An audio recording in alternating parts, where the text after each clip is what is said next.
1-5-592-9494 for what stood out to you last night. Richie Rich. Hello, Joe. Hello, Johnny.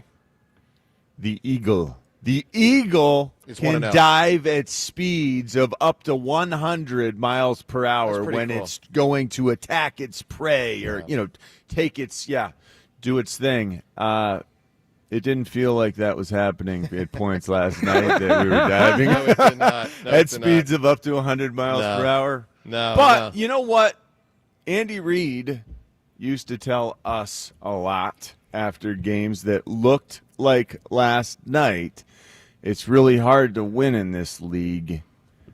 Celebrate. Yeah, I agree with you, John. Just enjoy the win, man. Yeah, I agree with that. So, all right, lots to unpack. And we'll get to the Jalen Carter thing extensively. It was ridiculous and horrible what he did, and he deserved to get kicked out of the game. I will start with two big positives. Number one, and it goes without saying, but I'll say it again, the Eagles did, in fact, win the game.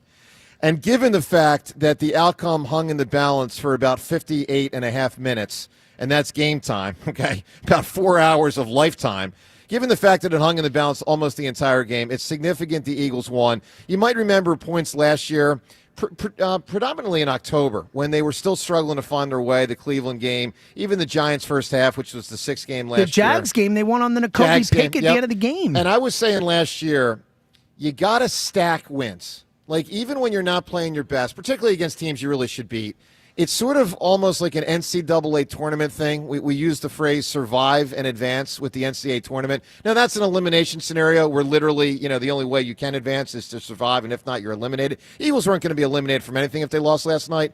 But it's in a conference where teams like Green Bay and Detroit can get to 12 and 13 and 14 wins. It's significant to be 1-0 instead of 0-1, and the Eagles accomplished that. And that, to me, is my primary thing, honestly. The second positive, and there are more than just this, but I thought the primary reason the Eagles won the game is because Jalen Hurts played very, very well. Very, very well. I thought he made a lot of winning plays, and I thought his first half may have been the best I actually think he might have ever played. Second half, obviously not as proficient, after they came out of the huge delay. Neither offenses were humming. But I thought, there's really three things, particularly in the first half. Decisive on short passes, which he's not often. Or not always, I should say. The bomb to Dotson, he's very good at that. I'm talking about Jalen. He's very good with the deep throw. He was so impressive on some of those deep passes. Yeah, very accurate and like that. And that incredible. That was a big play in the game. So that and then the legs. I mean, he had conversion after conversion with his legs. I was really impressed with Jalen. You know how hard that is. You know how that breaks a defensive group. Just Jalen Hurts, the way that he can tear you down and beat you on third down, even when you do everything right. Yeah, that was big. That is a huge deal. Yeah, I mean, obviously, we'll have to find out to what extent Dallas went more with zone after the delay. I know Chris Collinsworth referenced that at one point. And maybe, that was a big deal, and maybe man. that slowed him down a bit. There was so much. Well, yeah, but they John, switched it up, but they were doing a lot of man early, and you saw. I mean, it did limit things. They were doing a good job to some degree of being able to put weird looks in the box.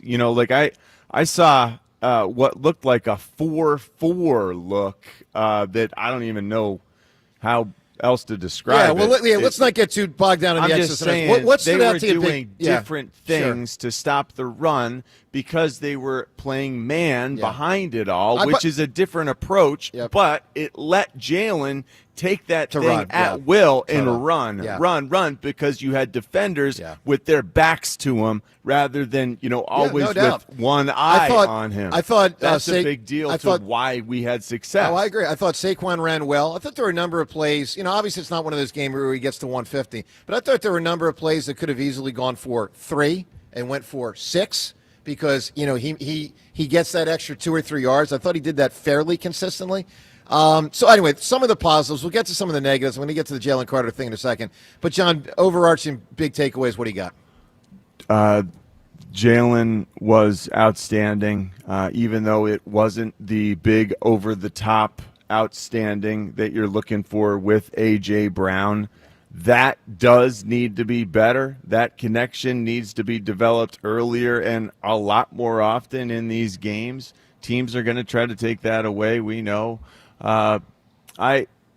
My issues more than anything cropped up on the defensive side of things. Adoree Jackson. That's a real the concern. Cornerback spot. We need to add another cornerback, and it's not Adoree Jackson's fault. It's not Jacorian Bennett's fault. It's just they're not the guy that we were hoping they'd be. Right. So okay, Howie's got his work cut out for him. We need a better cornerback.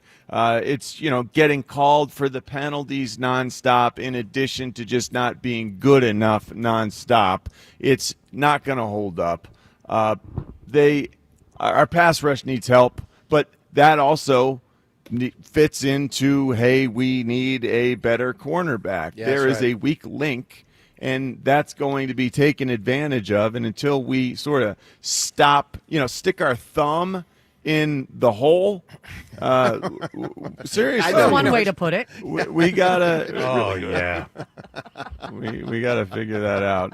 You know what's funny, Rhea? Yes. When he said that, and I don't know why, because my brain's weird. I thought about like 10 years ago when the oil kept gushing in one of the Atlantic or the BP one or whatever, wherever it was, and I thought how they had to stop that hole. But, Rhea, you took it in a whole nother direction. I respect it, Rhea. Thank you. I'll be here for you all morning, Joe. that was pretty good. All right, so, John, I agree. Two things to me on the negative side the most last night. Jaylen Carter, obviously, and I'm going to get back to that again in a second. Yes. But for the season, the most significant was Adoree Jackson. I mean, Jalen Carter and Jacorian Bennett, they were both bad. Right. Jalen Carter thing better be a one-off. But the Adoree Jackson, Jacorian Bennett thing could be a 17 off. That Right. could be a 21 off. Yes. Depending on how many games they play. Fortunately, that was horrendous. We know that it is going to be addressed. It must be. It's imminent. I don't know that it will be, addressed. man. I'll tell you what. You know what? They're a team that pays a lot of money to a lot of other positions. I hope they can upgrade a corner, but I've hoped all season the Phillies would upgrade at Nick Castellanos. I mean, it doesn't always happen. I think So. things I would just have say to temper your expectations that this will definitely be fixed. Sometimes things aren't fixed. We have the ability to move things even within our team. Just like always, last night they tried to test us and get us out of our nickel. They tried to run the ball directly at our, substitute linebacker, Cooper DeJean, and he held up for the most part he's pretty sturdy. well Yeah. against the run. All right, so let's get to the Jalen Carter thing. It was horrible. I mean, look, I've seen worse. Okay, let's just start with this. I've seen worse, but it was dumb. And it put the team at risk, and it almost cost them a game. Like, we'll never know what would have. That's the worst part about it. It almost cost Your them the game. teammates. Yes. What you did, what you selfishly decided to do there for whatever reason, it makes no sense. Look, I'll say this. And the even fans. It's not just selfish to the teammates. I It's agree, selfish James. to everybody. It took them a while to get back in The that city. game. James, Your even teammates. last year when he was dominant, and he's clearly one of the best defensive players in football, there is no question about it. But I'd still hear things about him being a knucklehead. I mean, I'm just being candid with everybody. It's not, let me put it this way. Does anybody think he's wired the way Saquon Barkley's wired? I mean, come on. I mean, give me a break. So the bottom line is they have an issue there. And, what we don't know as we sit here today, and I don't know what the rule is. We're going to have to look into it. I'm interested to talk to Elliot next hour. Is it the kind of thing you typically get suspended for or not? I don't know. And the fact that it happened so early in the game, does that impact? Like, if it's late in the fourth quarter, NBA works this way sometimes. If it's late in the fourth quarter, if a guy, I think that's the only thing It we might can save hope him? for. Because he already got honestly, suspended essentially for a game. Yes, you know? yes. Essentially, you've already been suspended for your game. but letter of the Hopefully. law, you haven't been. So I'll be James' prediction. Does he get suspended? So I think the Dak thing helps him, and I don't think it helps him from our perspective. I don't care that Dak spit in your general direction, feet away from you. You don't spit on someone. I agree. I'm like outraged by it. It's so despicable and disgusting on top of being selfish.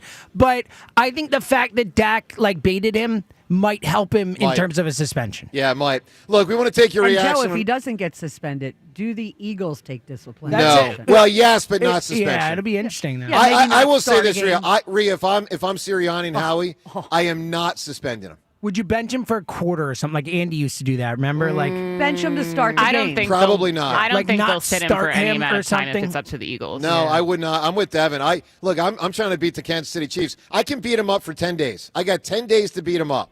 I mean, seriously, like not physically and literally, but Yeah, to crush him for I it. got I get 10. it. I got 10 days to break that guy down.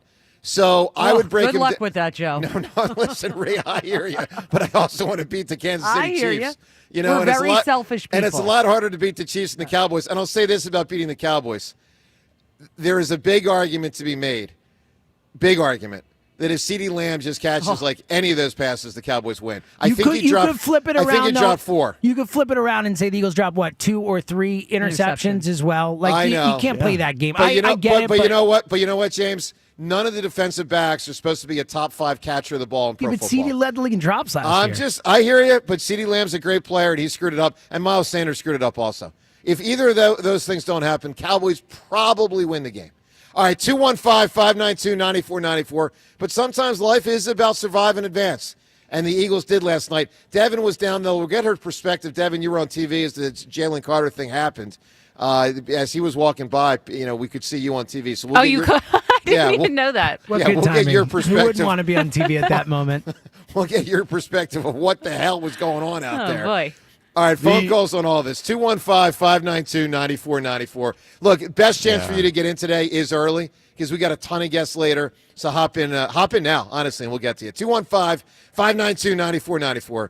Joe DeCamera and John Ritchie from Borgata with Devin, Ree, and Seltzer on 94 WIP. All right, the summer has wound down, but at United Tire and Service, there's still reason to celebrate the summer because the end of summer sales event rolls on. End of summer, and I know technically summer goes on, for a few more weeks, but I think of Labor Day as that being it. But at United Tire and Service, they roll on with the sales event, which means great deals for you, which means right now through September 16th, BF Goodrich is offering a $100 rebate, and United Tire is doubling that. So with $100 in instant savings on any 4 BF Goodrich passenger or light truck tires, you can get a great deal. That's $200 overall dollars in savings. So hurry to your locally owned United Tire and Service. Find the location nearest you. There are 10 different locations throughout the Delaware Valley. Website, of course, is unitedtire.com. Go to that website. You can schedule an appointment. And, again, find the location nearest you at unitedtire.com. They're the best in the business for tires, for service, for car maintenance. They'll do it for you. Don't drive alone. Drive United. Joe versus Jack. Jack is the winner. He even turned around to taunt to camera. Look, it was pathetic. I don't know what to tell you. It was horrendous. Joe versus Jack. The final round. The basketball challenge. Joe and Jack prepare to dance in the paint. I mean, listen, no one cares when I win. It's 2-2 on the basketball. Coming soon. Only on Sports Radio 94 WIP. Hackers suck. So does juggling multiple apps to run your business. When your IT stack is cluttered, productivity drops and security risks rise. Meet Trust UC from Telesystem, the app that cleans up your digital dumpster fire. Integrated video, voice, chat, and AI-powered messaging, plus built-in cybersecurity awareness training and 24/7 dark web monitoring. Boost your productivity, cut your costs, and help strengthen your security posture. Visit hackersuck.com for more. IT is about trust. When you need to know, depend on KYW News Radio 103.9 FM. SEPTA is ordered to return schedules back to normal as soon as possible, but their 20% fare hike will go through. Local religious leaders want Mayor Sherrell Parker to stand by Philadelphia's sanctuary city status. And COVID vaccines are beginning to become available throughout Pennsylvania for those who meet eligibility requirements. Get the latest anytime on KYW News Radio. Now on Crystal Clear 103.9 FM. You've never needed us more. If you're 55 or older and into that whole saving money thing, T-Mobile has an exclusive phone and internet bundle just for you. Right now, get 2 unlimited phone lines plus 5G home internet for just $30 each per month with autopay, plus taxes and fees. And with 5G home internet, setup is easy with just 1 cord and no technician needed, which is great if you're also into that whole keeping it simple thing. Switch now and experience the best mobile network in the U.S. Visit your local store to start saving. T-Mobile, it's better over here. Based on analysis by Ookla of speed test intelligence data Q4 2024 to Q1 2025. Ookla trademarks used under license. Unlimited on our network. Customers on voice plan may notice speeds lower than other customers and further reduction if using more than 50 gigs a month due to data prioritization. Video streams and SD on this plan. Home internet pricing after $20 and monthly bill credit plus $5 per line without autopay. Debit or bank account required. See 5G device coverage and access details at T-Mobile.com. Today, partly sunny, warm, and humid, high 88. Weather brought to you by Staples. Have you heard? The Staples Easy button is back with even more easy. Press it for custom prints, shipping services, even passport photos. Staples. That was easy. Another checkup? Why are so many people getting new puppies? Dr. Kim's veterinary office is littered with cuteness. We are booked solid for weeks, but who can say no to a puppy, right? Oh, good boy. Oh, She needs to find extra vet techs to get those pups some extra love. I need Indeed.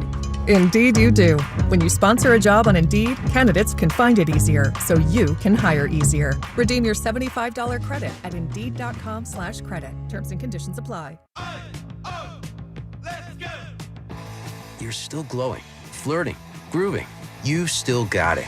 But your immune system weakens as you age, making it harder to fight flu, pneumococcal pneumonia, RSV, and COVID-19.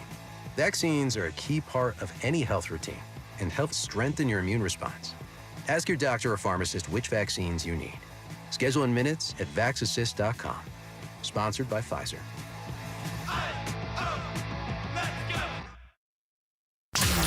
94 WIP Sports Update. Brought to you by the Chesapeake Inn Restaurant and Marina. Eagles eked out a 24-20 winner with the Cowboys in their season opener in a bizarre game that featured a 1-hour weather delay and started ominously for the Birds. 5-yard line. Conduct.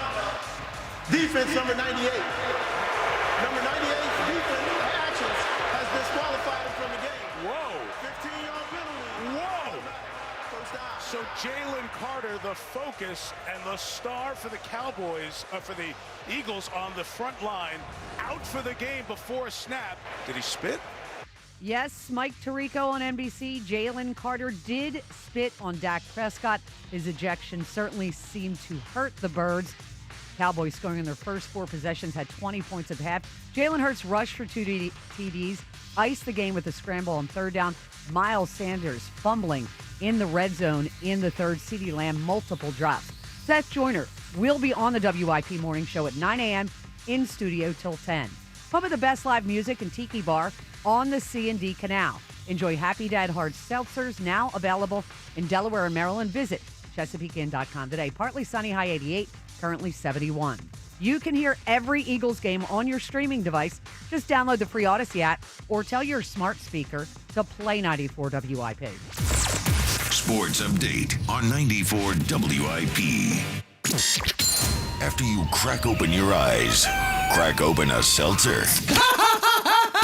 This is the morning show with Joe DeGamera and John Ritchie. Sports Radio 94 WIP. Well, it was certainly a wacky game. I mean, 2 really unusual circumstances. 1, Eagles' best defensive player gets kicked out after the kickoff. And 2, you have an hour delay. I mean, I wondered, because they had a graphic up about Jalen Carter and getting kicked out, and I was like, I want the graphic. Has anyone ever been kicked out after the kickoff? Ever. Ever. It's really pretty unprecedented. I mean, probably not, right? I mean, I'm just saying, pro football goes back 100 years. Well, people have been kicked. I mean, Ike Reese Trotter was before the kickoff. Yeah, I know. The situation also really, really hurt the Eagles with Landon Dickerson's injury. The way that his, the back is something you got to keep that loose. You got to keep it warm. The way that the Eagles were almost, unavoidably so, but punished for his situation. Because that was after the stoppage that he went out. He could not keep that warm. There's no way possible you could keep it warm with that much stoppage and then stop and stop again and stop again. Yeah. It's just too much for a guy like that. Let's get a lot of calls in here. So your reaction to what went on last night. Obviously, there were some solid positives, some big negatives. It nets out to an Eagles win. You got to give Dak Prescott credit. I'll say I thought that guy played pretty good.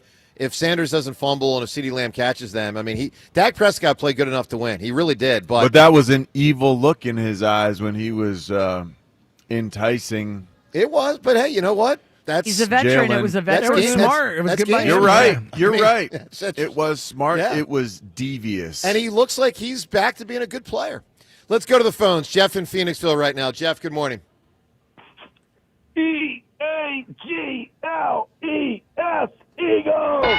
All right, I'll take it, Jeff. I mean, it's not like totally how I feel this morning, but I'm all righty.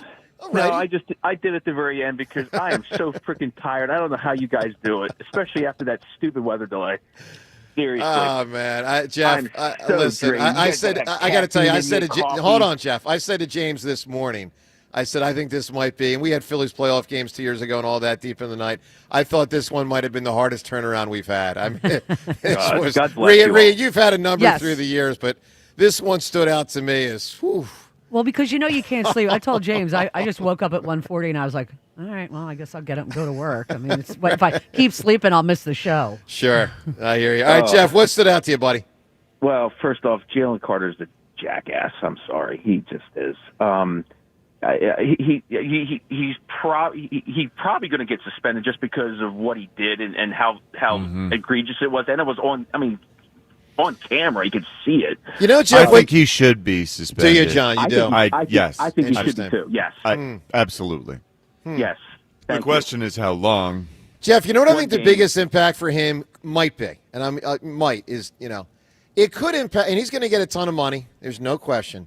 But it could impact the amount he gets. The Eagles may, because he'll probably get locked up by the Eagles. I don't think he's going to become a free agent. I don't think it's a Micah Parsons thing that's going to linger, for multiple years and he gets traded. You never know. But the Eagles may feel that if you were to get to the open market after year 5, that teams might not want to commit $200 million to someone that they just think's a loose cannon. I mean, it could hurt him a bit there. A bit is what I'm saying. No. Oh, and the reason I think he's going to everything. I know he does, John. But you got to remember these commitments. I mean, when you're talking about $200 million and probably 140 guaranteed, like if I'm an owner, everything's magnified. Yes. I'm looking at my GM and like, hey, GM guy, if we're giving a guy $200 million, I need to know he's not going to get, because this is. I mean, there's been other stuff. We know that, so you got to be very careful. And he wasn't very sorry about it because rumor was he booked out of the stadium before the game was even over. No, so he couldn't. That's not accurate. That's not true. He talked post game. Jeff, we'll play the audio in a second. He talked. He did talk with a first year of being rich shirt on, which I thought was interesting. What kind of shirt? Is that what it said? So I was there when he talked, and I couldn't see what his shirt said. First year. Was all the rich. replies were like, "What does his shirt say?" I'm like, everyone's so. And concerned what? about I'm this. sorry. What did it say? First year of being rich, I believe, was the exact. Oh my gosh, I mean, that was plus great. the smile walking off. That's bad. He was smiling a lot during the interview, Yeah, too. I for didn't what it's care worth. for his, he his really apology. was. In his defense, his face just kind of looks like that. Like You're he's right. one of he those. has a smile face. Yeah, I agree with you. All right, so Devin, you were around there. Again, the camera caught you in the background as he was walking off. So what did you observe? What can you tell us about what was going on and the reaction of the guys on the sidelines and stuff like that? So I had no clue that the camera caught me. I hope I wasn't saying anything bad. It was my initial reaction, and I think it's safe to say the overall reaction just from the sidelines was shock and confusion, because we also are forgetting to mention, I know he's not, a massive player, but Ben Van Sumeren went down like right before this all happened. Yep. Or like it's hard to tell even the sequencing of events. So like I'm trying to pay attention to Ben Van Sumeren getting carted off, and then all of a sudden like the game's not going on, and I see something's going on out on the field, and then the ref, throws the flag, and I thought maybe it was like a personal foul, or maybe they'd get like what Dak Prescott said post-game, like, oh, I thought I'd just get 15 yards to start it off. Yeah, of course. And then, saying unsportsmanlike conduct and that Jaylen Carter was being ejected from the game entirely, my jaw just dropped. And I remember I looked next to me, there's a ton of security, obviously, down the sideline, and, like, the security guards next to me were all also just in, like, what? Did we hear that correctly? And I think the team almost felt that way, too. It was really quiet on the sidelines when that happened. Part of what made it so unusual, normally when a guy gets ejected, you see physicality. Right. that leads to an ejection. In this case, there was no, physicality. There's no pushing. There's no shoving. There's no punching. Yeah. So it was just bizarre. Let's listen to something Jalen Carter said after the game about it. James, we got that audio back there. Let's listen to Jalen Carter addressing the situation post-game. It was a mistake that happened on my side, and it just won't happen again. I feel bad for just my teammates and fans out there. I'm doing it for them. I'm doing it for my family also. But fans, they show the most love. You heard them out there today. Just not being able to start the game, even finish the game, it's but we'll get it better. It won't happen again. Yeah, can we give him some room? Hey, let's give him a little bit of room. There's some footage later that shows that Dak may have done something first. Do you feel like he precipitated it? No, I don't try to do nothing out of the ordinary. Anything that I feel like I have done something back is provoked. But, if it's something out there, y'all see it, we'll ball back. James, we should put a Twitter poll, two of them together, because we haven't even discussed this off the air yet. One poll should be, do you think Jalen Carter will get suspended? Another poll should be, do you think he should get suspended? Yeah, sure. I can put those up. So, John, as a player, you're the one person here that played in the league. Is it one of those lines you just don't cross, and if you do, it's a suspension, in your opinion as a player? Yes. This is even though he didn't hit him, it didn't get to the face. Demeaning. Maybe it went on Dak Prescott's jersey or something. This is beyond the pale. This goes too far. Okay. And yes, I think the one thing that could save him, though, I do think it's fair to say, hey, but before the game even started, he has served his punishment. Because it was a 59-minute and 50-second ejection. Yes.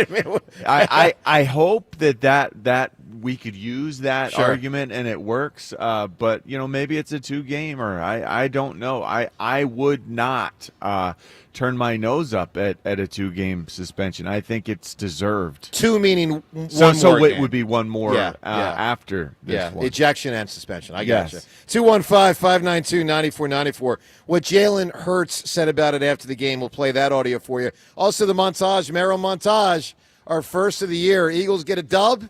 We play a Merrill montage, the best of Merrill and Mike last night on the highlights from the game. That and more as we broadcast from Borgata on 94 WIP. If you spent the time building the right roster and earning the fans, then you need the best technology to back it all up. Get rid of those flimsy tablets and slow computers.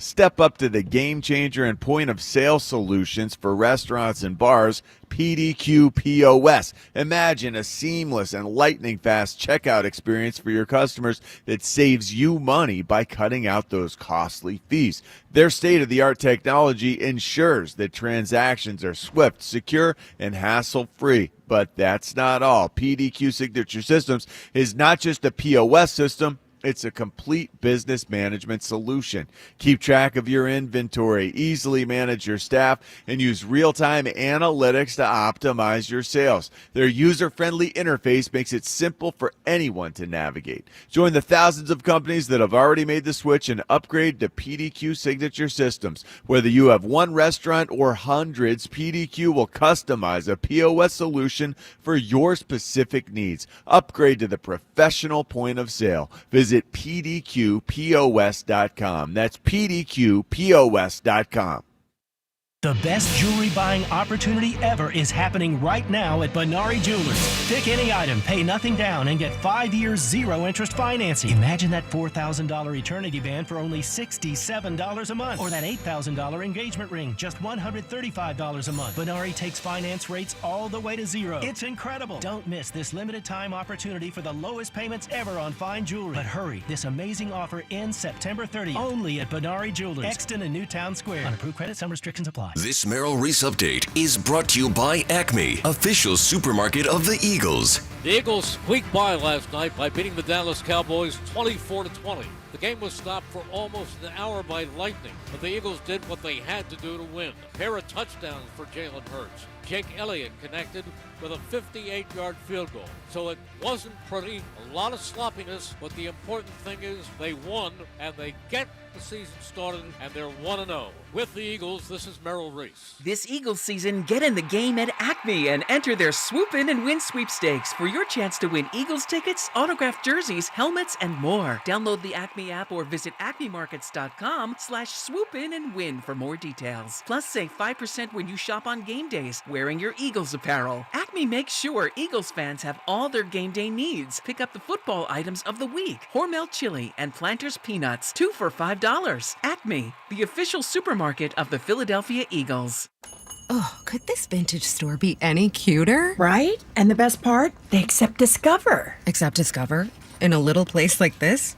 I don't think so, Jennifer. Oh, yeah, huh? Discover's accepted where I like to shop. Come on, baby, get with the times. Right, so we shouldn't get the parachute pants? These are making a comeback. I think. Discover is accepted at 99% of places that take credit cards nationwide. Based on the February 2025 Nielsen report. Let's go! You're still glowing, flirting, grooving. You still got it. But your immune system weakens as you age, making it harder to fight flu, pneumococcal pneumonia, RSV, and COVID-19. Vaccines are a key part of any health routine and help strengthen your immune response. Ask your doctor or pharmacist which vaccines you need. Schedule in minutes at vaxassist.com. Sponsored by Pfizer. This is the story of the one. As a maintenance supervisor at a manufacturing facility, he knows keeping the line up and running is a top priority. That's why he chooses Grainger. Because when a drive belt gets damaged, Grainger makes it easy to find the exact specs for the replacement product he needs. And next day delivery helps ensure he'll have everything in place and running like clockwork. Call 1-800-GRAINGER, click Grainger.com, or just stop by. Grainger, for the ones who get it done. eBay has reinvented vehicle buying. From click to curb, everything's covered. Ever try to buy a car online and end up in a parking lot with a stranger and some blind trust? That era is over. Now with Secure Purchase, eBay isn't just where you find your car. It's where you buy it, start to finish. Title, financing, registration, delivery, it's all built in. This is the modern way to buy your next ride on eBay. eBay. Things people love. Secure Purchase is powered by Caramel Dealer Services, LLC, an eBay subsidiary. 94 WIP Sports Update. Brought to you by NovaCare Rehabilitation. Hurts takes the snap. He's back. The rush comes. He's going to run. He fakes out one man. He dives. He has the first down. Beautiful. Thank you, Mr. Quick. Beautiful. And that's the game, basically. That is it. That's it. Jalen did it tonight with his legs. Merrill Reese, Mike Quick, the calls. Jalen Hurts did indeed do it with his legs in the Eagles' season-opening 24-20 victory over Dallas. Hurts rushed for a pair of touchdowns on the Eagles' first two possessions to keep pace with the Cowboys after Jalen Carter's ejection for spitting on Dak Prescott. Hurts also iced the game with a third down scramble. Eagles defense did shut out Dallas in the second half, which included a 1-hour weather delay. Pretty impressive night for rookie Jahad Campbell. Forced fumble in the red zone, 3 tackles, pass deflection, 56 snaps.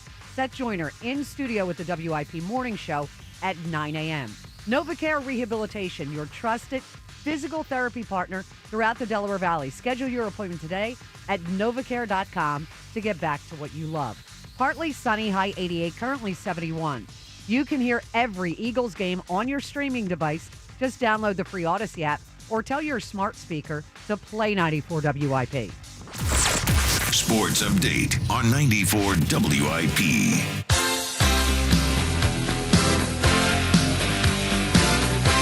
Well, the power of the Eagles. When they play, it's like all Eagles. Ranger Suarez could have pitched a perfect game yesterday. And you know what today would be? All Eagles. No, I'm kidding. But Ranger did pitch 90%? Yeah, 90%. It's great, man. It's unbelievable what they were able to do, guys. They won that series. That was a really nice series win. It was. I'll say. It was impressive. It was a very solid job. The team with the Phils. best record in all of baseball, and we just took that series from them. All right, so James, I'm like not on top of everything this morning because it's 6:31 a.m. and we were all up till 3:31 a.m. Yeah, at least. Did the Dodgers play last night? Did they win? The Dodgers, I believe, did not play last night, correct, Rhea? I know the thought Mets they were didn't play swept last recently. night. Yeah, well, they had Fran lost. says they lost? Oh! Bad, so another- that means 3 games. 3 up, yeah! That's how you do. All right, by the way. Yeah, they lost 5-3. They got swept by the Pirates. That Sweet. means. Wow. Good job. Skeens on the boys. Well, the All right. Pirates Actually swept was the Skeens Phillies yesterday. Oh, was it? Yeah, that's hilarious. I don't know if YouTube caught it, so those watching on YouTube can, see us. My man Fran over here is laughing. So I don't know if the YouTube was still rolling while John was doing the commercial read at the end of last segment. Fran, can you describe what? Because I'm on the crutches. Fran, describe what happened. Dude, you almost died. Oh, no. You What fell off happened? the stage. Dude, it was What? bad. There was a fell time off where the I almost stage? fell off the stage. This was worse, man. His life flashed before my eyes as I was watching it. What? Yeah, it was bad. How? I was genuinely concerned. So yeah. what happened? You're all right, obviously? Yeah, he's fine. He's fine. Here, I'll go back to him. We're sharing a mic. So basically, I'm on crutches now. And I get near. So our stage is about maybe about 1.5 feet, 2 feet up, and so it's not an easy It's a little awkward. Yeah, I agree. And I'm on the crutches, and so I get near the end of the stage, and you got to step down. I'm like, I don't know if I should plant off the bad foot or land on the bad foot. And I kind of got I got confused, and then I kind of lost my. I just I wasn't trying to move at that point. Next thing you know, I'm just tumbling off, and I leapt, and I fortunately Kerry strug, but I stuck it on the good foot. You landed on the good foot. That's right. She landed on the good foot. I landed on the good foot. Got my balance. Good work. I was not about to die, but I was about to fall over. Hold up. I wasn't on the show. crutches? I wasn't on the show yesterday. You're on crutches? Yeah. Who recommended this crutch? It's PT. BS? What? The whole crew. Listen, Devin, yesterday I had an X-ray, Joe. MRI. What? What do you need the name of a doctor? Recommended the crutch? His BS. doctor, The John. doctor. What do you think? Your ankle's sprained, Frank right? on the street? Is it an ankle sprain?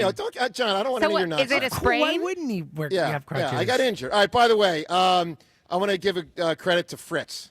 So I didn't hear this, but I was told that Fritz, and this is a good job by him, very honorable, that Fritz announced yesterday that we'll play the game when I'm healthy. So for what it's worth, he texted me the same thing. So I'm sure he said it. He texted me. Appreciate it. He's like, I wouldn't want to win that way. That's not right. He definitely must have said it because he texted me that. I appreciate it. Wow. So Fritz is an honorable man. Look, I've always told people, not that great an athlete, Jack Fritz, but a great guy. Yeah, you've never called him any names on this show. No, I mean, hey, other than Boban, great guy. Never said a great bad But I've thing never about said he's not a good guy. I mean, he's a great guy. So anyway, shout out to Fritz. So if you were planning on being there Tuesday at 4:30, don't, because it ain't happening Tuesday at 4:30. Better by Tuesday at 4:30. I saw your ankle. Yeah. Now, when we'll pick it up, I don't know, but obviously we'll figure out a time. We got to figure out when I'm good to go. So. Let's get to the Twitter poll question of the day. It's brought to us by Armin Chevrolet. Hurry to Armin Chevrolet. The $7,500 federal EV tax credit ends September 30th. Now in stock, the Equinox, Blazer, and Silverado EVs together. Let's drive. First poll question, do you think Jalen Carter should be suspended for the next game for spitting on Dak Prescott, yes or no? And second poll question, do you think he will be suspended? Yes or no? We'll get to the what Jalen said about that and more. Also, the montage, Merrill montage, and how it sounded last night here on WIP. All of that up ahead shortly. Let's talk to Donald in Chester right now. What's going on, Donald? Good morning. Good morning. How you Good doing? morning, Donald. What's up, Donald? Doing great. Well, the first thing I wanted to say was that Dak Prescott almost proved Stephen A. to be right, because Stephen A. said, yeah, Dak will get his numbers, but he'll throw a couple picks. But he didn't. You know, and he almost did. He tried. Yeah, but He you know what? almost did. But Donald, on the whole, he played very well, man.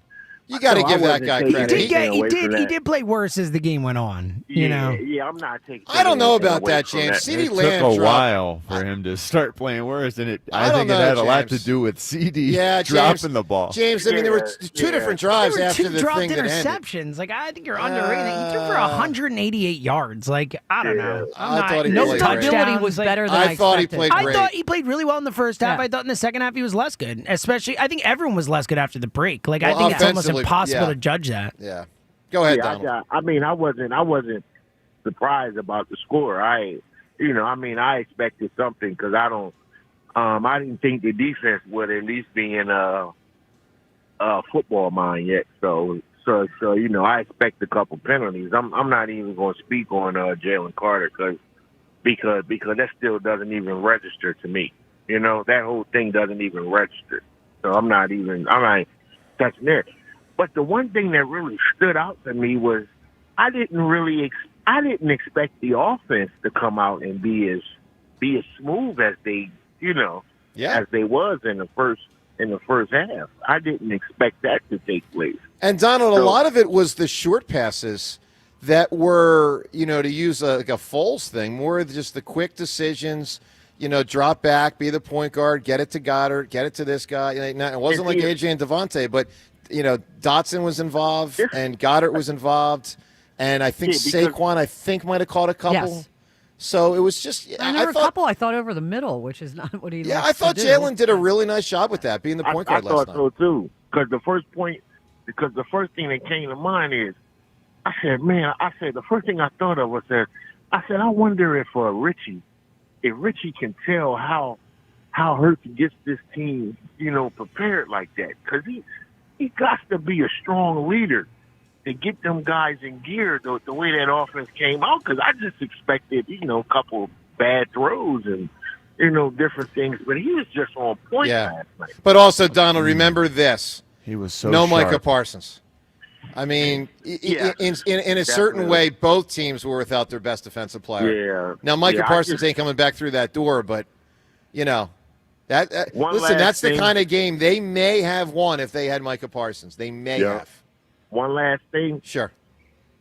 About the suspension, no, I don't want him to get suspended because I want to beat the Chiefs too, Joe. None of us want him suspended. I'm desperate to beat the Chiefs. We're all I good don't on want no him suspension. suspended at all. I love it. Hey, Ray, what stood out to you the most last night? Obviously, there was some good and bad. What hit you the most? I was really impressed with the way that Jalen Hurts and the team responded because, Dallas is going down. They scored on all first four of their possessions, and Jalen came right out.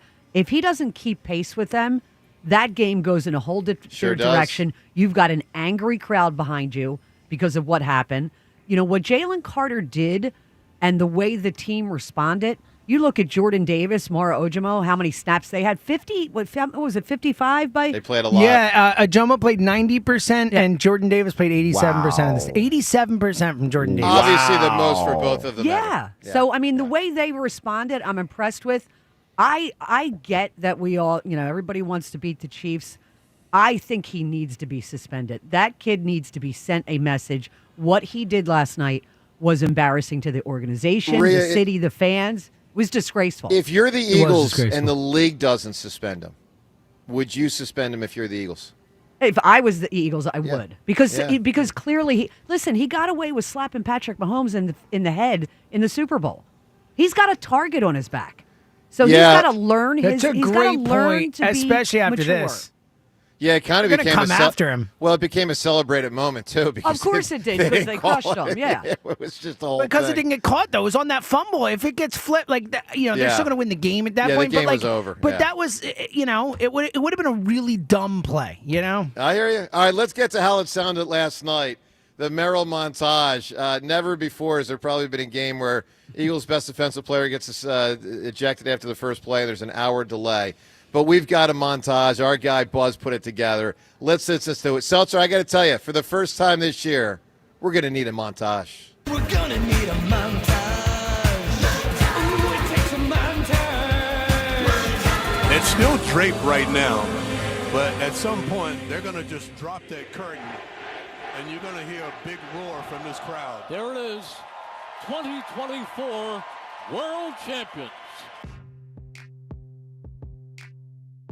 Unsportsmanlike conduct on the Eagles on Jalen Carter, and even worse, Carter, one of the Eagles' most impactful players, was ejected from the game before the very first play from scrimmage. That's how quickly the game can change. Prescott to Williams.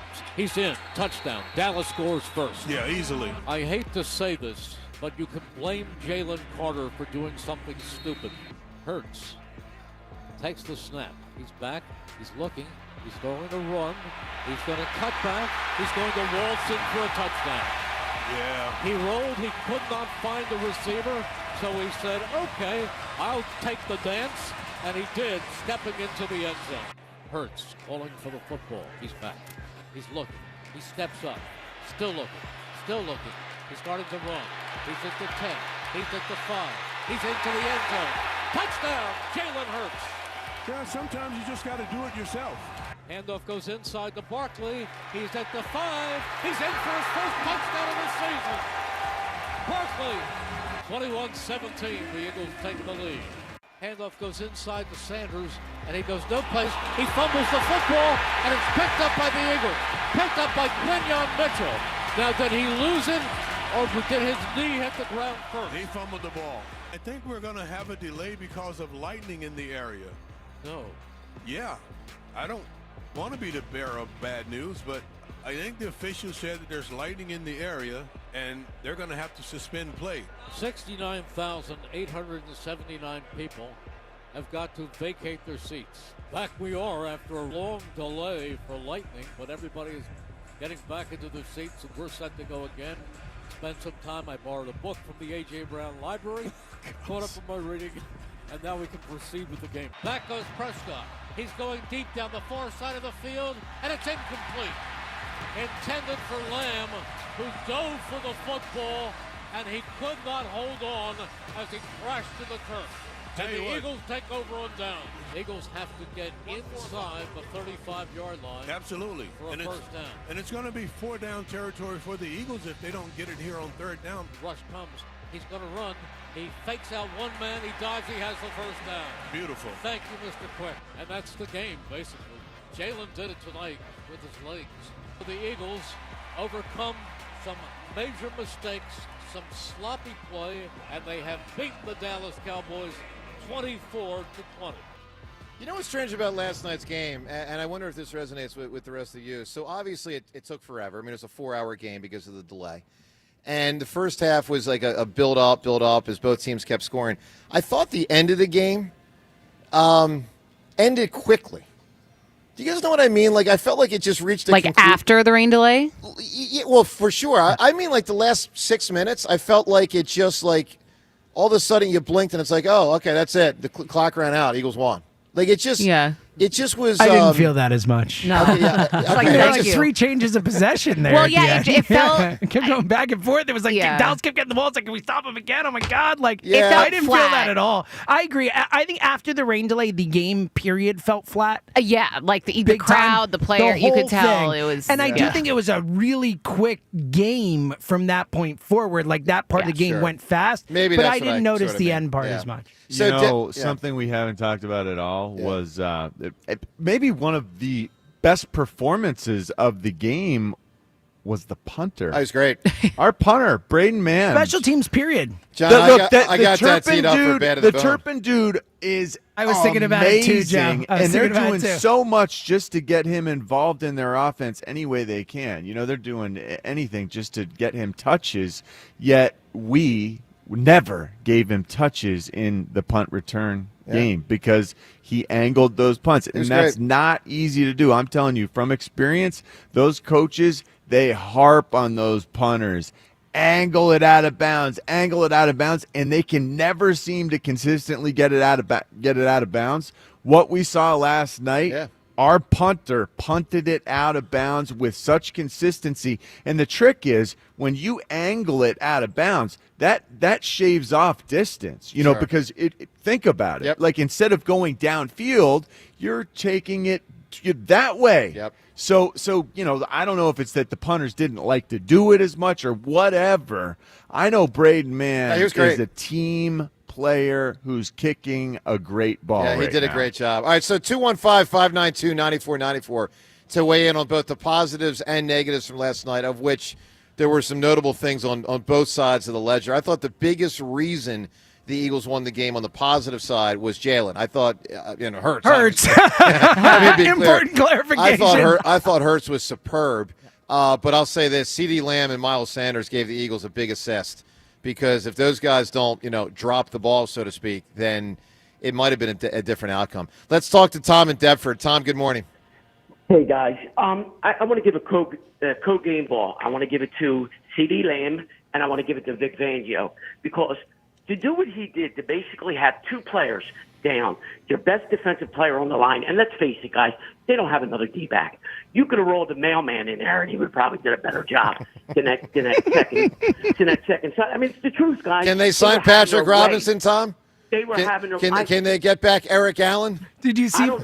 Did you see whoever they people gotta were get, they tweeting at better get it Isaiah back. Rodgers last night? He had to tweet out, "Hey guys, I'm in Minnesota now." So he got everyone's my tweeting tweet at- then. No, I know. Everyone's tweeting Everyone at keeps him. mentioning Darius Guys, Slay, but Isaiah but Rodgers let's be would have been serious. helpful. Let's be Yeah, he serious. would've. They need it back. Let's be serious because you're going to go up against wide receivers, and you probably have the best tandem there. Okay, and then here's another thing: is Vic Fangio in the second half. Oh my God, to not have Jalen Carter in that game, and listen, he drops that ball. Don't get me CD, but he rolled coverage with Cooper, and Cooper was with him step for step. Yes, he was beat. Don't get me wrong, but he was in his face and he was disruptive. So Vic Fangio, unbelievable coaching game in that second half of that game, and Dak was on fire. Let's face it. I mean, Dak was throwing the ball all over the field, and then they started to blitz, and then you seen. So in my opinion, Vic Fangio coached an unbelievable game second half to come out of the second half like that and have your players take a break like that and coach that game. Unbelievable. So, Tom, here's where I land on that. I'm not anti-Vic Fangio at all. I'll just say I'm not giving him kudos to the same extent you are. I think if CeeDee Lamb catches those balls, the Cowboys probably win. Well, they mean, do. But listen, you have disrupted. I mean, he was blitzing in that second half and making Dak hurry up with throws. I get it. Don't get me wrong. But you had two. You don't have another defensive back, Joe. No, listen, you don't have to tell me, man. I saw it. And by the way, Tom, there's a reason I talked about it the last 3 months. There's nothing about that other cornerback spot, honestly, surprised me last night. I mean, So, John, let's talk about the safety. So, obviously, Sidney Brown goes out. We'll have to find out his status. What'd you make of the limited time we saw him? What'd you make of Makubu? Because that was obviously the other concerning spot going in. What'd you make of those two? It's just not quite what we need, I guess. It just doesn't feel good enough. I haven't been able to tell for sure what the problem is, but it's like when in the run game when we give 5 yards every time they take the ball, and that's not the greatest rushing attack in the world. No, it's not. It's not terrible, but it's not as stout as you wanted. It feels like we are waiting this requisite month for the team to get ready once again, but especially in the secondary this time. This Sidney Brown thing, help me out here because I'm not even sure. Did he come back in the game?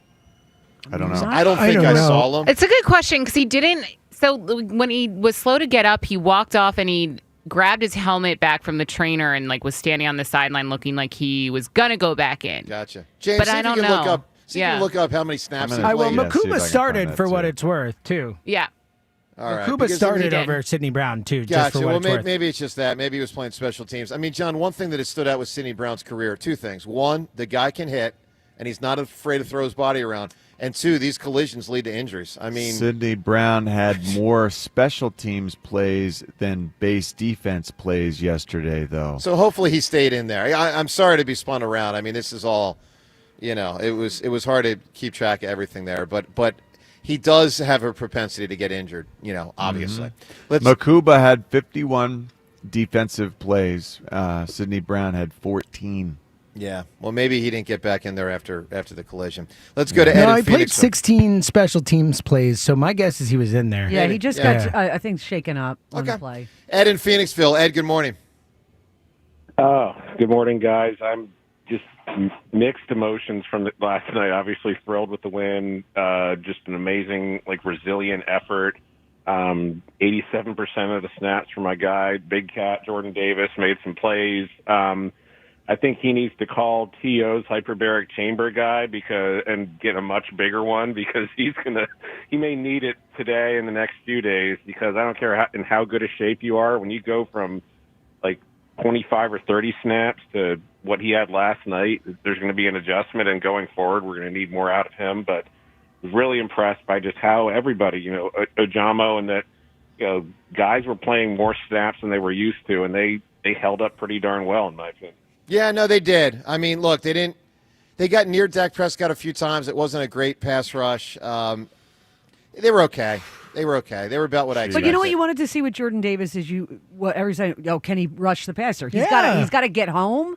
He's got to finish those, but he was was in the rushing the backfield. passer. Yeah, I was impressed. I took heart in the fact that he stayed out there on the field for Correct. as long as he did, but he does stand up straight an awful lot when he gets tired, and he's so big that when he stands up, guys really can get underneath him. They get under his pads, he can get turned. That can be a real problem, and we saw that again yesterday. And with some of the tackles he had, I call them like the get back here tackles. When you're trying to stop your kid from running, you just kind of grab him by the waist. Like he was showing his fatigue, but you can't drive that guy backwards. But to your point, he did get turned a few times. So well, Ed, I'll say this, and maybe this is not maybe it's not interchangeable. So I want to be very clear going in. I'll just say this. I did think during the game about how they committed close to $10 million for next season to Jordan Davis with that fifth-year option, but did not commit about $10 million to Darius Slay for this season. I don't know if the money could have been, I don't know. I don't think it works that way. I get your point. But I will tell you this. I thought an awful lot about that $10 million with Darius Slay last night. I mean, you and me both. Everybody. I don't think there's a single Eagles fan who wasn't missing Darius Slay desperately last night. My God. All right, Ed, good call. 215-592-9494. What Jalen Hurts said after the game about Jaylen Carter, we'll get to that.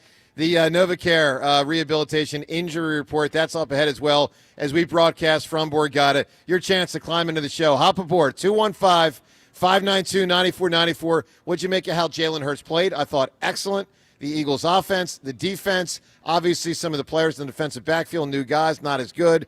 And the Jaylen Carter situation, certainly not good. All of it on the table. Your chance to react from Borgata today on 94 WIP. So you know how everyone's always talking about getting their house ready for colder weather? Well, one of the things you can do is replace your windows. I did it to protect my home from the summer heat. Now it's time to protect your home from the cold. John, I feel like so many people forget that. Those old drafty windows, or even the cheap ones that came in the house, they are just killing your energy bill. That's why we both went with Window Nation. They don't just sell windows. They're the experts, and I'm talking top quality, energy-efficient windows that actually work. Window Nation are experts who have installed over 2 million windows. They'll have your new windows in place in a day or less. It's so quick, you barely even notice they were there. Trust me on this one. And their latest offer is huge. When you buy 2 windows, you get 2 free, and you don't have to pay a thing for 2 full years. No down payment, no monthly payments, no interest until 2027. Go to windownation.com or call 866-90-NATION to get your free estimate. And Doug. Limu and I always tell you to customize your car insurance and save hundreds with Liberty Mutual. But now we want you to feel it. Cue the emu music, Limu. Save yourself money today. Increase your wealth. Customize and save, we say. That may have been too much feeling. Only pay for what you need at libertymutual.com. Liberty, liberty, liberty, liberty. Savings vary. Underwritten by Liberty Mutual Insurance Company and affiliates. Excludes Massachusetts. Hi, it's Pete from Chicky and Pete's, the official sports bar of your world champion Philadelphia Eagles. Go where the players go. Come join us all season for Eagles pep rallies, watch parties, and the best in-game experience anywhere. Ice cold draft beer, world famous food, and fan-friendly fun for every Eagles game. Every Monday night in South Philly, the Jordan Mailata Show, presented by Miller Lite, followed by Chicky and Peace Players Lounge with a current player, hosted by Ike Reese and Hugh Douglas. Go where the players go. Chickies and Pete's. Auto Lenders chooses their cars like the birds pick their players. They carefully scout only the very best. Some are built for speed, some for power, some for utility. And with their rookies, there's barely any mileage on them, so their upside is incredible. You see, Auto Lenders has a deep bench. Thousands of one-owner, low-mileage vehicles, all for thousands less than the competition. So we can't be beat like the birds. Fly, Auto Lenders, fly. Proud sponsor of this year's coin toss. It's O-Rewards Member Appreciation Month at O'Reilly Auto Parts. Up to $100 in bonus rewards available at O'Reilly Auto Parts. O'Reilly Auto Parts. Check the back seat. Check the back seat. Gets in your head, right? Good, because every year dozens of children are forgotten in the back seat. Cars get hot fast and can be deadly, so get it in your head. A message from NHTSA and the Ad Council. I'm Piera Palazzolo, VP of Digital Marketing for the American Management Association, a company focused on the management training skills needed to enhance the careers of business professionals. We did our research when it came to the best companies for website development and chose AmericanEagle.com. And we couldn't be happier. AmericanEagle.com worked closely with us to understand the front and back end requirements needed to launch an e-commerce website that could handle the complexities of running thousands of seminars nationwide. Our robust new website and improved SEO saw immediate increases in site traffic and web revenue. If you're in need of managerial effectiveness and success, visit our website at amanet.org. If you're in need of a website that provides an unparalleled consumer experience, I highly recommend AmericanEagle.com. Transform your business today. Dial 877-WebNow1 for a free digital consultation with AmericanEagle.com. Legendary doesn't happen by chance. It happens because it's what BetMGM does. Sign up for BetMGM and check out all the exciting new ways you can make this pro football season unforgettable. Shoot your shot with same-game parlays, call your plays like a pro with live betting, or bet on a market you didn't know existed. Thanks to BetMGM Originals, you'll be on the edge of your seat from the very first snap, no matter what type of fan you are. Earn BetMGM rewards points on every bet. Take advantage of football offers found nowhere else, like a second chance on a first touchdown bet, and keep an eye out for rewards dropping in your account throughout the season. Never settle for the ordinary. Sign up today. BetMGM. Make it legendary. BetMGM and GameSense remind you to play responsibly. See BetMGM.com for terms. Must be 21 years of age or older. Pennsylvania only. Subject to eligibility requirements. If you or someone you know has a gambling problem, help is available. Call 1-800-GAMBLER. This is Boomer Esiason with an Odyssey Sports Minute. Sponsored by Chumba Casino, your online casino for plays, spins, and a chance to score. Must be 21 and over. Terms at ChumbaCasino.com. Don't think the NFL didn't notice college football's record ratings over Labor Day weekend, folks. With an inevitable 18-game schedule that is coming that includes a second bye week, we'll be watching NFL football from Labor Day weekend through President's Day weekend in the near future. I'm Boomer Esiason. 94 WIP HD1 Philadelphia. Powered by the Tasty Cake Studios. Sports Radio 94 WIP. An Odyssey sports station. Baseball on the radio. It's just better. It is Bedlam at the bank! Your exclusive home for Phillies baseball. Sports Radio 94 WIP.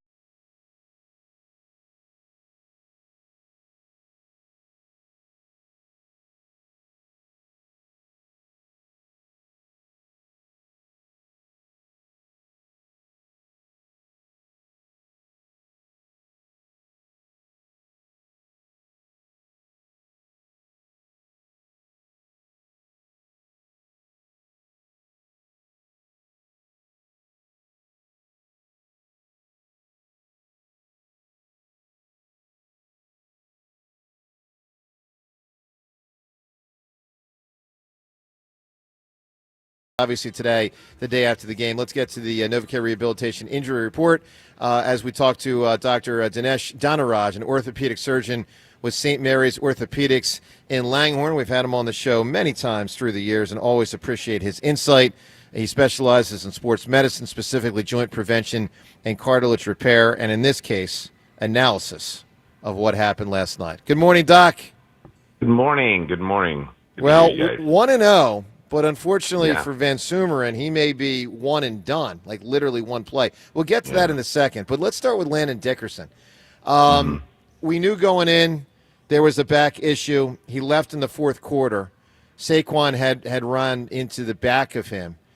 Right. How concerning, and without knowing obviously all the specifics, but the back for an offensive lineman, someone of that size, next game in I guess now it's, I believe, 9 days, and how back can linger. What are your thoughts? Yeah, I mean, I saw the play. It looks like he gets run into by Saquon and right in the back, and he's definitely grimacing after the play, walking gingerly.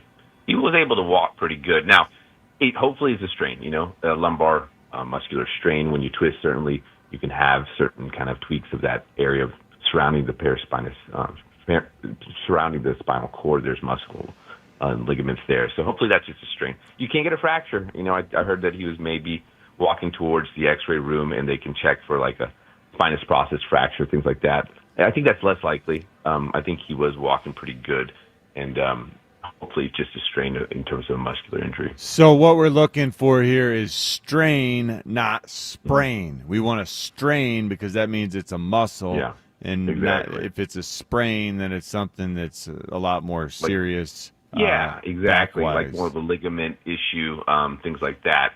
But a muscular strain, hopefully, is kind of the ideal look there. He does get kind of hit directly into that area. It could be just a contusion as well, which would be something that he can bounce back from a lot quicker. And Doc, doesn't it sort of make sense too? A guy who's dealing with some back, any soft tissue stuff, the stoppage of play after the stoppage of play. So play stopped at halftime, and then it stopped again for an hour. That's got to be the worst possible scenario for a back injury, right? Yeah, you warm up, you feel good, and then you got to stop again, and things get tight again, and there's no way to kind of keep that intensity up, that they are experiencing during the game for an hour while they're working out a rain delay. So people get cold again, so it's probably kind of a combination of just the circumstances as well. So Ben Van Sumeren, the fullback we were promised so much about this season, holy cow, the opening kickoff, it looked like. What did you see on the mechanism of injury? What happened to him, Doc? Yeah, it doesn't look good. He was basically getting blocked running down the field, and then he just pivots. The typical, you can see that right knee, he's flexed a bit, and then it just kind of shifts. That kind of combination, the pivot shift, it's not a true contact. It's literally him pivoting, and it kind of moves. And the main job of, I hate to say it, the ACL is to keep the tibia from moving on the femur, as in it's a stabilizer of the joint, and you can see that slight shift. That's my eyes from, the TV screen here. It could be a number of things. Obviously it could just be something less devastating than another ACL for this young man. It could be a patella injury in terms of dislocation. It could be a meniscus or an MCL sprain, but I'm concerned about how that knee looked like it was shifting, and I'm hoping for the best for the young man. Yeah, John, I'll say this. His face didn't look good. His face, a guy who had a season-ending injury last season, looked like, are you kidding me? That's what it this looked like to again. me. I think he said that. I think he said, are you bleeping kidding me? It looked like, Wow, I didn't notice that. How about Shipley? Doc, how about Will Shipley? He played well in the limited time he played. Close to halftime, he got banged up and did not return. Could you tell what was going on there? Yeah, I didn't see Will Shipley's injury as much, not going to lie. I didn't see that young man in terms of what happened with him. Did he have a contact injury? I didn't really actually. It was his ribs. His rib. Yeah. Yeah, he got roughed up a little bit right before the half. Yeah, luckily they hurt. They hurt, probably worse than certain injuries, but they're not as dangerous, and they can basically splint those, support those with pads, and they can get back into it. Even rib fractures, intercostal strains, those are painful, but they can play through those most of the time. Good deal. Well, Doc, we appreciate having you on. I know we'll talk to you throughout the season and other NovaCare doctors as well. Dr. Dinesh Dhanaraj, orthopedic surgeon with St. Mary's Orthopedics in Langhorne. For more information, get yourself to trinityhealthma.org for the great care of Dr. Dhanaraj and others. Thank you, Doc. Appreciate it, sir. Thank you. Appreciate it. All right, good stuff. Thanks, we certainly Doc. appreciate his contributions more than Jalen Carter's contributions last night. That a good segue, Ray? You like that? What contributions? He lasted longer. He lasted longer. So let's listen to what Jalen Hurts said after the game about Jalen Carter. Hurts had earlier in the press conference referenced the need – James, I'm sorry. He had referenced the need for the team to be better disciplined. And so there was a follow-up question by a reporter like, hey, are you talking about Jalen Carter? Here's what Jalen Hurts said. I'm referring to the team, not just one individual. I have had a conversation with him, and, we're on the same page. And so, I know what type of player he is. Everybody knows what type of player he is, and, it's something that we all can learn from. I thought Jalen Hurts last night, quick aside, then we'll get back to Jalen Carter. I thought he sounded more. I don't know how to put this. I don't know if leader. It's not leader-ish. It's like more human. It's been all training camp, Joe. Yeah. It really has. Like he's been more, loquacious. He's been more. He's been more talkative. He's been more willing to smile. It seems like he's been more. I honestly think he's worked on it. I think he worked on it this offseason. I think people said, "Hey, you got to be more personable in these press conferences," and he think there's fixed it. some of that. I think that people are just giving him a chance now, and he's kind of an interesting guy. Like there's a lot that goes into. But he had to this give. person. He wasn't giving before. I thought you're right. I thought You're he right. gave You're more right. now. I think before And he sounded felt good. no It sounded need- comfortable doing it. Before Like- he felt no need to make this digestible for other people. Right. Like what I perceive this as like he is on a mission. He didn't feel the need to show other people what he was doing. Well, or explain what he was Saban doing. hurt him with that. The whole rat poison thing. I think Nick Saban really got in his head. Maybe. But I mean, look, and on the field, I thought he played great. I mean, he was, first half in particular, dynamite. Short passes typically, the one bomb to Dotson, but running quite a bit and effectively throughout the game. I mean, They he churned first won downs. because of Jalen Hurts. I agree. Because, especially in the first half, and that just goes to show, the argument against, throughout the offseason, we're doing these rankings and people, count him out and they say he's just, has a super team around him. Well, I don't think that the Eagles would have won last night I agree, if it Devin. wasn't for Jalen Hurts. I agree with that, but I will say this, for instance, in the defense of me and others that have been critical of him.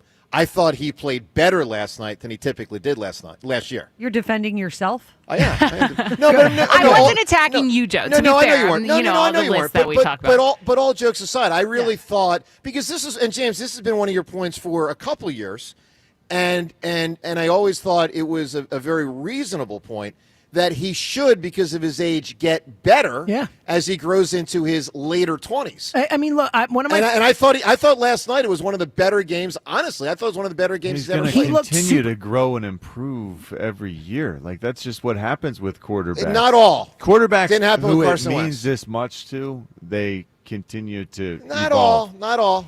I don't agree with that. I think like How one of can my you not? favorite cliches. I've seen a number of players not improve. Bobby Hoyne didn't improve. I mean, I don't think he didn't care. I mean, not everybody Always improves. been better than Bobby Hoyne. No, but you know what I mean? I'm not, Bobby Hoyne had a flash for about John gives 6 me the games. everybody cares, they definitely improve. And I'm like, nah. Well, no, they can't. not But true. I mean, the Not Bobby true. Hoyne comparison was, I think, Well, no, I know, but I'm just saying we were excited about Bobby Hoyne, and he because did he not had get like better. 5 or 6 great games. It was Hoyne mania. I well remember it. It sure was. All right, 215-592-9494. More on the Jaylen Carter situation, including what he said after the game. Also, we'll talk to Elliott Shore-Parks. We've got the Bad of the Bone Award. Ray Diddinger at 7:55. I mean, there's a lot happening as we broadcast from Borgata today. Joe DeCamera and John Ritchie. The Birds, not exactly pretty, but 1-0. And I'll take it. Joe DeCamera and John Ritchie, it's 94 WIP. This time of year, anything can go wrong when it comes to your plumbing system. Burst pipes, leaks, clogs, corrosions, even a loud, mysterious noise. So contact Horizon Services today and just stop worrying, because you can always trust the experts at Horizon Services to solve any of your plumbing problems, because, frankly, they have seen it all. You won't be waiting around days for a plumber to arrive. Horizon Services has same-day service, so they'll make sure your problem is fixed fast. As always with Horizon Services, job's going to be done right the first time. If it's a bigger job, say a water heater installation, Horizon Services has money-saving warranties, rebates, and flexible payment options. Doesn't matter what season it is, you shouldn't be worried about having enough hot water for everyone in your house. And you shouldn't have to worry about your wallet when you need to take care of your home. Horizon Services, they are available 24/7, so don't wait. Schedule a visit at horizonservices.com. That's horizonservices.com. Book today, knowing with Horizon Services, help is on the way. The Phillies play here tonight. Phillies, Marlins. Leading off starts at 6:10. Sponsored by Nissan. Nissan makes cars that thrill. Shop NissanUSA.com. The first pitch is at 7:10. Then stick around for the final out on your exclusive home for Phillies baseball. Castellanos coming home. The throw is not in time. Sports Radio 94 WIP. Hey, football fans, tune in this week to kick off with Boomer and Valenti, where the guys break down the biggest headlines and stories from across the NFL. Kickoff with Boomer and Valenti is brought to you by Nationwide. For your insurance and financial needs, Nationwide is on your side. Grab hot deals on tires at CJ's Tire and Auto during our end of summer, beginning of savings sale. Now through September 6th, $70 off the purchase and install of 4 Continental Extreme Contact DWS 06 Plus tires. CJ's Tire and Auto. We keep things moving. The Labor Day sale is on at Mattress Warehouse, and your chance to score the lowest prices of the season. Now you can save up to $1,000 on best-selling mattresses from Tempur-Pedic, Beauty Rest, Silly, Purple Casper, and a whole lot more. And at Mattress Warehouse, you'll rest assured knowing you got the best deal possible with a 1-year price guarantee and 100% comfort guarantee. Whether you're upgrading your sleep or furnishing a new space, now is your time to buy. Do what I did. Visit mattresswarehouse.com to find a store near you. Some things are hard to commit to, like learning how to surf or saving for a family vacation. But one commitment that's easy, switching to Fios Home Internet with a 5-year price lock guarantee. That means 5 great summers of fast, reliable internet at the same low price. All with the Fios 1 gig internet plan. Plus no hidden fees or equipment charges. Call 1-833-VERIZON to switch today. Price guarantee applies to base monthly rate only for new and existing My Home customers. At Uline, they know going the extra mile takes hard work. For companies pushing to go further, Uline will go the distance with you. 24/7, they answer the phone to get you the shipping and industrial supplies you need. Business can move fast. Unexpected large orders, adverse weather, new safety guidelines, and changing economic trends. Uline works hard keeping 41,000 items ready to ship, minimizing detours on your way to the extra mile. Visit uline.com. When you need to know, depend on KYW News Radio 103.9 FM. SEPTA is ordered to return schedules back to normal as soon as possible, but their 20% fare hike will go through. Local religious leaders want Mayor Sherrell Parker to stand by Philadelphia's sanctuary city status. And COVID vaccines are beginning to become available throughout Pennsylvania for those who meet eligibility requirements. Get the latest anytime on KYW News Radio. Now on Crystal Clear 103.9 FM. You've never needed us more. At Straight Talk, we get it. You say no a lot. Mom, can I get a tarantula? No. Coffee? No. So we're giving you more reasons to say yes, like a free 5G phone with real unlimited data with select plan activation. Can I use the free phone? Yes. See? Doesn't it feel good to say yes to more? Absolutely. Face tattoo? Absolutely not. Available at straighttalk.com and Walmart. Taxes and fees apply. In-store activation of Gold Unlimited plan or higher required. For network management practices, visit straighttalk.com. The NFL is back. Watch the Kansas City Chiefs and the Los Angeles Chargers live from Sao Paulo, Friday, September 5th at 8 p.m. Eastern Time, only on YouTube, featuring a halftime performance by Karol G. Watch it all live and totally free from the comfort of your living room, which if you turn the volume up just right, will make it feel like you're right on the 50-yard line. Tune in Friday, September 5th at 8 p.m. Eastern Time and kick off the NFL season, only on YouTube. Certain local broadcasts available. Hey there, cats and kittens. It's Brian from The Commercial Break, the mediocre comedy podcast where my best friend Chrissy and I attempt to make sense of the world. We talk about the absurd, the ridiculous, and the stuff no one asked for, like internet weirdos, pickup artists, and why everyone is obsessed with crystals and colonics. It's all got to stop. The show is free, it's frequent, and it's probably not for everyone. You can go to tcbpodcast.com, subscribe at youtube.com/The Commercial Break, or check out the show wherever you listen to podcasts. We'll see you on the next Commercial Break, and best to you. It's never happened in the history of Benari Jewelers, but this event was worth the wait. I'm talking about their September financing event. You can dream big, pop the question, celebrate that special occasion, because when you make a purchase at Benari Jewelers, you pay nothing down, get 0 interest financing for 5 whole years. You heard that right. Not 1 penny down and absolutely no interest for 5 years at Benari Jewelers. Imagine a $10,000 designer engagement ring for less than $170 a month. Those $3,000 diamond studs, just $50 a month, 0 down, 0 interest for 5 years. Visit Benari during the September financing event. Look around, see something you like, just divide the price by 60 and spread that payment over 5 years. You can finance the entire purchase price, including the tax. This is Benari's most aggressive offer ever. Now through September 30th, the September financing event exclusively at Benari Jewelers, Exton and Newtown Square on approved credit. Some exclusions apply. 94 WIP Sports Update. Brought to you by PDQ Signature Systems. Eagles got by the Cowboys 24-20 in their season opener at the Link, overshadowed by the actions of Jalen Carter, ejected for spitting on Dak Prescott. Nick Serriani would not comment on any punishment for Carter. I'm going to keep all our conversations and all my disciplinary things in-house, but we got to do it. We have to fix it as coaches. Something where you might take disciplinary action against Jalen? Again, I will keep everything in-house. You won't ever get that from me.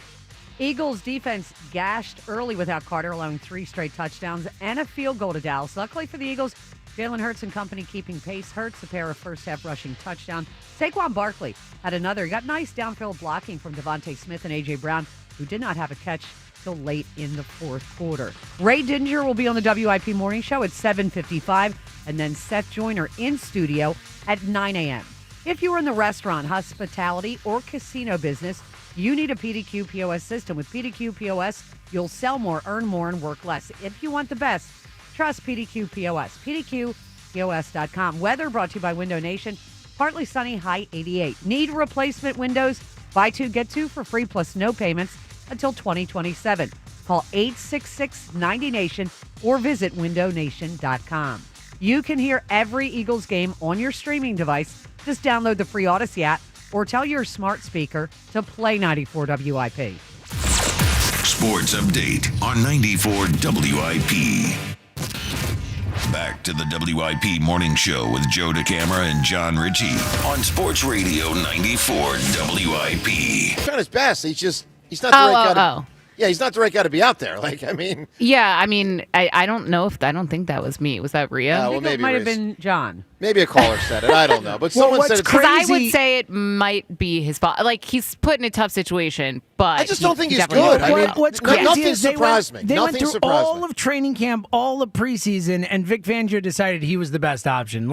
They're in trouble there. You know? They are. But if you remember, earlier in training camp, Vic Fangio, honest and blunt as always, said, look, I don't make these personnel decisions. Dory Jackson didn't work for these other teams. Totally. I don't know why people essentially think he's going to work here. He did kind of warn said, us. I'm challenging he's still him, starting him. That's the problem. That's Right. and that's your best option. That is the problem. I agree. All right, bad of the bone. He said no one was distancing themselves from the others, and that was frustrating even to him. Oh, there's no question. Bad of the Bone Award coming up shortly. Elliott Short Parks this hour. Ray Didinger. But let me say we're happy to announce that Ray is back with us for another season. Typically, it will be Mondays at 7:55.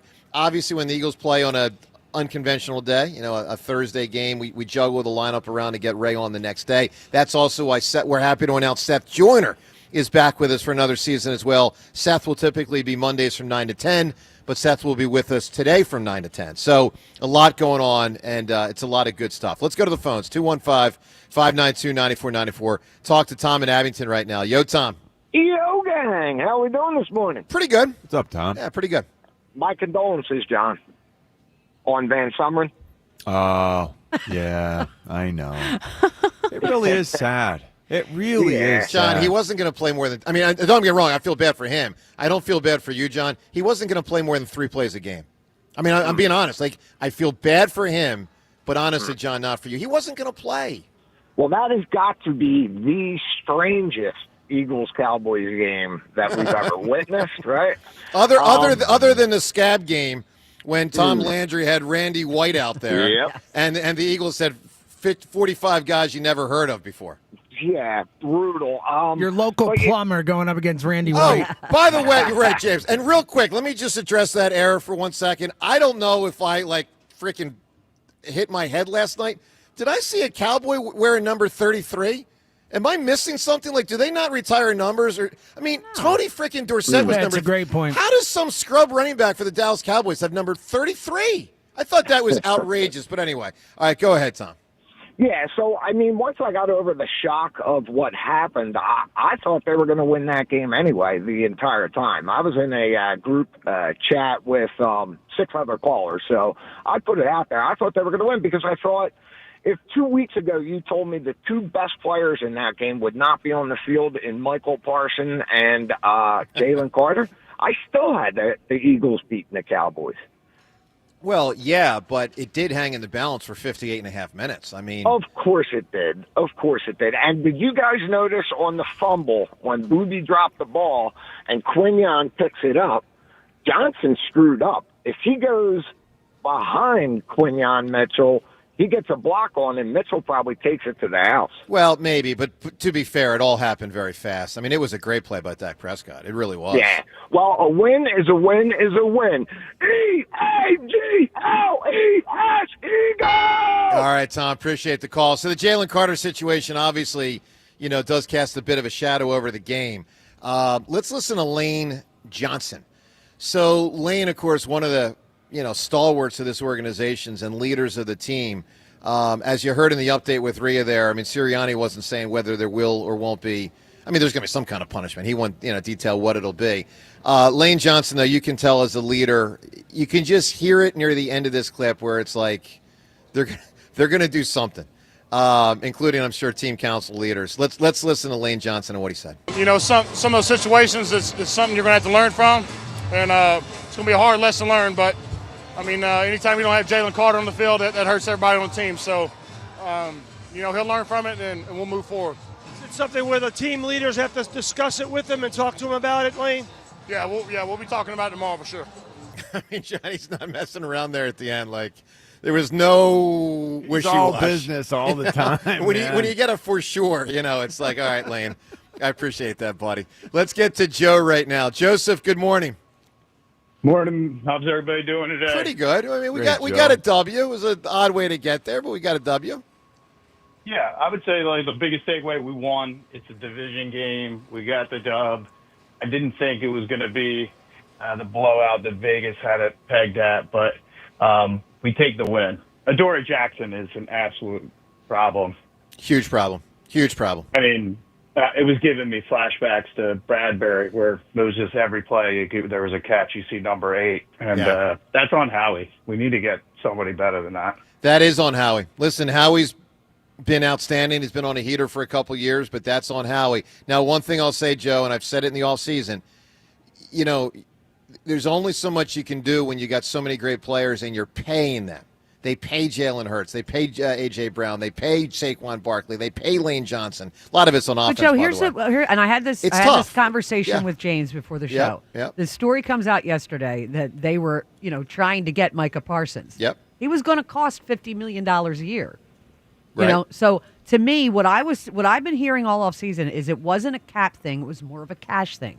They had a budget, and to me, you have to be able to afford either Isaiah Rodgers or Darius. So do Slay. you put that on Jeffrey Lurie? Because, Howie's not making that decision. That Correct. Comes from Lurie, Yeah, I then. put that on the owner.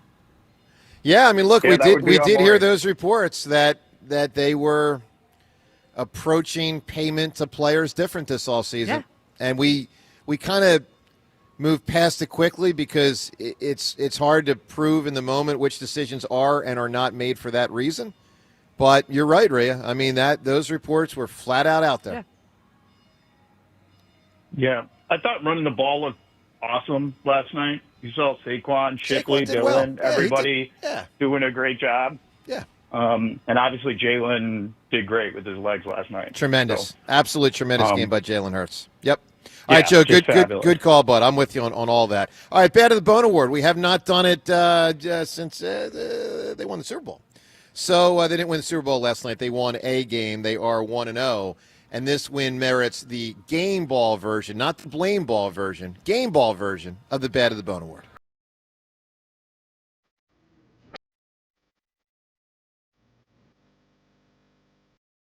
Now, I always get jobbed in this thing because I always go last, like a gentleman. I hold the door open for everyone else. You are a gentleman. I am a gentleman, Rhea. but maybe not as much of a gentleman as Jack Fritz. I got to give him another shout out if you missed it. Fritz said yesterday that we will not do the basketball game until my ankle is good to go, and I appreciate that. Obviously, Jack Fritz here. Thank you, Jack Fritz. I would have had no shot on Tuesday. I mean, with this ankle, I would have had no shot. So very magnanimous move by Fritz, delaying the game until my ankle's ready to go. So we'll figure out in the coming weeks when that'll be. It's not in good shape. It's not broken, so it's better than it could have been, but it's not in good shape. I'm on crutches. But Fritz, I appreciate it. I'll be texting you later today. All right, Bad to the Bone Award. They won the game. John always gets first crack at it. I think this is a pretty easy number one, but let's see where John goes. Yeah. Oh, man. John, what do you got? Bad to the Bone Award, game ball to who? Jalen Hurts Yep. was That's it. We knew it. outstanding. He was. Did everything necessary to keep the offense just functioning at a high level. It was moving. It was like when the Phillies are doing it all. When Kyle Schwarber comes out and he hits a home run in the first inning, and then they're also playing some small ball and Trey stealing second. Like when everything's just working. That's kind of the way Jalen Hurts approached it yesterday. Everything in his bag of tricks, he was getting to it, and he was getting us in plays that were the right plays to work in that look. He did a great job. It wasn't Great job. anything like overwhelmingly like shock you. Wow, that blew my doors off. But we did what we needed to do. He did what was necessary to win, and that's just his sole focus above all else. So he accomplished what he was looking to do, but it was a balanced, he ended up having, ended up leading the team in rushing, 62 yards to Saquon's 60, and that, because that's what the defense gave They us. wouldn't have won without his legs. His arm was good, but they would not have won without his He legs. continued to he just did a great break job. their back, Yeah. break their will by making the plays that were there. Made plays. James, game ball to who? Yeah, I'm with what you said before. I think it's clearly Jalen. I think either of the Jalens would have been the clear John Ritchie choice for the first winner, however this game went. But, Jalen was winning the award one way or the other. So I think it's wide open. You mentioned in Xinguan Zhou, I'll leave that on the table for you. Look, when Jalen Carter gets ejected before the first play of the game, you need your studs to step up. You need your leaders to step up. And I thought Zach Bond had some real moments last night. I mean, him chasing down Miles Sanders was maybe the play of the game, arguably the play of the game. And in coverage was awesome, flying all over the field. I thought Bond was awesome last night. I'll He give it to reached Zach top Bond. speed of 20.68 It's miles unbelievable. per hour. Chasing down Unbelievable. Miles He chased him down, man. Like that was a linebacker chasing down a running back in that spot. That was huge. Yeah, big play. Rhea, what do you got, game ball? Well, I think that our linebackers could be pretty special this year because I'm going to give it to the rookie, Jahad Campbell. 30 yards downfield for that pass deflection. And never, wasn't even like it was instinctual, but his numbers 3 total tackles, the forced fumble that he shared with Byron Young, 2 targets, 1 reception allowed for -3 yards, 56.3 passer rating allowed, and he played 56 total defensive snaps. Yeah. I thought those two together could be really special. Good stuff in there. Devin, what do you got for game ball? I'm going to go back to offense, and I'm going to go with Saquon Barkley. So he didn't rush for a ton of yards, only notching 60, but he still made a massive impact in the game. He made that one incredible one-handed catch later on in the game that just, left me in awe, as Saquon Barkley tends to do. I also have to say, I don't know if the TV cameras caught it, Saquon Barkley is such an incredible teammate. Like, when the defense is trying to make a stop, Saquon Barkley is walking up and down the sidelines, hyping them up, like cheering them on, so into it. And I just think that's really awesome for a player of his caliber to be so locked in and so supportive that you're, hyping up the other side of the ball, your defensive teammates, knowing that they need it because they lost Jalen Carter early in the game, is really cool to see. Yeah, no, that guy is unbelievable. All right, so I've got a few dudes to choose from here. I'm thinking about the punter. I'm not going to pick him. I'm thinking and the about kicker too. Throw him in if you're going to do both I'm thinking kickers. about Dotson. I'm not going to pick him. I'm going to pick the kicker. Listen. Hey, there you go. Listen, all right, let me tell you something, guys. The Eagles won by 4 points, and if he doesn't stick that one for 3, the game script could have been different, and Dallas could have kicked a field goal to try to win the game. So bottom line is it was a long-ass field goal. 58 yards. 58 freaking yards. I think we all know based on the camera shot when you saw the replay, it probably would have been good from 70. It's a great sign that, hopefully Jake Elliott is back to being locked in. If you remember last year when I was advocating the Eagles not use him down the stretch, it wasn't cut him. It was just save him for next year. Something was out of whack. Maybe it was as simple as it was the snaps with Lovato, who had done a great job for years. But, they got rid of him. Sounds like they weren't happy with the way he was snapping there at the end. So it was big time. And overall special teams, there were a number of times where Dallas would get, pinned down there on the kickoffs. You had the situation with the punter doing a great job and Jake Elliott. But I'll give it to Elliott. But there's a couple guys that merit consideration, and he's certainly one of them. All right, 215-592-9494. We're going to talk to Elliott Shore-Parks in just a moment. Elliott obviously on the beat, waking up early for us after a late night last night. We'll talk to Elliott in a second. Let's go to Patrick in Tabernacle right now. Good morning, Patrick. Morning, everybody. How we doing? Doing great, Patrick. Yeah, man. Number one in the book. Yep. Boy, Jalen Hurts. Yeah, I guess our answer to our the cornerback situation there is going to be Jalen Hurts. You know what I mean? Just to outscore them. Yeah. There's going to be more of that required. Look, I pretty much knew that going into the season, Patrick, and last night confirmed they have a legitimate cornerback problem. Oh yeah, 100%. And listen, man, just score more points than the other guy, But boy, it's I'm not going either way, up, down, or it's game one, we get the win. But boy, this. I would love to see this guy just carry the team all year. We'll see what he can do, stay healthy, all that kind of stuff. But Jalen, that whole Carter thing, like it's like a parent's worst nightmare almost, and that's what I thought of. It's just like when your kid does something like, but this is just. I would not want to be Serriani. Because I know I think you said it too, is like my first reaction is that this guy's got to get a message sent to him like loud and clear. My initial reaction was like bench him for next week, send him a message, and So I would not, Patrick. I'm just telling you right now, I would not bench if the league does not suspend him, and they may. I would not suspend him, and I would not bench him. Real quick, hold on, James. Hold on. I would beat him up for 9 days, Patrick. I would freaking break him down like it's his first week in the military, and I'm going to break that guy down for 9 days. But I want him on the field to play the Kansas City Chiefs. For what it's worth, Tom Pelissaro just tweeted out 2 minutes ago, the NFL will review last night's spitting incident for possible additional discipline, standard for acts that lead to disqualification. He does say, worth noting, Eagles DT Jaylen Carter effectively served a 1-game suspension by getting ejected before the first snap. It is interesting. Tom Pelissaro works for the NFL. It is interesting that he put that in there. Very interesting. And I'll tell you, I don't think that should be a factor, but I can understand that it would be. If a guy gets ejected with 2 minutes to go in the game, it's different than if a guy gets ejected 5 seconds into a game. But it doesn't mean it should be, but maybe it will be. Yeah. All right, Patrick, I got to get to Elliott. Good call, bud. We'll talk a lot. I'm sure he'll be calling us next week. Let's talk to Elliott Shore-Parks. So Elliott's going to join us every Tuesday and also every Friday throughout this season. There was a lot going on. It was a late night for everybody last night, probably Elliott more than most. Elliott, we're going to play the Serriani press conference at 8:30. I'm guessing most people did not hear it last night. But you, my man, a warrior all the way through the end. Good morning, Elliott. Well, now I know how you guys feel every day with 4 hours of sleep. So, yes. But at least they won, I guess. That makes it better for people waking up. They did. So, Elliott, let's just start with this overarching question before we get into specifics.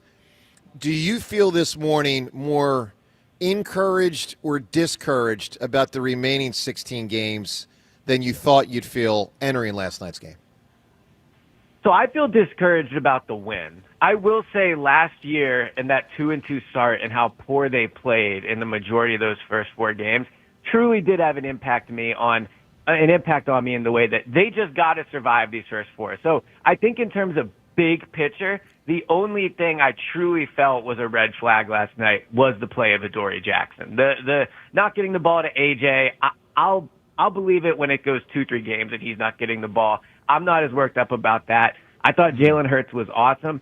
But when you look at that game last night, like, they were lucky to win that game. Like, CeeDee Lamb drops those balls in the second half, and that's the game to me. Like, if he catches that pass where it was about the 20-yard line in the fourth quarter, I think they lose that game. So I didn't think there were big red flags for the whole, season.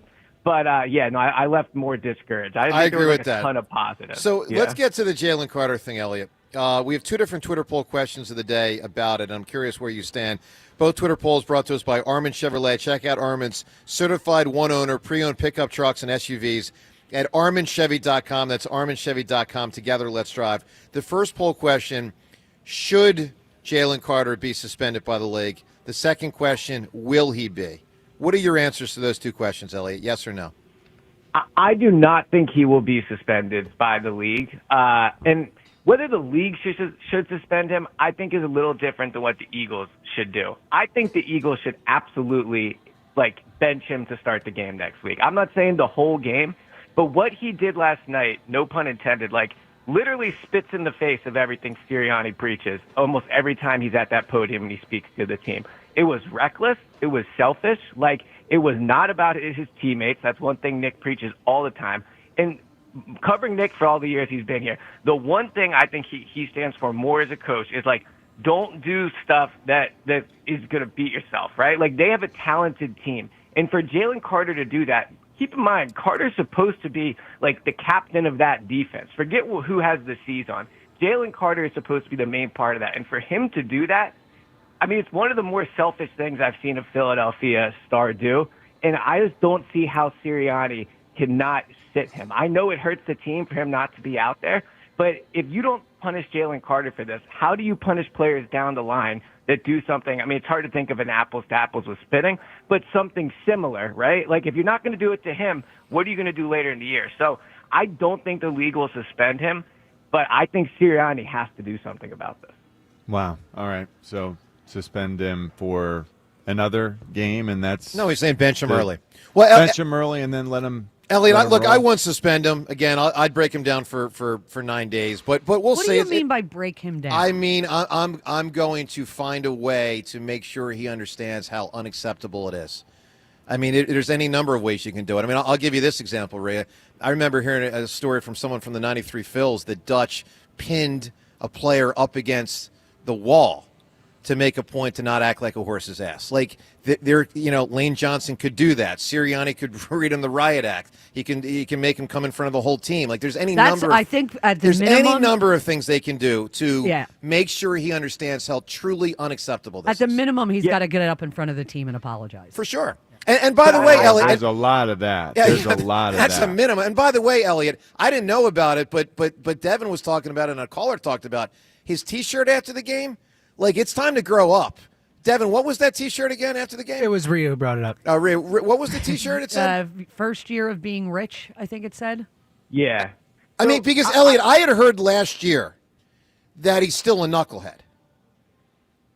Now, I think you can rest assured he's still a knucklehead. Good point, John. So, Elliot, what do you know? And then we'll get into all the other aspects of the team. But from what you know through the 2 years and one game now, still a knucklehead, right? Yeah, now, I do think he has made some strides as a leader. That's definitely one thing I've heard over the past year. He has made some strides. But stuff like last night, we talked all offseason about how much this guy's going to get paid. They're saving money all offseason to pay him.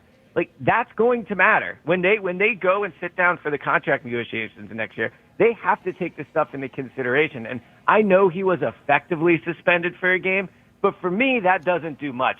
He wasn't suspended. He got himself kicked out of that game. He still got his game check.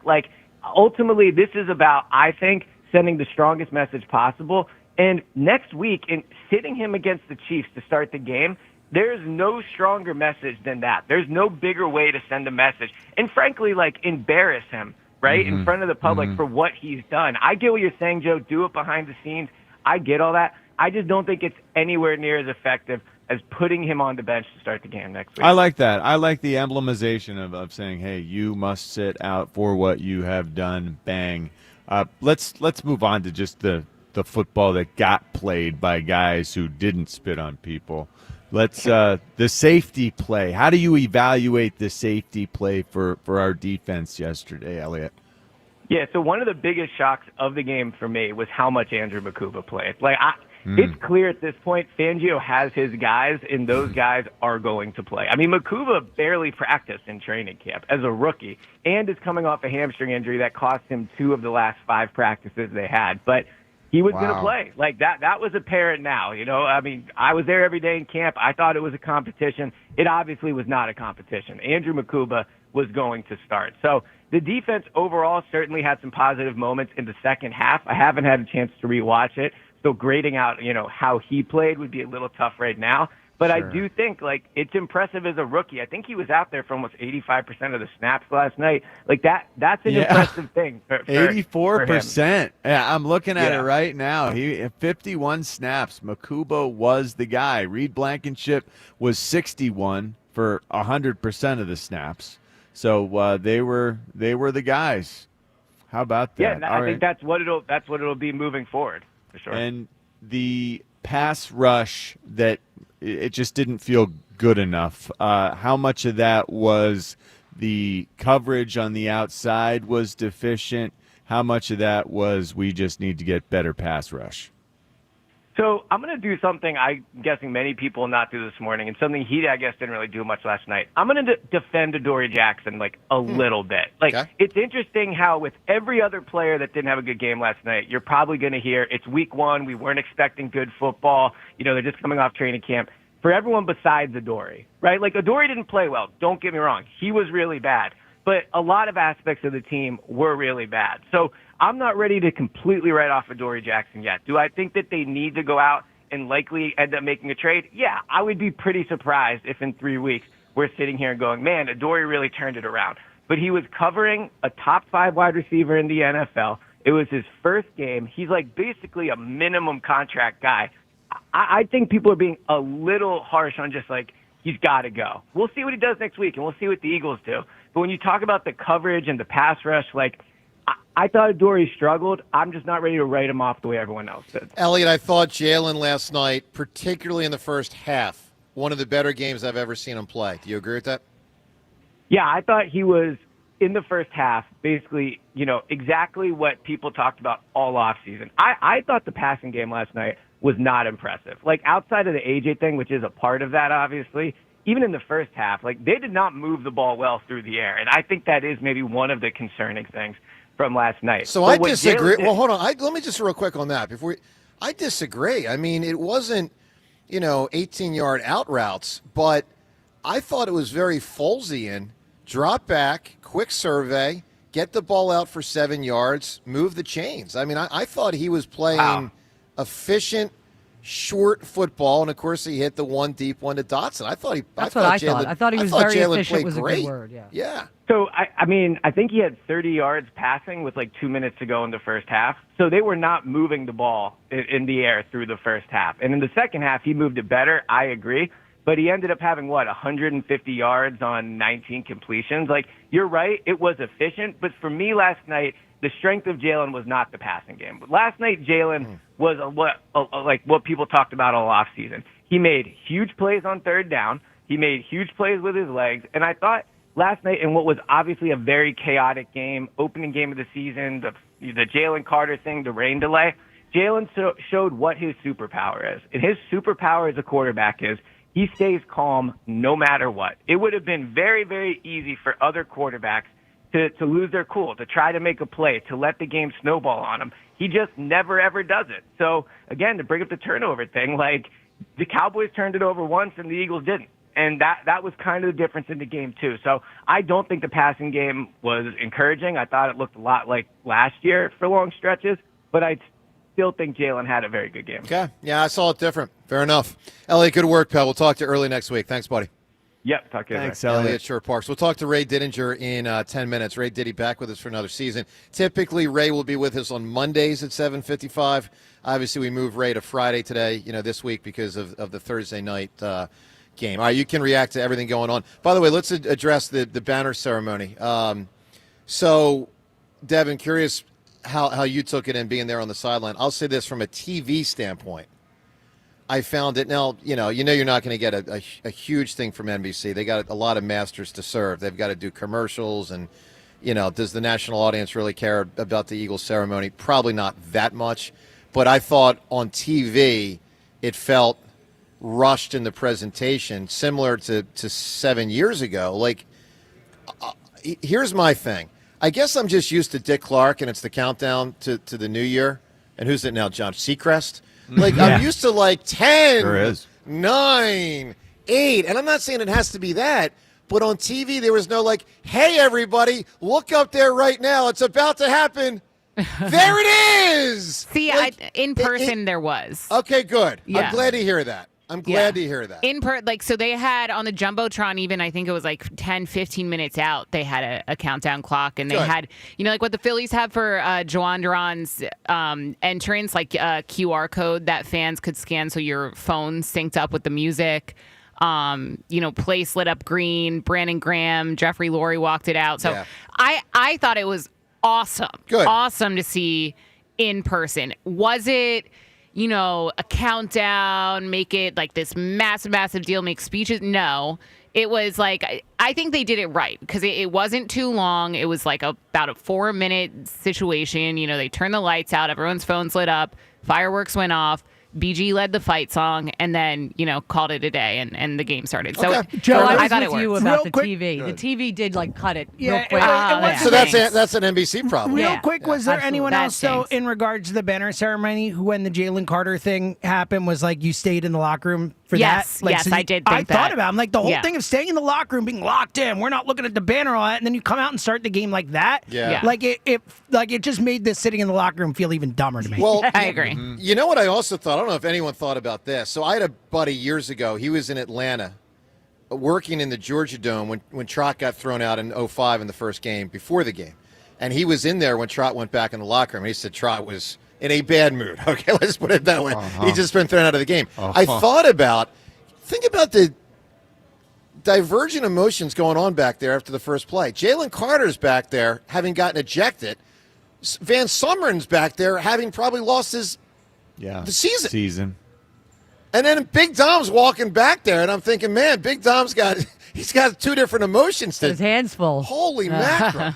All right, let's go to Gary in Vineland. Gary, good morning. Good morning, Joe. If ifs and buts were candies and nuts, we'd all have a Merry Christmas. We can't if and but this game. We won. They didn't make the plays. How many interceptions did we drop? Well, I know at least one. Two, at least two. Was it two? Byron Young dropped one, too. Was that the one where he had to die for it? Yeah, it was. It wasn't. That's It hard. wasn't That's a. hard. It wasn't easy, but it was Quignon's in his hands. It hit his hands. The Quignon thing. The Quignon one has to get It's caught. the weakest element of his game. Yes. He's a great player, but he's obviously not very good at catching the ball. Why he's a defensive back. Well, Yeah, and I that's why think he's not a wide moments receiver. like that just showed, the starters didn't play in the preseason, and I think that was very evident with. Yeah, but moments even like when that. he was playing last year, he had a couple where he Quignon. was But then there dropping. was another, the ball popped up, and I think it was Reed almost got it. And so- Gary, let me be very clear before Yeah, that we- was another one. Yeah, Gary, before we turn this back to you, I am happy the Eagles. I'm in a good mood. They won the game. Like I said, survive in advance. And it's like I said last year in October. You got to stack wins. The only way you can be a 2-seed or a 1-seed or a 3-seed, you got to get to 12 or 13 wins. You got to get up there. They got one last night. Now, was elements ugly? Absolutely. But they got the W. And I was highly impressed with the way Jalen Hurts played. I thought he played great. And the caller's point 2 or 3 callers ago, and I said this in the offseason, a year they're probably going to need to score more to offset a defense that will give up more, and I think that formula is in play. Do you think you finally saw what it is that makes Jalen so? I thought he played better. No, I thought he played better than he typically did. Valuable. No, this is when I first got to college, when I first got off and I was at Michigan. Yep. And I stood there and we were playing against a guy like Cordell Stewart, who ended up beating us on the last play of the game. Michael It was Westbrook. Colorado, Michael Westbrook in the corner of in the front of the end zone. I just remember thinking all game long, no matter what we do defensively, we can never be right. No matter what we do, coverage-wise, we can never be right. So No matter here's how where great we tackle, we can never be right because that quarterback is always making plays that puts the Colorado team in a position to have a chance Here's what I'll to win say. the game. Jalen's and run with the players around him that he has, that is all but secured and assured. I mean, here's we where are I'm at. so Other good, than Joe. the last 2 games last year when Jalen took his game way, way, way up, I would say last night was much more Jalen Hurts 2022 than Jalen Hurts 2024. Well, good. I was very encouraged with the way he played. I thought anyway. Well, think about what you're saying then. That's a good thing. Oh, it's a great thing. Yeah, keep it going. And again, particularly if the defense isn't as good, which it's not going to be. Gary, go ahead, man. You know what I didn't like too? Like all season we talked about, Cooper returning punts, and there he is on kickoff with a Cowboys player trying to rip his helmet off with his head still in it. Yeah, like, So I noticed that. Kickoff? Listen, here's what I'll say on that, Gary. Rodney McLeod would play special teams. Brian Dawkins would play special teams. It is risky. I noticed it as well, but it's not totally unusual to have quality defensive backs on special teams. And look, he's not returning punts, so it's a win. Yeah. But I hear you, Gary. There is a risk there. I'm not minimizing that. And I think if Dak didn't come out and say, well, I taunted him and then I spat in his general direction, I don't think that, I think that helps him not getting suspended for another Well, I'll tell you week what, we're going to play the audio of what Dak Prescott said. Gary, appreciate the call. Whether you believe Dak or don't believe Dak, James, let's play this audio of Dak Prescott after the game. It's a pretty lengthy explanation. I don't know if he's telling the truth entirely. I don't know. He obviously was smiling at Jaylen Carter in a way that was it was devious, taunting-ish, sort of, Weaselly. Let's say yeah. it's weaselly. But with that said, he did not spit on him. I would not say he spit particularly near him. It was in his direction, but I wouldn't say it was too close to hitting him. And of course, any which way, Jalen Carter's got to know better and not do what he did. Let's listen to Dak Prescott, his explanation after the game. It was trolling, I guess you could say, trying to mess with Tyler Booker. I was just looking at him. I was right here by the 2 linemen, and yes, I needed to spit, and I wasn't going to spit on my lineman. I just spit ahead, but I'd say he was back there where Jory was in that sense, and he asked, or he goes, "You trying to spit on me?" At that point, I mean, I felt like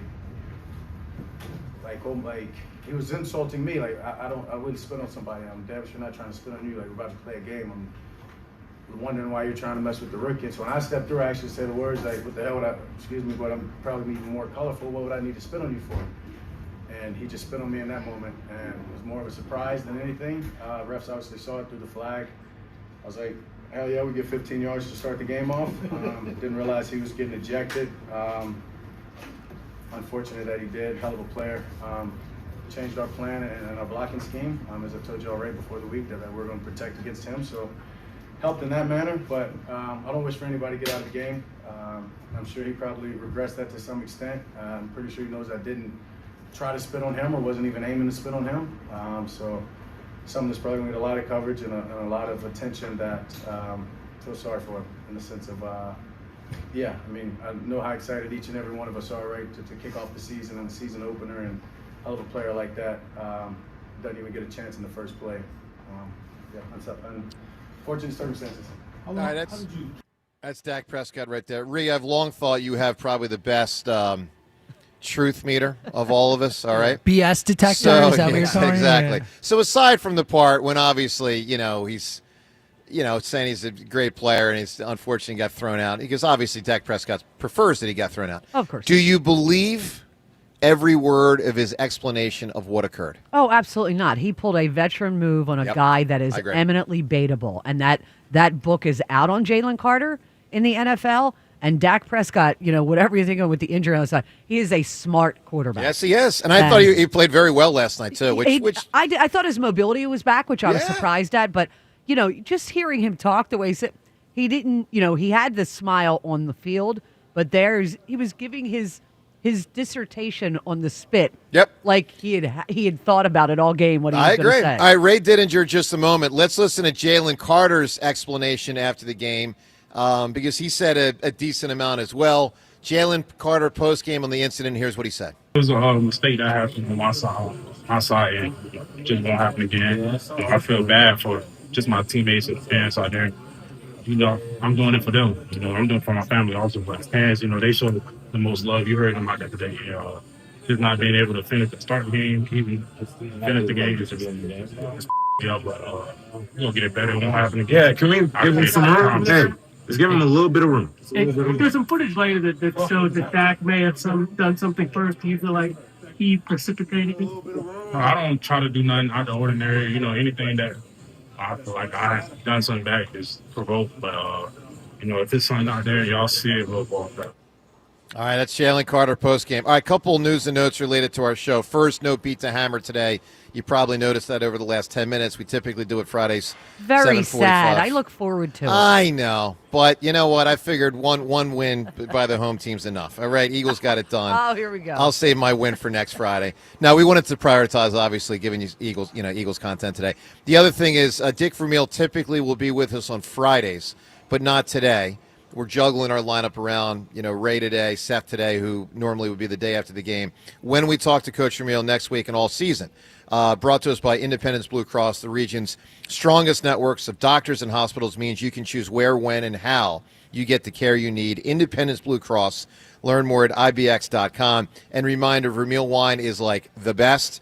So get yourself some Vermeil wine. If you live in PA or New Jersey, you can get delicious Vermeil wines shipped directly to your home. Make sure you visit vermeilwines.com. That's vermeilwines.com for Coach's entire wine selection. We look forward to having Coach Vermeil on the show next Friday for the first time this year. All right, let's talk to the Diddy. We're also extremely proud, always proud, to announce that Ray Didinger is back with us for another season here on WIP. Typically, it'll be Mondays at 7:55 when the Eagles play a game on a Sunday, but Ray gracious enough to move to this Friday morning. Ray, good morning, sir.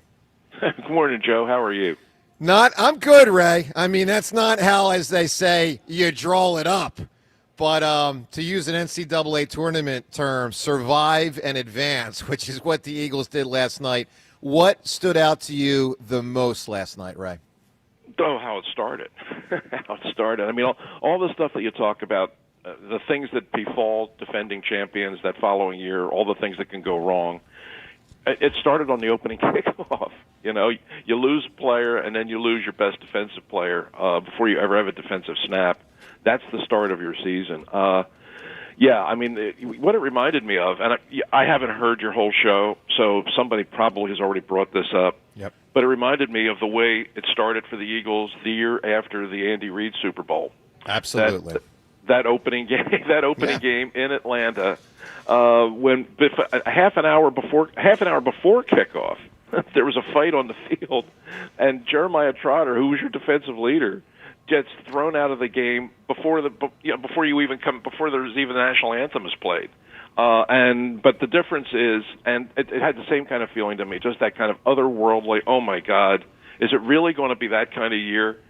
And the difference is, and that's encouraging if you're an Eagles fan this morning, is the Eagles lost that game. That's right. The Eagles lost that game in Atlanta, and it was the start of what proved to be a 6-10 year where they didn't even make the playoffs. Last night, as badly as that thing started, they were able to regroup and come back and win the game. Now, they'll have to play better than that, but the first thing that I thought of was it was exactly like the first game back for sure. after the Andy Reid Super Bowl. So, Ray, we want to get to all the football played, but let's get to the Carter situation a little deeper here. Couple questions. I'm going to tie them all into one. Do you think he should get suspended? Do you think he will get suspended? Do you think when it happened, meaning 5 seconds into the game, helps him not get suspended? Does Dak Prescott with a spit that went toward him but didn't hit him help him not get suspended? Break it all down for us. Yeah, I think that's probably true. I may be proven wrong on this. I mean, what he did was beyond stupid. I mean, it's really just there's no way you can kind of forgive it. There's no way you can justify it. It was just 20 degrees of dumb, and he can't be doing stuff like that. Is there a possibility he could be suspended? I think that possibility exists because the league is, and they talked about it on the broadcast a couple times last night, that there's one of these big sort of priorities this season that they talked about in the offseason. And it's going to impact the way officials call games is this respect for your opponent kind of thing. This is like kind of a mandate, a message, a memo that came down from the league office. And every year the league has a couple of these things that they're going to try and enforce, and they do it early in the season to try and send a message. And so that's one of them this year. And in light of that, maybe they really do come down on them like a ton of bricks. I personally, I'm sure it's on the table right now as the league's discussing it because it's the first game, the whole world sees it, and it's a chance for the league to send a message in something that they want to send a message about. But my feeling is I think he's just going to get a massive fine but I don't expect him to be suspended. I think there'll be a huge fine that's going to come, but I don't expect it to be a suspension. I may be proven wrong. And of course, there's probably going to be voices on Park Avenue now that are going to be calling for him to be suspended. But I think that he'll come with a stern warning and a big fine. But I don't think it's going to be beyond that.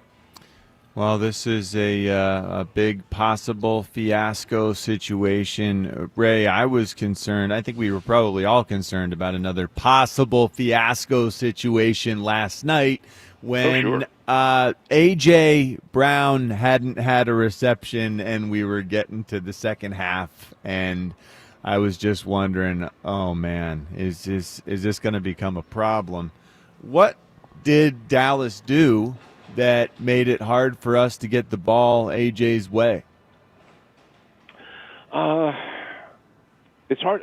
I want to go back and watch the tape today and get a better look at that because there really has to be some kind of an explanation. I mean, there's no way that you get that deep into the game where you're into your last possession before he even gets a target. Okay, so something was there. I think that part of it was that the Dallas team was getting pretty good pressure on Jalen Hurts. Not a ton of sacks, obviously, but there was a lot of pressure that was making him move and get out of the pocket and break down the timing of what's designed in the passing game. And those are the kind of routes that generally the ball goes to A.J. on those kind of routes or those kind of timing routes. And the Dallas defense, I thought, did a really good job of disrupting the timing of those routes. So I think that explains part of it, but it doesn't explain all of it. And over the course of 17 games, you're going to have to make him a bigger part of the offense than it was last night. I mean, you got out of that one with a really tough, hard-fought win. Good for you. But moving forward, when the coaches sit down today and start reevaluating everything that was good, and in the two columns, what was good, what was bad. I mean, one of the things that's going to be up the top, Jaylen Carter is probably going to be number one. Yeah, for but sure. The other one on the offensive side is, look, we got to find a way to get the ball to number 11 because he's too good not to. I want to just mention to you this thing before we move off the Carter thing. It reminded me of something that happened long, long ago, and I've been around this game long enough that I have a pretty long memory on these things. But I think Jalen Carter is just a tremendous talent. I mean, a great talent with a chance to be an absolutely great player. I mean, really, like an all-time player. He has that kind of ability. In a lot of ways, he reminds me of a guy named Mean Joe Green, who played for the Steelers back in the. I think he is that level of player in terms of his talent. I think he could be that good. But Joe Green, early in his career, was not a smart player, and he let his temper and he let his frustration, because the Steelers were a bad team. That was the difference. The Steelers were really bad then, but he let his frustration get the better of him. He had a game where he spit in the face of Fran Tarkenton. I mean, like, really just spit right in the face. This is good knowledge, Ray, because I don't know this, and I'm sure most young people don't know it. All right, so keep going. This is fascinating. He spit on Fran Tarkenton, got thrown out of a game. He spit on Dick Butkus and got thrown out of a game on an incident on the sidelines. In a game in Philadelphia where he was being held on every play, he was begging the officials, throw a flag, I'm being held. They didn't throw a flag. In the middle of the game, he picked the ball up off the ground and threw it into the upper deck of Franklin Field. Wow. Got thrown out of the game. Wow.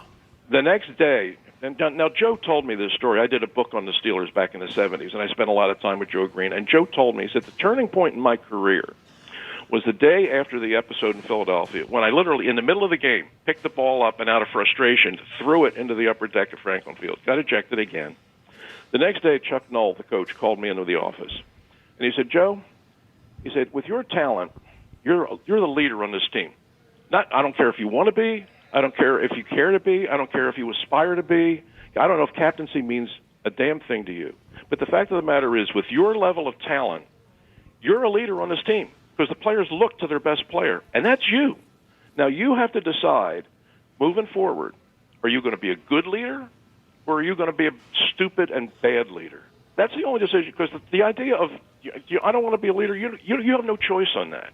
You're so good that every guy on this team is going to look to you and they're going to follow you. And right now you're taking this team down the wrong path.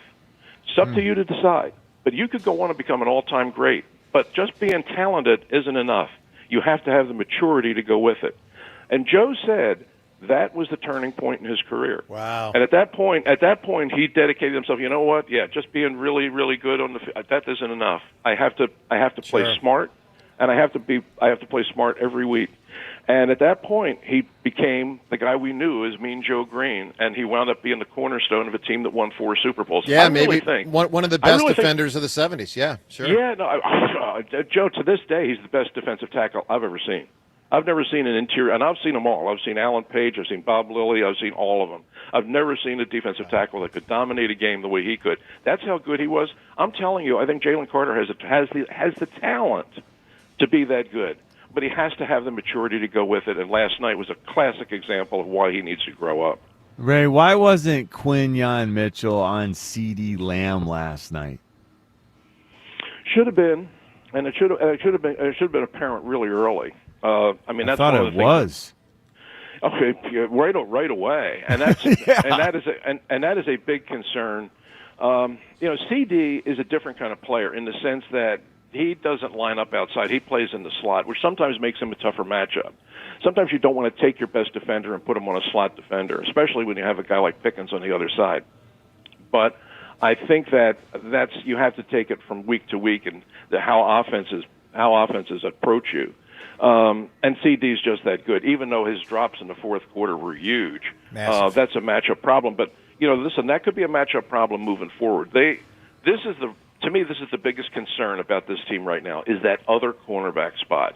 They got to figure that out. They got to figure that out before the next game, because the next game they're going to be facing Patrick Mahomes. Yeah. And I guarantee you Patrick Mahomes is going to be watching the tape after he gets back from Brazil, after he survives the 10-hour flight back from Brazil, and he gets to watch the tape of this game. The first thing he's going to zero in on is Adoree Jackson. And they're going to draw up their offensive game plan around attacking him. And that's something we talked about that a lot in the offseason and all through training camp, is finding who's the other cornerback. Well, we're 1 week in and they're still looking. Well, Ray, I'll tell you this, because I agree with you entirely. I mean, Jalen Carter to me was the biggest negative within last night's game for the game. The other cornerback spot was the biggest negative for the season. And sure. I hear you. They got to figure it out. I don't know what they can do. I mean, other than making a trade, I mean, sometimes you just don't have the horses. And they may not have a horse there. Yeah, I know. I think it's going to be Bennett eventually. And maybe not even like eventually, maybe like sooner than that, although he got a big interference penalty too. But I think it's going to be the way that they played him, Ray. I was surprised at how little they played Jacorian Bennett last night. I agreed. I thought he would be more of a factor, but the numbers were stunningly low. He had 7 snaps defensively. That's 11% of the defensive plays. Yeah, and a big flag, and maybe he arrived late. Maybe he's still figuring things out.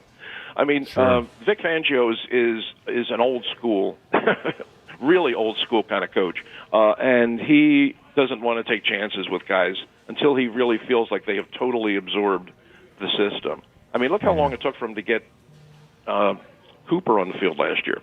I mean, and once he got on the field, he changed the whole course of the season. But Vic wants to make sure that guys really understand everything that's going to be asked of them before he puts them on the field. I think that's probably where you are with Bennett right now. But I think in a couple more weeks, if things kind of are where they are right now, there's going to be a change. I mean, they can't. If that's what he's going to give you week in and week out, then he's going to wind up losing games for you. So they're going to have to find that. They're going to have to find that answer. And I think they've determined now it's not Ringo, or it's not going to be this year. So I think definitely not. At some point, Bennett's going to get his shot at the job. All right, Ray, great stuff as always. I said it to start, but let me say it directly to you. We're thrilled to have you back with us for another season. To everyone listening, it's typically going to be 7:55 on Mondays. And, Ray, we just love you, and I mean that literally. Well, thrilled to be back with you guys. And just remind people about Spinner. It's coming to the Delaware Theater Company in September 17th. I'm rolling out my new play, and This one's about ice hockey. It's not football again. This one's about ice hockey. But I think if they come out, I think they'll enjoy it. We have a great cast, and we're really looking forward to get going. I hope your version of ice hockey has fighting, unlike the current version of ice hockey, right? There's a lot of that. It's set in the 70s. Good. It's set in the slapshot era. So yeah, there's a lot of that. Awesome, Ray. We'll be checking it out. Thanks, Ray. Stay well. We'll talk to you sometime soon. Thanks, Ray. All right, take care, guys. See you. Bye-bye. Take care. I was going to say we'll talk to Ray next week, and I'm like, well, I don't know if we are talking to him next week. The Mean Joe Green story was amazing. Fascinating, Ray. Wow. Fascinating. I mean, for those that are too young to know, just know this. He was one of the absolute most dominant players in the 1970s. And, the Pittsburgh Steelers winning 4 titles in, I believe it was 6 years or 7 years. Yep. I mean, that was 74 to 80. Yeah, right, through the 79 season. And had one of the greatest commercials ever. Sure did. And now I guess we know why he had his nickname, right? Yep. Right? I was listening, and I'm like, I guess this is why he was Mean Joe Green. Exactly. All right, 215-592-9494. Coming up, more from Devin, who was, of course, on the sidelines for the game. What stood out to her with the vantage points she had.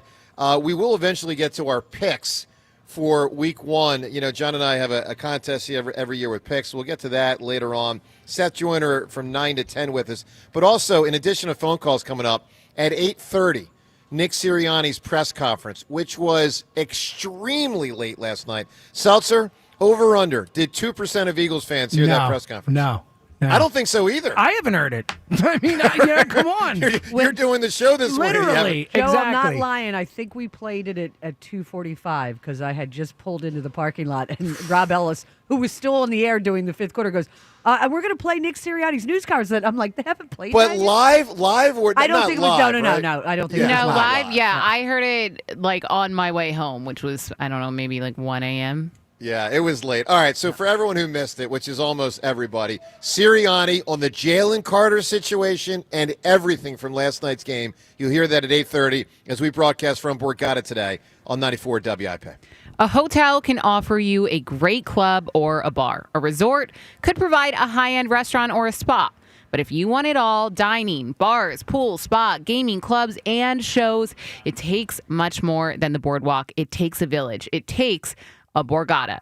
If it takes the best dining tables under the same roof as the best gaming tables, if it takes one pool being just a dozen pool lanes away from the next, if it takes trying your luck and a new dish on the same night, if it takes room service and bottle service, it takes nothing short of a village to make your stay. So they built one, and they call it Borgata.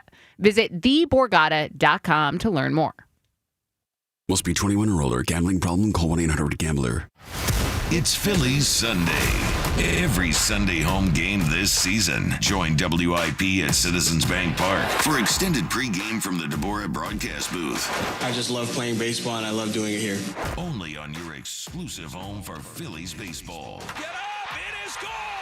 Sports Radio 94 WIP.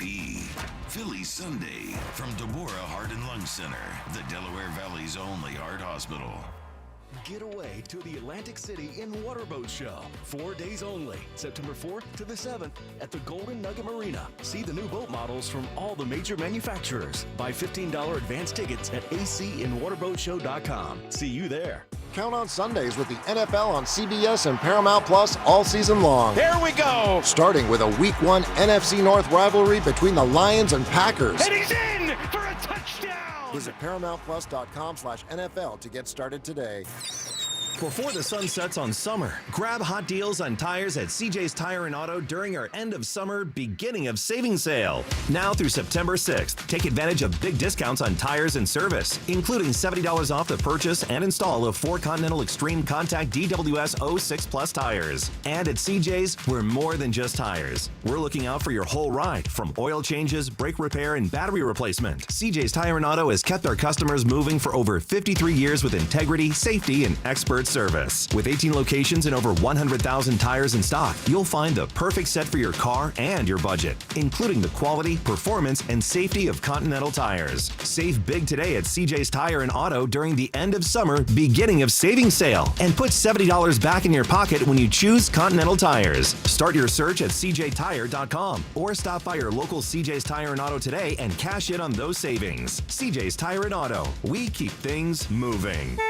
Here is your Game of the Week, presented by Hyundai. Week 1 of professional football will kick off this week as we look forward to some fantastic matchups, including 7 division games across the league. However, the game that we're all looking forward to is when Baltimore will head north to face off against the reigning MVP and his squad in Buffalo. A lot of comparisons surround the two quarterbacks for the MVP last season, but now they get a chance to set the record straight in a huge Week 1 matchup. Who will get their team off on the right foot? What is it that makes the all-new Hyundai Palisade Hybrid an incredible SUV? Is it the spacious interior that's comfy for the whole crew? Or the capability to go off-road? Maybe it's up to 600 plus miles of range. What if it's all that and more? What is it then? The all-new Hyundai Palisade Hybrid. Is it the driver behind the wheel? No. Are you sure? The new all Hyundai Palisade Hybrid. So much more than just another SUV. Visit HyundaiUSA.com or call 562-314-4603 for more details.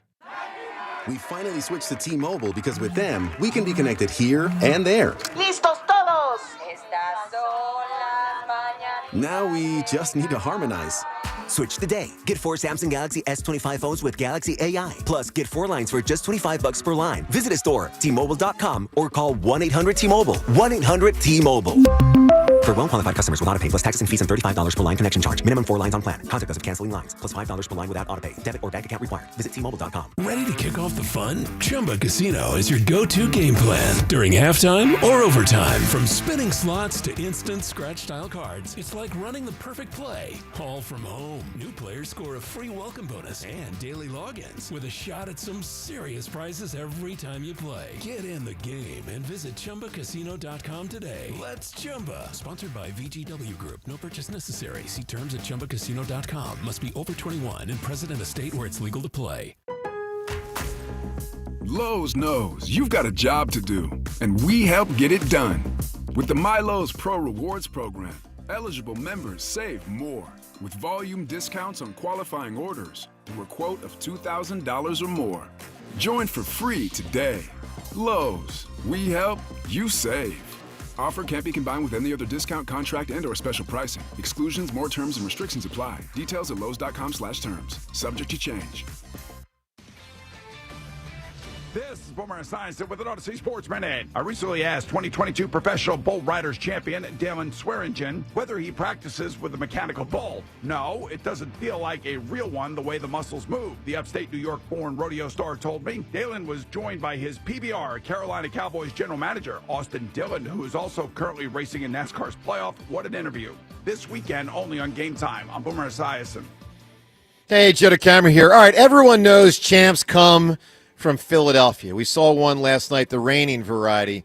Well, look, there's champs in Philadelphia, like the delicious and unbeatable Tasty Cake. Think about it. Mouth-watering candy cakes with that creamy layer of peanut butter filling on top of delicious cake, all enrobed in a delicious chocolate coating. I've been eating Tasty Cake my whole life. My guess is you have as well. That's what we do, right? We love Tasty Cake. Let's talk about the Crimpets.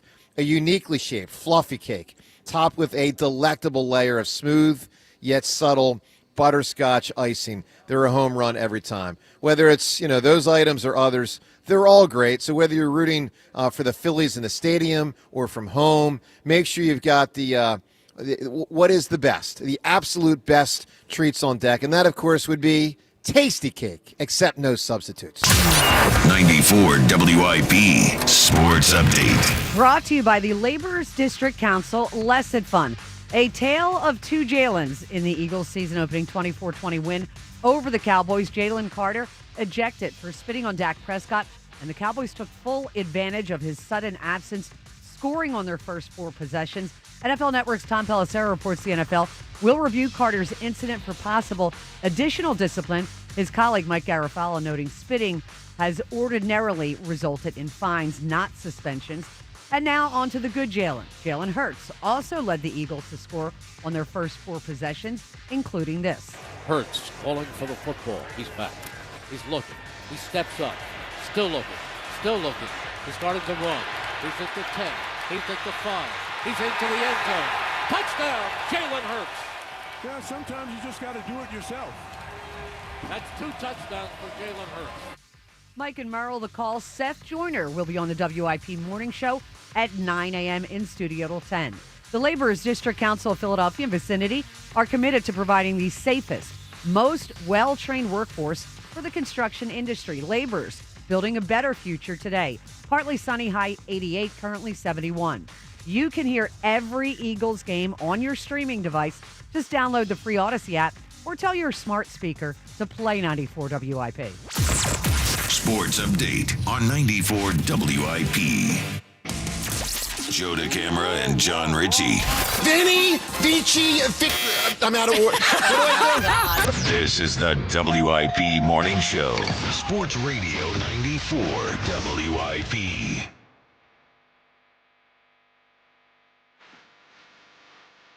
Good morning to you from Borgata. I wouldn't call it exactly a great morning because we do have some concerns about the Eagles, but it's a good morning. They got a win, and they gutted it out last night, which was good to see.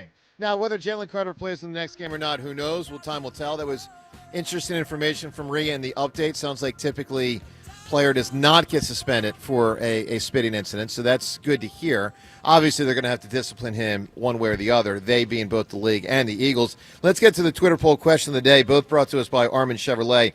Harry to Armin Chevrolet, the $7,500 federal EV tax credit ends soon, September 30th. Now in stock, the Equinox Blazer and Silverado EVs together. Let's drive. First poll question, do you think Jalen Carter should get suspended for spitting on Dak Prescott, yes or no? Second poll question, do you think he will get suspended?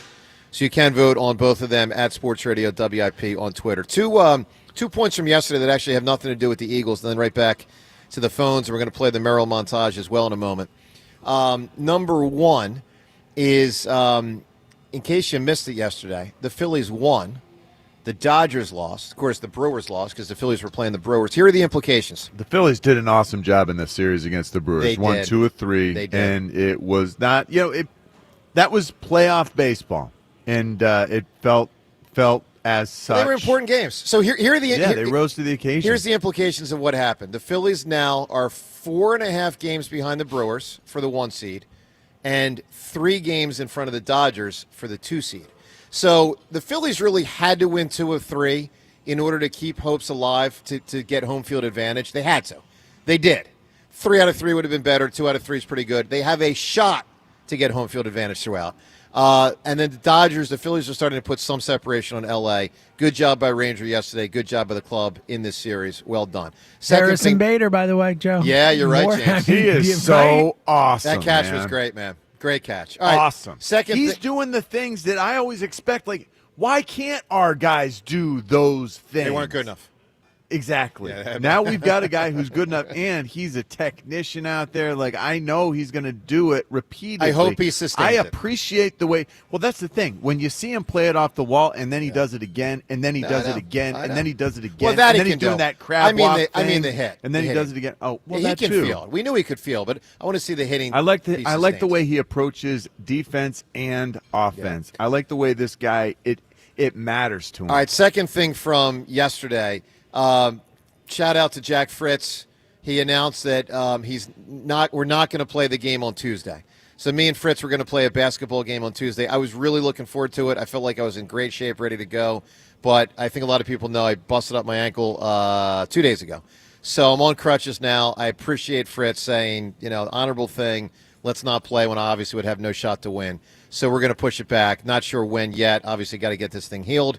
But credit to Fritz for doing the right thing. So I appreciate that. Keep it All up, right. Joe. Keep that ankle up. Oh, it's up. It's up, Okay, James. good. Just James, making sure. the ankle's up. Here's the problem. I don't have any ice. And so from when I left my home, because I was going to sleep down here last night, my ankle was throbbing so bad at one point. I wanted to get down here before the game. I didn't. Wow. It was hurting so bad because I had to do the event with Terrell Owens, and I was freaking standing on it. Ugh. And so, I abandoned the idea of getting down to Borgata yesterday, which I intended to do, just so I could go home and ice it, then watch the game. Drove down this morning. Point is, no ice for a bunch of hours now, so I really need ice, and I'll get to that as soon as I get home. You can ask the Borgata for it. I didn't know who to ask, Ray. I appreciate it. I didn't know who to ask. They've got all sorts of customers. Who do I ask, Mr. and Mrs. Borgata? No, you just. Hey, Mr. Borgata. Frank Room and Ethel service, Borgata, I believe it is. concierge. Yeah, there's a concierge right there. You Oh, can there he get is. Francisco to Sir, run over. could I get some ice? Got a bad ankle. Nailed it. We'll talk in the commercial break. Thank you, sir. You know, your room has like a bag. No, actually, for Anthony. ice. We got Anthony. And an ice maker. I really could use, In all the jokes hall. aside, I could really use some ice, honestly, because it's throbbing. All right, one call, then a Merrill montage of how it sounded yesterday, then Nick Sirianni's press conference from last night. Let's get to Jordan right now. Jordan, good morning. Good morning, Philadelphia. How was the spitball last night? Came away with that one with a big W, didn't we? Yeah, big W, but not a good start. Yeah. That's where I'm going to call it from here going forward. The Eagles took a win. Let me tell you who took a big loss. The city of Philadelphia last night. This is embarrassing behavior, and we're in a national spotlight, and we got one of our top players hitting on a guy. Yeah. You know, and I don't want to excuse Dak's behavior because that was. You know what, Jordan? Hold on, and Jordan. disgusting. I disagree with something you said. That's not a black mark on the city of Philadelphia. That's on Jalen Carter. I'm not wearing that. You're not wearing Joe, that. here's the thing: Represents Philadelphia, though. Joe, you know what? here's the reason. I'm not. It was a nationally televised game. I don't and give a damn. And no, but you know the reputation of Philadelphia. I and guess, but people across the country going, that's typical Philadelphia behavior, and their players act the same way. Well, I mean, I said it to James last night. He embarrassed the city of Philadelphia. Well, fair enough, but I'll just say this. When Roberto Alomar spit on the umpire, I didn't hold it against the city of Toronto. When has Bill anybody Romanowski ever said a word about who did the he city spit of on? J.J. Toronto? Stokes? Yeah, I think it was J.J. Stokes. I think it was J.J. Yeah, Stokes. It was. And it's like, whatever team he was on at that point, I don't hold He it was on the against 49ers. Niners, yeah. Joe, No, 'cause Stokes was on the Niners. If a Dallas Yeah, Cowboy and- had done it to an and Eagle, we Romanowski would was on the lambast the Broncos. entire fan Broncos. base. Yeah, Broncos. I hear Joe, you, Ray. you're all about respecting your elders, Rhea. I know you're younger than Joe, but respect Rhea. Nice. He's right here. That was good, Not Jordan. only do we listen to our women, we got to listen to those who are more experienced. And by the way, shout out to Joe Wechter, WIP Hall of Fame. That was nice to see yesterday. Very nice. Very All right, Jordan, excellent phone call, buddy. Appreciate it. Devin, give us a little bit more from the sidelines. So you have a vantage point in these games that obviously is like there are some rich people. Oh, yeah. They would pay $10,000 to Maybe stand on more, the Joe. sideline for an Maybe Eagles more. game. All right, Yeah. so Devin, give us some more sights and sounds. What stood out to you down there? Ooh, what stood out to me? So I mentioned Saquon, kind of patrolling the sidelines even when defense was up, hyping these guys up when they needed to make a stop. I think what really stood out to me early in the game was just how they spoke time and time again in the offseason about, looking ahead and staying focused. And then the start of the game was probably the least, disciplined all around, just chaos. Because on top of Jaylen Carter, remember, Nolan Smith also got a taunting penalty. Now, I will say last year I don't think that would be a taunt.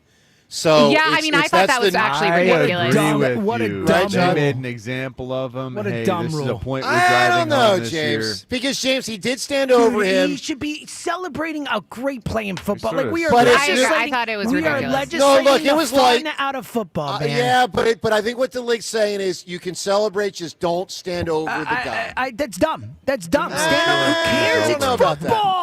We've taken John, all what the do you fun think? out of this felt like game. he was right behind. Yeah, he was moved toward behind him. him. He's on him. It was close. It's close. It was too much, in my opinion. Of course, I am biased, but okay, you're sending a message. We learned our lesson. Please stop sending that message soon, because it's going to, if it interferes with games and Right. the outcome and which team gets the W, Yeah, I don't want to see that. Well, look, usually two things happen. One, players adjust, and then two, over time, the league loosens up a bit. But we know how this works. The Just first don't 2 or 3 taunt. weeks, they're going to make a huge point of emphasis. Yep. And Sirianni has got to drill that into the players so they don't do it. Yeah. Don't- Well, and on top of that, it's messy football, and I think we all expected that, right? Because the Yes. starters, it's not just the Eagles. For the most part, starters around the league don't play a ton, if at all, in the what preseason. happened there, Devin? What happened when you were trying She to had a talk seltzer. there? I had a seltzer. Yeah, she had a seltzer moment. But I didn't do the gross sound. I hope. Well, guess what? We'll find out in Drop of the Week next week. Because it just sounded like I don't know, like you just a bit of a hiccup. Don't like it being called the seltzer, I'll tell you that. Skipped a gear. Yeah, why is that a seltzer? It was a very seltzer moment, though. Why? He has those moments, and they're disgusting. It happened twice. All right, rein it in. Why are they disgusting? Oh, it's foul. Wait, why are you hear the disgusting? Sorry, sometimes saliva happens, Joe. All right? Yeah, well, it's never happened to me on the air like Oh, that. no, okay. Yeah, I've had plenty of things. Okay, I think it's definitely happened, but It definitely has. You made disgusting noise. I have a master cut of all the disgusting noises that have come out of you. Are you kidding me? Right, I've got a 30-second cut of like 50 noises you've made. He's made a jingle of it. I'll take the L on that one. Yeah. All right, let's play the montage of how it sounded last night, Merrill and Mike. Then we're going to get to Nick Sirianni's press conference. Gotta hear it again. Merrill montage. Let's roll.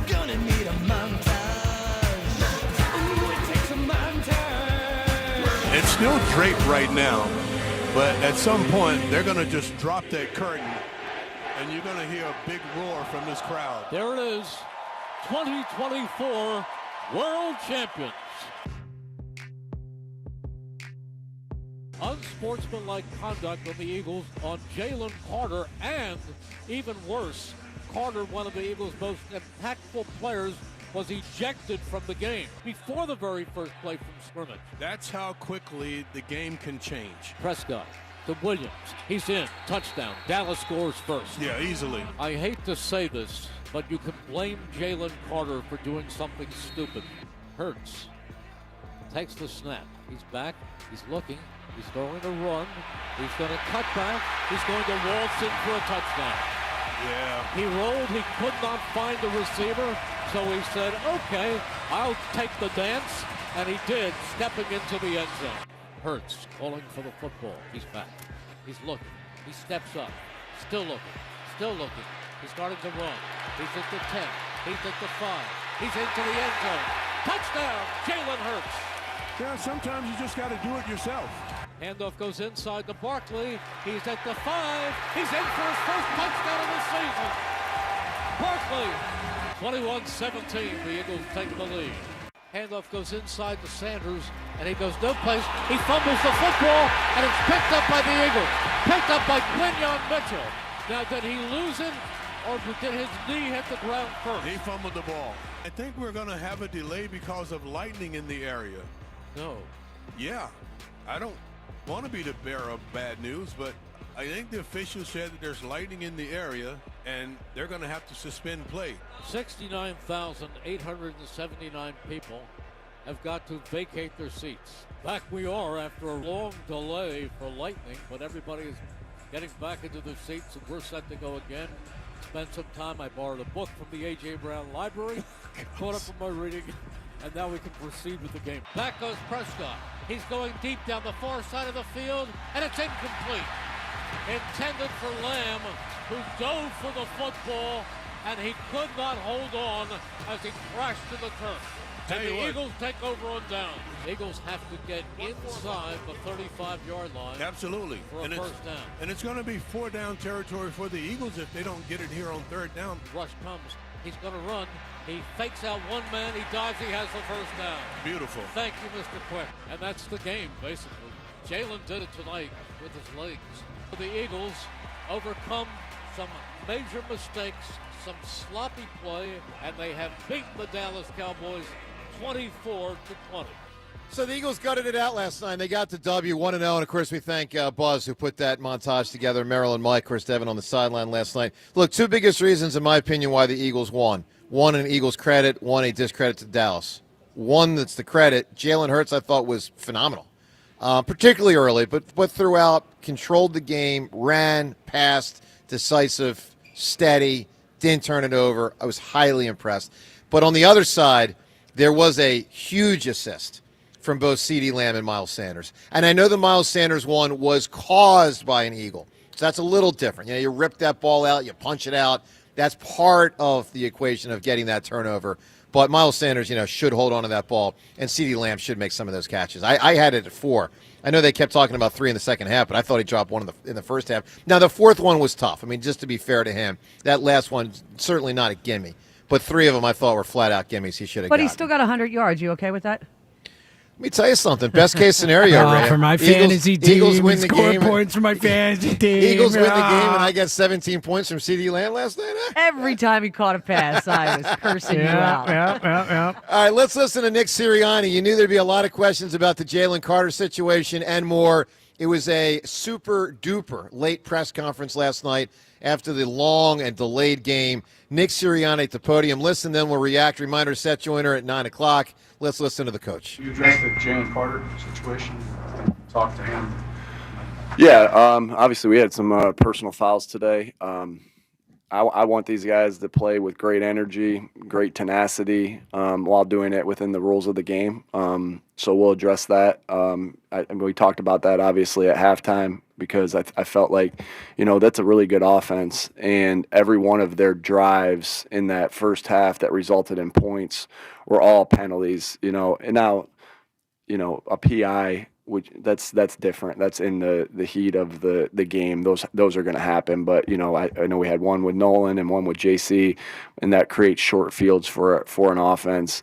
Again, we want to be there. We want to have great, like I said, energy, tenacity, all those different things. But we got to do it within the rules of the game. And we'll address that. We'll go through that. But we got to get better in that scenario because we need that guy on the field. He's a really good player. Specifically, is your response to Jalen's behavior on that? Yeah, I'm going to keep all our conversations and all my disciplinary things in-house, but we got to do it. We have to fix it as coaches. Is this something where you might take disciplinary action against Jalen? Again, I will keep everything in-house, and we will. You won't ever get that from me. Everything will always be handled in-house, just like private conversations that I have with players. None of that will ever be out to you guys. I'm sorry. So what do you think you can do to keep Jalen from doing this? I mean, he's had a history of just getting 2 fights last year. He seems to have a habit, and he doesn't seem to be able to control himself when provoked. Is there anything you can do to stop it? Yeah, like I said, everything that we do is going to be held in-house.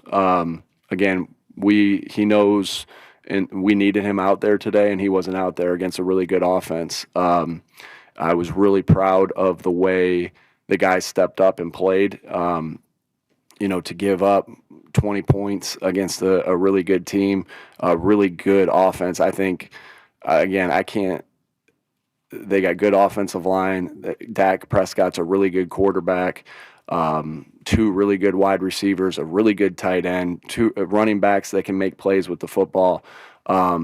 I thought BY came in and had that strip, which was huge. Again, goes back to when we win the turnover battle, good things happen for us as a team. And we talked about that at halftime, and then the other halftime that we had that, because I know Coach Eberflus does a really good job of preaching, coming after the football, and I thought they had some good strip attempts, and our guys did a good job of carrying it, and we got the one out, which was all the difference in the game, in my opinion.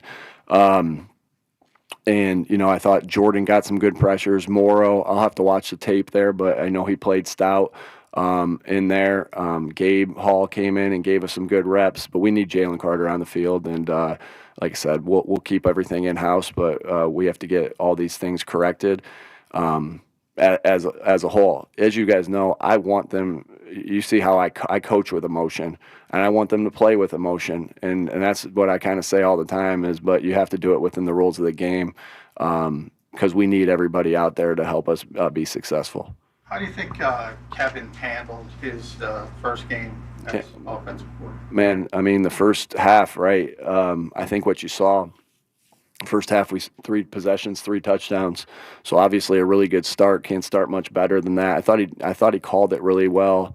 Again, the communication. Kevin and I have been together long enough, and through all these things where the communication was great. We did what I wanted us to do in certain situations, in game management situations, as far as run, pass, or set up, or whatever that is. Kevin's calling it, but obviously we talked through a lot of those things, and we were on the same page there, and I thought he did a good job. I think both offenses struggled a little bit coming off the long break, and the defenses kind of stepped up. And on both sides of the football, there wasn't any scoring after I think it was 4:44 left on the clock when the clock stopped. So, we'll go back and look at that. But, I think Kevin did a really nice job of, calling the game the way the game needed to be called today. But again, you have to go back and look at the tape and reevaluate everything. But I got a lot of confidence in Kevin and the job that he does. It is an offense that A.J. Brown goes that deep into a game without a target. What were some things they were doing where you guys kind of maybe struggled to get him the ball? Yeah, that's a good defense and a defensive coordinator. Matt Eberflus been a long-time defensive coordinator. Has a lot of experience calling defenses. They did a good job of matching some of our routes. They did a good job of matching some things and taking away AJ. We had some different things to him that Jalen had to get through some progressions, and I think Jalen did a really nice job getting through his progressions tonight, and then made some plays with his legs as well. But credit to them. Those are two really good corners over there, and then another first-round pick who's still developing as a player. I just think that they did a good job on defense doing that, and when we needed it, we needed to. So many times here we've won the game because of our 4-minute offense, and different ways to play that. Being aggressive, I thought we were aggressive, and AJ got a ball that set us up for a 3rd and 3 that helped us win the football game. So. When we talk about roles, I tell those guys there's going to be games like this. This is gonna happen. But to be what we want to be, AJ's obviously going to have to be involved more in the offense. But some games go this way, and I get that will be a story and everything like that. But there are games that go this way. You look at Smitty in 2022 against Detroit. AJ has 8 for. 155 yards, and then Smitty has 0. And then the next game he has 8 for 175 yards and a touchdown. So that's the way it goes. We just I know that A.J. Brown and Devontae Smith and Dallas Goedert are selfless, very selfless, and they want to do everything they can do to win, for the team to win. And they know things go like this sometimes, but they also know that they have to be involved to help the team win. So you love that about them. I think some of the proper questions is, that no one's asked me is, man, how about Jahan Dotson coming and making some huge plays today? A huge 3rd down catch that equaled points on a 3rd and really long, a 51-yard gain, another one on a scramble. I get it. You want to ask a lot of the negatives, but man, there was some positives too. And Jahan, that is such a huge ability to have when you have the other guys that they're keying on, and then Jahan comes in and makes the plays that he does. Again, I know the story will be AJ only got 1 target until the 4th quarter, but how about Jahan Dotson? He played a heck of a game.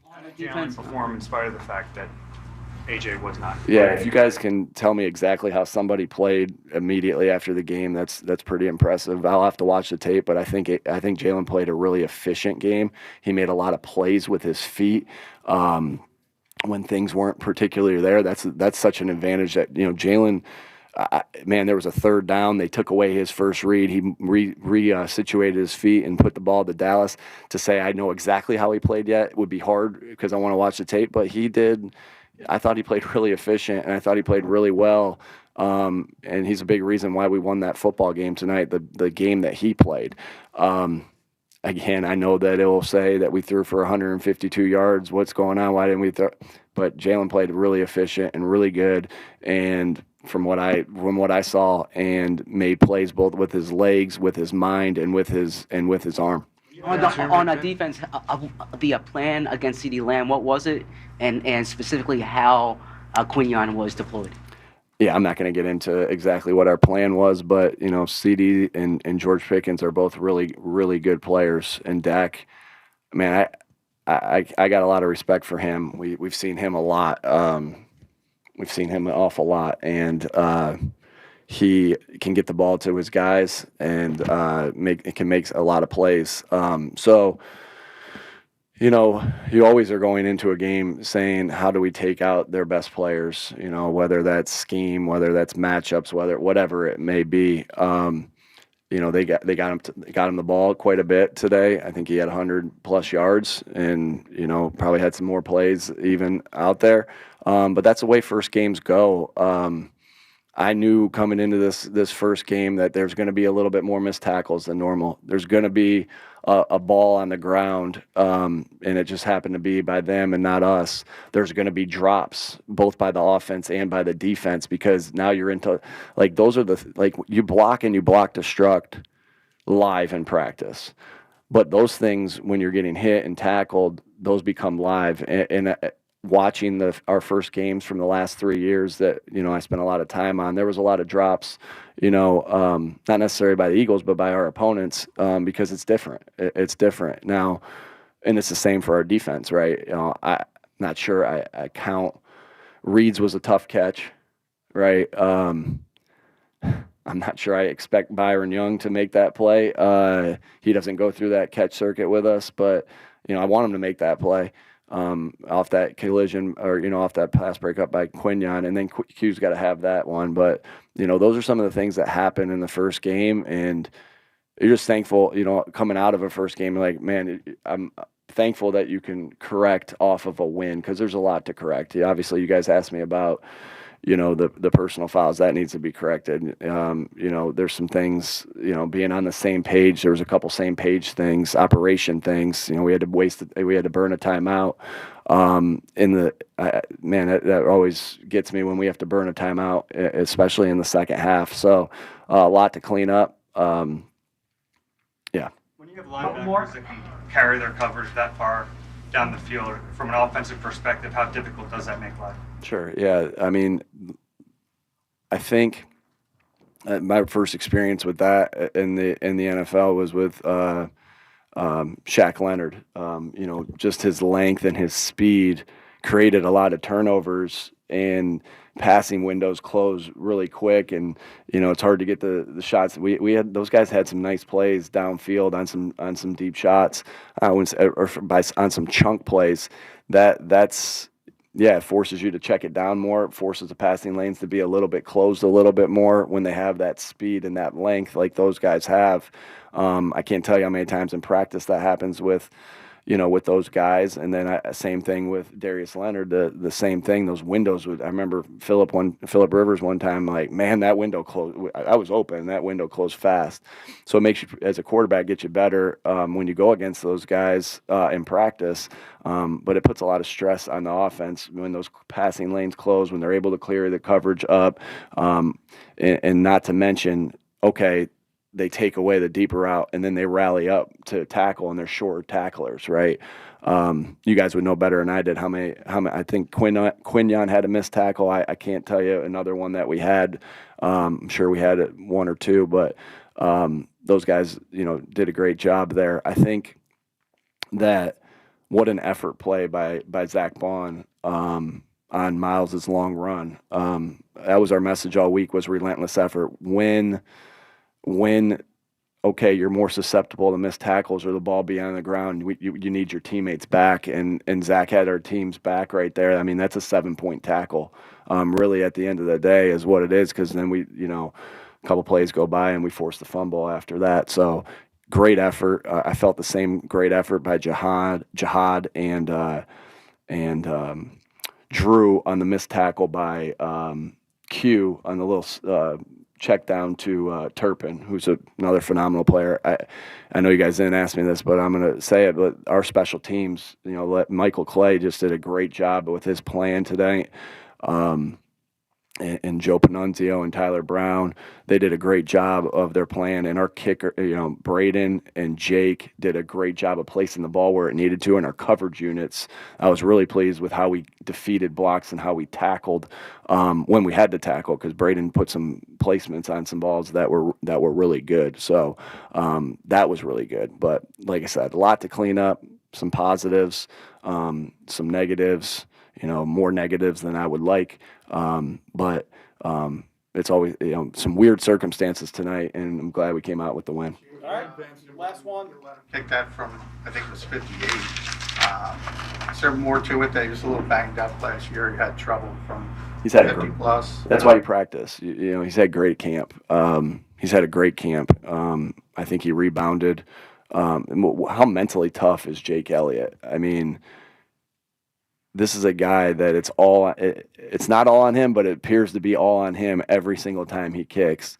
And had some misses in the Rams game, and I think he had one in the NFC Championship. And then he does what he does in the Super Bowl, and then he's had a great offseason. And then this week, obviously we chart all his kicks, and I had a lot of confidence going into the game just watching him kick all week, and what he did all in the preseason. Because we, as you know, in the preseason we had a couple of those against the Jets that we kicked really long as well.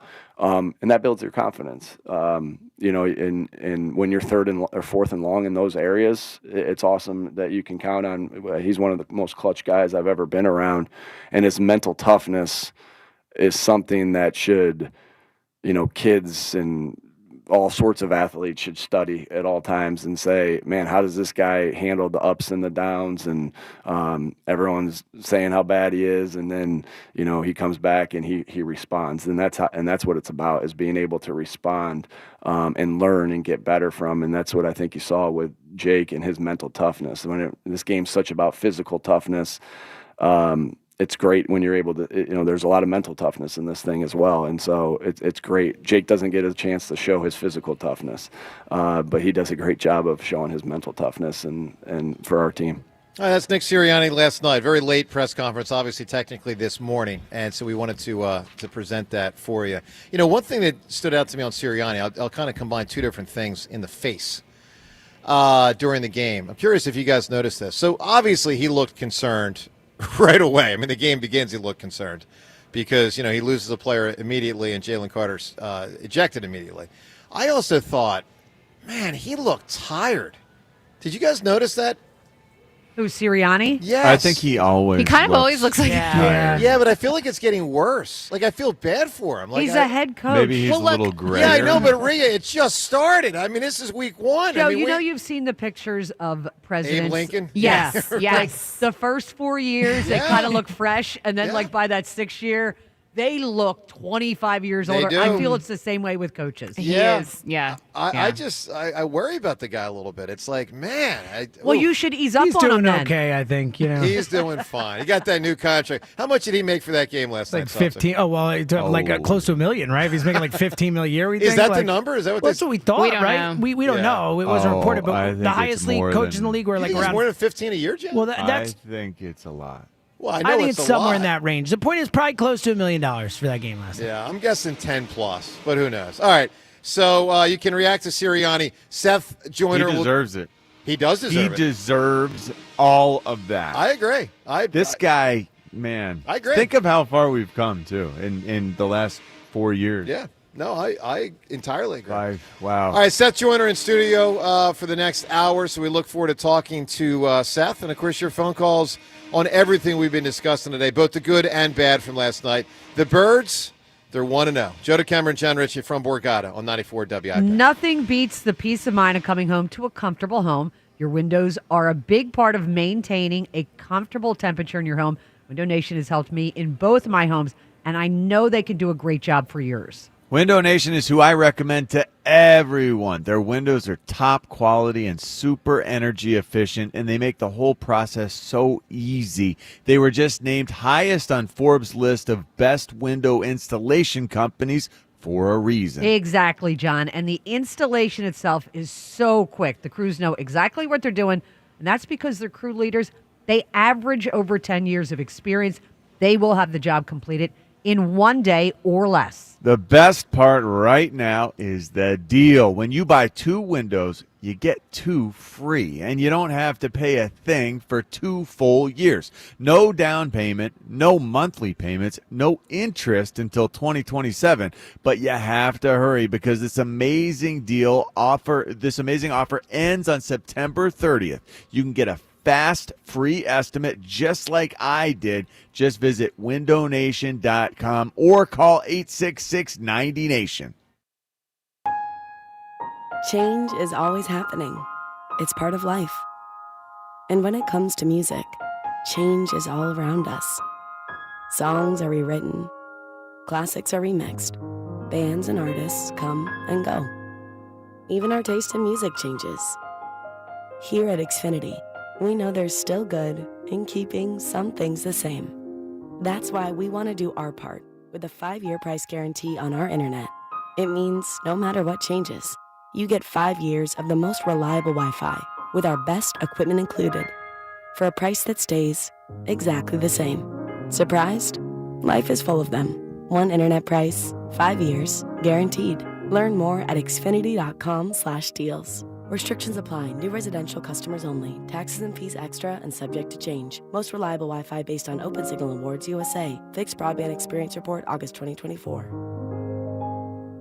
Do Crohn's disease or ulcerative colitis symptoms keep coming back? Tremfya, guselkumab, may help, with rapid remission achieved at 12 weeks and lasting clinical remission at 1 year. Some even saw visible improvement of their intestinal lining at 12 weeks and 1 year.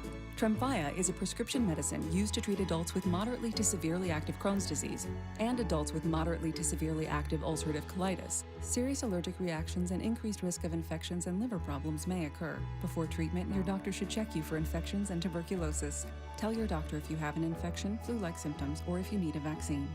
Healing is possible with Tremfya.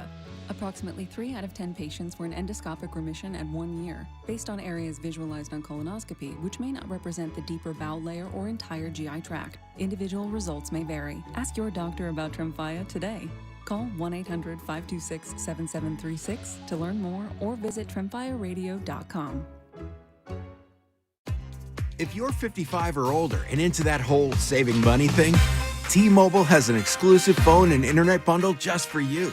Right now, get 2 unlimited phone lines plus 5G home internet for just $30 each per month with autopay, plus taxes and fees.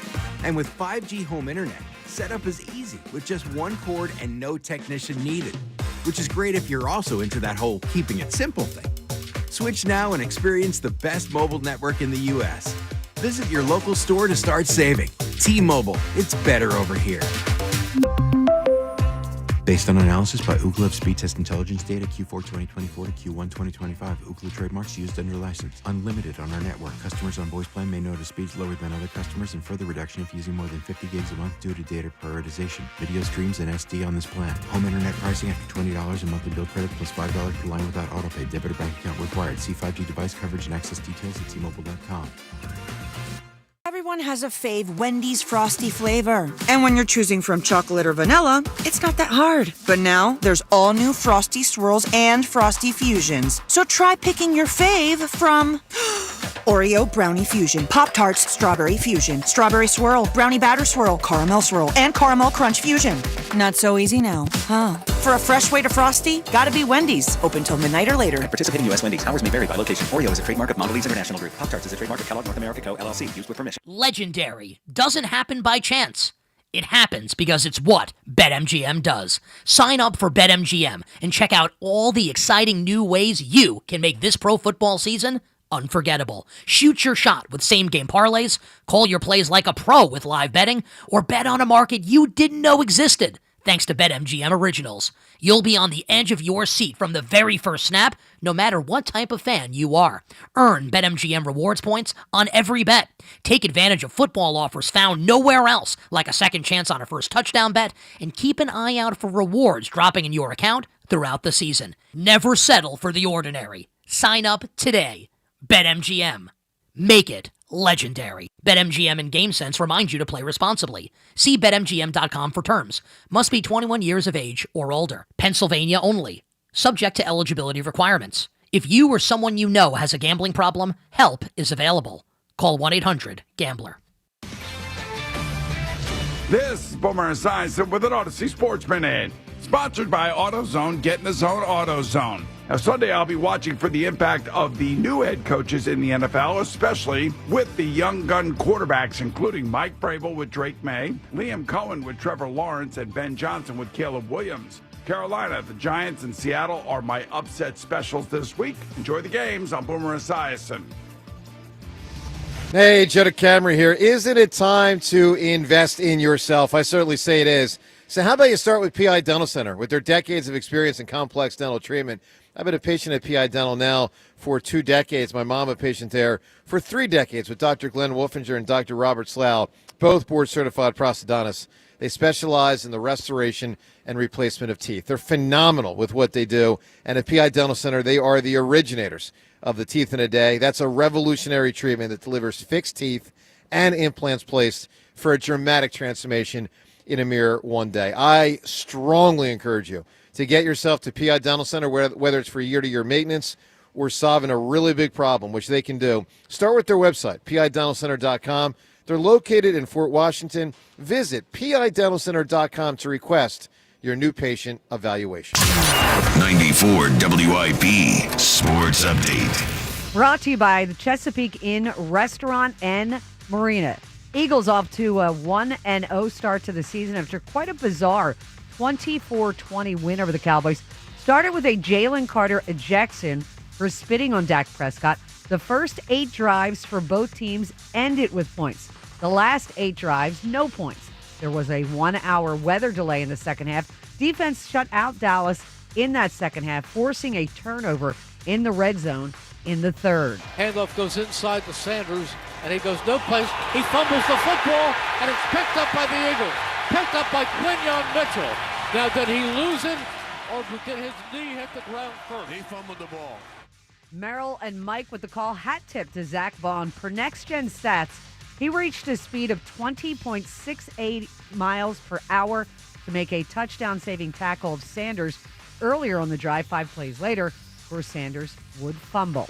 Enjoy Kona Big Wave and Mango Cart specials all summer long at Chesapeake Inn, home of the best live music and tiki bar on the C&D Canal. Visit ChesapeakeInn.com. Partly sunny, a high of 88, currently 77. You can hear every Eagles game on your streaming device. Just download the free Odyssey app or tell your smart speaker to play 94 WIP. Sports Update on 94 WIP. 94 WIP HD1 Philadelphia. Powered by the Tasty Cake Studio. This is Sports Radio 94 WIP. An Odyssey Sports Station.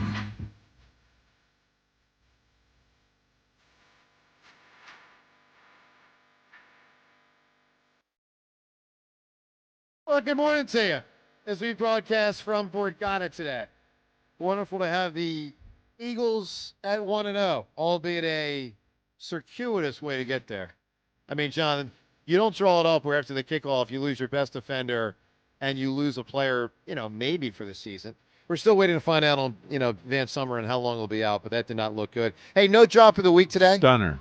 Yeah. Stunner to right? start it last night. That's unbelievable. Joe. Just did not feel real. No, it didn't. It was surreal. I will say it was. And then the rain delay and the whole thing, the lightning. Hey, no drop of the week. Obviously, we want to prioritize Eagles content.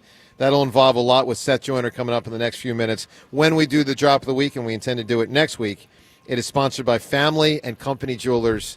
As always, South Jersey's diamond destination. All right, let's close out the 2 different Twitter poll questions of the day that we have today. Both brought to us by Armin Chevrolet. Make sure you check out Armin's certified one-owner pre-owned pickup trucks and SUVs at ArminChevy.com. That's ArminChevy.com. Together, let's drive. Now, I think we got a pretty big piece of information about the Jalen Carter thing. What was it, about an hour ago, Rhea, that you unearthed that players typically do not get suspended for the that was by Tom Pelissero and Garofalo. They both tweeted it out there that, they typically result in fines and not a suspension. Well, that's significant. Yeah. So Ian Rappaport tweeted it, too. How big is this fine going to be? I think very, very large. Yeah. So we have 2 poll questions. People obviously were voting both before and after that news from those national reporters. So the first poll question, do you think Jaylen Carter should get suspended? John, how do you think people voted? You will have some who want to protect our team and want to say no just for the sake of we need them.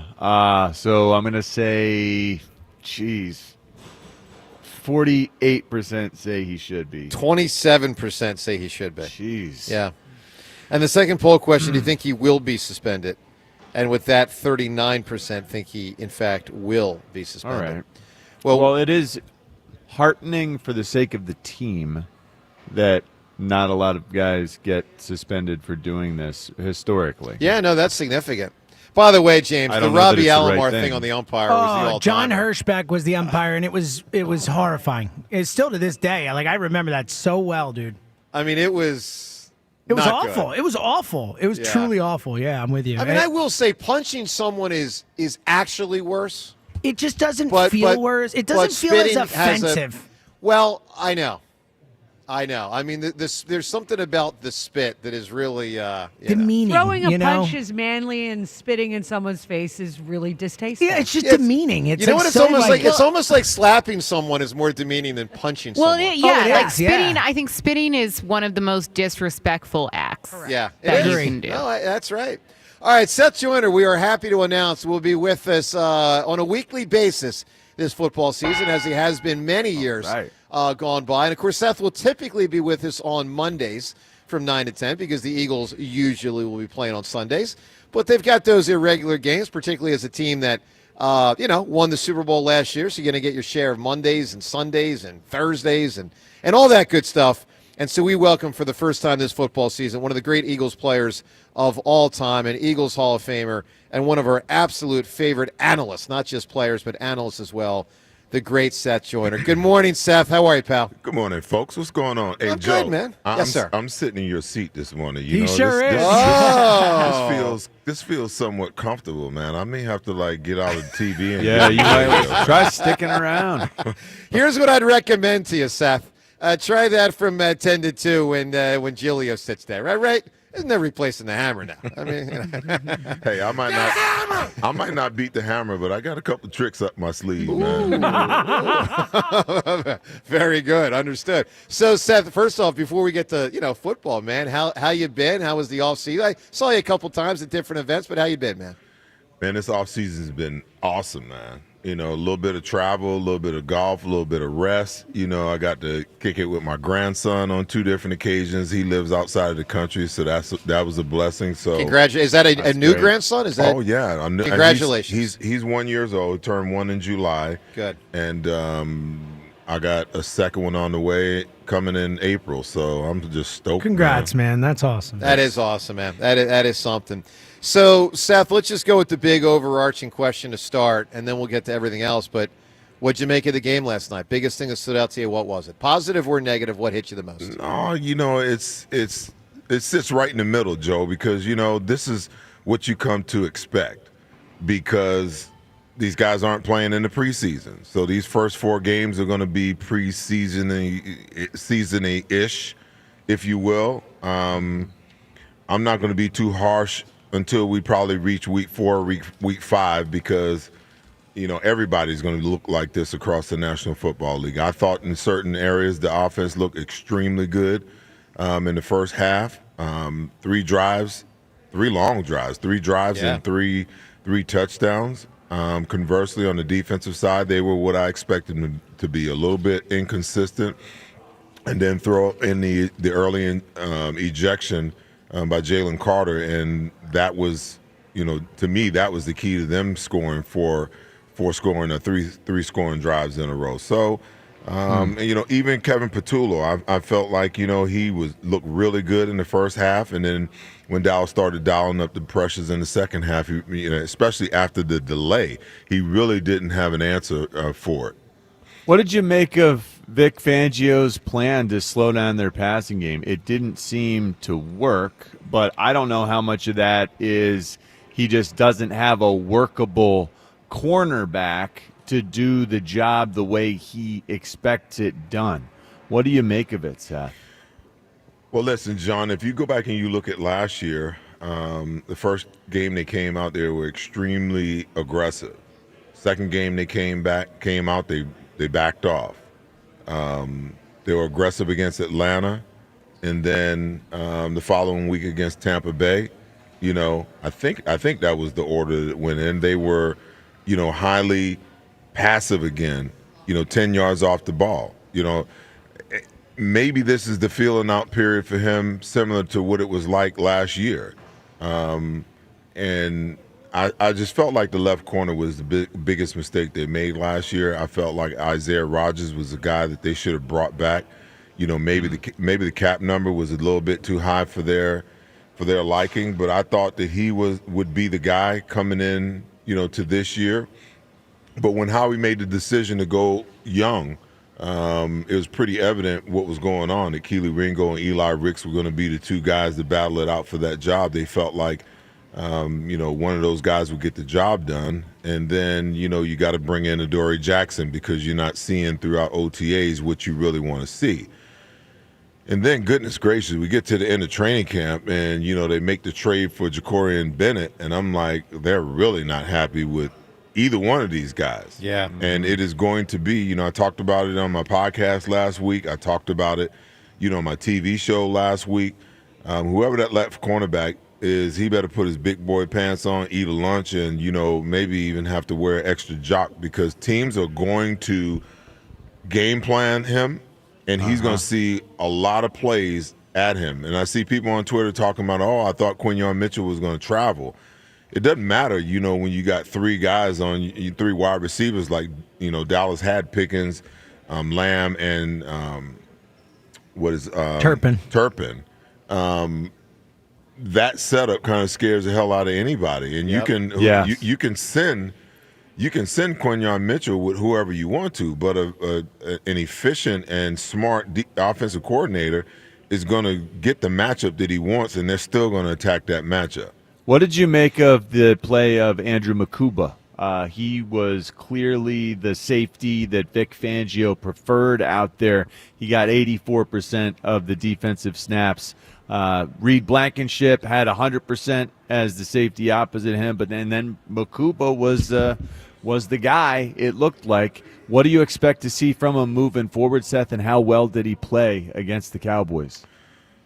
Well, up until game time, Sidney Brown was penciled in as the starter, and I was, kind of miffed when I saw Makuba actually get the start. But, I think he's shown enough throughout training camp in the preseason in a lot of ways, to earn that spot. And listen, when they draft you in the second round, that's kind of a death knell, for anybody else that's, competing for that job. At some point in time, they're going to give him every opportunity to be the full-time starter.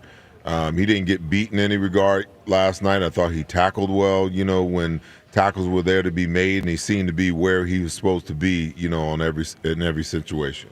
Seth Joyner with us, as will be typically on Mondays in studio 9 to 10, obviously in this case on a Friday following the Thursday game. Seth, let's tackle the Jalen Carter situation, and then we'll get to the phones and mix in some calls this hour. But two-part question on Jalen Carter. First is, from a player standpoint, which you played in the league for a long time, how over the line is it? Like, I've heard through the years, guys are grabbing other guys' man parts at the bottom of piles for fumbles. I'd personally rather someone spit on me than grab my man parts, but okay. So how over the line is it player to player? And second question is, let's say you're Seth Joyner, established year 6 or 7 leader guy. You're not a rookie. Like, you're established quality player, leader guy. What would you do as a teammate of Jalen Carter if he was your teammate today? And questions in there. Well, the first part, Joe, I didn't realize that there really was a preference between the two. Because back when I played, if you did either one, it called for, I probably would have got ejected right behind him. But I just, as far as the spitting is concerned, like Devin said, it is the most disrespectful thing that I think you can do to another human being. Now, it's not, there may be some other things, but when somebody spits on you. Yeah, it's bad. I'm not saying it's not. It is bad. Yeah. So I just, Howie's made the decision to go young on defense, for salary cap reasons, because we're so salary cap heavy on the offensive side of the ball that, you almost have to do that on the defensive side. We're going to retool with younger players. We're going to, try to win a couple of more Super Bowls with these guys while they're on their rookie deals on the defense. And, retool on the offense when we have to. But this is, in a lot of ways, what you get when you start to lose leadership, on that side of the ball. No more Slay. no more Brandon Graham, no more Josh Sweat. Milton Williams was a veteran. Now he's gone.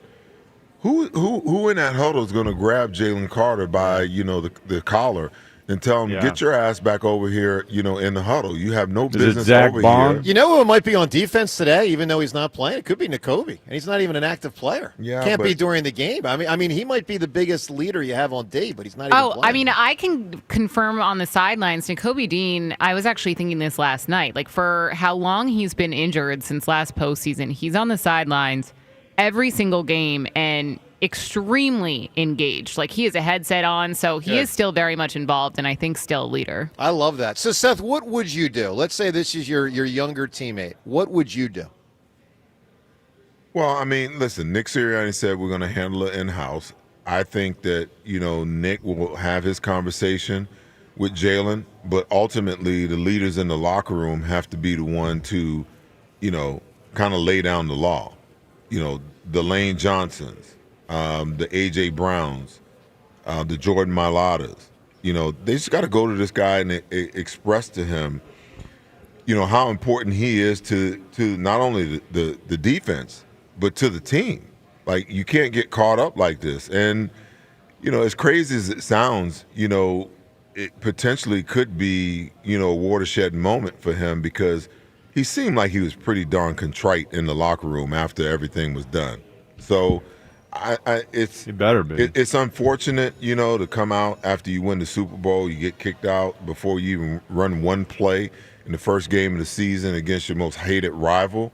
But let's wait and see, how the lesson permeates itself, with him. Yeah, I think that's fair. All right, let's make some calls. Obviously, all Eagles pretty much today. Reminder, Phillies did win yesterday. Obviously, that means the Brewers lost, so Phillies are getting closer to the Brewers. Phillies got a shot for the top spot in the NL. Phillies are 4.5 games behind Milwaukee. Dodgers lost. Phillies are 3 games up on the Dodgers. So that's pretty good for the 2 seed. 3 games up on the Dodgers. That's the most they've been in maybe all season. It's certainly a long time. It feels like it might be. I mean, the Phillies had the best record at one point. So to be fair, at some point they had the best record. But how many more games do they have? 22 left to play. How many more games do they have left with against the Brewers? They're done. They're done. It's the Dodgers they have. Yeah. They have 3 against the Dodgers left. Yeah. I mean, they got a shot. Look, Milwaukee, that's going to be tough. I mean, let's say you go 15-7. You need the other team to play, slightly below 500. So it's possible, but it's not going to be easy. All right, let's get to Rick right now in Easton. Rick, good morning. Always a pleasure, Seth. Always great insight. Rick, what's happening, man? Always thought you should be a coach, but that's for a story for a different day. I totally agree with what Rhea said. I had my phone blow up. I was at the game last night, and already almost like the Santa Claus snowball thing. Classy Philadelphia at it again.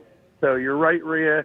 The rest of the country can be very, very rude, disrespectful to Philadelphia, even though it should be a Carter thing only. I wanted to mention this. I've been asking about this for quite a few years now. Whatever happened to the coffin corner from the punter? I thought that was huge yesterday. Him being it was massive.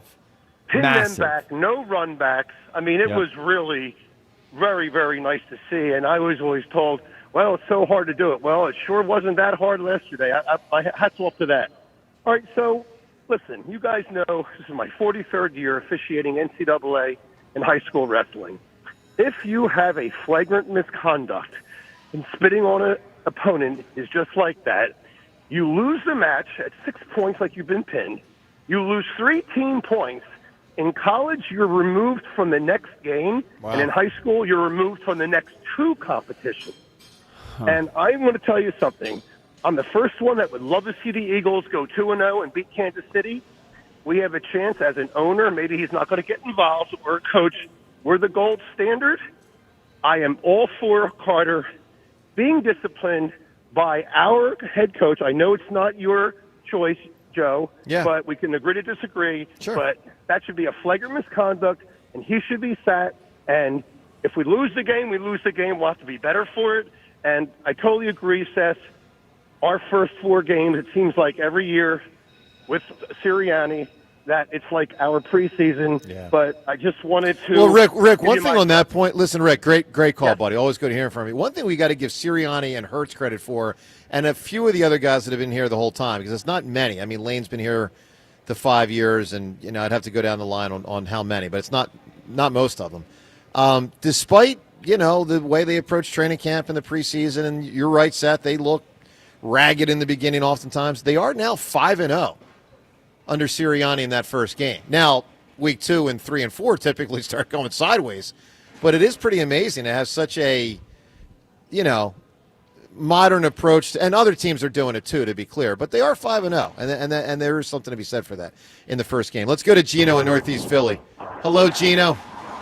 Morning, guys. How you doing this morning? Super. Sorry. Morning, guys. How you doing this morning? What's happening? Great. Man? Seth, always a pleasure to talk to you. I told you this last year, I believe, but you were my dad's favorite player, and he passed away about 8 years ago. So anytime I get a chance to talk to you, it's really awesome. So, Cool, man. Sorry to hear that, but good to be on with you this morning. What you got for us? About last night's game. So I've been going to these games for a long time. That was one of the most bizarre games I've ever been at in my life. No question. Yeah. It wasn't quite Game 5 of the 08 World Series bizarre, but it was bizarre. No, it was out there.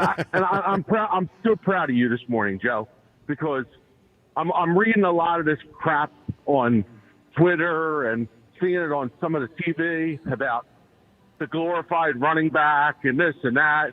And I'm proud of you, Joe, that you said about what you said about Jalen. I thought he played great last night. I thought he was the single biggest reason why they won. I thought he played outstanding. He absolutely is. In a game filled with chaos, and the one guy who looked calm, cool, and collected like he always does was Jalen Hurts. Yeah, but I agree, calm, cool, and collected like always. I'm with that. Seth, I heard your chuckle. So here's my point, though. I thought he played better than he typically did last year in the regular season. And so, okay, good. Maybe he's improved. Yeah, maybe he has. I mean, look, the last two games. I think we would all agree the last two games he played last year were the two best games he played last year, right? Yes. So I don't think it's like I think I got tagged with. There's a lot of things that happened in the offseason. That's not true. But go ahead. I digress. Well, what game did he play better than the last two, Seth? It was one other game. Pittsburgh. Cincinnati. There is three. Yeah. The Cincinnati game, he didn't play the last 10 minutes. He was nearly perfect in the game. Wow. Jalen played the same way all season last year, okay? If you go and you look, he had 144 yards passing on, 19 to 23 last night. And those stats are no different than what it pretty much looked like last year. You know what they did different last night, Seth? They hadn't done almost at all last year. They actually scored a touchdown on their first drive, which last year was like hitting the lottery. Joe, I'm not letting you off the hook that easy, man. Because you've been going you've been going in on my quarterback all off season, and now I'm in the studio and I'm not going for that. My man, get that button ready back, that delay button ready back there, James. I'm not letting you off that easy, man. You either gonna be with our quarterback or you're not gonna be with our quarterback. Plain and simple. Why isn't he with our quarterback? He played the same exact way last night as he been playing. I disagree. He got the ball out more quick and decisive with the short passes. I saw a different quarterback last night. You saw a different quarterback in the first half. I wouldn't say he missed some throws last night against blitz coverage in the second half, that kind of had me scratching my head a little bit. But my point is he has been the consistent same guy all of last year that you saw last night. And sometimes the numbers are just not going to be there. And what I love about Serriani in his presser last night, he said when asked about A.J. Brown, because everybody was having a heart attack, that A.J. only had one catch off of one target. Right. He said sometimes, and I've been saying this for how long, Joe, sometimes, Jalen had to work through some progression things and didn't get back to A.J. Yeah, no, that's for sure. By the way, Gino, let me say this. I appreciate the compliment. I do not appreciate that it was an assist for Seth to verbally assault. I was kind this morning, Joe. I know you were, Seth. You think it's also fair that I think both offenses clearly struggled after that delay. That they both seemed totally out of rhythm after the lightning delay. I'm not making excuses. I'm just saying the first it's game. Factual. Well, that was the other part of the game that was so. Listen, there's two things, and Gino, good call. There's two things I think that stood out the most about it being a bizarre game. One, the first play, all hell breaks loose. You get an injury, you get Jalen Carter. Two, you have an hour delay. But let's be real. The third thing that was completely bizarre, neither offense can be stopped before the delay, and then neither offense could score after the delay. Joe, they both scored like 8 consecutive drives. The both teams in the first half to end the game. Neither scored a point for their last combined. Yeah, that was crazy. I will say this. I think that the Eagles had a much better shot at stopping Dallas on one of those occasions because the Eagles had 9 penalties for 110 yards. And most of those first 2 or 3 touchdowns that Dallas had, there was some kind of penalty. The Nolan Smith one. Yes, there was some kind of the Reed Blankenship one in the end zone. Yep. I'm just saying, if the Eagles clean that up, then we're not having this conversation about how efficient Dallas's offense was because we had opportunities to get off the field, and I think 2 of those penalties were on 3rd and long situations that gave them a first down and prolonged the actual drive where they actually scored. All right, more with Seth coming up. Phone calls, also time's yours. We'll get to our picks for Week 1 of the NFL. Slate of games. By the way, a lot of dog meat games. Because, they give you these Thursday, a Friday game. They give you a couple Monday games. So the Sunday games stink. But we'll give you our 3 picks, and I'll kick John's ass in that challenge again this year. Back, you like that? I just slid that in. From Borgata today on 94 WIP. After years of wear and tear, you've made the decision. It is time to get a knee, hip, or shoulder replacement. You've talked to your doctor. You got a doctor. You got a date set. Well, the team at NovaCare Rehabilitation, they are here for you. Because what you might not know is attending physical therapy before your replacement surgery can significantly help your recovery and your movement post-surgery. Then once you got your new replacement, here's the best part. You already trust NovaCare's physical therapist to help you fully heal because they are experts in balance gait training and pain management because your joint replacement needs are unique. NovaCare's team, they'll develop an individualized treatment plan that'll get you feeling strong and back to the things you love to do. It is not a decision you came to lightly, so rely on the physical therapy provider you know and you trust. Choose NovaCare to get back to work, sports, and life. To learn more about the benefits of physical therapy before and after your joint replacement surgery, or to schedule an appointment at one of their 150 convenient locations, go to NovaCare.com. NovaCare, the power of physical therapy. The Phillies play here tonight. Phillies, Marlins. Leading off starts at 6:10. Sponsored by Nissan. Nissan makes cars that thrill. Shop NissanUSA.com. The first pitch is at 7:10. Then stick around for the final out on your exclusive home for Phillies baseball. Castellanos coming home. The throw is not in time. Sports Radio 94 WIP. Brad Evans here to help you beat the books with the BetMGM Network. Football is back, baby! And after a fun Thursday in Philly, we turn our attention to Sao Paulo, Brazil in the AFC West battle with the Chiefs and Chargers. The rookie Omarion Hampton's rush yards are set at just 47.5 against a Chiefs defense that ranked 3rd against the run last season, line with just over 85 yards per game. At -110, I would bet the under on a guy who was split carries with Najee Harris. Bet smarter, beat the books. Download the BetMGM app today.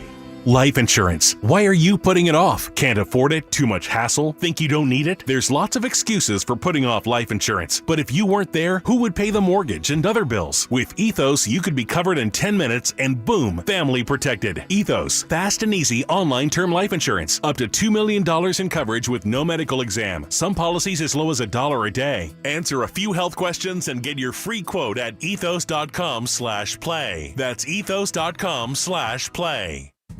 At Hutchinson Plumbing and Electrical, we're here to tell you that kinda bad is still bad. Like your bathroom light that dims on its own, or that water stain you swear isn't getting any bigger. These things are just a whole lot of bad waiting to happen to you and your wallet. That's why Hutchinson has free, no-obligation plumbing or electrical safety inspections with any paid service and 0% interest financing on installs. So count on us to fix all those problems now before you have a really bad day. Book today at hutchcomfort.com. Change is always happening. It's part of life. And when it comes to music, change is all around us. Songs are rewritten. Classics are remixed. Bands and artists come and go.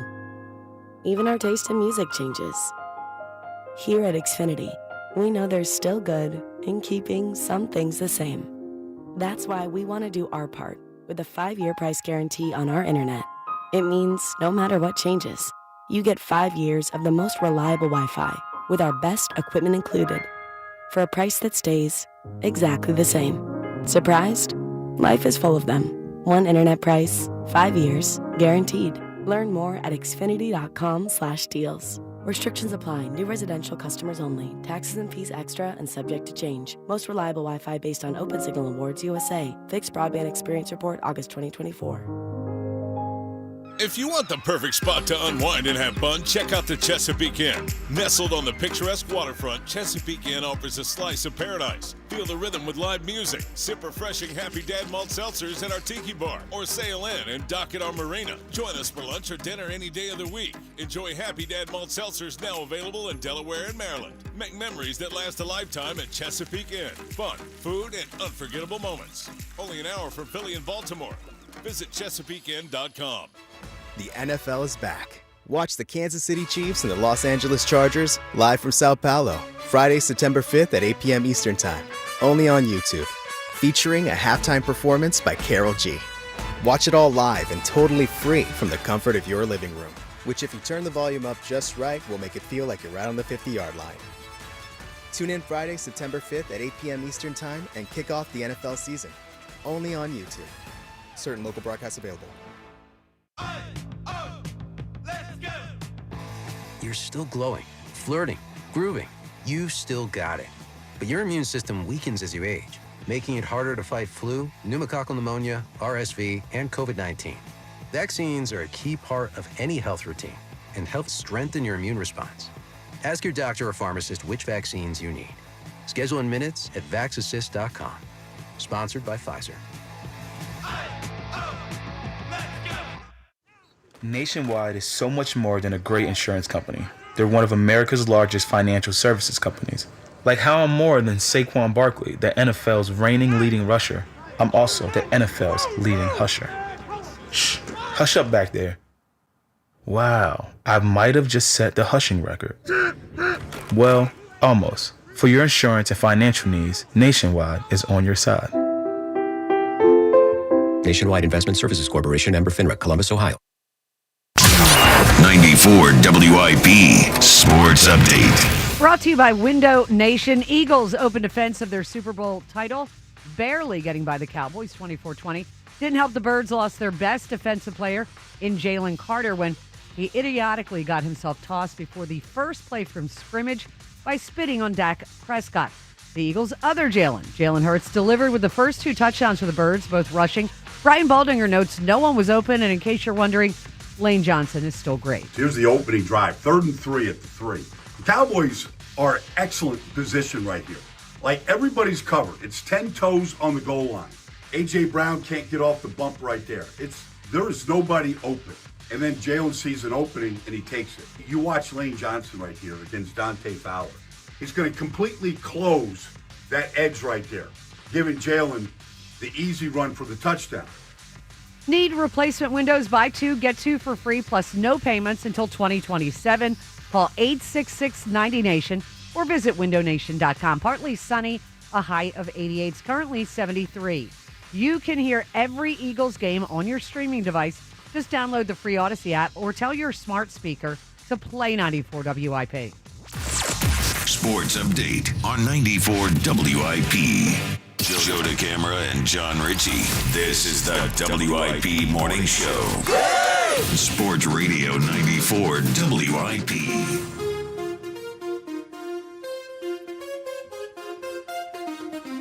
And on this Friday morning from Borgata, got a 1-0 football team. Got a little bit of extra rest. Now, Kansas City plays tonight, so it'll be interesting to see what they've got versus the Chargers, because obviously the Eagles and KC will link up Sunday of next week in Arrowhead. We'll get Seth's assessment. Seth Joyner with us for the entire hour of rookie Jahad Campbell from last night. We'll get to that in a moment.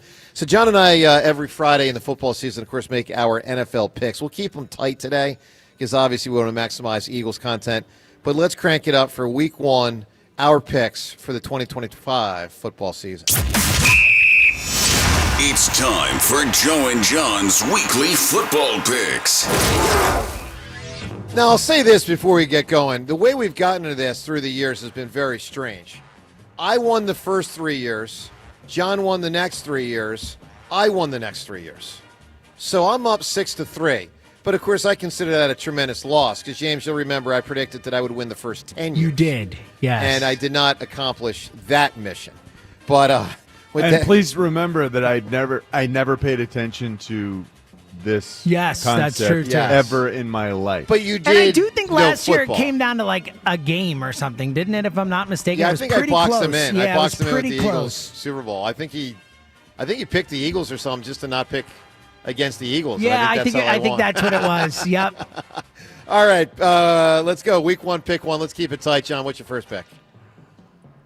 The Tampa Bay Buccaneers are at the Falcons, and I think 1.5 is I don't know. That's easy peasy for the Bucs. I think the Bucs are a better team than the Falcons, even though Raheem Morris is he's a good coach. I think the Bucs, their defense, they've got a system in place. They've got a quarterback with experience in Baker Mayfield. They're going to be good this year. I think they're going to win that division pretty handily.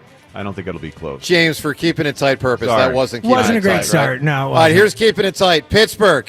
Aaron Rodgers playing for the Steelers. minus 2.5 at the Jets. Lock it in for the Steelers. Well, that's another thing. That's when tight. the pick is constituted by the quarterback and that's it, then they tend to be quick. Boom. When it used to be Tom Brady. Well, yeah, I was right a lot. And that was the pick. I would win those that years. That would go Yeah. quick. All right, the Titans at Broncos. It's really hard to play way up there. 8.5 is a gigantic line for the Broncos, but the Titans have a rookie quarterback. I think it's possible that this could be a real blowout up there. So Broncos minus 8.5. I'm going to go with Miami with my second pick. A healthy Tua has generally been a good Dolphins team. So Miami plus the 1.5 at the Colts, who of course are riding with Daniel Jones. So Miami plus the 1.5. The Vikings minus 1.5 at the Bears. I know the Bears are going to have a new exciting offense with Caleb Williams and a new offensive coordinator as their head coach and Ben Johnson calling the plays. But the Vikings, they've been begging for a way to display J.J. McCarthy, and they're a really good team. I think they're going to take it to them. Minus 1.5 Vikings. My last selection is the Giants. This one feels weird. Plus 5.5 at Washington. Washington's probably a much better team, but I just have a feeling the Giants keep that close, maybe backdoor it. Giants plus the 5.5 at Washington. And I like those that are, pick, Joe. Thank you, Ray. I love that. Yeah. That. For what it's worth, that line was at 6.5. It's moved all the way down to 5.5. Wow.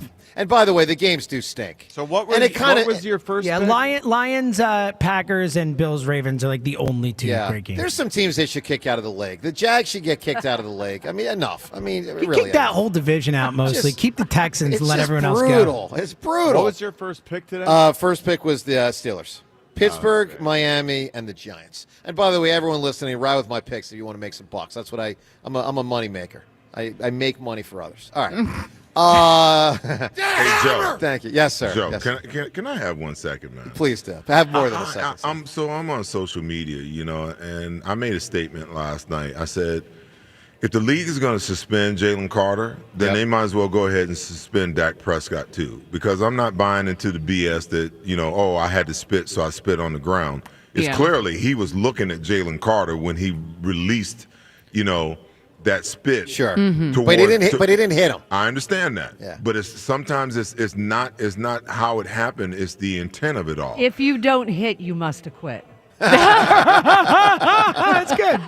That is pretty good. That's really good. No, I agree. Dak Prescott should be held accountable in some form as well. What should happen is, you find them both, and that's where it ends. Now, I get it. There is a major difference between spitting at somebody and spitting on somebody. Yeah. Okay? But that video clearly showed the instigation of it all. Totally agree. Okay? Yeah. And there's just a lot of people, on my Twitter feed that are like, oh, he didn't. There's a difference between spitting on him and spitting at him. I don't care what Dak said. Dak's not going to come out. Well, Dak's and say, lying. He's not going to come out and say, I spit at him, but I missed and spit on my own offensive lineman. It was pretty darn clear. He's looking right at him. He's like, hot two, here, take that with you.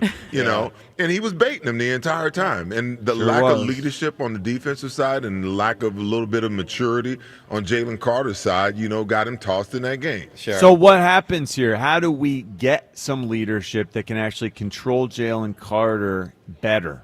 The problem with leadership is your leaders have to be productive. If they're not productive, then their voice is pretty null. And the lack of leadership when someone's trying to step up and be a leader can be just as debilitating as not having a leader. Because if a guy's trying to be a leader and he's not productive, then you get these divisions that happen within your defense. He's talking about, hey, guys, we got to come on over here. And then you got a group over here that's like, man, he just got his ass roasted last down. What the hell he talking about? So you got to be kind of careful. And you grow into that. I think that Zach Bond, I believe that he's a leader. He leads by example.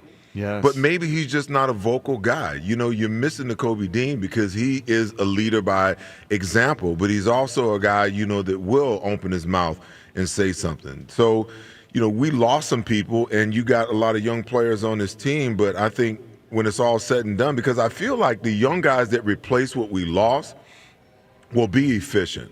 Once we figure out the cornerback position, Darius Slay only gave us one interception last year through 21 games, okay?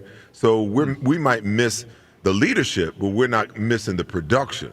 Seth, what'd you make of Jahad Campbell last night? Like we love talking about all this stuff, but linebacker especially. Did he look good to you? Listen, if you I got to go back and watch and see what he looked like against the run, but I feel like the kid played a great game to be coming in and starting as a rookie. That play up the seam on the tight end, one-on-one, that gives the Eagles so much ability to do so many different things when you have two linebackers that can play, at a high level. They can cover, they can rush, they can play the run, they can drop in the zone, and that are cerebral. I just think that it's going to take a while for him to digest Vic's defense to a place where Vic really trusts him 100%.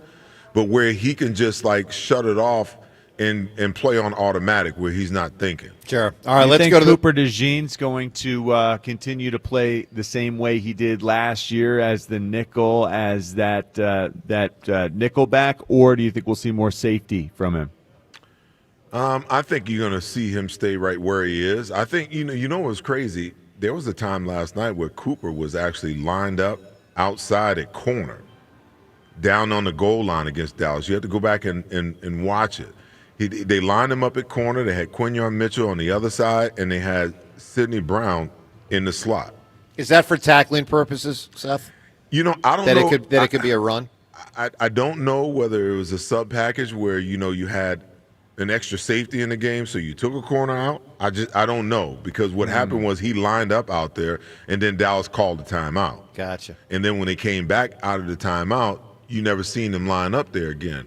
But when I saw that, I'm like, oh, they played him at corner and at corner, safety, and slot corner in training camp, and I think they had to do that to kind of see whether he could digest it all, because he's their insurance policy for every position on the back end. Absolutely. But he serves the team best at slot corner, and I think it's only in emergency, break glass only in case of emergency that you stick him out there at corner, because it weakens you on the inside, his ability not only to cover inside, but I met him early, I met him in the offseason. He is one big. That's the thing. He can tackle. I was like, he's an intimidating physical presence, and he's got big hands, and he's going to take you to the ground. John, I was sitting next to him, and I'm like, goodness gracious, dude, you ought to be playing linebacker, man. Exactly. He looks like a linebacker. I totally agree. No, there's no question. All right, let's go to Warren in Gwinnett Valley. Warren, good morning. Good morning, and thank you very much for taking my call. Warren. Seth, great to hear your voice as always, and hope we have a great season with you behind the microphone. Thank you, man. I really appreciate it. I heard what Rhea said about the spit must have quit. I was thinking of the spit heard round the world. Not bad. As far as what happened with Jalen Carter, and I would put him out in a suit and apologize and make some sort of donation to some sort of a charity. And I think this is a learning moment for the team, the league, and I don't think that any suspension or fine is necessary for such a small infraction. Seth, what do you think about that? Well, I talked about it, earlier. I just think that, the intent by Dak and the reality of what Jalen did, I think that, of course, what Jalen did was worse, but, it wasn't like Dak wasn't at fault either, and I mean, Mike Tirico even said last night when they found that video during the delay, there was he said, now you can kind of get a little glimpse into, what may have spurred this whole thing on. So now that the NFL has that, and I'm pretty sure Roger Goodell is pretty pissed about Mike Tirico and the boys. Well, they don't own Collinsworth. NBC like they own ESPN. No, I get you, but I'm pretty sure, they're like rubbing their hands, are we going to slap this suspension on, the best defensive player in Philly? But I just feel like, they need to find them both and let it go. Yeah, just let it go. I think it's a bad look for the first game with the league, and I think if they blow it up bigger than it really is, I think that's worse. But it's clearly a moment that Jalen Carter will have for the rest of his life. I think this is a great growing moment for the team, for the league, for Nick Serriani. He did a phenomenal job getting this team, to a win with everything that was going on last night.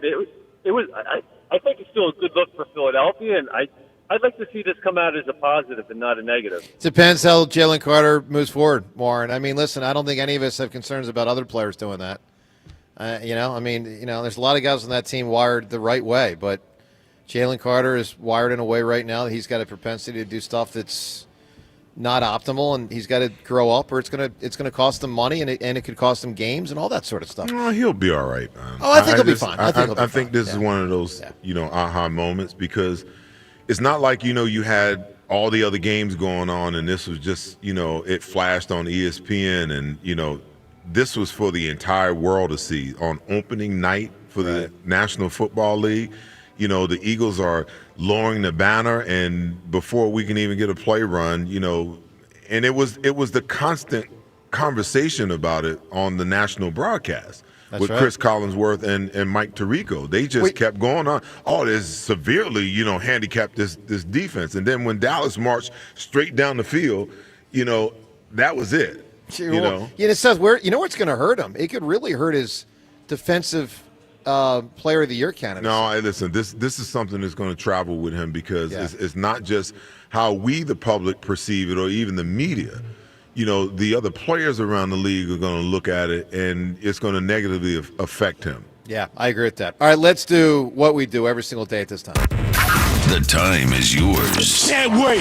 Unlike everyone else, we actually check our voicemail. Tell us, what do you want to say? The time is yours. Time's yours. All right, time's yours. Thank you, Andy Reid, who the Eagles will be facing next week. Time's yours is brought to us by Xfinity Mobile, the sponsor of WIP's Xfinity Mobile Lounge. The Wi-Fi is booming. Unlock faster, secure speeds at home and on the go only from Xfinity Mobile. Let's hit it with time's yours. Chris Collinsworth, the new head cheerleader for the Cowboys. He should be fired. No, I think he's great. I thought he did a great job. I think he always does a great job. Did you know that Dallas sucks? Time's yours. I was aware of that, and it was proven yet again last night. Joe DeCamara defending Jalen Hurts against Elliott Shore-Parks. Am I in the right timeline? Yeah, that was something. Elliott and I saw Jalen's game very different. I thought Jalen played excellent. And I got a question. Jalen Carter, why are you that stupid? Oh, go Birds. I'm yours. Go Birds. Did he call him Ben Carter? No, he said Jalen Carter, why are you so stupid? Oh, okay. I'm so disgusted with this NFL, this taunting rule.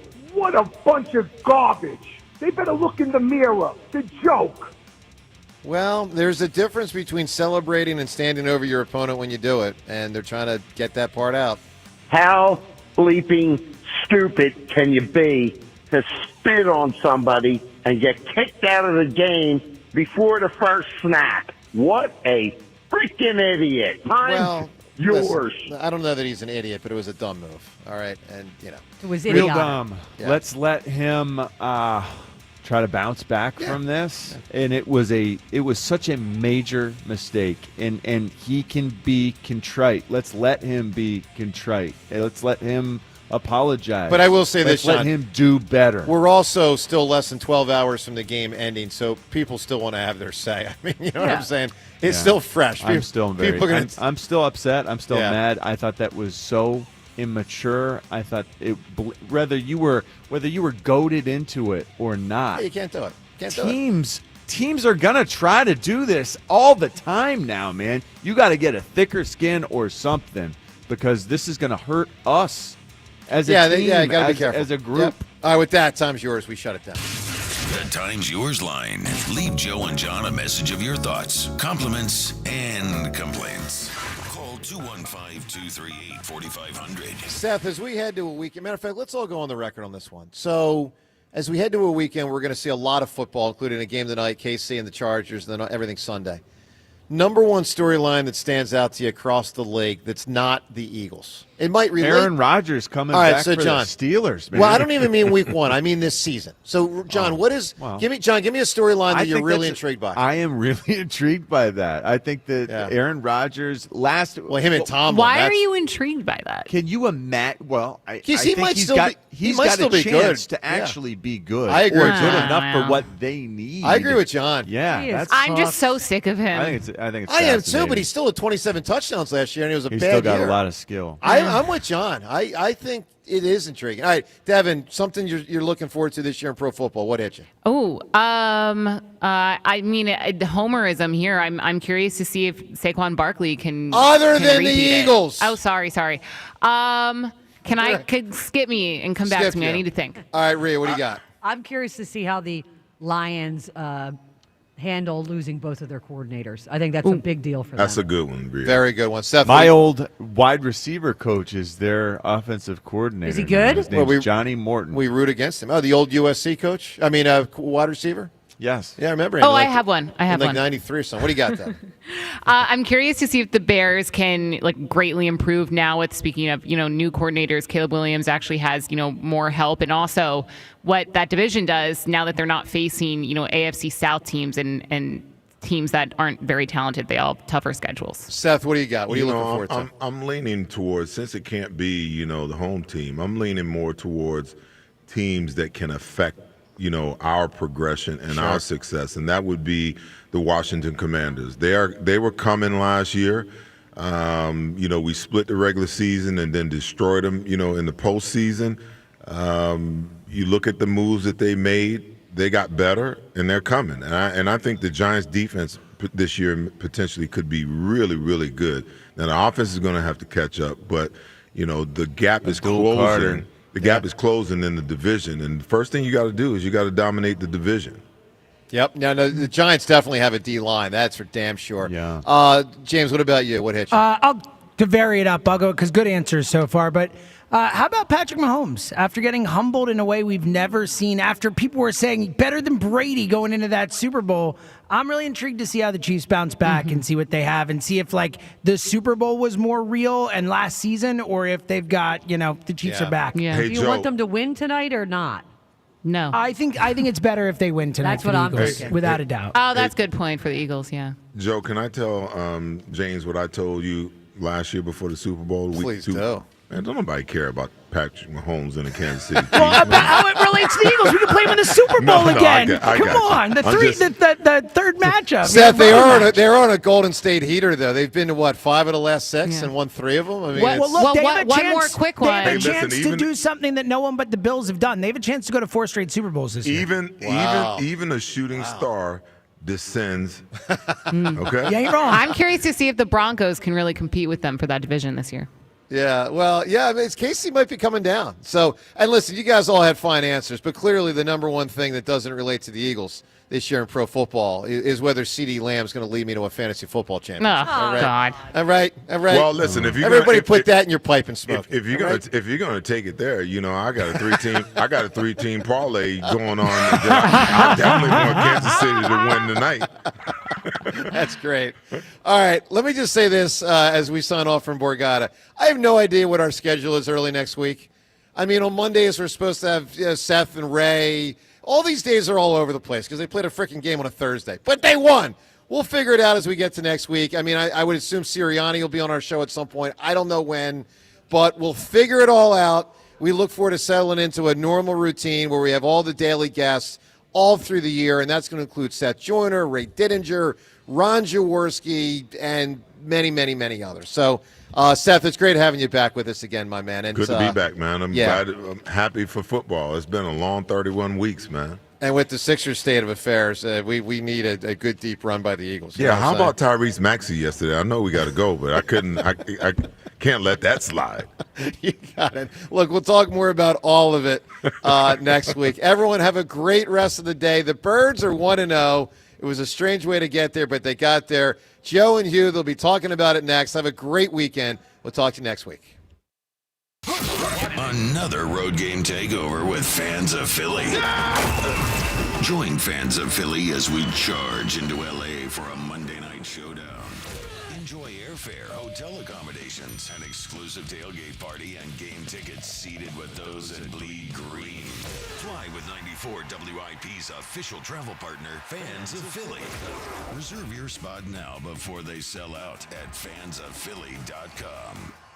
For all station contest rules, go to 94WIP.com/rules. WIP guests prepare for their segments in the Xfinity Mobile Lounge. Your Wi-Fi is booming. Unlock faster, secure speeds at home and on the go with Wi-Fi Power Boost. Only from Xfinity Mobile. Hey, football fans, tune in this week to kick off with Boomer and Valenti, where the guys break down the biggest headlines and stories from across the NFL. Kick off with Boomer and Valenti is brought to you by Nationwide. For your insurance and financial needs, Nationwide is on your side. My perfect day has sand, salt water, and friends. But my moderate to severe plaque psoriasis can take me out of the moment. Now I'm all in with clearer skin thanks to Skyrizi. Risankizumab Riza, a prescription-only 150 milligram injection for adults who are candidates for systemic or phototherapy. With Skyrizi, most people saw 90% clearer skin, and many were even 100% plaque-free at 4 months. Skyrizi is just 4 doses a year after 2 starter doses. Don't use if allergic to Skyrizi. Serious allergic reactions, increased infections, or lower ability to fight them may occur. Before treatment, get checked for infections and tuberculosis. Tell your doctor about any flu-like symptoms or vaccines. Thanks to Skyrizi, there's nothing on my skin, and that means everything. Ask your doctor about Skyrizi, the #1 dermatologist-prescribed biologic in psoriasis. Visit Skyrizi.com or call 1-866-SKYRIZI to learn more. It's time. Time for the pro to get everything for the entire job, all from one partner. To get access to over 3 million products, including many products you won't find in our stores. It's time to get delivery on your schedule or next day on over 50,000 products. And time to get dedicated support on the job site or in our stores. From ordering to planning, we've got you. One partner, any job, all in. Ask about all we can now do at the Pro Desk. The Home Depot Pro, it's about time. Oh no, stomach issues again? Stomach issues? Who are you? Your pancreas. I could be the real reason for your diarrhea, gas, bloating, stomach pain, or loose oily stools. I thought it was my stomach. People often do, but any of these symptoms could mean having a condition called exocrine pancreatic insufficiency, or EPI. With EPI, the pancreas doesn't release enough enzymes to break down food, but EPI is manageable. Use the symptom checker on identifyepi.com and speak with your doctor. That's identifyepi.com. Sponsored by AbbVie. Get in the zone, AutoZone. Welcome to the end of summer sale at AutoZone. We're celebrating the end of long days and short nights with big deals for a short time, like car wash. Right now, you can save 20% on the Armor All Complete Car Wash Kit. Need new brakes? Duralast brake pads are free with the purchase of Duralast rotors. We've also got oil deals and more. We're ending the summer right with the end of summer sale at AutoZone. Get in the zone, AutoZone. Restrictions apply. If Old Spice Deep Sea Super Hydration Body Wash were music, what would it sound like? Start with the deep sounds of Old Spice's ocean waves and kelp. Layer on the smooth, renewing moisture. You wouldn't hear any parabens or phthalates because Old Spice Deep Sea hasn't got any. But you would hear that vitamin B3 for healthier looking skin. So while your regular body wash sounds like this, Old Spice sounds like this. Sounds like it smells amazing. This is Boomer Esiason with an Odyssey Sportsman Edge, sponsored by Chumba Casino, your online casino for plays, spins, and a chance to score. Must be 21 and over. Terms at ChumbaCasino.com. The Chiefs meet the division rival Chargers in Sao Paulo, Brazil tonight. Now, KC has taken 7 straight from L.A., albeit in close, low-scoring games. The Chiefs are favored by 3, but I see them winning by 2, 23-21. Enjoy the game, and let's hope for no weather delays. I'm Boomer Esiason.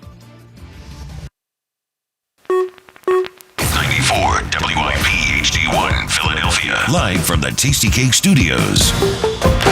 An Odyssey Sports Station. This is Hugh Douglas and Joe Giglio on Sports Radio 94 WIP.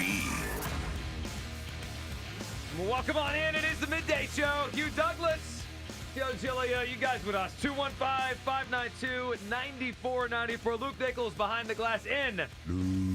For Kyle Quinn. Good morning, Hugh. We got ourselves a victory. The Eagles are 1-0, but that was one of the wackiest Week 1 games and one of the wackiest Eagles-Cowboys games I could ever remember. Good morning, Hugh. Good morning, Joe. Good morning, Philadelphia. Go Birds. Hey, I told you yesterday that I wouldn't come in here. It's 10:01. No, I'm saying I did it last night, Joe. Oh, okay. I did it last night. So you're letting me know that I told you so to me when I wasn't there. Well, we were in the suite last night. I was in the suite. Yep.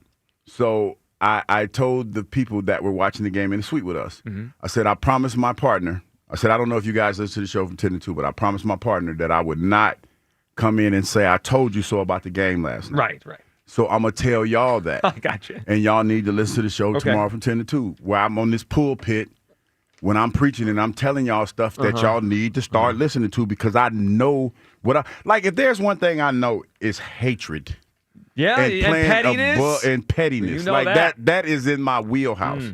And last night, like I said, they played above their station. Well, they did. They were aided, though, by the – now, let me say this. We're all glad the Eagles won. There's so much to unpack. I mean, Hugh, we know Week 1 is a weird thing. It's always weird. It's just weird. Slow Week 1 starts, is weird. all that. So, on one hand, it's kind of our job and it's kind of our nature to overreact. On the other hand – in terms of the game, we'll get to the extracurriculars in 1 second. But the game, I'm trying not to overreact to the bad. I'm trying not to even underreact to the good. There's a lot here. Bottom line is they got to win. That's the most important thing.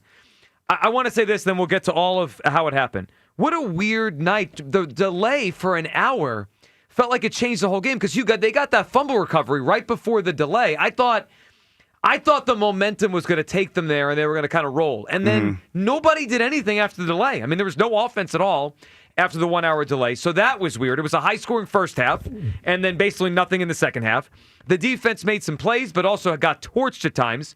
The offense was very efficient, but it was kind of bogged down too. They couldn't run it particularly well. Yeah. I thought last night... That was running pretty decent. Yeah, yes. I thought last night... Even though the stats aren't overwhelming, I thought Jalen Hurts was excellent. He played a good game. He did what was needed in the moment. I thought he played really well. I thought his efficiency was there. He had 4 incompletions, 3 of them were throwaways. And I thought his legs were the biggest difference in the game. Amidst all the chaos last night, Jalen Hurts was really good. And yes, Hugh Douglas, you were right. It ended up a close game. I was biting my nails in the fourth quarter.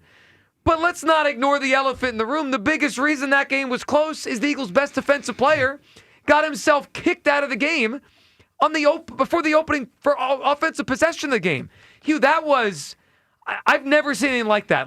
Once in a while, a player gets kicked out of a game, right? Chauncey Gardner-Johnson last year. There's infractions, but spitting on Dak Prescott before the first play of the game, that was ridiculous.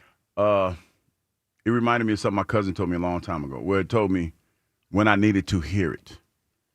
To anger you is to conquer you. And Dak set out to conquer you, and he did exactly that. Dak's not about that life. And I've heard a lot of people justify his actions, Jalen Carter's actions, by what Dak did. Dak spit on the ground, right? And I've heard, and I know what that is. We're Eagles fans, and Jalen's one of us, and, that's how we see it. But if the tables were turned, I think that we would say that was ridiculous and that was stupid. That's a stupid reason to do that. I really, really do. Because how many movies have you seen, Joe, where two men have disagreed with one another and the dude spit on the ground in front of the person and nothing happens? So for you to sit there and tell me that spitting on the ground in front of you, talking trash and spitting on the ground in front of you, that incites you to actually spit on somebody and put the first game of the season in jeopardy, you justify that? That's interesting. I'm not here to judge anybody for feeling the way that they feel. But that's interesting that you feel that way about that moment. And the bottom line is this. Jalen Carter needs to learn how to control himself. This is a young man that has a lot of talent, that has been given a second chance, and the position that you're in, the person that you are, you're going to always be looked at as a savage in the sense, and you have to change the narrative. Remember, I told a story the other day, and I said, T.O. was like the pit bull in the room when nobody was on it. That's Jalen Carter. But you know that this dog bites, and this dog will be out of control. And the best you can hope for is, just for him to calm down, because can't nobody control him. The fact that you walk off the field, and I don't know him, but you didn't look remorseful for what you did. You didn't look remorseful for what you did in the press conference. You can't have that. You have to. I understand playing with controlled aggression. I understand that. You have to get that under wraps, because that could cause you problems later in life. It really, really can. Well, it can, and it could cost the team games. I mean, look, there's the all Jalen Carter's career and life and off the field stuff that he's got to be in control of his life. It could have cost Eagles a game last night. Let's be real. That changed the entire game that he wasn't in there. The Cowboys went up and down the field in the first half. Now, Fangio adjusted in the second half, and they figured it out, and they made a play, and they got the fumble, and they made plays late. But the first half of the game, I put that all on Jalen Carter. I mean, the Cowboys couldn't move the ball in the second half once they adjusted, but they had to adjust on the fly to not having their best defensive player out there. It was a ridiculous. It's ridiculous. There is no justification. He spit on Dak Prescott. And, Hugh, I'm going to go off the analogy used. And I used to have a pit bull. Now, she didn't bite, and she was friendly. But when we first got her, and she was a puppy, and she was kind of sometimes out of control as we were trying to train her, you know what we had to do sometimes? We had to put her in the crate. And it doesn't have to be a big deal, but sometimes if you have a dog that's a little out of control, you put the dog in, if they have a crate, just kind of calm down. And I'll use that analogy to say this, and I know you're not going to like it. Maybe not you, but I know everyone listening is not going to like it. I don't care. If I'm the Eagles, I'm suspending Jalen Carter for next week. Not the NFL. I don't think they're going to. Yeah. Wait a minute, Joe. No, let me finish. And then I get your action. I got you. You're right. I'm suspending him next week. I didn't feel, and we're going to let you hear from him coming up in a few minutes. I didn't feel any remorse from him last night. And this is not the first time he's been out of control on the sidelines, right? Last year he was fighting Serriani, slapped the Steeler guy upside the head last year. They suspended him for a quarter last year against the Falcons for being late to a meeting. Obviously, the message is not getting through. If I'm Nick Sirianni, he's not playing next week. He's not dressing for the game. He's not playing. They got to send a message. Like, this isn't acceptable. You're our most important player. He's a year away from getting paid, $200 million. That makes you one of the faces of the franchise. If I'm the Eagles, there is no way he's playing the game next week. I know it's harsh, and I know it will hurt them next week. I get that. But I sent a message. Like, I can't let him play next week. That's where I'm at. I don't know if anyone agrees. I don't really care. That's where I'm at. I wouldn't let him play next week. Joe, it's Kansas City. I know what. Well, that makes it. Maybe it'll hit. Oh, okay. I agree to a certain extent, but how about this? Can we do a happy medium? We're gonna sugarcoat it. No. Listen, I'm with you, but Joe is Kansas City. So what's the happy medium? Okay, I have this psychologist. I know somebody that I talked to. His name is Dr. George James. We're gonna set him up. I'm upset, and I know Doc listens to the show. So Doc, if you're listening, we need you to holler at him. He needs to talk to some professional people. because there's some underlying anger issues that he has that he needs to deal with. And I'm saying this in all seriousness because as a former defensive player, your anger is like his demeanor is kind of what makes him who he is as a player. And I just need him to channel that. He needs to learn how to channel that. I don't think he's a bad person. I don't think that. But I think that he is, you know, if he perceives you doing wrong, he going all in. And when he goes in, he's like a tornado. Yeah. He's out of control. He needs to learn how to control that. Well, and that's where I think that's where he is. I hear what you're saying about the suspension. And he needs to understand that he is not untouchable. But and we playing Kansas City. I know. Well, you know what? Sometimes you gotta. I mean, I hear you, and you're right. But I mean, damn, Joe playing Kansas City. Sometimes if we was playing the Giants, maybe. See, no, but that maybe that'll make it hit for him. If he's on the sideline next week watching Mahomes go up and down the field, we're all going to say the same thing. It's your fault, buddy. You should be out there, and you'd be out there if not for the actions last week. All right, we got a lot to react to today. 215-592-9494 is the phone number. We're going to get everyone's phone calls up. Hugh, it is amazing that it's a win over the Cowboys, yet our passion in the first segment was about Jalen Carter. Like, Jalen Hurts played very well. Yes, he did. A.J. Brown didn't get a target until man. You know, I can't. Typically, that's like how we're leading the show. He handled it well. And they won, which is the most important thing. That's all you can ask for. And next week, you will try to have a better game plan to get him involved. But you can't argue with the results. That was a tough game. That was a tight game. It was. Like it was going to be. Well, yeah. If I had known Jalen Carter would have got knocked out of the game before the game started, maybe I would have had a different prediction.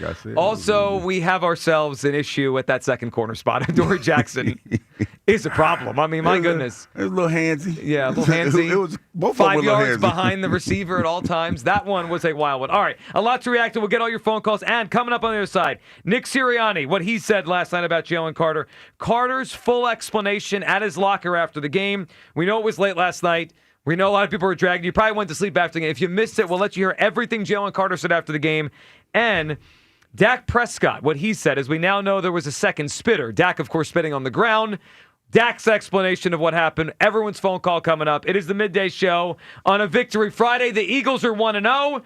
But, boy, it was an odd one. 215-592-9494. It's the midday show on Sports Radio 94 WIP. You know, everybody know my favorite whiskey is Jack Daniel's Tennessee Whiskey. And my folks at Jack Daniels are coming out with a new flavor. It's called Jack Daniel's Blackberry. It's the real deal, folks. I'm telling you, I've had it. It's really good. It's smooth, sweet taste, perfect to enjoy with friends, bold, vibrant, with an aroma of creamy vanilla, toasted oak, and just a hint of honey. It's going to be my new tailgate drink, people. It's really that good. Jack Daniel's Blackberry Whiskey. Coming soon to the local fine wine and good spirit stores. Celebrate responsibly. Hey, Joe DeCamera here. This NFL season, FanDuel Sportsbook in partnership with Valley Forge Casino wants to boost your bets even more. Right now, all customers can double their winnings with a 100% out on NFL Sunday moneyline bets. So many games you can bet on, so much action to get in on this football season at FanDuel.com/hammer. That's FanDuel.com/hammer to get into the NFL action, your chance to win even bigger. FanDuel Sportsbook, an official sportsbook partner of the NFL. FanDuel Sportsbook, the official partner of 94 WIP. 21 plus in President, Pennsylvania. Opt-in required. Bonus issued is now withdrawable profit boost tokens. Restrictions apply, including any token expiration and max wager amount. See terms at sportsbook.fanduel.com. Gambling problem? Call 1-800-GAMBLER. It's that time of year again to replace your old drafty windows and doors. If this sounds like something on your to-do list, then turn to my good friends at Guida Door and Window. Guida will help you save big this fall with their buy one, get one half off sale on all qualifying windows and doors. For every door and window you buy, you get a second one at 50% off. And you can mix and match these savings to suit your own needs. Buy an entry door, get half off a storm door. Buy a patio door, get 50% off a window. Need to replace all the windows and doors in your house? Then you'll save 50% on half your project. The more you need, the more you save. Plus, start your project with no money down and take 18 months to pay it off with no interest. Offers for a limited time only and restrictions apply. So call Guida today to schedule a free, no-obligation in-home estimate at 877-GO-GUIDA. or visit them at GoGuida.com. That's GoGuida.com. When you need to know, depend on KYW News Radio 103.9 FM. SEPTA is ordered to return schedules back to normal as soon as possible, but their 20% fare hike will go through. Local religious leaders want Mayor Sherrell Parker to stand by Philadelphia's sanctuary city status. And COVID vaccines are beginning to become available throughout Pennsylvania for those who meet eligibility requirements. Get the latest anytime on KYW News Radio. Now on Crystal Clear 103.9 FM. You've never needed us more. My name's Michaela. I joined the Army at 17. When I got back from Iraq a few years ago, I became pregnant and ended up homeless. No veteran should ever face homelessness. The U.S. Department of Veterans Affairs is working hard to end veteran homelessness by the end of 2015. VA offers programs to help eligible veterans stay healthy, find a job, and secure or maintain safe, stable housing. With a simple call to 877-424-3838, specialists can connect veterans to the services and support they have earned, regardless of their branch or era of service. My life works now. I got help from VA, and now I'm on a mission to share these resources. VA is here to help. If you or a veteran you know is homeless or at immediate risk of becoming homeless, call 877-424-3838 or chat online at va.gov/homeless. I'm Bob Burke, founder and chairman of Burke America Parts Group, a family of brands that includes RepairClinic.com, an appliance and HVAC parts solution company that's grown into an international brand. Before AmericanEagle.com, we partially launched a new technology platform developed by another firm. American Eagle helped take our technology to a whole new level with digital marketing, software development, and business insights into our key markets, appliances, HVAC, and outdoor power equipment, and did so both on time and on budget. AmericanEagle.com has the resources, experience, and talent needed to produce solutions.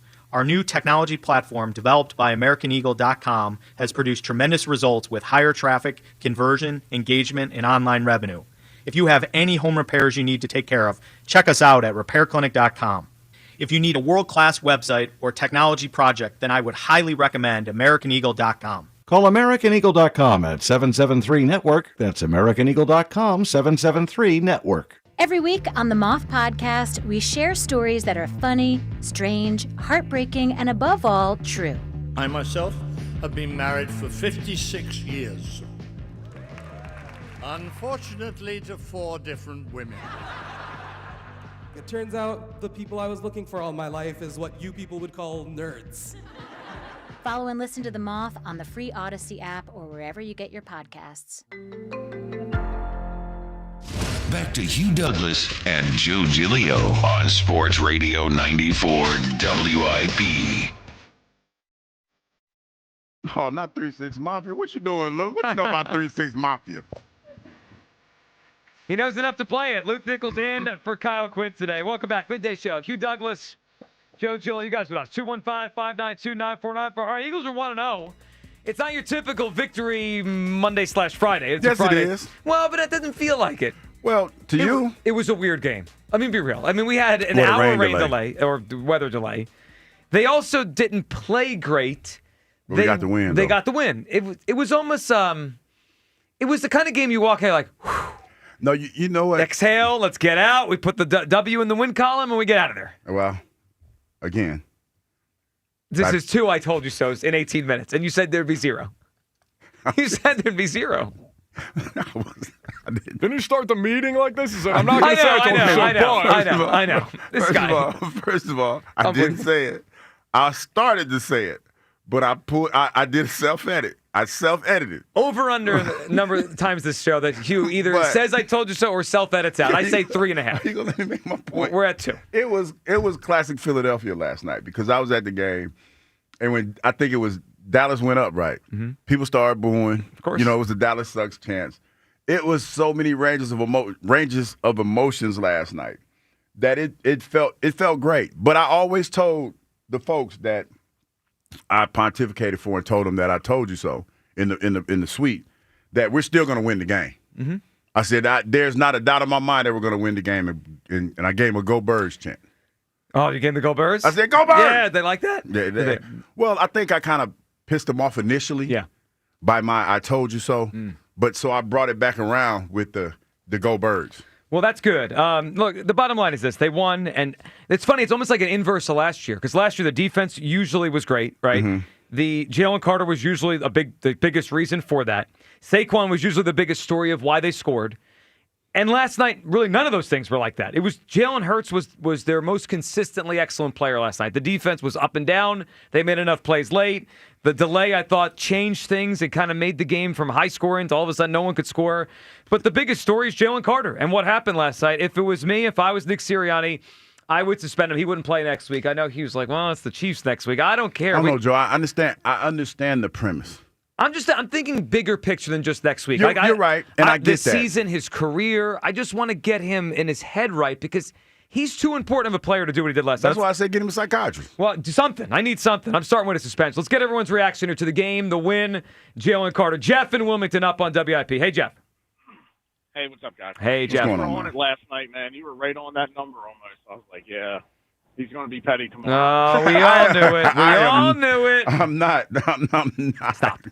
Also, I need more white guy Hugh impersonation. Yesterday, that might be a Final Four in the field of 64 Hughes next year. Oh, that's good. I like that. Yeah, he didn't realize we knew it was a white guy impersonation. Well, it was an Eagles fan. Yeah, but you pictured him. He looked more like me than he looked like you. Yeah, he did. Yeah, I get it. He did.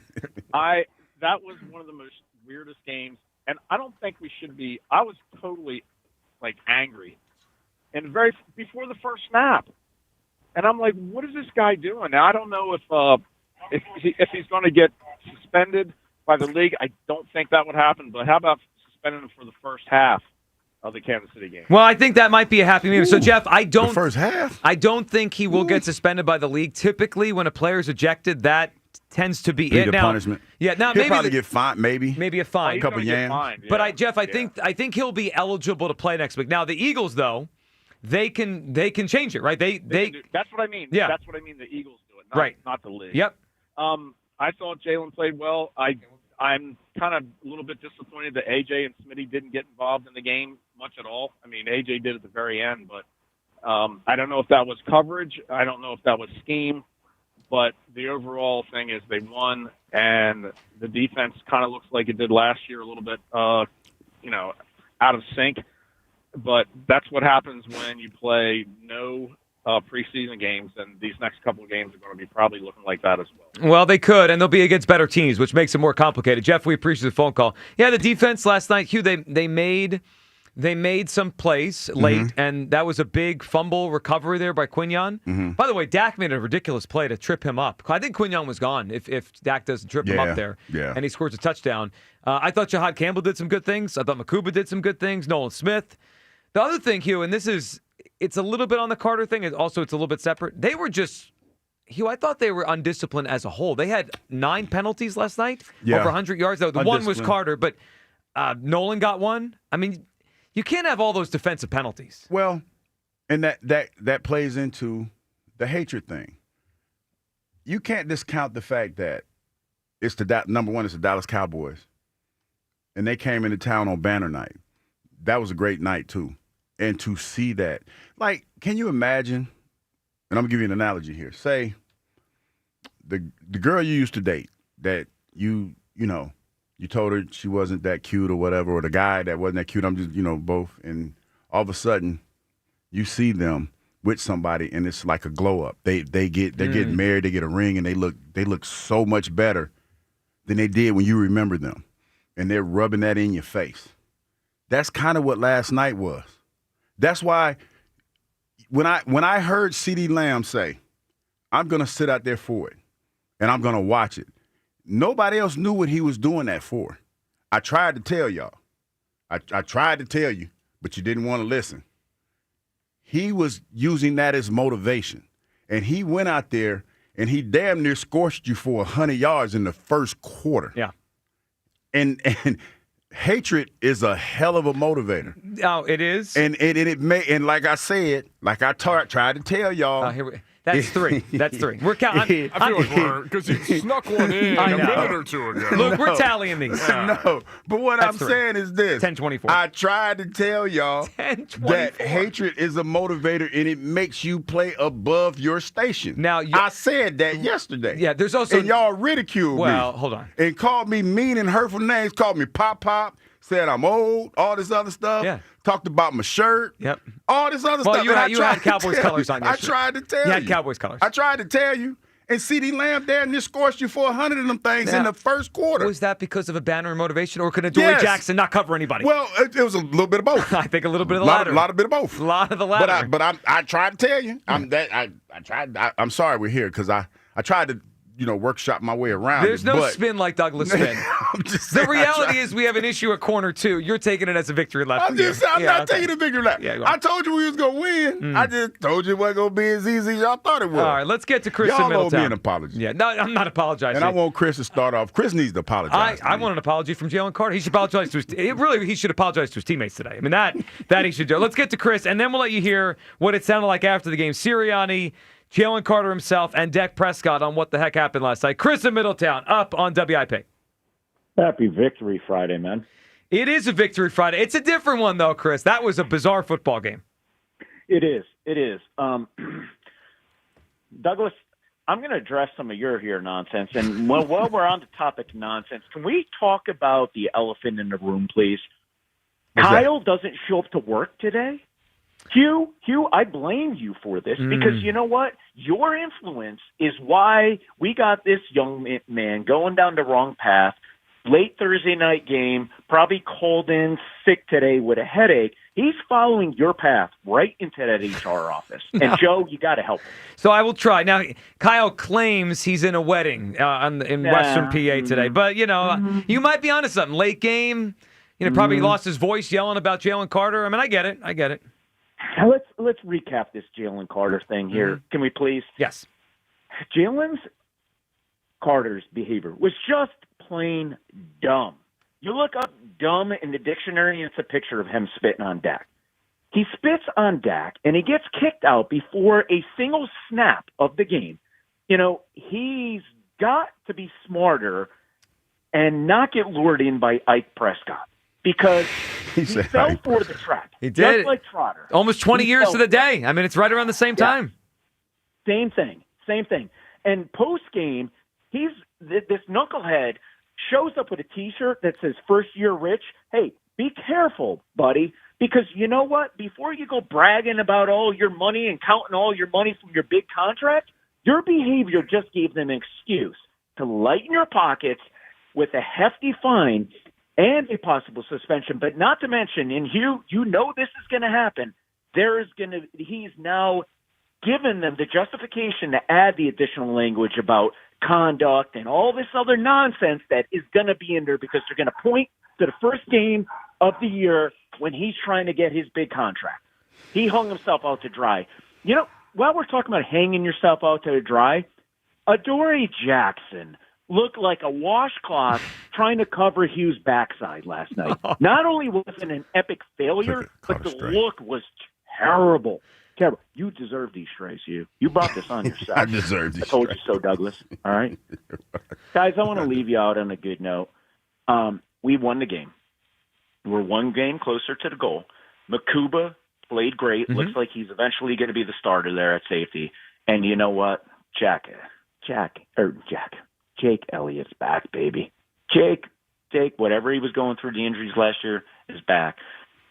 Message to the fan base, the chants were a summer thing. We only do Eagles chants now, and we do that getting ready for Eagles game day. So no more chants during Eagles season. Have a good day, man. You got it, Chris. Good phone call. And yes, that was a big kick by Jake Elliott, who last year obviously struggled from distance, and he made a big one last night. All right, let's hear how it sounded. If you missed this after the game last night, it was very late. So let's go through Sirianni's reaction, Jalen Carter's explanation, and then Dak, as we found out he was the second spitter last night in that scrum that led to the nonsense and the ejection of Jalen Carter. All right, let's hear Nick Sirianni.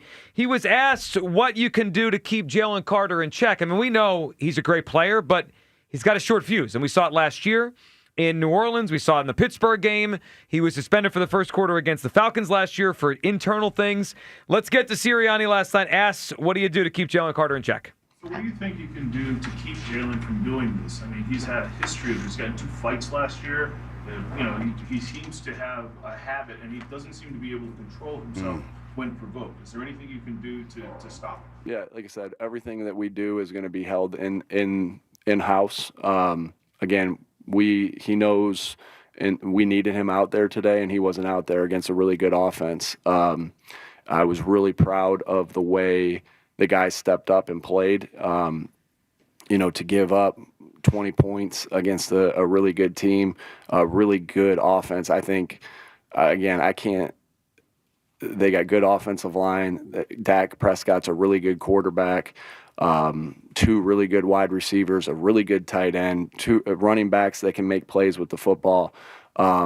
I thought BY came in and had that strip, which was huge. Again, goes back to when we win the turnover battle, good things happen for us as a team. And we talked about that at halftime, and then the other halftime that we had that, because I know Coach Eberflus does a really good job of preaching, coming after the football, and I thought they had some good strip attempts, and our guys did a good job of carrying it, and we got the one out, which was all the difference in the game, in my opinion. And I thought Jordan got some good pressures. Morrow, I'll have to watch the tape there, but I know he played stout in there. Gabe Hall came in and gave us some good reps, but we need Jalen Carter on the field, and like I said, we'll keep everything in-house, but we have to get all these things corrected as a whole. As you guys know, I want them – you see how I coach with emotion, and I want them to play with emotion, and that's what I kind of say all the time is, but you have to do it within the rules of the game because we need everybody out there to help us be successful. At least he came back around to the main point there, because that was a Hugh Douglas-esque filibuster. I was just thinking that, Joe. I mean, long talk. I mean, listen, I know their depth guys helped last night, and Young and Gabe. I don't need Gabe Hall talk here, guys. I mean, like the questions about Jalen Carter, that's the story. Eventually, he got back there, Hugh, and he said, we need him out there. Now, he says it's going to be handled internally. Yes or no? Like last year, we didn't know they suspended him for the first quarter against the Falcons until we're like, where is he, right? And then that came out after the game. Yeah. They're not going to tell us. If they are going to do something, whether it be a full suspension or a quarter or a half, I'm sure they're not going to tell us because they don't want to tell the Chiefs before the game. But eventually we're going to find out, right? Like they don't have to tell us in a press conference after the game, but it will come out. I think, and I'm serious about this, and I say that with all due respect to him and his family, you're dealing with something that you need to get under control, and you need to talk to somebody. Because the reality is this. Jalen Carter's still going to get paid. He's going to get because he's too much of a talent. But I'm talking about life after football because you're wired different. I get that. I mean, we're like I've always said, we're all wired different. To play football at this level, you're wired different. And a lot of guys are wired a lot different than others, if you get what I'm saying. Sure. He's the type of cat that, to me, and I don't know this for sure, but it feels like when he gets like that, you talk to him tomorrow. You can't talk to him today because if you talk to him today, you might catch hands. You might get dealt with in a way that you didn't deserve. You know what I mean? Because he's looking at you as he's seeing red. He can't differentiate from who's his friend or whatever. He just going in. So you need to talk to somebody about that. You need to talk to somebody that's going to help you channel that because this could be a real problem. Well, it's a real problem for the team right now because he's too good and too important to be this unreliable. Yeah. Let's hear from Jalen Carter. If you missed it last night, here is his full availability. And it's interesting because he doesn't speak much. I don't know if he's not comfortable, if he just doesn't love being a talker. I mean, we know this. There's certain guys in the locker room that like the microphone in front of them, right? They're always up there after the game and they talk. Jalen Carter doesn't talk much, and that's fine. He doesn't have to. Last night, obviously, he did, but this felt to me like one of the longest post games I've ever heard him, answer more than a few questions. But he had to last night. He did. Here's Jalen Carter, his explanation of what happened last night. It was a mistake that happened on my side, and it just won't happen again. I feel bad for just my teammates and fans out there. I'm doing it for them. I'm doing it for my family also. But fans, they show the most love. You heard them out there today. Just not being able to start the game, even finish the game, it's fucked me up. But We'll get it better. It won't happen again. Yeah, can we give him some room? Hey, just give him a little bit of room. There's some footage later that showed that Dak may have done something first. Do you feel like he precipitated it? I don't try to do nothing out of the ordinary. Anything that I feel like I have done something back is provoked. But, if it's something out there, y'all see it, we'll ball back. How amped were you to play this game? So, How amped were you to play this game? Super, just to get back. We don't play preseason, so we don't get no warm-ups to hit other opponents. And I was so ready, but things went how I went. We just go focus on next week and get better at what we do. Watching film and get better. Jalen, when it happened, did you realize that you were going to get tossed in the game? I heard the refs talking, and I heard them say, this is a tossable offense, or something like that. That's when I knew. Did you have a conversation with Dak, and if so, what kind of message did he relay? I didn't have a conversation yet. I know we're going to have that conversation. They have to focus on the game still. I don't want to distract them from the game. I came in, I talked to the people, and told them what I was seeing while I was watching the game. So that's all. What was it like watching the rest of the game? It was intense for me. I wanted to be out there with the guys so bad, and just the support and help. Even just standing on the sideline, but things went how I went. I've made a promise to the boys, and it won't happen again. Are you worried you might be suspended? So, are you worried you might be suspended? If I get that text or that call and find that conversation and go ahead, that's it. Jalen, when it happened, were you like in a fit of rage, or what was your emotion? I was calm. I went off the field calmly. I was not bad. That's pretty hard. I couldn't really do nothing else. The rough decision was the rough decision. You said you weren't provoked. Did Dak say anything, or was there anything that just made you walk over there? I don't know. When things started to come out and you start seeing things, then you can go off that. But I don't got nothing to say about it. All right. I'm trying to make sure the team's straight. All right. Thanks, Jim. All right, there's a few things there. One, if you got a chance to watch that, I didn't feel watching it that he said the right things, like I let my team down and all that, but I didn't feel watching it that he had a lot of remorse. I didn't see that when he walked off the field. Also, we're going to play Dak for you in a second.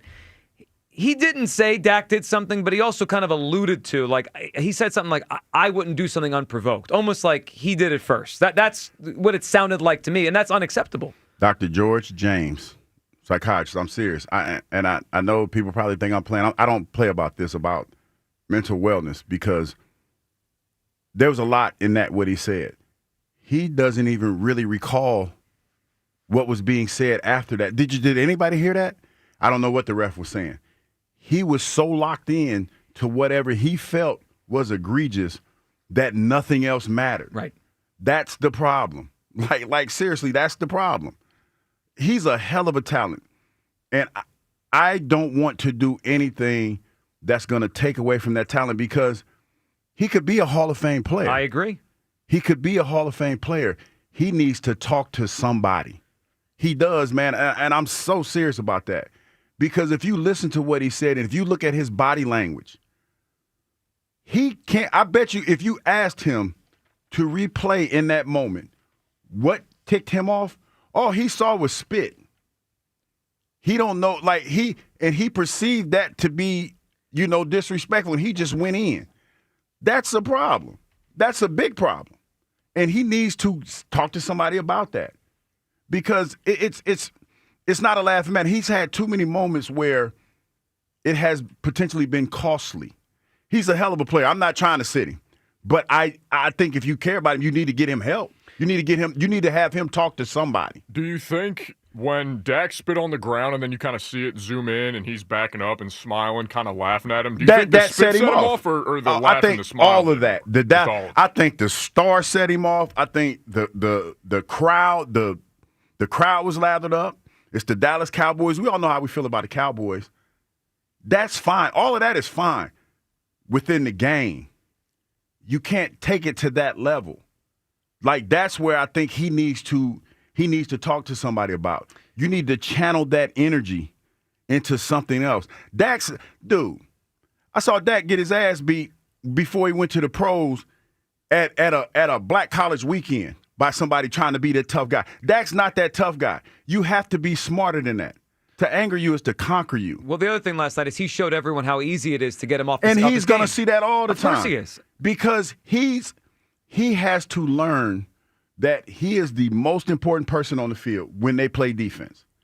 and he has to know now that you're a target. All you got to do, he seems like the type of cat, you can say anything about it. You can say something about his mama, and you don't even know his mama. Yeah, and he going in. You can't have that. It can't be that easy to get this caliber player ejected from the game. It can't be. Look, sometimes, we see things on different ways. I don't disagree. I'm not disagreeing. Your idea today is a good one. Like, go get him some help. I want to add to it, and I would suspend him for next week. And I recognize what I'm saying. I'm hurting the Eagles' chances significantly to beat the Chiefs next week. But I need to send him a message because I don't know if he got it last night. I need to send him a message from the team, not the referee. Because then he could say, the referee, what are you going to do? It's an injectable offense. No, I want the team to send him a message. We're trying to win another Super Bowl, trying to be a dynasty. We're about to pay you a lot of money. You're not just some guy. You're your side of the football. You're Jalen Hurts level of importance. I need you on the field, and what last night was unacceptable. 215-592-9494. I wouldn't let him play against the Chiefs. That's how I come down. Where do you come down on Carter, the win last night? We'll get to Hurts, Brown, the offense. Dory, that's the whole thing. On the other side, your calls, and we'll let you hear from Dak Prescott. What he said happened, his explanation for the first spit on the ground that led to the Carter spit, which was obviously not on the ground. It's the Midday Show on Sports Radio 94 WIP. Yes, excuse me. And fall's right around the corner. Well, fall is kind of here because it's, it's two things that are happening right now. It's football season, and it's pumpkin spice season, people. This year, Hatfield is taking it to a whole new level with their newest game changer. Pumpkin spice thick cut bacon.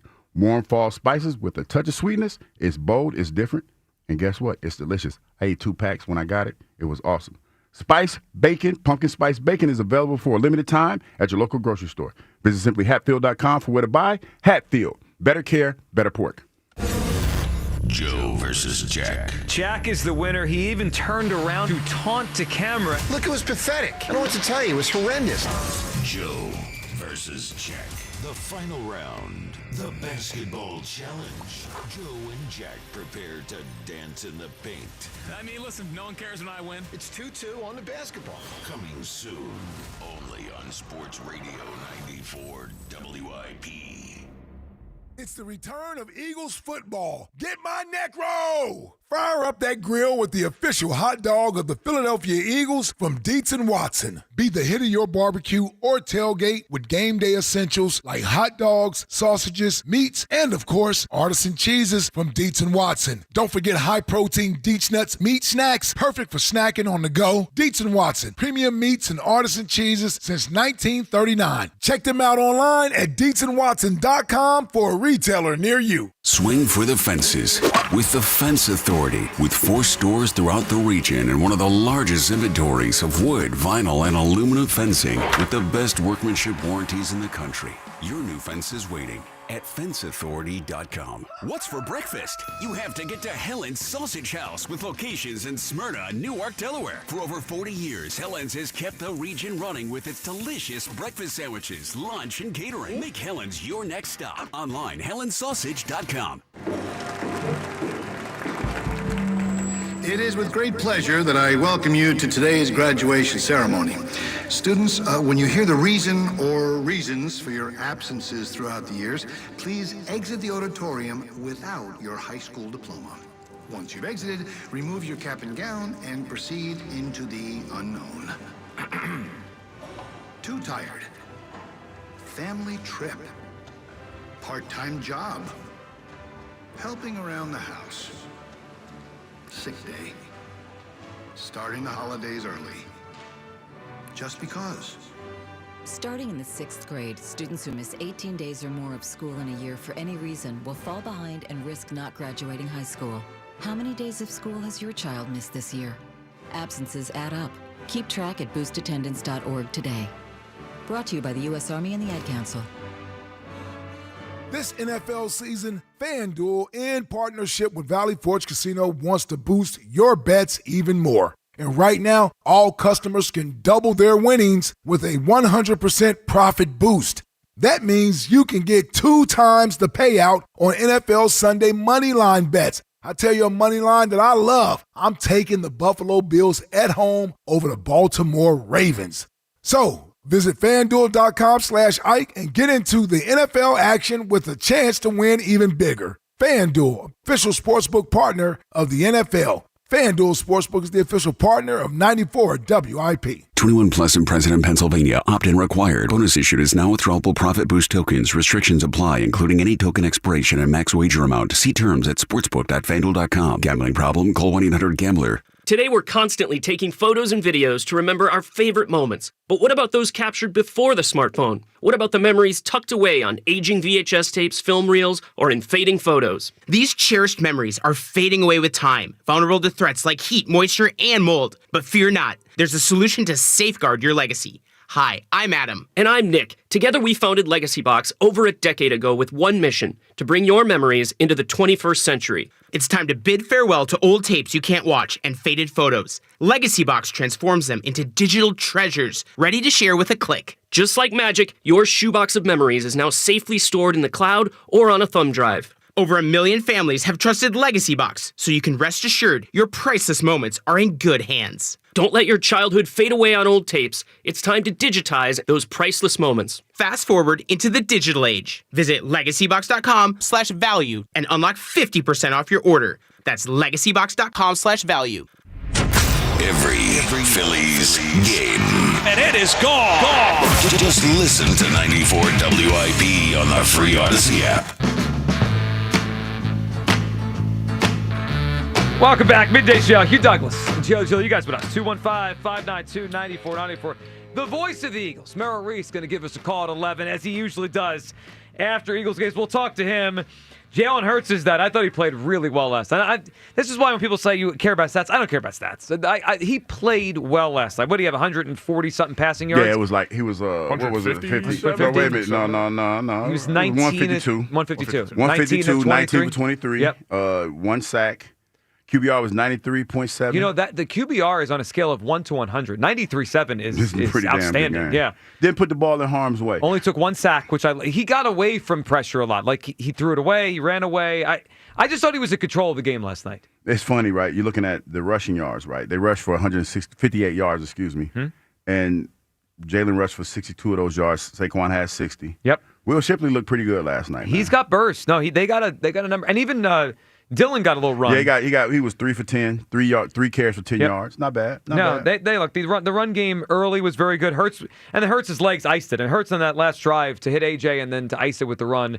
Really good stuff by Jalen Hurts. Let's get back to the phones, and then we'll let you hear what Dak Prescott had to say, his explanation of the incident last night. Daryl, West Oak Lane. Hey, Daryl. Hey, good morning, Hugh, Joe, Luke. Hey, man, Hugh can say, I told you so. He's now called Nostra Douglas. Oh, what are you doing to me? Now he's going to walk around here. I'm not. This is like never, 5 I told you so. I would never do you guys like that. Yes, you're my buds. You're my guys. And man, hey, you've been spot on. And with that game was crazy.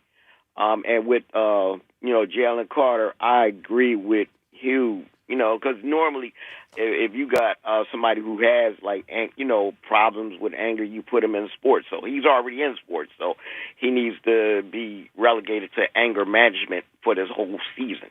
You know what I'm saying? And I agree with you on that. I don't agree with sitting him out on no games, especially we got to play Kansas. We can't hurt ourselves by doing that. So that's where I'm at with that. But like you, man, I'm going to start, listening to you, man. It ain't no just hot takes with you, man. I'm listening to you more, man. I've tried, man. Was it Hustradamus? Well, that's the clean version, but that's not the one that I use. Okay. Yeah, but you're on point, man. So that's all I got to say, man, and y'all guys have a great day. Derek, good phone call, man. We appreciate it. I mean, a good phone call, except, telling Hugh he needs no, you know what, man? I had a time yesterday with the listeners and everything. Love each and every one of you. I get it. I understand that we're fans, we're rabid fans, and that we feel the way that we feel. But it's fun talking to you guys every day, and I tell you what, I do like the fact that, y'all kind of call me, crazy and don't know what I'm talking about, but when I'm right, I just, just makes me feel all. So this is the 6th time you said I was right in the first hour of the show. I'm just saying. I'm just counting. We're just counting. I'm just saying. Over-under is now at 18 and a half for the full show. I appreciate each and every one of you, even you people. So you said this, and then Daryl just said it. Don't want to suspend him next week because it hurts the team. I know it hurts. That's the message I want to send to him. Sometimes you got to take a little step back to go forward. And if Jalen's not out there next week because the Eagles suspend him, they're much more likely to lose the game. And I I am willing to take the small L to get the big win. And I think maybe, like I just imagine him on the sideline next week, if the Eagles suspend him, watching Mahomes go up and down the field and knowing, like deep down, this is my fault. Maybe that will help get through to him. It's just my thought. I hear you. And to a certain extent, I'm with you. But let's be honest, Joe. I know a little bit of Jalen Carter's history. And I remember hearing stories about him at Georgia, where he was by far the best player on the field at any time. And a lot of times, he wouldn't practice hard until somebody made him mad, and then he would go out there and game wreck all the offensive linemen. Right. He has been in a situation where there have been no real consequences, to his actions his whole life because he could play. Now, to suspend him would send a message, but at the end of the day, he gonna play because he has to, because he's your best player. I'm talking more about helping him out in life. Right. Because you don't want nothing to happen to him where it something gets out of hand. Sure. I'm just going to say that. So he needs to learn how to channel his anger. I'm just saying there is precedent. Last year, for missing a meeting, that's what we were told. Now maybe it was 5 meetings. They told us he missed a meeting. We don't know that. But they You say, okay, well, I know what you about the Atlanta game, right? 1 quarter for missing a meeting. Okay. So if I'm going off of that, like, okay, you did something to hurt the team. You disciplined you a quarter. What is spitting at the other opposing quarterback and kick? Like, to me, that rises to we got to elevate the suspension. So is it a half? Is it a? It just feels weird to have no team discipline. But here's the thing, Joe. Okay, let's do the timeline thing. That Atlanta game was like the third or fourth game? Week two. What about all the infractions after that? After you did that, and then no more. Yeah, there was nothing else. I know. You see what I'm saying? Yeah, they've got an issue. This is bigger than football. Yeah, and they got to get it down because he's an hugely important player. All right, let's hear from Dak Prescott last night. Later in the broadcast, we saw the second video. The second spitter was Dak Prescott. Now, he started it, but he spit on the ground, and obviously Jaylen Carter took it to a different level. Here is Dak's explanation of what he saw happen last night. Calvin Watkins, Dallas Morning News. What happened with you and Mr. Carter and spitting? Yeah, I probably spit 1,000 times throughout the game. I mean, especially game day, maybe even in general, and something I guess I'm not proud of. But in that case, he was trolling, or I guess you could say trying to mess with Tyler Booker. I was just looking at him. I was right here by the 2 linemen, and I guess I needed to spit, and I wasn't going to spit on my lineman. I just spit ahead, but I'd say he was back there where Jory was in that sense, and he asked, or he goes, "You trying to spit on me?" And at that point, I mean, I felt like he was insulting me. Like I wouldn't spit on somebody. I'm damn sure not trying to spit on you. Like we're about to play a game. I'm wondering why you're trying to mess with the rookie. And so when I stepped through, I actually said words like, "What the hell would I? Excuse me, but I'm probably even more colorful. What would I need to spit on you for?" And he just spit on me in that moment, and it was more of a surprise than anything. Refs obviously saw it through the flag. I was like, "Hell yeah, we get 15 yards to start the game off." Didn't realize he was getting ejected. Unfortunate that he did. Hell of a player. Changed our plan and our blocking scheme. As I told you all right before the week, that we're going to protect against him. So helped in that manner, but I don't wish for anybody to get out of the game. I'm sure he probably regrets that to some extent. I'm pretty sure he knows I didn't try to spit on him or wasn't even aiming to spit on him. So something that's probably going to get a lot of coverage and a lot of attention that I feel sorry for him in the sense of, yeah, I mean, I know how excited each and every one of us are, right, to kick off the season and the season opener, and hell of a player like that doesn't even get a chance in the first play. Yeah, unfortunate circumstances. That hurts worse to me than him spitting on him. Because you know what he did? Like I told you, to anger you is to conquer you. He won. And he conquered you. Yep. And then he laughed at you in a press conference. And talked about how it changed everything about their game plan. Yes, and talked about how dynamic you were. Yep. And how when you leave, they we good. Now, they ran the ball. What they run the ball for? For 119 yards. They walked down the field the first 3 drives of the game without him. Like, that to me is the worst thing that you could have happen to you as a man. For somebody to move you off your square and then have success because of that. And say it and tell everyone. And then say, the icing on the cake for me was, hey, hell of a player. Dog, I'm going to keep saying this until somebody hears me or somebody gets him help. He needs to talk to somebody. So you got to do something. 215-592-9494. For all your phone calls, Merrill Reese will join us. We'll get to the play of Jalen Hurts, A.J. Brown, and what are we doing with that second quarter? All coming up. It is the Midday Show on Sports Radio 94 WIP. This NFL season, FanDuel, in partnership with Valley Forge Casino, want to boost your bets even more. Right now, all customers can double their winnings with a 100% profit boost. That means you can get 2 times the payout on NFL Sunday moneyline bets. I like Denver this week. That is a great spot for them at home against Tennessee. Visit FanDuel.com/GIGLIO to get in on the NFL action with a chance to win even bigger. FanDuel, the official sportsbook partner of the NFL. FanDuel Sportsbook is the official partner of 94 WIP. 21 plus in President, Pennsylvania. Opt-in required. Bonus issued is now withdrawable profit boost tokens. Restrictions apply, including any token expiration and max wager amount. See terms at sportsbook.fanduel.com. Gambling problem? Call 1-800-GAMBLER. Hi, it's Pete from Chicky and Pete's, the official sports bar of your world champion Philadelphia Eagles. Go where the players go. Come join us all season for Eagles pep rallies, watch parties, and the best in-game experience anywhere. Ice-cold draft beer, world-famous food, and fan-friendly fun for every Eagles game. Every Monday night in South Philly, the Jordan Mailata Show, presented by Miller Lite, followed by Chicky and Pete's Players Lounge with a current player, hosted by Ike Reese and Hugh Douglas. Go where the players go. Chickies and Pete's. What's that sound? That's the sound of Downy Unstoppable scent beads going into your washing machine and giving your clothes freshness that lasts all day long. There it is again. It's like music to your ears, or more like music to your nose. That freshness is irresistible. Let's get a Downy Unstoppables bottle shake. And now a sniff solo. Nice. With Downy Unstoppables, you just toss, wash, wow, for all-day freshness. Presenting a Gain Flings love story. Dear love of my life, we were on the 12B bus this morning when I caught a whiff. A scent so fresh, so life-changing, I had to find its source. Alas, I didn't know if you were the woman in the pink freshly washed cardigan or the retired mailman next to me, but I knew one of you was my soulmate.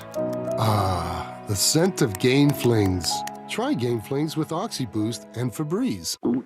Oh no, stomach issues again? Stomach issues? Who are you? Your pancreas. I could be the real reason for your diarrhea, gas, bloating, stomach pain, or loose oily stools. I thought it was my stomach. People often do, but any of these symptoms could mean having a condition called exocrine pancreatic insufficiency, or EPI. With EPI, the pancreas doesn't release enough enzymes to break down food, but EPI is manageable. Use the symptom checker on identifyepi.com and speak with your doctor. That's identifyepi.com. Sponsored by AbbVie.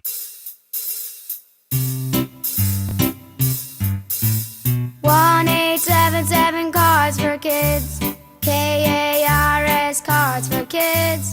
1-877 Cards for Kids. Donate your card today. 1-877 Cars for Kids. KARS Cars for Kids. 1-877 Cars for Kids. Donate your car today. Also on the web at carsforkids.com. That's Cars with a K. We're a recognized 501c3 charity organization, so you'll receive a maximum tax deduction. What's more, you'll receive a free vacation voucher of 3 days and 2 nights. 1-877 Cars for Kids. KARS Cars for Kids. 1-877 Cars for Kids. Donate your car today. Chumba Casino brings non-stop fun straight to your screen. Anytime, anywhere. Explore hundreds of games like slots, blackjack, and instant scratch-style cards. Sign up to unlock your free welcome bonus and daily login bonuses. And enjoy your chance at exciting prizes without spending a thing. Just click, play, and enjoy the ride. Sponsored by VGW Group. No purchase necessary. See terms at ChumbaCasino.com. Must be over 21 and present in a state where it's legal to play. Now that I'm a dad, I can't stop thinking about what would happen to my kids if something happened to me. Like losing the house or not affording college. Yeah, that used to keep me up at night too. It's why I finally got life insurance from Ethos. It's 100% online. No medical exams, just a few health questions. I got $2 million in coverage for around $2 a day. I never realized it was that simple. Get your free quote at ethos.com/game. That's ethos.com/game. Rates may vary. Bill monthly. Sample rate 10-year term life policy for a 35-year-old healthy non-smoking male. This is Maggie Gray with an Odyssey Sports Minute sponsored by Chumba Casino, your online casino for plays, spins, and a chance to score. Must be 21 and over. Terms at ChumbaCasino.com. Garrett Wilson and Aaron Rodgers racked up 98 catches last season, but their chemistry ended there. Wilson says he hasn't spoken to Rodgers since he left for the Steelers. Now Wilson's got a big fat contract, his college quarterback Justin Fields with him, and a week 1 shot at Rodgers. No beef, just maybe a little extra motivation. I'm Maggie Gray. 94 WIP HD1 Philadelphia. Live from the Tasty Cake Studio. Sports Radio 94 WIP. An Odyssey Sports Station. Now you can listen to Sports Radio 94 WIP on the iHeartRadio app. Cool. Cool. Hurts calling for the football. He's back. He's looking. He steps up. Still looking. Still looking. He's starting to run. He's at the 10. He's at the 5. He's into the end zone. Touchdown, Jalen Hurts. Yeah, sometimes you just got to do it yourself. That's 2 touchdowns for Jalen Hurts. Heck of a game by the quarterback last night. Jalen Hurts, efficient, protected the football, didn't take sacks, and ran for 2 touchdowns. Welcome back. It is the Midday Show. Hugh Douglas, Joe Gill, you guys with us. 215-592-9494. Right back to all your phone calls in just a few minutes on the game, the win, the good, the bad, and the ugly, which, of course, is Jalen Carter getting thrown out of the game before this thing even got really started. Let's talk to the voice that called it all last night, Merrill Reese, joining us. Merrill, good morning. Morning. Is it morning already? Yes, it is. It doesn't. I don't know what time it is. I'm all off. But we got a victory last night, Merrill, which is the most important thing. That was a bizarre opener, especially when you factor in the weather delay there, Merrill. Everything about it was, and I've had a chance since the game. While you're calling it, you're commenting on what is happening, but to really reflect takes a little bit of time. And the more I think about it, the more I believe that it was ridiculous to throw Jalen Carter out of that game. I mean, if he dives at a quarterback's knees and injures him and does something like that. Now, I'm not saying he wasn't stupid to retaliate or to do something that was disrespectful and crude like that, but I don't think the penalty fit the indiscretion. I think that what they should have done is fine him. They should have penalized the Eagles 15 yards for unsportsmanlike conduct. But to take him out of the game before snap 1 and change that game dramatically, the effect, I hate when the officials have that kind of an effect on a game where they take the Eagles' best player and meanwhile Dallas, we talked all week about the fact that Dallas was out. They stupidly traded Micah Parsons, and they're going to be without their best player. And then all of a sudden the Eagles' best player is gone. I'm not saying that entered the officials' minds or that there was anything dishonest. But what I'm saying is I thought it was a ridiculous decision to throw him out of the game. Well, it did change the game, Merrill. There's no question. I mean, I understood why they did it. It was so obvious. You know, it wasn't like, you know, sometimes there's like the guy's head flies back. Like, wait, was there a spit there? It was so obvious that I feel like they almost had no choice but to throw him out. But it did, Merrill, affect the game. Joe, they did. But Merrill, he spit it. He spit on him. So Merrill, what you're saying is it's okay to spit on players? No, it's not okay, and it should cost you 15 yards and a fine. Not an elimination from the game unless he was warned and then he did it again. But I think that's way over the top. But it's not as if there was a shot later that was a replay with one of the Cowboys throwing a punch at an Eagles player's head. I mean, that's a little bit different. But I mean, look, it's wrong, and it's a lack of discipline. And I guarantee you, he won't do it again. But to throw him out and change the entire game, I think is over the top. I think it's too much. Merrill, let's spin forward here. So last year, the Eagles suspended Jalen Carter for the first quarter of the Falcons game with an internal thing. I think maybe it came out that he missed the meeting, something that made them do that.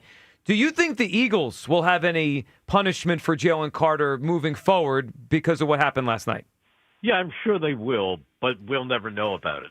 I mean, whether it's financial or whatever they do, there'll be something involved there, and I'm sure that Nick Serriani has really exploded and let him know what he thinks. And, of course, you can't do that. Right. I'm just saying to dramatically change a game like that for spinning, a little saliva. I mean, look, again, it's wrong.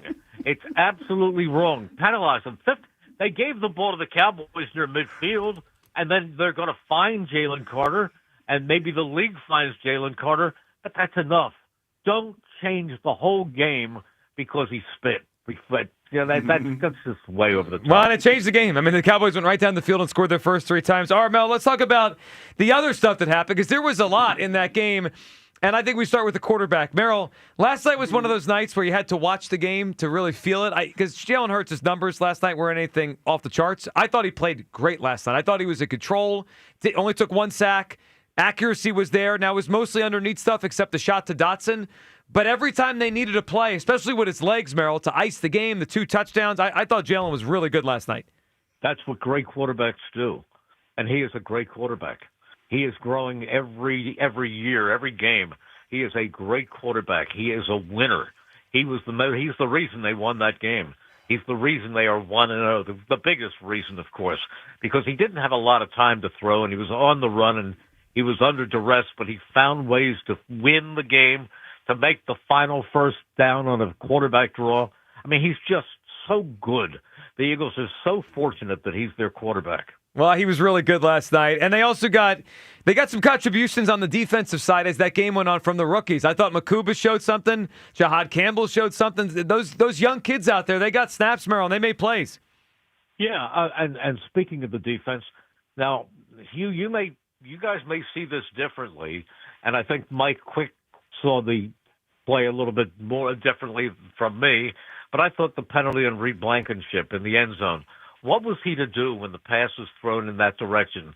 He was running towards the receiver, and he couldn't pull up at that point, and there was contact, and they called hitting a defenseless receiver. It wasn't if he went helmet to helmet with the head or anything like that. I thought that was a weak call. The Blankenship one, they had a lot of penalties last night on defense. The Blankenship one was one. It was almost like, man, what is he supposed to do? He's flying full speed. That was a tough one last night on the Eagles. And they just throw those flags down, Merrill, when you're anywhere near the head. But that one, I fell for Reed on that. Merrill Reese with us here as we react to the Eagles' victory last night over the Dallas Cowboys. Merrill, that game, I don't know if they just got cold. That game was so different after the delay. I mean, it was an offensive game the whole game, and then Merrill, they come out of delay and almost no one can move the football.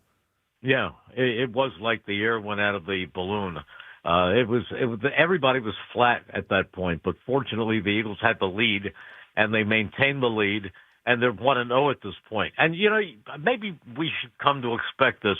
Last year too, the first 4 games, well, they won in Brazil. Then they lost the next week to Atlanta. Then they went and beat a bad New Orleans team, even though the Saints were off to a good start. And then they were absolutely horrible in Tampa Bay.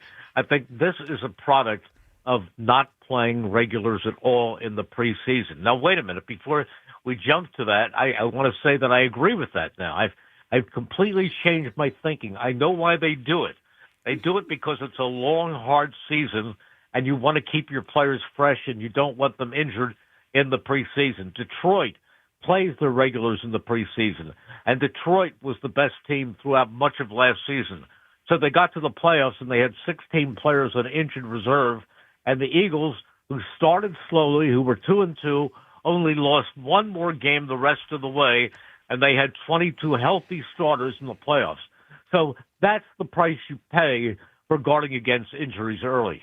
Well, it is, and the good thing is you get a win. They didn't play great. They didn't play their best, I'll say it that way, but they still got a victory, which is the important thing. Merrill, we appreciate you hopping on, and enjoy a weekend watching the NFL, and we got a game tonight as well. The team we're going to see next week, the Chiefs and the Chargers tonight. Merrill, have a great weekend, and we'll catch up soon.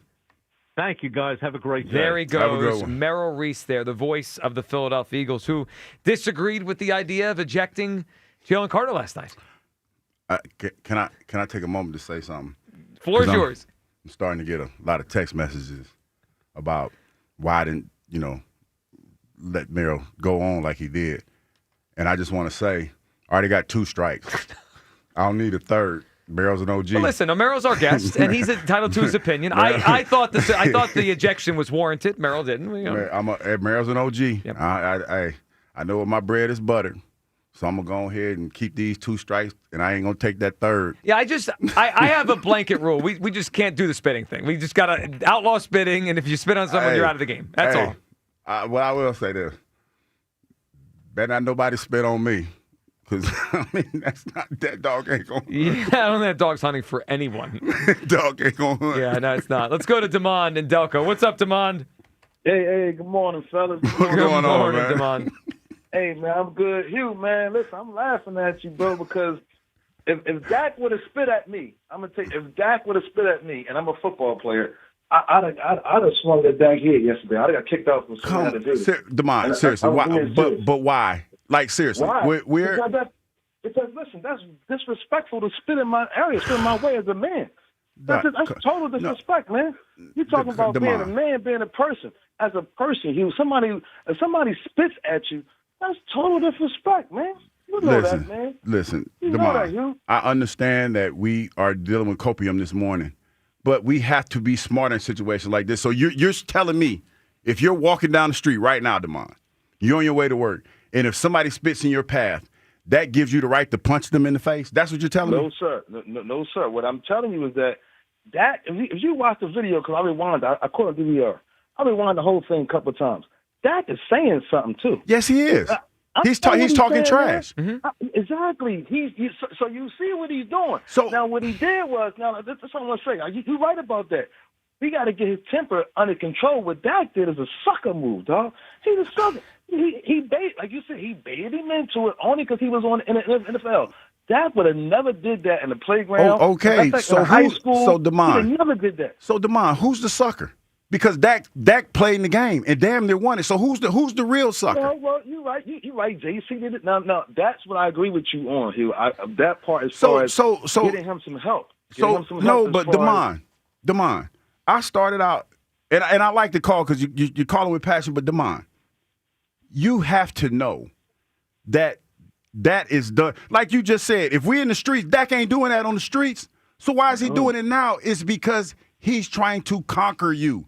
You have to play chess. That was a checkers move. I understand. Right. I hate the Cowboys just as much as everybody else, but I also know that if I'm not on the field, that greatens their chances of winning the game. You understand that? Like, because Demond, check, because I know where you're going, bro. There's street rules and there's football rules. They can't be intertwined, man. You got to be smarter than that. We're not in the streets. We're not in the streets. And let me add this to it. I understand your point, Demond, and maybe it was taunting or disrespectful, whatever word we want to use. I would have been okay, Demond, if he got in his face, even if he shoved him. 15-yard penalty. Like I might say, Jalen, come on, that cost us 15 yards. But you're not getting thrown out of the game for going up to Dak and shoving him, right? That's a 15-yard unsportsmanlike. We all move on. You can't spit on him. I agree. Now, I don't think he should have got thrown out of the game. I'm with Merrill on that. But wait a second. We have to throw people out of games for spitting. We can't let spitting. Hold on. The NFL and Demond, we love you, man. Appreciate the call. We noticed what happened to Nolan Smith last night, right? The NFL now has an emphasis on taunting. There's no way I can let someone taunt and that's a penalty. Like I don't even think taunting is a big deal. Like we're all grown-ups. Who cares if they're having fun? Like I think that's silly. But they're emphasizing taunting now, but we're going to allow spitting? Like we can't allow spitting. Here's the thing. Now, we talk about Dallas sucks and all this other stuff. But across the league, you have to have a mutual respect for everybody. Now, I remember a few years ago, Tony Romo spit on who was it? J.J. Stokes? Spit in his face.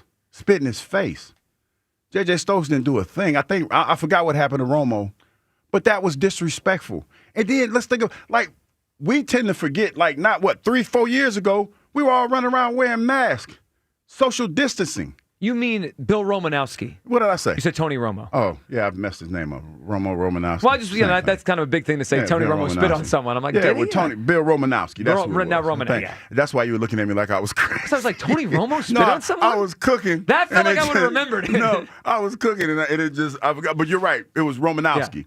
Yeah. And we just got out of an era. We just got out of a time where we were social distancing, and we weren't spitting on everybody. So now it's cool to spit on somebody? It's not cool to spit on anyone. And he's justified because Dak spit in his area? Like, Demond, I'm not picking on you, but, dog, that sounds kind of stupid. With all due respect, you're not stupid. I don't think you are.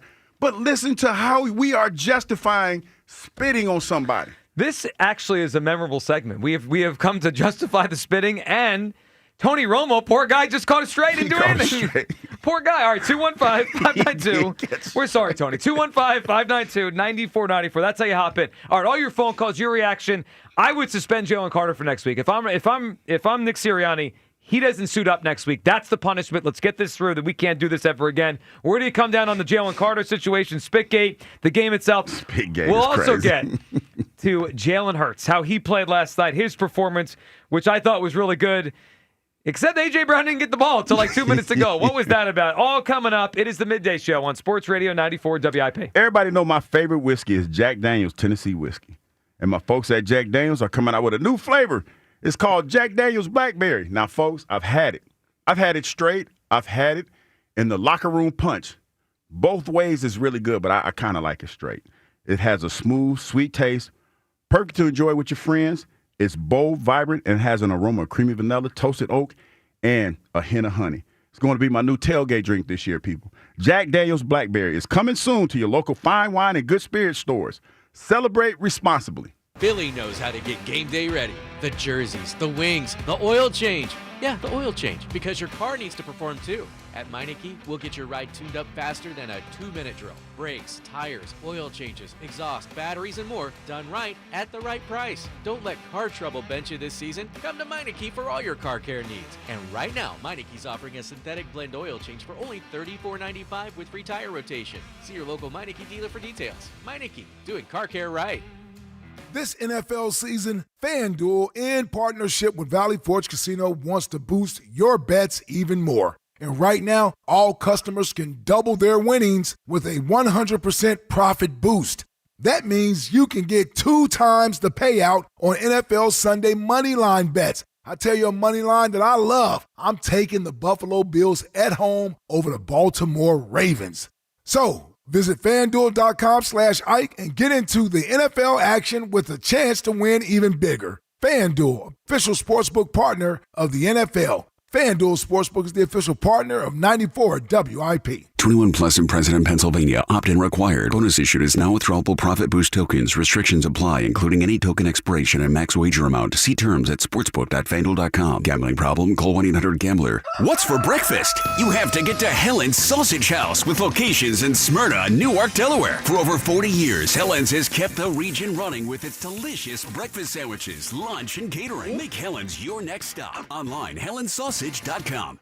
When you need to know, depend on KYW News Radio 103.9 FM. SEPTA is ordered to return schedules back to normal as soon as possible, but their 20% fare hike will go through. Local religious leaders want Mayor Sherrell Parker to stand by Philadelphia's sanctuary city status. And COVID vaccines are beginning to become available throughout Pennsylvania for those who meet eligibility requirements. Get the latest anytime on KYW News Radio. Now on Crystal Clear 103.9 FM. You've never needed us more. I'm Piera Palazzolo, VP of Digital Marketing for the American Management Association, a company focused on the management training skills needed to enhance the careers of business professionals. We did our research when it came to the best companies for website development and chose AmericanEagle.com. And we couldn't be happier. AmericanEagle.com worked closely with us to understand the front and back end requirements needed to launch an e-commerce website that could handle the complexities of running thousands of seminars nationwide. Our robust new website and improved SEO saw immediate increases in site traffic and web revenue. If you're in need of managerial effectiveness and success, visit our website at amanet.org. If you're in need of a website that provides an unparalleled consumer experience, I highly recommend AmericanEagle.com.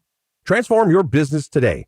Dial 877-WebNow1 for a free digital consultation with AmericanEagle.com. Possible thunderstorm tonight, tomorrow mostly sunny, 87. Weather brought to you by Robert Half. Our recruiters' expertise and award-winning AI will find you the skilled candidates you want. At Robert Half, we know talent. Visit roberthalf.com/talent today. Nationwide is so much more than a great insurance company. They're one of America's largest financial services companies. Like how I'm more than Saquon Barkley, the NFL's reigning leading rusher. I'm also the NFL's leading husher. Shh, hush up back there. Wow, I might have just set the hushing record. Well, almost. For your insurance and financial needs, Nationwide is on your side. Nationwide Investment Services Corporation, member FINRA, Columbus, Ohio. Moms and dads, do you wish you could know where your kids' shoes are at all times? Now you can with Skechers' newest Apple AirTag compatible sneakers, Find My Skechers. There's a clever hidden AirTag compartment under the shoe's insole. It's sleek, secure, and your child can't feel or see it. Then you can check where your kids' shoes are on the Find My app. Plus, they're available for boys and girls. Get Find My Skechers at Skechers.com, a Skechers store near you, or wherever kids' shoes are sold. Apple AirTags sold separately. Former Eagle Hugh Douglas, current minivan driver Joe Giglio on Sports Radio 94 WIP.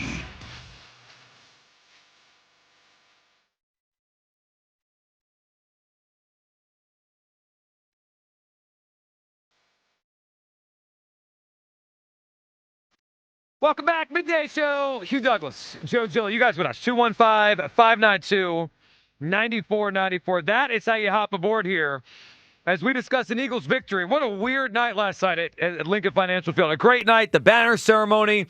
It was like a celebration. And all of a sudden, it's like, oh, my goodness. Jaylen Carter got thrown out of this football game. He did. Joe, it happened so fast. It's so fast. Everybody's like, what happened? What happened? And they were like, he spit on him. And after that, my phone was blowing up. And people were talking about, wow, that's a lot on national TV. That is a lot. It's the best way to say it. It was a lot. The Eagles overcame it. They won the football game. A big reason why, Hugh, Jalen Hurts, I thought he played really good football last night. Yeah. I thought it was efficient. I thought he was in control. His legs really were the difference in the game. I mean, the passing game was solid, and they moved the chains enough, and he was, I think he only had 4 incompletions. Did you notice the chain crew? I didn't notice it. Oh, that they weren't there? Well, it wasn't, I guess, because I was at the game, right. So I didn't actually look at, it wasn't noticeable to me. So I don't think they ever had to use that virtual thing that they implemented this year. There was the one tush push that was close, and they just, I don't know if they signaled it based on their view, or did they, like, the technology tell them? Because it was like, it was quick. The one ref signaled quick. First down almost instantly. Yeah, it was quick. But everything about Hurts' game last night I liked. I mean, the deep shot to Jahan Dotson was a beautiful pass. And his legs really, I mean, I thought the Cowboys kept making a mistake by playing man and just no one was covering him. I mean, in the red zone, there was no one matched up on him. He just walked in the end zone when he couldn't find anyone open. And then late in the game, that 3rd and 4 or 3rd and 3, whatever it was, to seal it was a big-time run by Jalen Hurts. I love the way he played last night. Let's hear from Jalen because although he played really well, there was one aspect of it that was different. Hugh, the outside receivers didn't do much last night, right? No. It was 16 yards receiving for Devontae. And A.J., you forgot he was out there until the last 2 minutes. No, it was funny, right? Because, I left a little early. I left right before the rain delay. So I get a ping on my phone, like different things are being said, and I guess it was something from Bleacher Report or something, and it said the Eagles receivers it's a cardio game, because and I was like, damn, that was a savage text. That was a savage text to get, and I think shortly after that, that's when AJ caught one on the sideline. So typically when people have those jokes, I think it's usually like spun towards Jalen's not seeing them open. I didn't think they were open much last night. This wasn't a case where I thought Jalen was missing open guys. I didn't think they were getting open last night. Let's hear Jalen Hurts talking about the defense for the Cowboys. Did they do anything specifically to take away A.J. and Devontae? Are they doing anything to take A.J. or Devontae away from you? I wouldn't say so. I think they were just doing a really good job of matching things in coverage. And, there's some things we got to be better at. And, great job by him staying patient and in the big moment, right, making a play. Most important play of the game in my eyes, and then we're able to get ourselves in a position to convert that 3rd down and wind down the clock. So great play by him. Well, it was a great play by. It was a good catch. I mean, when they threw to him, finally he made a catch. But Hugh, I do wonder now moving forward, are they going to make more of an emphasis next week? And how much? And I don't think we know, and they probably don't know until they watch the film. Did they just do a good job on him, Hugh, or do you think maybe he wasn't running as well as he usually does? He missed almost all of camp with the hamstring. It's just so weird. I can't ever remember an A.J. Brown game, 58 minutes in, that quiet. No targets. Like, it's one thing if they just can't connect, like 0 targets. I'll say this. I think A.J. did a great job of handling it the way he did, if he was upset. but it was something that even in the suite that we were talking, that it was noticeable to everybody else. Yeah. It's like, damn, where AJ at? And I remember asking that question, and then after that, him getting a catch, because I was like, damn, AJ's not going to get a catch. It's something that it's going to get better with time, but we have to understand that was the first game, and you do not want to put the ball in harm's way just to put it in harm's way. Dallas Cowboys did a pretty decent job stopping the run, but they, as a whole, you would be foolish to throw it when they're so bad against the run. So I would look at it like this, folks, that the game dictated you run the football because of the front of the Dallas Cowboys. So there are going to be opportunities as the season progresses to throw the football. Like, I'm going to tell you, like next week, probably going to have to throw the ball a lot, going to probably count him a lot, because I can't see Spags changing his game plan because of what happened in the Super Bowl. They're going to come after Jalen. It seemed like the Cowboys they were sending some pressure, but also sent it back in his zone, and everything was underneath. Right? You were taking shots. Yeah. You were trying to take shots in the and I'm not trying to 11-24. No, I'm not trying. I told you so, Douglas. I'm not trying to say it. That's 6. That'd be 7. But what I'm trying to say is, I think I'm at 8 in my tally. They took shots in the pass rush or the stunts to stop the running game. And they did slow Saquon down. Yes, and that's what happened, because to you, they're not as talented as we are. And at the end of the game, the talent shone through. But the anger and the disdain that they have for us made them play above their station. They looked pretty good in the first half. They did. And they looked pretty good. Yeah, and then the fumble really was the difference in the game. I mean, that's where they could have taken the control again, and they didn't. Let's hear from Nick Serriani last night. He was asked about AJ's quiet night, and in Seriani fashion, he kind of goes into a filibuster. Here he is talking about AJ, but then spinning it to other stuff. It is an understand that A.J. Brown goes that deep into a game without a target. What were some things they were doing where you guys kind of maybe struggled to get him the ball? Yeah, that's a good defense and a defensive coordinator. Matt Eberflus been a long-time defensive coordinator, has a lot of experience calling defenses. They did a good job of matching some of our routes. They did a good job of matching some things and taking away A.J. We had some different things to him that, Jalen had to get through some progressions, and I think Jalen did a really nice job getting through his progressions tonight, and then made some plays with his legs as well. But credit to them. Those are, two really good corners over there, and then another first-round pick who's still, developing as a player. I just think that they did a good job on defense doing that, and when we needed it, we needed to. So many times here, we've won the game because of our 4-minute offense, and different ways to play that. Being aggressive, I thought we were aggressive, and AJ got a ball that set us up for a 3rd and 3 that helped us win the football game. So, when we talk about roles, I tell those guys there's going to be games like this. This is gonna happen, but to be what we want to be, AJ's obviously going to have to be involved more in the offense, but some games go this way, and I get that will be a story and everything like that, but there are games that go this way. You look at Smitty in 2022 against Detroit. AJ has 8 for 155 yards, and then Smitty has 0, and then the next game he has 8 for 175 yards and a touchdown. So that's the way it goes. We just I know this, that A.J. Brown and Devontae Smith and Dallas Goedert are selfless, very selfless, and they want to do everything they can do to win, for the team to win. And they know things go like this sometimes, but they also know that they have to be involved to help the team win. So you love that about them. I think some of the proper questions is, that no one's asked me is, man, how about Jahan Dotson coming and making some huge plays today? All right, listen, that's where I got to cut it off. I mean, a big catch. What about Jahan Dotson? Jahan Dotson ain't making $20 million. That's exactly it. When there's 2 receivers that make like $55 million combined, and they have like 20 yards combined, or close to that, that's a story. Now, he brought up an interesting parallel, Hugh. In 2022, first game, Devontae had 0 catches, and it was a big story. But he also kind of remembered the story. AJ had a huge day. The story last night was, although efficient and a lot of Dallas got her touches and Jalen ran really well, neither outside receiver did anything. I mean, it was just very quiet for the receivers. So they could pretend it's not a story. It certainly is when you've got two guys making that much money. Let's go to Terrence at Springfield. What's up, Terrence? Hugh, Joe, Luke, what's up, man? What's up, Terrence? Hey, guys, I wasn't impressed by the win last night.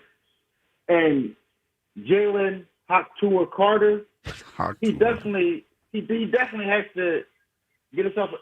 Look, guys, it ain't right. Anytime somebody spits, it's nasty. I don't care if it's in the direction, if it's on you. To me, he got baited in. Dak wanted him out the game. He baited him in because everybody in the league knows Jalen Carter is an emotional creature on the field, and he baited him, and he fell for the bait. I don't care. It didn't land on you, Jalen, so it was no reason to go and spit on him. He could have spit in his direction on the floor, too, and I think the rest would have let it go. You know what I mean? But that game last night gave me collapsive vibes. When we came in with an unproven offense coordinator, to me, the offense had no umph to it. Although Jalen Hurts was efficient, and we all know Serriani is stubborn. He likes to give these guys a preseason off, and they didn't have no reps. And last night, it looked like they didn't have the reps. I love my team, and I want to be honest right here, guys. We are a much, much better team than Dallas. And we struggle at times stopping them, particularly Adoree Jackson. A couple times, Quinyon got caught too. But if Adoree Jackson is on this team past this weekend, I might lose it. Because it shows on the field that we need a right corner. It shows. And how, man, come on, Howie, man. Everyone says Howie season this, Howie season that. Let me cook for a minute, Joe. That bear came for the head did some damage, guys. Because you let a CJ go in his prime for nothing, basically, because the lineman that we got for him ain't here no more. And you let Slay go. And Slay clearly can shut down this side of the field still right now in his career. He still can shut down this side of the field. And if we had both of those guys, we blow Dallas out. I know Carter got ejected. If we had Carter, we blow him out. But how you talked about money, bro, and you tried to get Micah Parsons, and you were willing to pay him this enormous contract, and we have needs on the team. I don't get it with you, Howie, right now. That's why last night, the energy from the team, it didn't feel like a championship team. And we know they lost Micah down. That's on Jerry. That's Jerry's dumb fault. But I didn't see that championship pedigree last night. Although Jalen was good, every game last year felt like they were morphing into this championship team. I didn't feel that coming into the game. I didn't feel the energy. I don't know if it's because they did with the banner thing. And we have really talk about repeating and all this stuff. Right. But if you look at our team and look at the eye test, last night it didn't give me that. I'm with you on that. They a lot of ways they didn't pass the eye test last night. Terrence, good phone call, man. We appreciate it. All right, he mentioned Adoree Jackson. We got a problem. I mean, we have a problem here at the second corner spot. Adoree Jackson last night, they targeted him 7 times, 5 catches allowed, 5 first downs on those 5 catches, 103 yards allowed, and also a target that was dropped. I mean, CD had it and he dropped it. That would have been a big play. Plus a pass interference. That to me, maybe I'm a hard grader. That doesn't sound like an average effort. Let's hear Adoree Jackson last night grading himself on his first game as an Eagle. I give myself a C. Room for improvement. Things that I did well, things that I can correct and get better at for the next week. So I'm not gonna hang my head or hang it too high or too low at the end of the day, regardless if I play good or I didn't. It's always things that I can find to get better at and do better at. Yeah, I give myself like a C. C's good degrees, but because we won, so I give myself a C. Vic said earlier.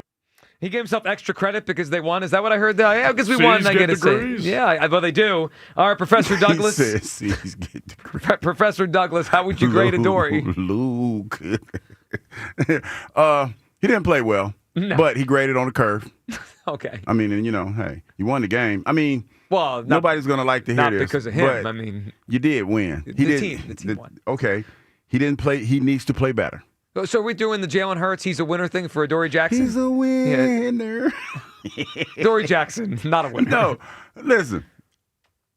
With everything that happened last night, for them to get out of there the way that they did, I'll take it. I'll give him a C. Maybe a C minus. That's a D performance last night. He graded on the curve. Every time he was in coverage, curve.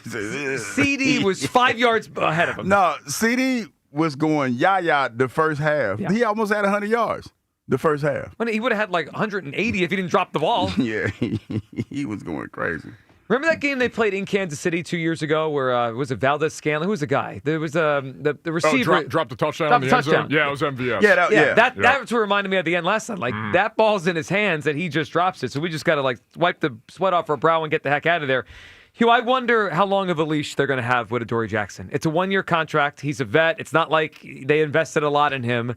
They traded for Jacorian Bennett, right? The guy that you like to remind us they put on the red eye. Got him on red eye. And they put him out there a little bit last night. Now, he also got a pass interference call, but I don't know. We got, 10 days until the, or 9 now? They got to tighten up. We get to Kansas City. I'd rather see Bennett on the field. You know what's funny? I don't think anybody outside of us was surprised at the way that they played last night. It was sloppy. It was undisciplined. Yep. That was the first game of the season, and none of them really played a whole lot of preseason. It'll get better, and it's the Dallas Cowboys. A lot of emotions. So you're right on that. It is emotions. It's a rival, but the competition's going to get harder, right? Like It is. Mahomes is next week. So Dak's good. I've always thought Dak's he's a good quarterback, and he gives the Eagles trouble. Mahomes is better.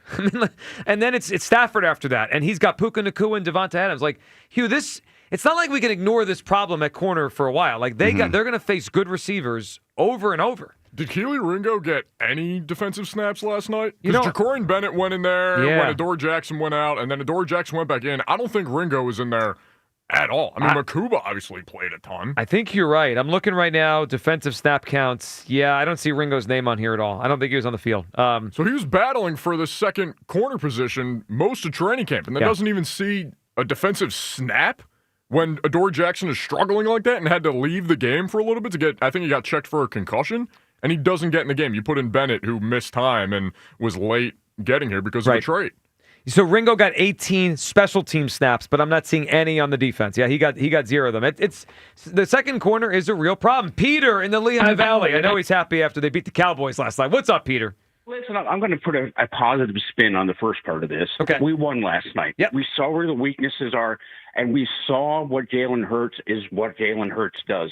He commands the field. He gets the win, doesn't make mistakes, doesn't push anything, doesn't risk anything. He gets the win. Jalen Hurts was phenomenal, in my opinion, last night. I agree. We didn't rack up the numbers, but he never racks up the numbers. We get the win. That's what I want. I want the win. Well, Peter, I agree. I thought the box score and the stats don't tell the story of Hurts last night. He was a complete command, and I thought his running, Peter, last night was it really changed the game. I mean, his legs flipped first downs. They scored touchdowns. He was great last night. Jalen Hurts did what Jalen Hurts does. Yep. Now, quickly on Carter. Here's my issue with him. And whatever they do with him, the team does with him, I'm okay with. They let him play. They suspend him. That's fine.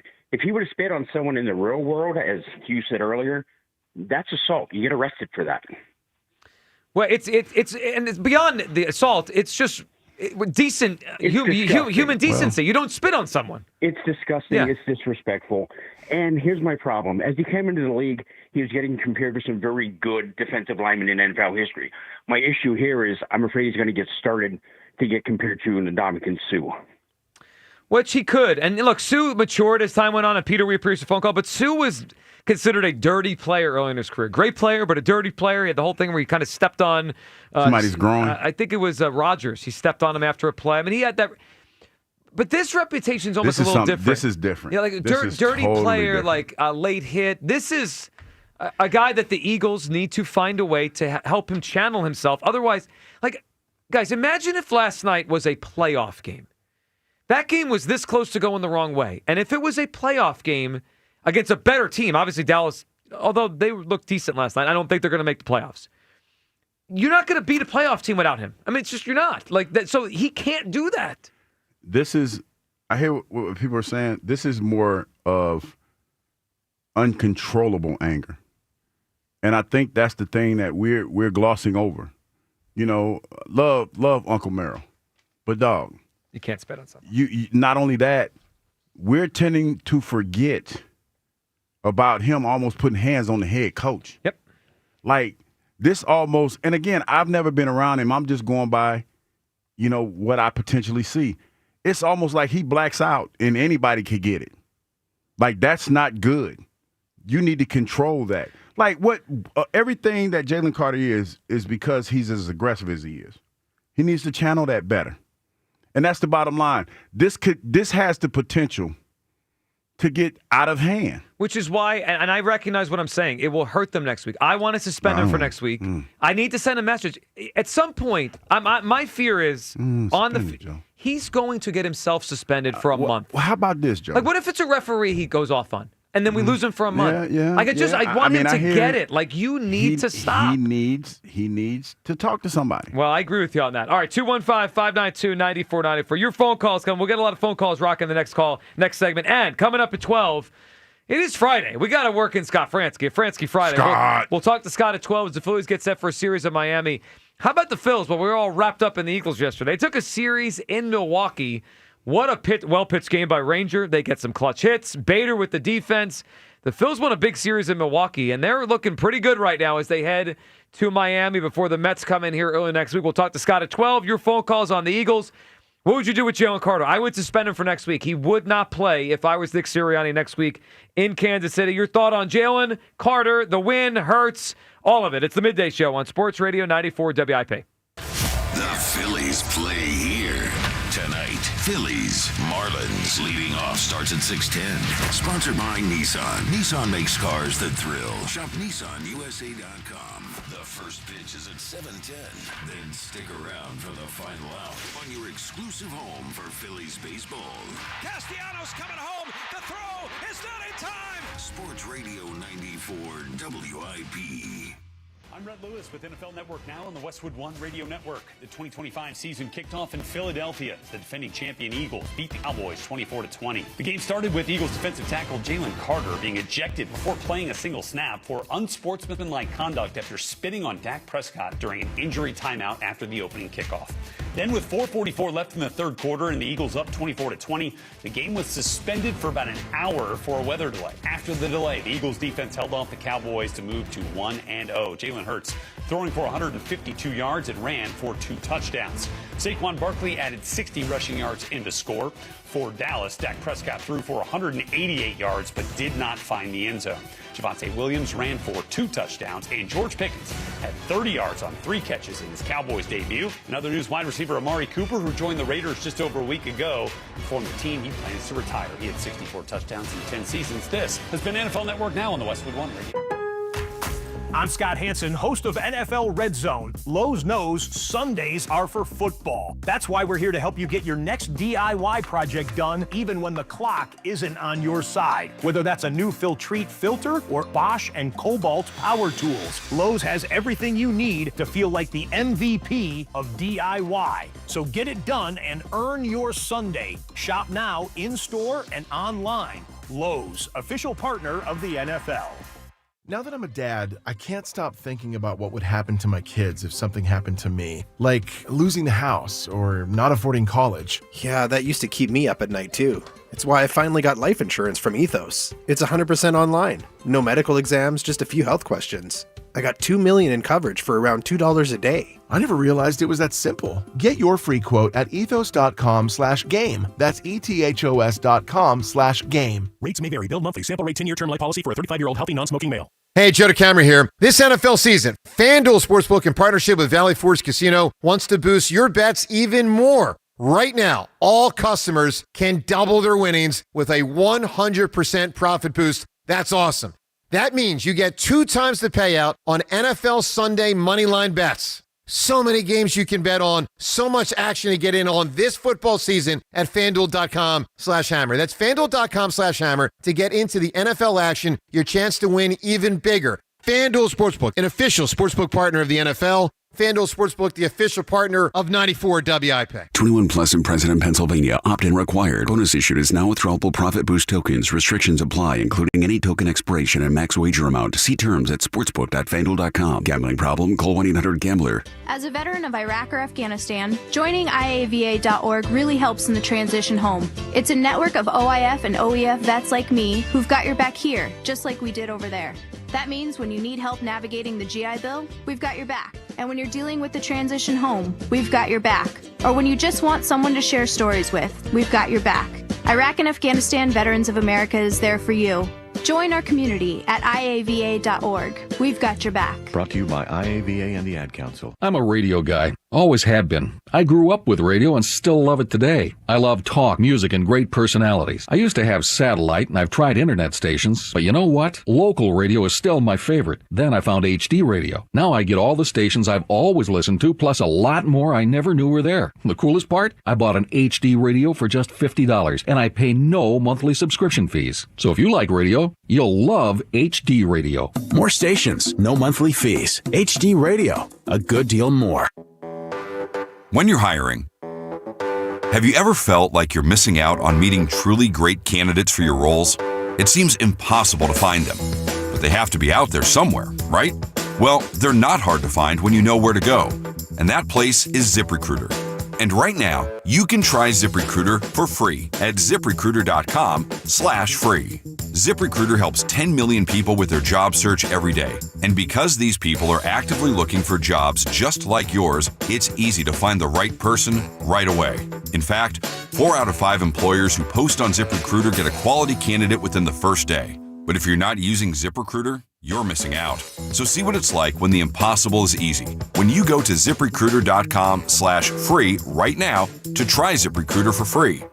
Once again, that's ZipRecruiter.com/free. ZipRecruiter.com/free. Never miss out on great candidates with ZipRecruiter. The Broad Street Bombers play on the home of the Phillies. Grand Slam! Sports Radio 94 WIP.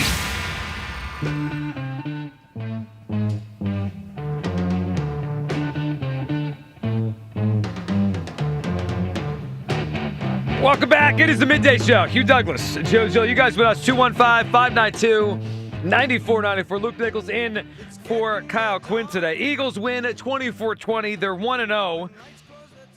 Were you fully confident the whole time that they'd actually win the game? Yeah.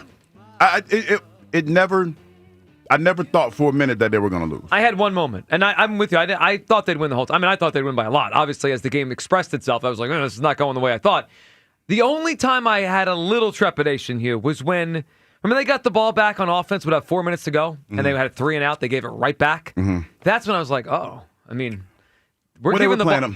Like usually, last year was the drive where Saquon would break a big run and seal the game.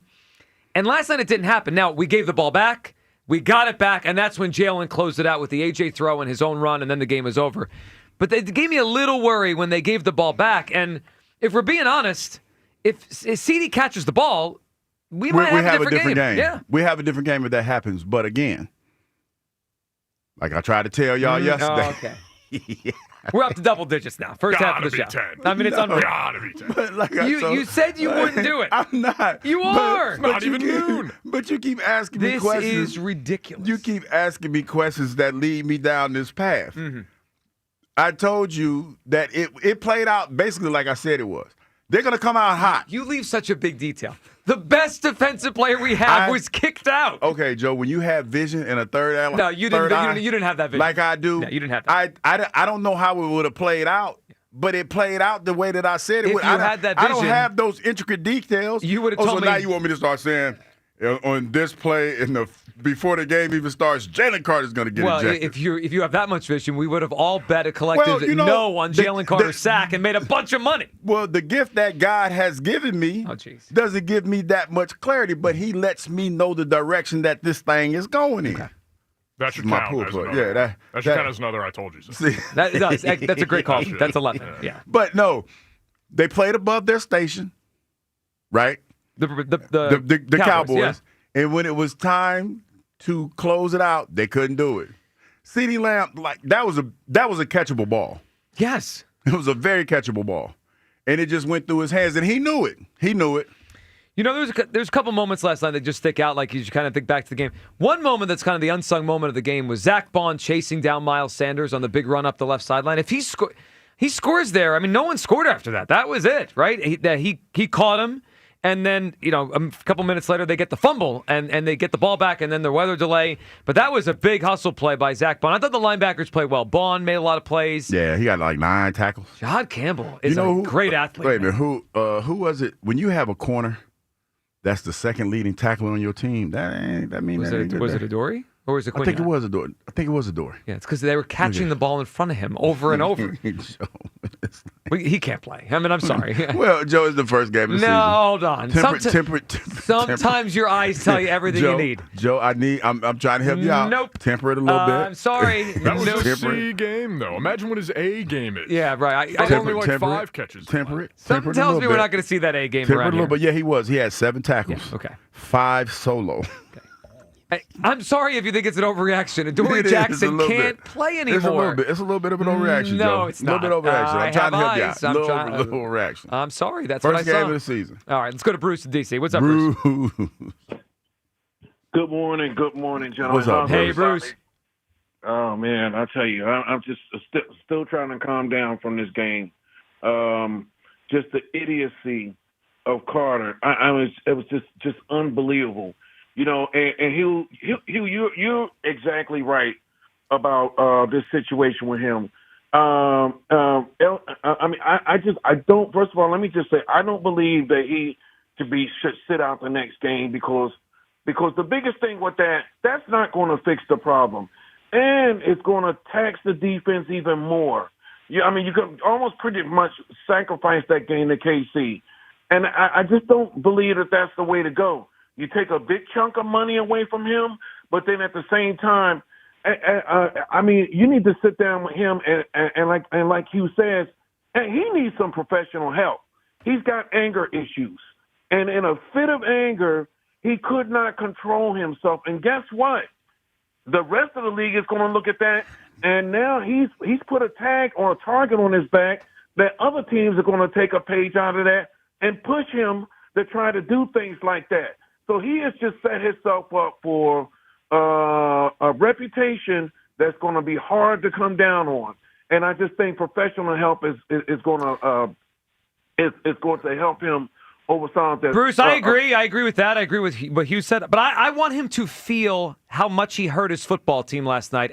And they won last night, and I didn't feel remorse. He's walking off the field smiling last night. Bruce, I want him on the sidelines next week to send a message. Like, Bruce, I know you don't want to lose the Kansas City game, but if they don't get control over this player, who's to say at some point he doesn't swing on a referee? And then the NFL suspends him for 6 games and it ruins our season. Like, at some point, the Eagles have to get this under control because he's been here 3 years and it doesn't look like he's under control. No, and that's a good point. And you're absolutely, and I agree with you 100%. But Joe, I just don't believe that sitting him out one game is going to fix the problem. No, I don't think so. It's not going to fix the problem. He's going to go back in, and there's going to be situations that are going to come down later on, and he does not know how to translate, trash talk into smart and into behaving in an intelligent and let's just go with emotional intelligence. That's the issue. Yep. Dropping him one game is not going to help that. Now let me just say something else before about my other issue with the Eagles last night. Mm-hmm. I'll tell you, I got an issue with this OC. Now, in the first half, they did okay, but in the second half, I'm watching plays, I'm watching everything. I'm gonna tell you, he needs some work, and they better get that. He needs to get his act together. I mean, for them to run Barkley up the middle on 3 straight first downs on 3 different. Yeah, that was a little bizarre, Bruce. The run game got shut down in the second half. Bruce, I agree with that. One thing, and Bruce, good phone call. Hugh, I don't know the truth on this. I don't know what it is. I'm just wondering. I brought this up on the pregame show last night. I wonder how healthy A.J. Brown is. Mm-hmm. He did not practice much in the preseason. He had a hamstring issue. He said during Super Bowl week he had his knee drained twice. He didn't look open to me last night. Like, remember the Panthers game last year? He's wide open. He looked a little slow. It's probably going to take him his time to get back. So I wonder if part of last night was Patullo knows, right? He's coaching him every day. He knows he's not running 100%. We got to throw it underneath right now. I'm not down on Patullo after last night. I wonder if the real issue is A.J. Brown's just not physically right. 215-592-9494. All right. We'll get back to everyone's phone calls. Your reaction to the win, how Jalen Hurts played, the Jalen Carter situation. Would you suspend him for next week? Do you think the Eagles should take some action here? I would. I wouldn't play him next week against the Chiefs. Where do you come down? Everything on the game. And we got to talk to Scott Franzke. It's a Friday. A Franzke Friday. The Phils won a heck of a series in Milwaukee, including a well-pitched game yesterday. They're playing good baseball. We'll talk to Scott, then right back to all the Eagles right here on the Midday Show. Sports Radio 94 WIP. This NFL season, FanDuel, in partnership with Valley Forge Casino, wants to boost your bets even more. Right now, all customers could double their winnings with a 100% profit boost. That means you get 2 times the payout on NFL Sunday money line bets. I like Denver on Sunday to win their game big against Tennessee. Visit FanDuel.com/GIGLIO and get into the NFL action with a chance to win even bigger. FanDuel, official sportsbook partner of the NFL. FanDuel Sportsbook is the official partner of 94 WIP. 21 plus in President, Pennsylvania. Opt-in required. Bonus issued is now withdrawable profit boost tokens. Restrictions apply, including any token expiration and max wager amount. See terms at sportsbook.fanduel.com. Gambling problem? Call 1-800-GAMBLER. Autolender's inventory of one-owner, low-mileage vehicles is so huge, it would take about 10 links to hold them all. That's right. We're talking probably the world's largest inventory, all priced thousands less. It's in a league all its own. So it's only fitting Autolenders is the proud sponsor of the coin toss before every Birds game. See for yourself at any of our 10 locations or Autolenders.com. Go Birds and fly, Autolenders fly. Count on Sundays with the NFL on CBS and Paramount Plus all season long. Here we go. Starting with a Week 1 NFC North rivalry between the Lions and Packers. And he's in for a touchdown. Visit ParamountPlus.com/NFL to get started today. If a proposal is in your future, this month only, pay nothing down and get 5 years, 0-interest financing on the ring of her dreams. Only at Benari Jewelers. Now it's easier than ever to go all in for the diamond that she keeps pointing out to you. You know the one. Don't miss this limited time offer. If you're even considering popping the question, it's the smartest way to buy, and it's happening now through September 30th, exclusively at Benari Jewelers, Exton and Newtown Square. Unapproved credit, some restrictions apply. Hey, football fans, tune in this week to kick off with Boomer and Valenti, where the guys break down the biggest headlines and stories from across the NFL. Kickoff with Boomer and Valenti is brought to you by Nationwide. For your insurance and financial needs, Nationwide is on your side. Change is always happening. It's part of life. And when it comes to music, change is all around us. Songs are rewritten. Classics are remixed. Bands and artists come and go. Even our taste in music changes. Here at Xfinity, we know there's still good in keeping some things the same. That's why we want to do our part with a 5-year price guarantee on our internet. It means no matter what changes, you get 5 years of the most reliable Wi-Fi with our best equipment included for a price that stays exactly the same. Surprised? Life is full of them.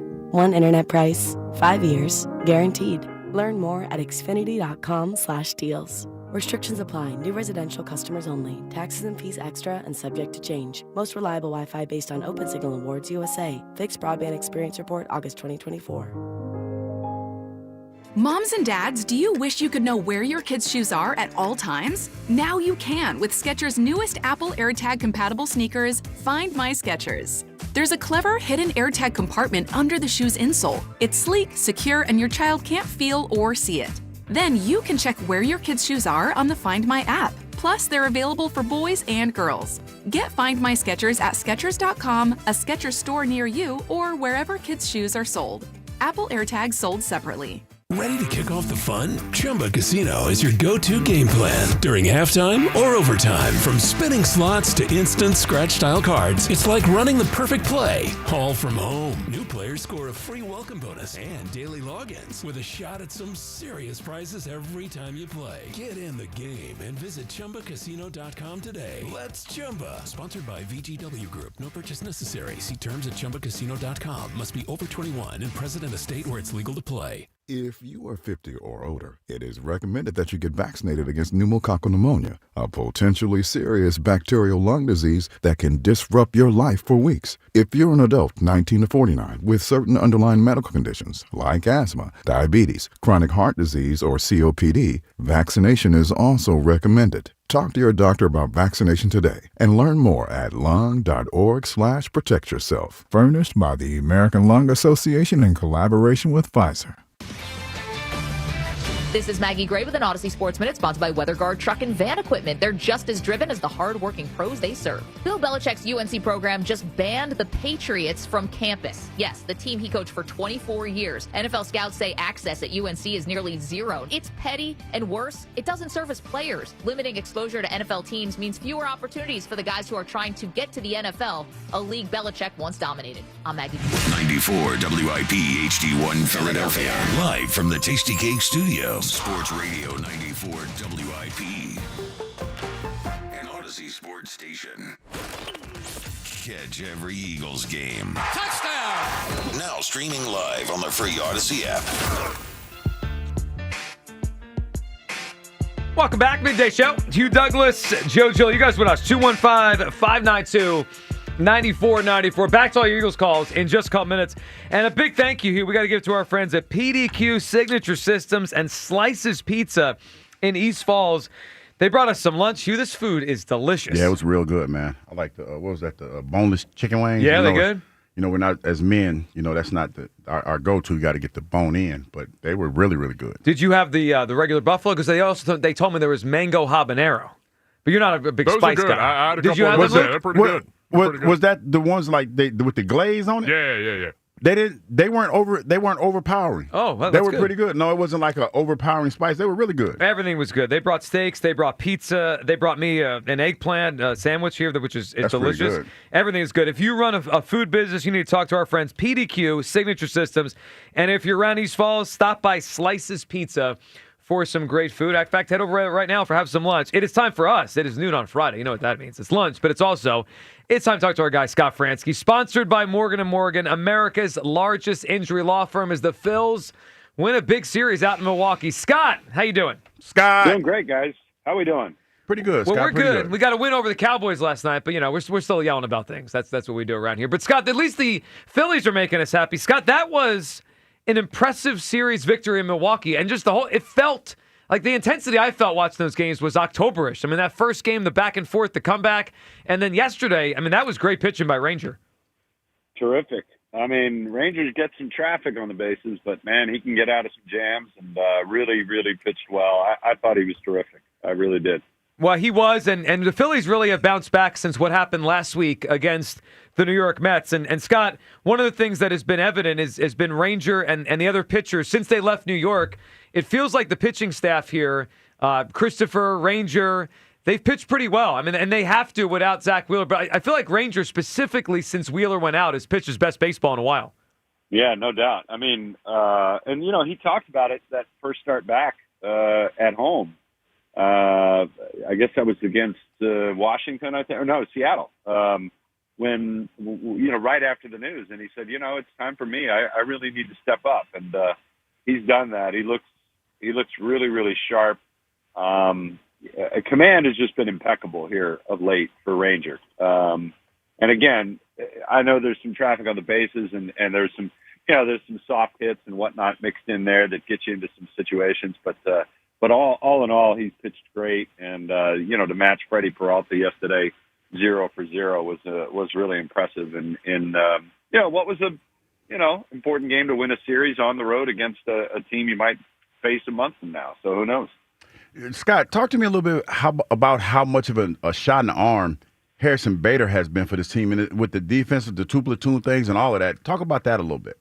Yeah, I mean, it just makes such a difference to have one guy out there in center field. I mean, you talk about championship teams, they're strong up the middle. And, you know, the Phillies, I think they have their blueprint, you know, going forward right now with the way Harrison is swinging the bat. He brings a lot of energy. He's a smart player. He's a winning player. He does everything defensively. He's been hot offensively. That may not stay. It may not be like that all the time, but it's allowed the manager to really just plug him in center field every single day. You know what you're going to get defensively. He's making, you know, getting big hits at the bottom of the order offensively. And it allows, you know, Rob to kind of, tinker with the edges, you know, the corner outfield spots based on matchups for, you know, each and every day. But center field looks like it's locked down right now. Yeah, Scott, let's talk about the edges, the corner outfield spot. Yesterday before the game, and it was against a righty, and it was the two lefties in the lineup. It was Marsh in left, and it was Kepler in right. Topper was asked, this really looks like it's a double platoon, left and right. And the left one we knew about. That's kind of been that way for a while. But the right field one, that feels like it's been there, just no one wants to say it fully out loud. And now it's hard to say anything but it's a platoon. What's your thought on how the Phillies have handled it? Because I think they're doing the right thing right now based on what they're getting out of Kepler and Castellanos. Yeah, I mean, I don't think there's too many other ways to go. Rob was, Rob was kind of pointed. He said, hey, if you guys want to call it a platoon, go call it what you want. That's fine by me. He said, what I'm trying to do is put the best lineup each day out there. He said, now is the time just for winning. And that means having to, make changes in the lineup on a daily basis based on, the matchup of the pitcher that particular day. And more than anything, I think it's based on who's hot right now. And, Kepler's been swinging a pretty good bat, and he's probably going to play against most right-handers the way it is right now. And obviously that means a loss of some at-bats for Nick Castellanos. I don't think it's unheard of that he would start again against a righty, here and there going down the stretch. But I do think you're going to see a lot of Max Kepler out there. Scott Fransky with us here on a Fransky Friday as we talk about a Phil's team coming off a series win in Milwaukee. They head to Miami tonight, and then the Mets come here next week for a big series. Scott, let's talk about Aaron Nola. He's the one guy on the pitching staff that right now I think we're worried about because it's just not looking right. I heard you the other night talking about his outing, and you framed it interestingly because you look at overall, it's like that wasn't good. But the first 5 batters, they all score. And then after that, if you look at his game, it was good for the next 5 innings. Where do you view Nola right now? Because they need him to get right to use him in the postseason. Yeah, they do need to get him right. There's no doubt about it because, you can say what you will.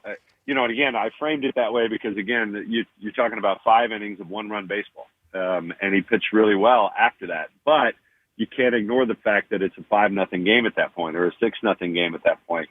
And everybody plays a little bit differently when the game gets out of hand one way or the other. It's just human nature. So it's been a real struggle. And, I think 2 starts ago, we saw the velo was back up. 3 starts ago, his stuff looked really crisp. I mean, really crisp. It was as good as we've seen him all year. 2 nights ago, 3 nights ago now, whatever it was, not as good.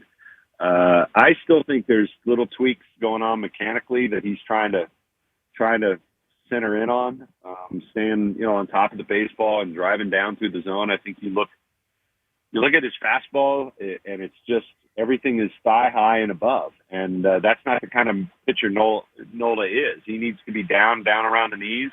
And when he does that, he's pretty successful. And I think that's a real product of being able to stay on top of the baseball, stay behind the baseball with his delivery. And, I still think he's going to start a game in the postseason. Unless something drastic happens between now and the end of the season, I still think he's going to be one of the starters for the Phillies, if they need 4 starters in a playoff series. Well, you would think he would be, and especially with the lefties they have, that it would make sense to me to mix a righty in between one of them. So, Scott, we anticipate it'll still be Nola, but if it's not, Taiwan would be the next guy up. And then the name on my mind now, I'm interested, is what do you think they're getting here in Walker Buehler, who's now down with the Iron Pigs, but I imagine he's going to be up here soon, maybe to take a start or 2. He's a guy that's had tremendous postseason success. Now, he didn't pitch well in Boston this year, but one of the better postseason pitchers probably the last 5 or 6 years. What did you think of that signing and when we might see him here? Well, what I thought of the signing was it's a good, low-risk, high-reward kind of play. And maybe he does turn out to be something that they can use down the stretch. I know it's not been a good year for him. I know he spent a lot of time on the phone this week discussing things with Caleb. He's looking for things the way he wants to feel, and Caleb's trying to give him some things to work on when he goes out. He's going to start for Lehigh Valley. He's going to start a week from tonight for the Phillies at home against Kansas City, assuming the plan stays the same. There's no rainouts or anything, changing the plan. But it sounds to me like he'll get that 1 start. After that, it remains to be seen. I think a lot of it will depend on how he looks, how the other guys are feeling, whether the Phillies feel like they need to give guys extra rest, how they might want to line it up for the final 2 weeks of the season, that kind of thing. But yeah, I mean, I'm intrigued by it. I know, again, like you said, he's got a lot of postseason success. Even last year wasn't that great during the regular season, was pretty good during the postseason. So it could be one of those plays that gives you a lot of value for very little risk. Scott Fransky, let's end with this. The Phillies are in Miami this weekend, and then we all know what's next week. The Mets come in here for 4 games. So right now the Phillies have a 6-game lead. Obviously those games are important for the Phillies to hold a lead and kind of get closer to clinching a division. But, Scott, how important do you think next week is psychologically for the Phillies? Because you look at the way the bracket is set up, and if they're the 2 seed, they're going to play the 3 versus the 6, and that looks like the winner of the West against the Mets in the first round. So we could see the Mets right away in the first round of the playoffs if the Phillies do get the 2 seed. Is it as big of a deal as we make it out to be? Do you think the Mets are a thing to the Phillies, or have we just made that a big thing because the results have gone the wrong way a lot this season? I mean, I think you probably have to say it's a little bit of both of what you're talking about. I mean, I think that's got to be in their heads a little bit. I think it's more so about going to New York than it is playing them in Philly. But again, if you face them in the postseason again, like you did last year, they came in and stole a game in Philadelphia, the first game of the series, won with the ace on the mound. They rallied late. They got the win, and they're a really powerful offense. So I think more than anything to go out there and pitch well, some timely hits, play well in the series. I do think that goes a long way towards not only improving their confidence, but maybe knocking the Mets down a little peg and not letting them feel those good vibes that they felt, this time last year when things were really rolling and when they came into CBP and stole that game 1. No doubt. It's going to be a big one. Phillies, Marlins this weekend, and the Mets come in for 4. Scott, we appreciate it as always. Have a great weekend, and we'll be listening. Have a good one, Scott. You guys don't spit on each other, please. Okay? No, we don't believe in that, Scott. No, I mean, we're even though anti-that. a lot of other people do, we're not spitters. All right, boys. Thank you, Scott. There we go. Scott Fransky with us.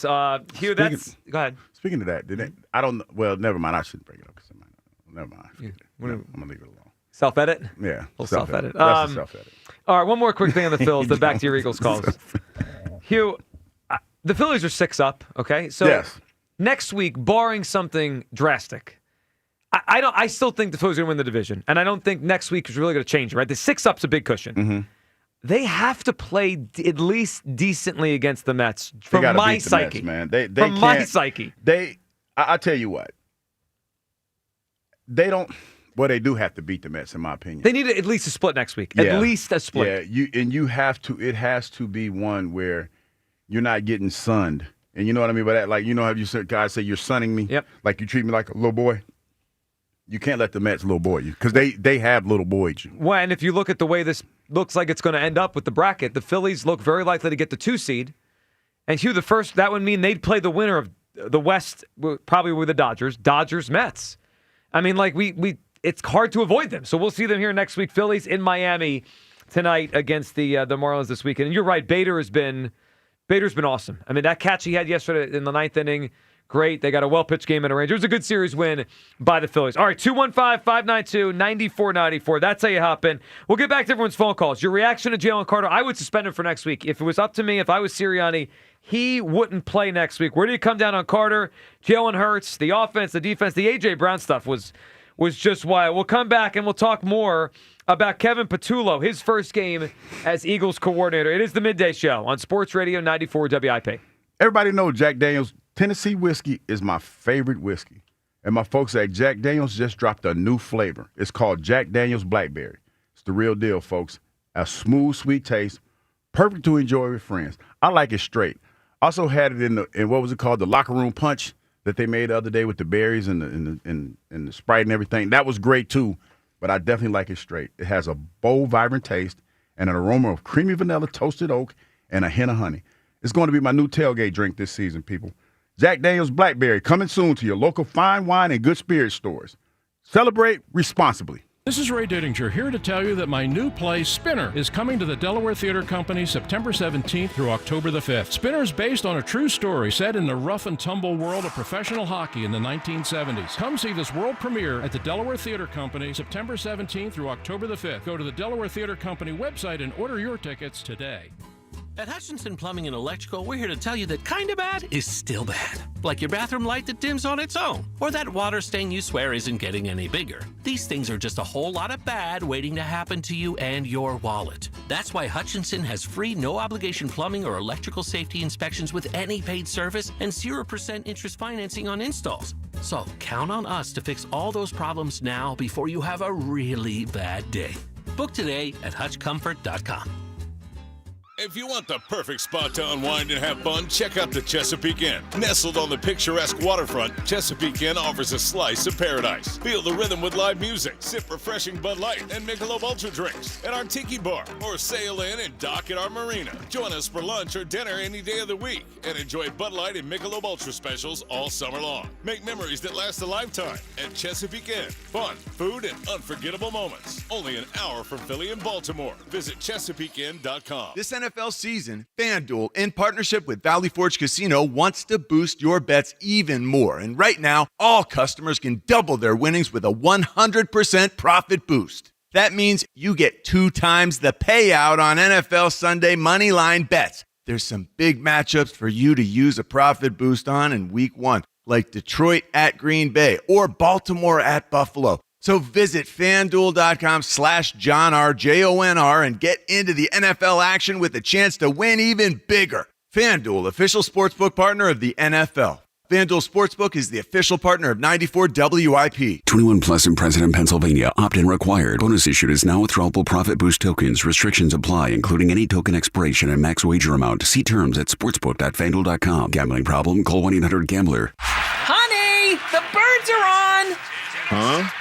Did you know that Hearing Life offers free hearing tests? With locations throughout the area, including 2 new offices in Newtown Square and Turnersville, Hearing Life's hearing experts can help make sure you're hearing at the top of your game.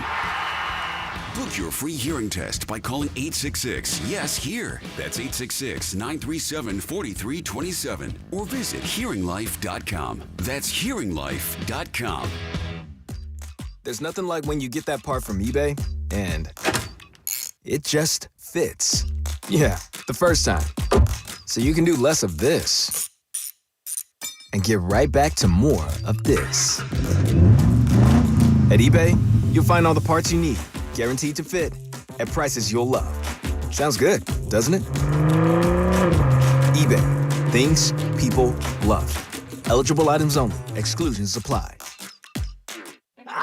Your cold is coming. Your cold is coming. When you feel a cold coming, shorten it with Zicam, the #1 cold shortening brand. Oh, no, not before my big trip. The big trip you've been planning is coming up, and so is your cold. But Zicam can shorten your cold and get you back to planning sooner. Thanks, Revere. We really should keep Zicam in the house. Shorten your cold with Zicam. Take it from America's most revered messenger. Shorten your cold at the first sign with cold shortening products from Zicam, the #1 cold shortening brand. Available in stores or see where to buy at Zicam.com. Today we're constantly taking photos and videos to remember our favorite moments. But what about those captured before the smartphone? What about the memories tucked away on aging VHS tapes, film reels, or in fading photos? These cherished memories are fading away with time, vulnerable to threats like heat, moisture, and mold. But fear not, there's a solution to safeguard your legacy. Hi, I'm Adam. And I'm Nick. Together we founded Legacy Box over a decade ago with one mission, to bring your memories into the 21st century. It's time to bid farewell to old tapes you can't watch and faded photos.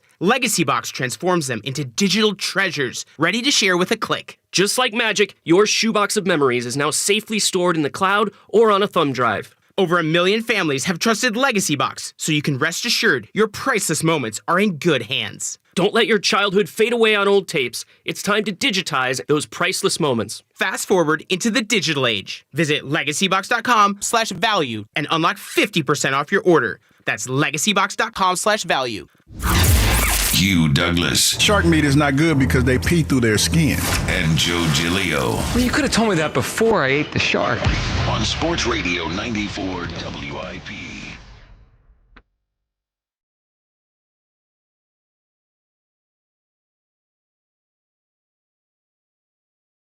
Welcome back. Midday Show. Hugh Douglas, Joe you guys with us. 215-592-9494. That's how you hop aboard here You know what? I haven't looked at the Twitter question. I'm going to guess, though. What you got? Well, we put up the Twitter question, should the Eagles suspend Jalen Carter? And I'm going to guess because obviously that would hurt the Eagles. They're going to say no, 70% They're no. going to say no. I mean, I know. A Twitter question sponsored by the PI Dental Center. Your smile is the first thing others see when they meet. You learn about and schedule your evaluation at PIDentalCenter.com. How should the Eagles handle Jalen Carter discipline?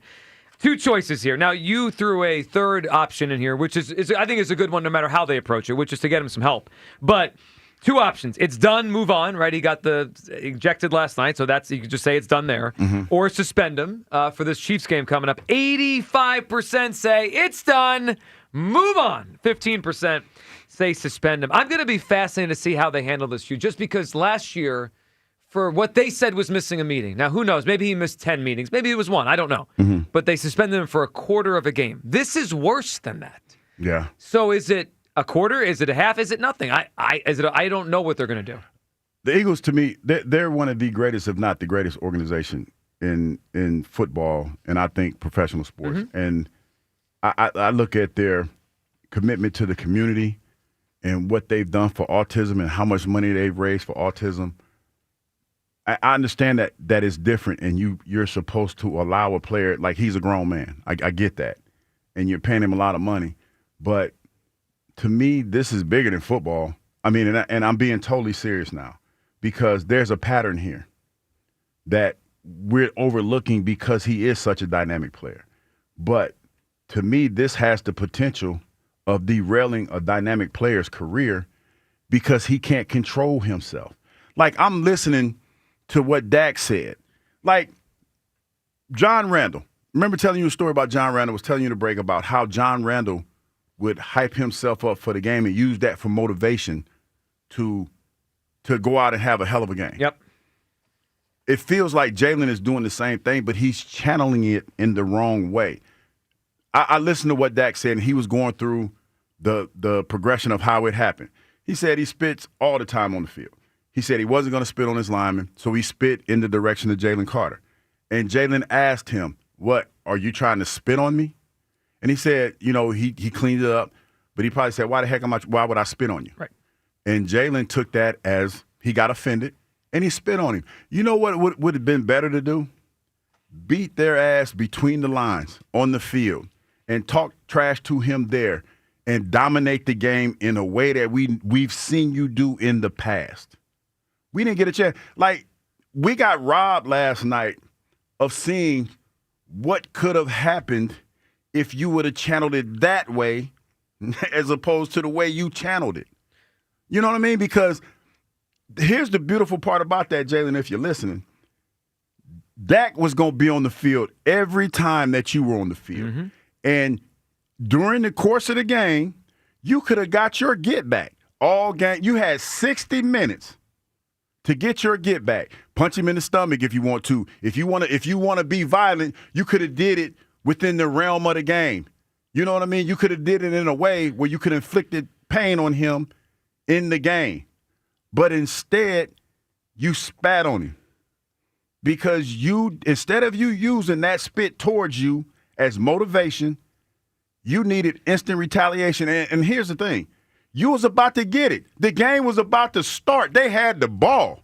So if you would have waited just 10 seconds, hell, you could have got right back at him. You could have beat the guard and the tackle and went back there and dumped him on his head if you wanted to and called him all kinds of names if you wanted to, if you channeled it the right way. To me, this is bigger than football. This is life lessons, man. And the pattern that he's showing or following is a scary one. Marcus Hayes, shout out to Marcus Hayes. And because when he asked the question, it resonated with me in a way that I never forget. I remember when I was sitting in the HR office, Joe, and they were talking to me when I got fired about how aggressive and how intimidating I was and how small it made me feel. And I remember going to Dr. George James and him telling me that I need to adjust that and change that. He needs to do the same thing. Let's hear that again. If you missed it earlier, Marcus Hayes asking this question to Nick Serriani last night about what you could do to keep Jalen Carter in check. Here it is. So what do you think you can do to keep Jalen from doing this? I mean, he's had a history of, he's gotten 2 fights last year. He seems to have a habit, and he doesn't seem to be able to control himself when provoked. Is there anything you can do to stop it? Yeah, like I said, everything that we do is going to be held in-house. Again, he knows, and we needed him out there today, and he wasn't out there against a really good offense. I was really proud of the way the guys stepped up and played. To give up 20 points against a really good team, a really good offense. I think, they got good offensive line. Dak Prescott's a really good quarterback. 2 really good wide receivers, a really good tight end, 2 running backs that can make plays with the football. I thought BY came in and had that strip, which was huge. Again, goes back to when we win the turnover battle, good things happen for us as a team. And we talked about that at halftime, and then the other halftime that we had that, because I know Coach Eberflus does a really good job of preaching, coming after the football, and I thought they had some good strip attempts, and our guys did a good job of carrying it, and we got the one out, which was all the difference in the game, in my opinion.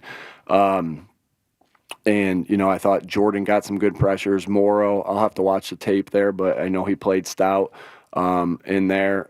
Gabe Hall came in and gave us some good reps, but we need Jalen Carter on the field, and like I said, we'll keep everything in-house, but we have to get all these things corrected as a whole. As you guys know, I want them – you see how I coach with emotion, and I want them to play with emotion, and that's what I kind of say all the time is, but you have to do it within the rules of the game because we need everybody out there to help us be successful. Let me throw this at you, Hugh. I thought about this last night. And we had a discussion earlier in the offseason, and I think there's 2 ways to view it. One is the talent perspective, and then 2 is the mentality. They had a lot of defensive penalties last night. Mm-hmm. And obviously the Jalen Carter thing was its own separate thing. But Nolan Smith got called for a taunting. You know what I thought about last night? I thought about how young they are on defense. Yes. Who's the grown-up on that defense, right? Last year they had Josh Sweat, who had been around a long time. Brandon Graham, who's been here forever, right? Darius Slay. They had some vets that were around 30, if not over 30. And I look at this defense right now, and I'm like, man, there's some talent, right? Like, Jahad Campbell showed us he could play last night. Mm-hmm. He could play. He did. They've got talent.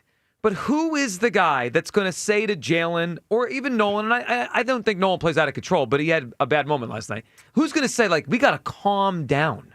I don't know who that is. Maybe Reed, Blankenship. It all depends. Maybe. Here's the thing. Is that Reed's personality? I don't know. Here's the thing. This is my personal take on the Jalen Carter thing. I don't think nobody knows how to communicate with him. I think that's the biggest thing. And I keep saying this because it's bigger than football, because there's a pattern. And, I know you want to suspend him, but it has been shown that taking something away from him doesn't help the situation. This is bigger than that to me. It's one of those things where you need to sit down and try to, I'm not saying change the way he plays on the field, but you need to learn how to identify certain situations and channel your energies better. That's it. That's all you have to do. And if you do that, who knows where that could potentially take Jalen Carter. Yeah. But as far as trying to rein him in, I don't think anybody knows how to do that because they don't know how to reach him or communicate with him. And I know people are on the internet talking about, you the same cat that, got in a fight with Teal. That was 20 years ago. I'm on my grown man stuff now, and you probably need to get on your grown man stuff too if you can't comprehend the conversation that I'm trying to have, because this is a real conversation, because we have a generational player that in order for us to get to where we ultimately need to be, we have to have him on the field.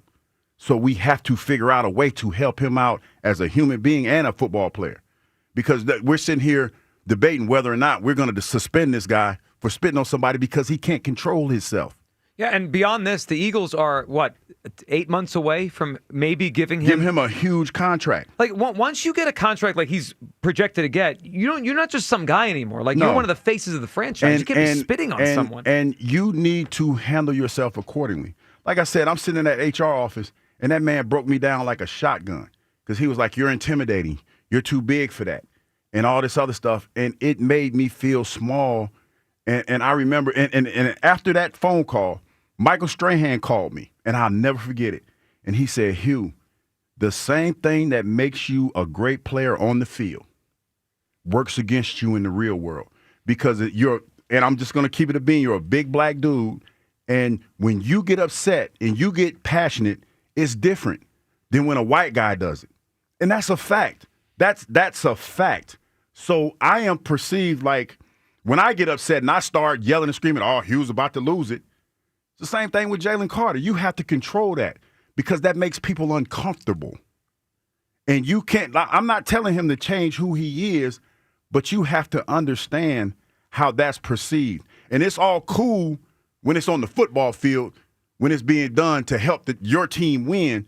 It's not cool in the real world. No. It's not. Well, it's not. I mean, clearly, it's what happened last night was I'd be embarrassed if I worked for the Eagles. Like if I'm Howie, if I'm Jeff, like we can't have this. I mean, number one, they almost lost to a team they're better than because he was on the field last night. Number two, just can't have it as a face of the franchise, one of the face of the franchise. 215-592-9494. Or we'll get to Serriani, what he said about Kevin Patullo's first game coming up. First, though, at least we get to talk to him after a win over the Cowboys. Cowboy Jim up on WIP.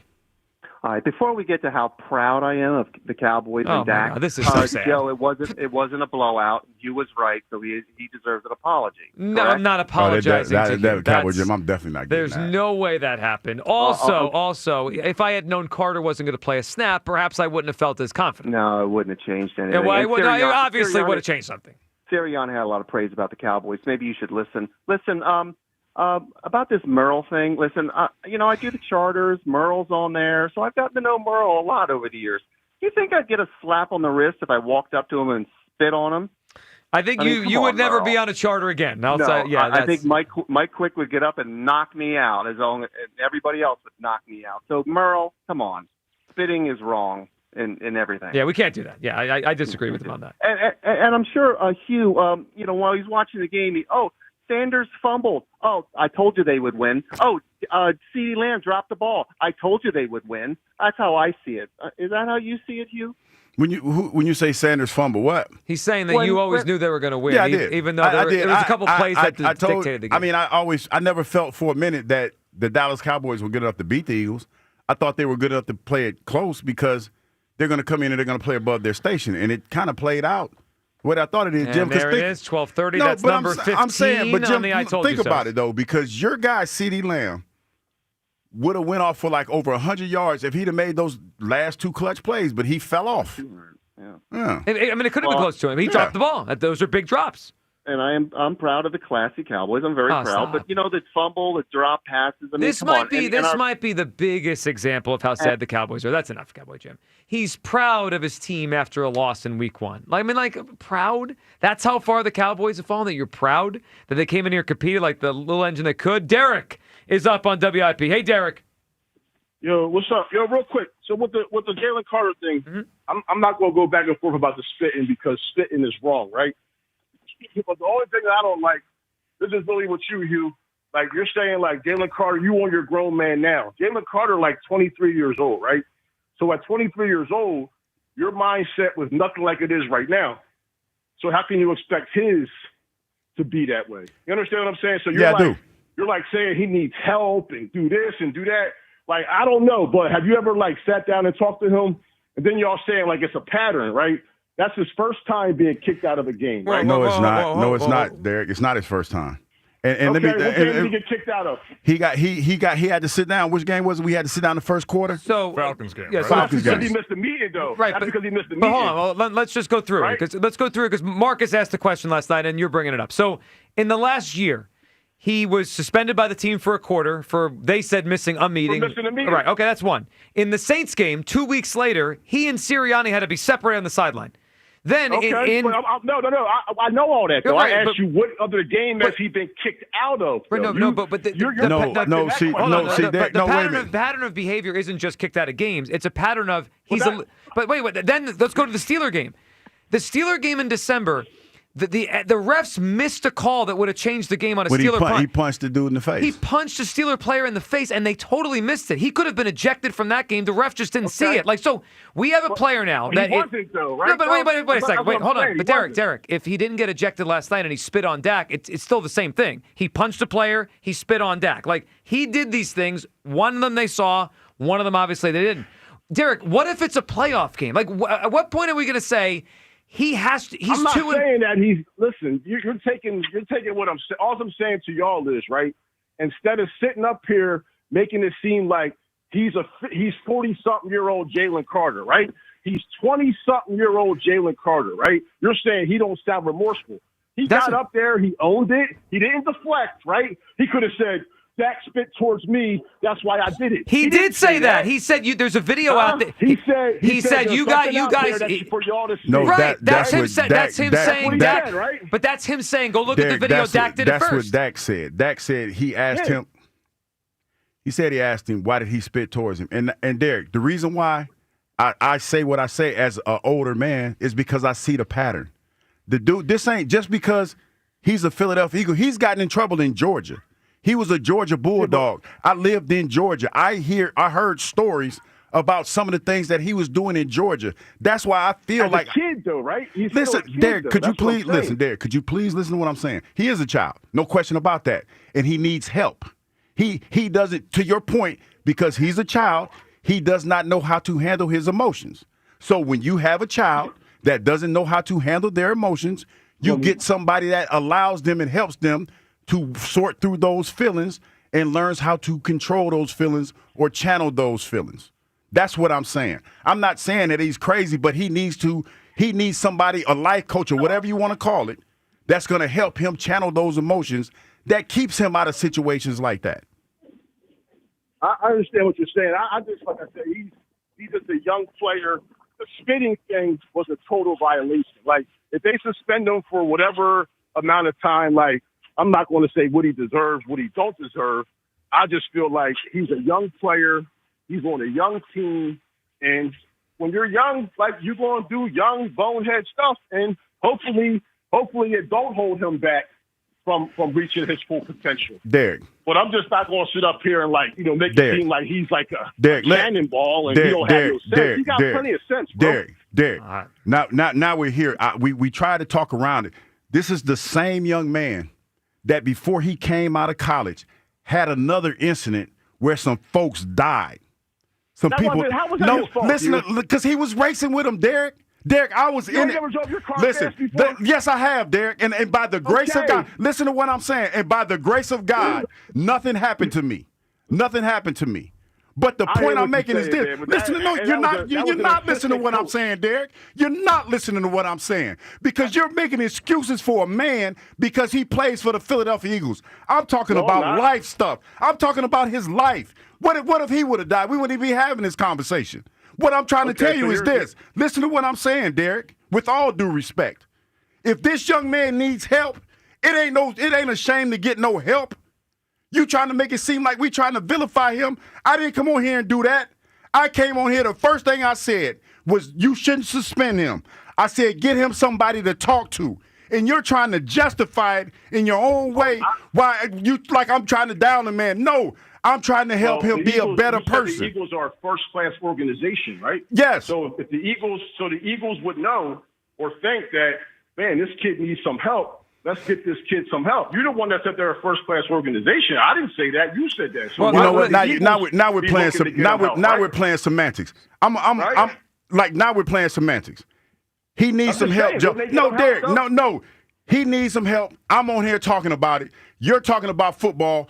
I'm talking about life. It's just, Derek, it feels to me like you're downplaying someone that doesn't make good. Yes, you really are. Can we take a time out? Can I just say, Derek, I don't know. But Derek, hold on. But guess what we have? We have his actions.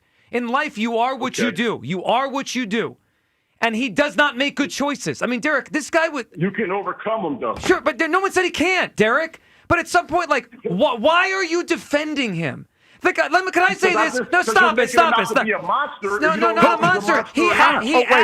How am I trying to make him out to be a monster, Derek? What did I say that made him into a monster? You said, he's had all these incidents. I lived in Georgia. Derek, what did I say? What did I call him a monster? He has had these incidents. What are you missing about what I'm saying? Derek, no one wants to make anyone out to be a monster. And people make mistakes in life. And they can be forgiven. And when we all move on. Derek, he was sued for leaving the scene of a car crash. Okay. Stop. And the person who was driving the car was a coach. She was a coach, right? Let me. Was she a coach? No. What I want to do.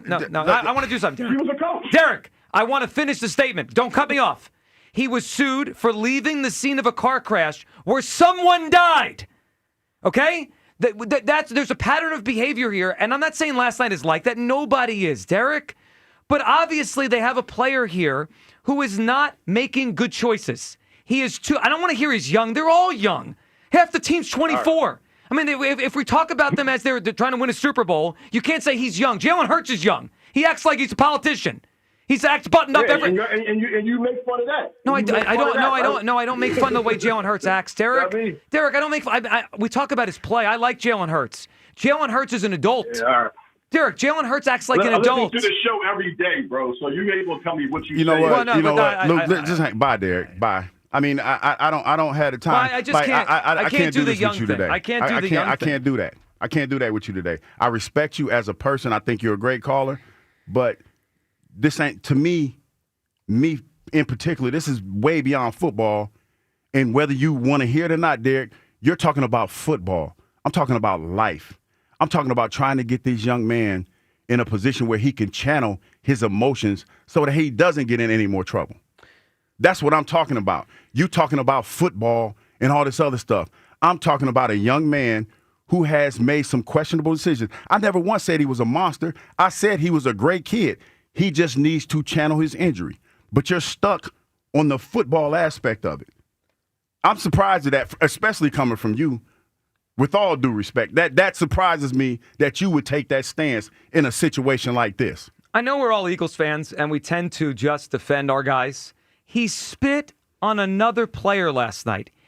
I disagree with what Merrill said earlier. He should have clearly been thrown out of the football game. And I would suspend him next week. And if you're afraid of losing a game to the Chiefs because of it, I'm sorry, get over it. We got bigger fish to fry. There's 17 games. I don't know how to send the message. I'm not a football coach. I'm a fan. Hugh has a great thought to help him in a different way off the field. I'm just saying, if I was Seriani, he's not playing for me next week after this. 215-592-9490 for your phone calls here. And we did promise we'll hear about Patullo, what Seriani said.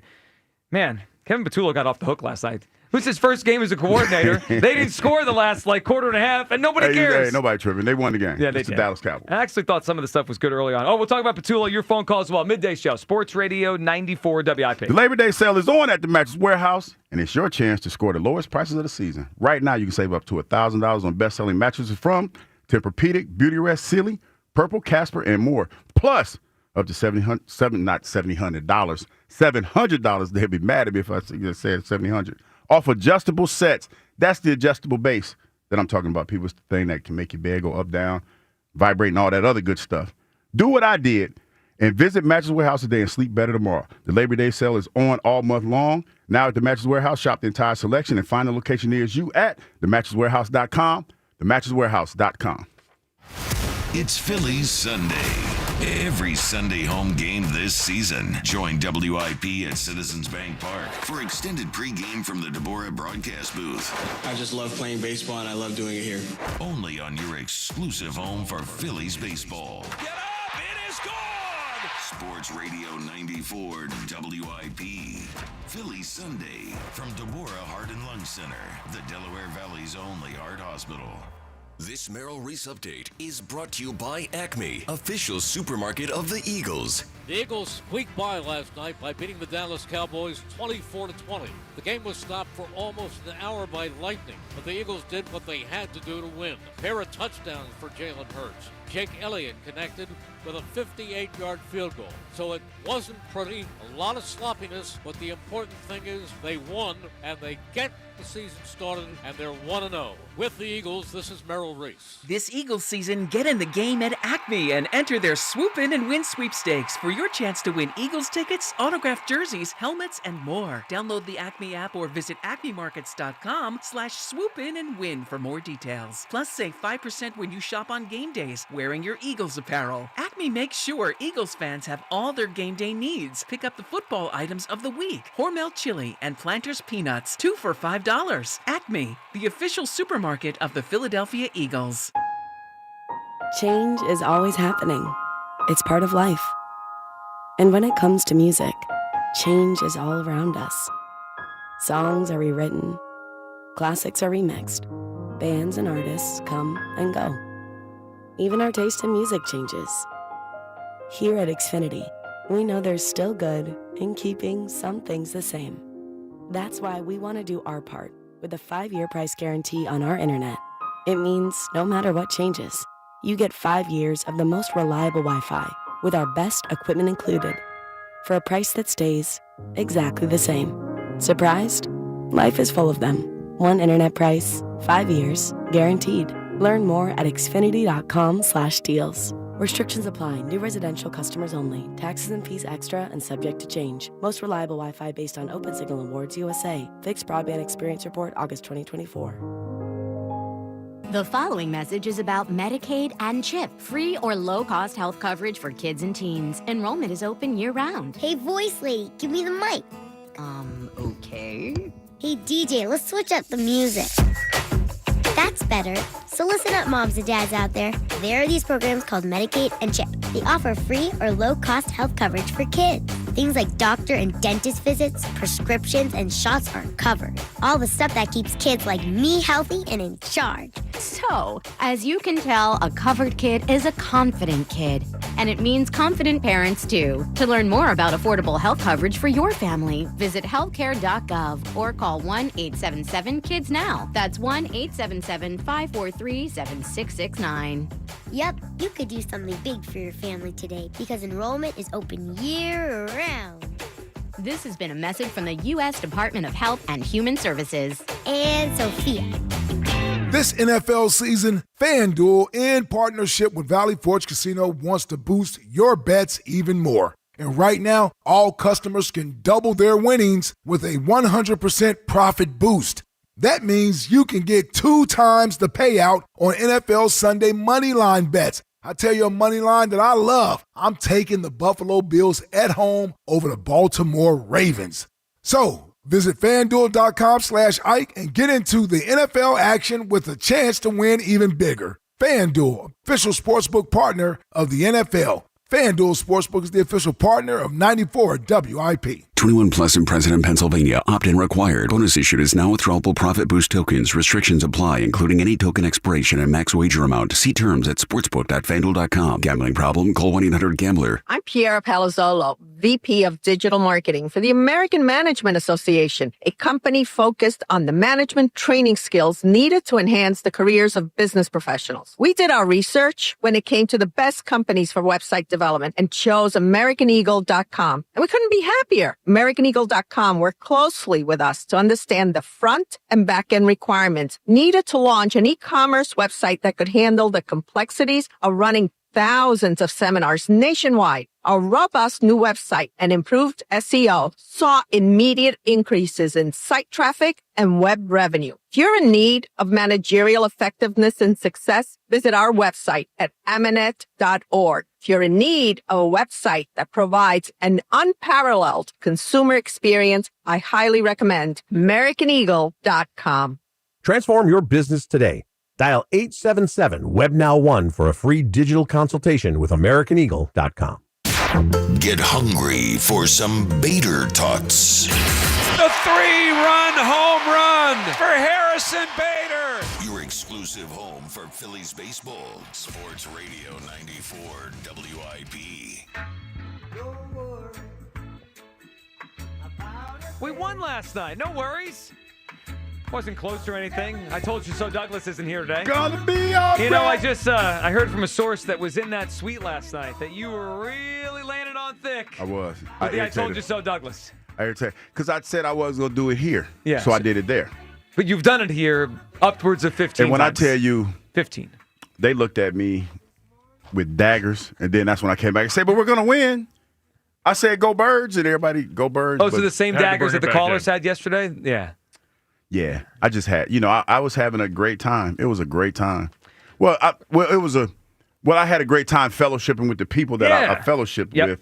But when I made that announcement, they kind of looked at me like, they were a little upset. This bleeping guy? Yeah. They're like, I thought this was an Eagles. Yeah, who's this guy? Yeah. Cowboy Douglas over here. All right.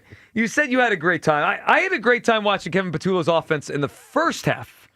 Second half, not so much. Let's hear Serriani after the game last night on the first game with Kevin Patullo as the play caller. How do you think Kevin handled his first game as offensive coordinator? Man, I mean, the first half, right? I think what you saw, first half, we 3 possessions, 3 touchdowns.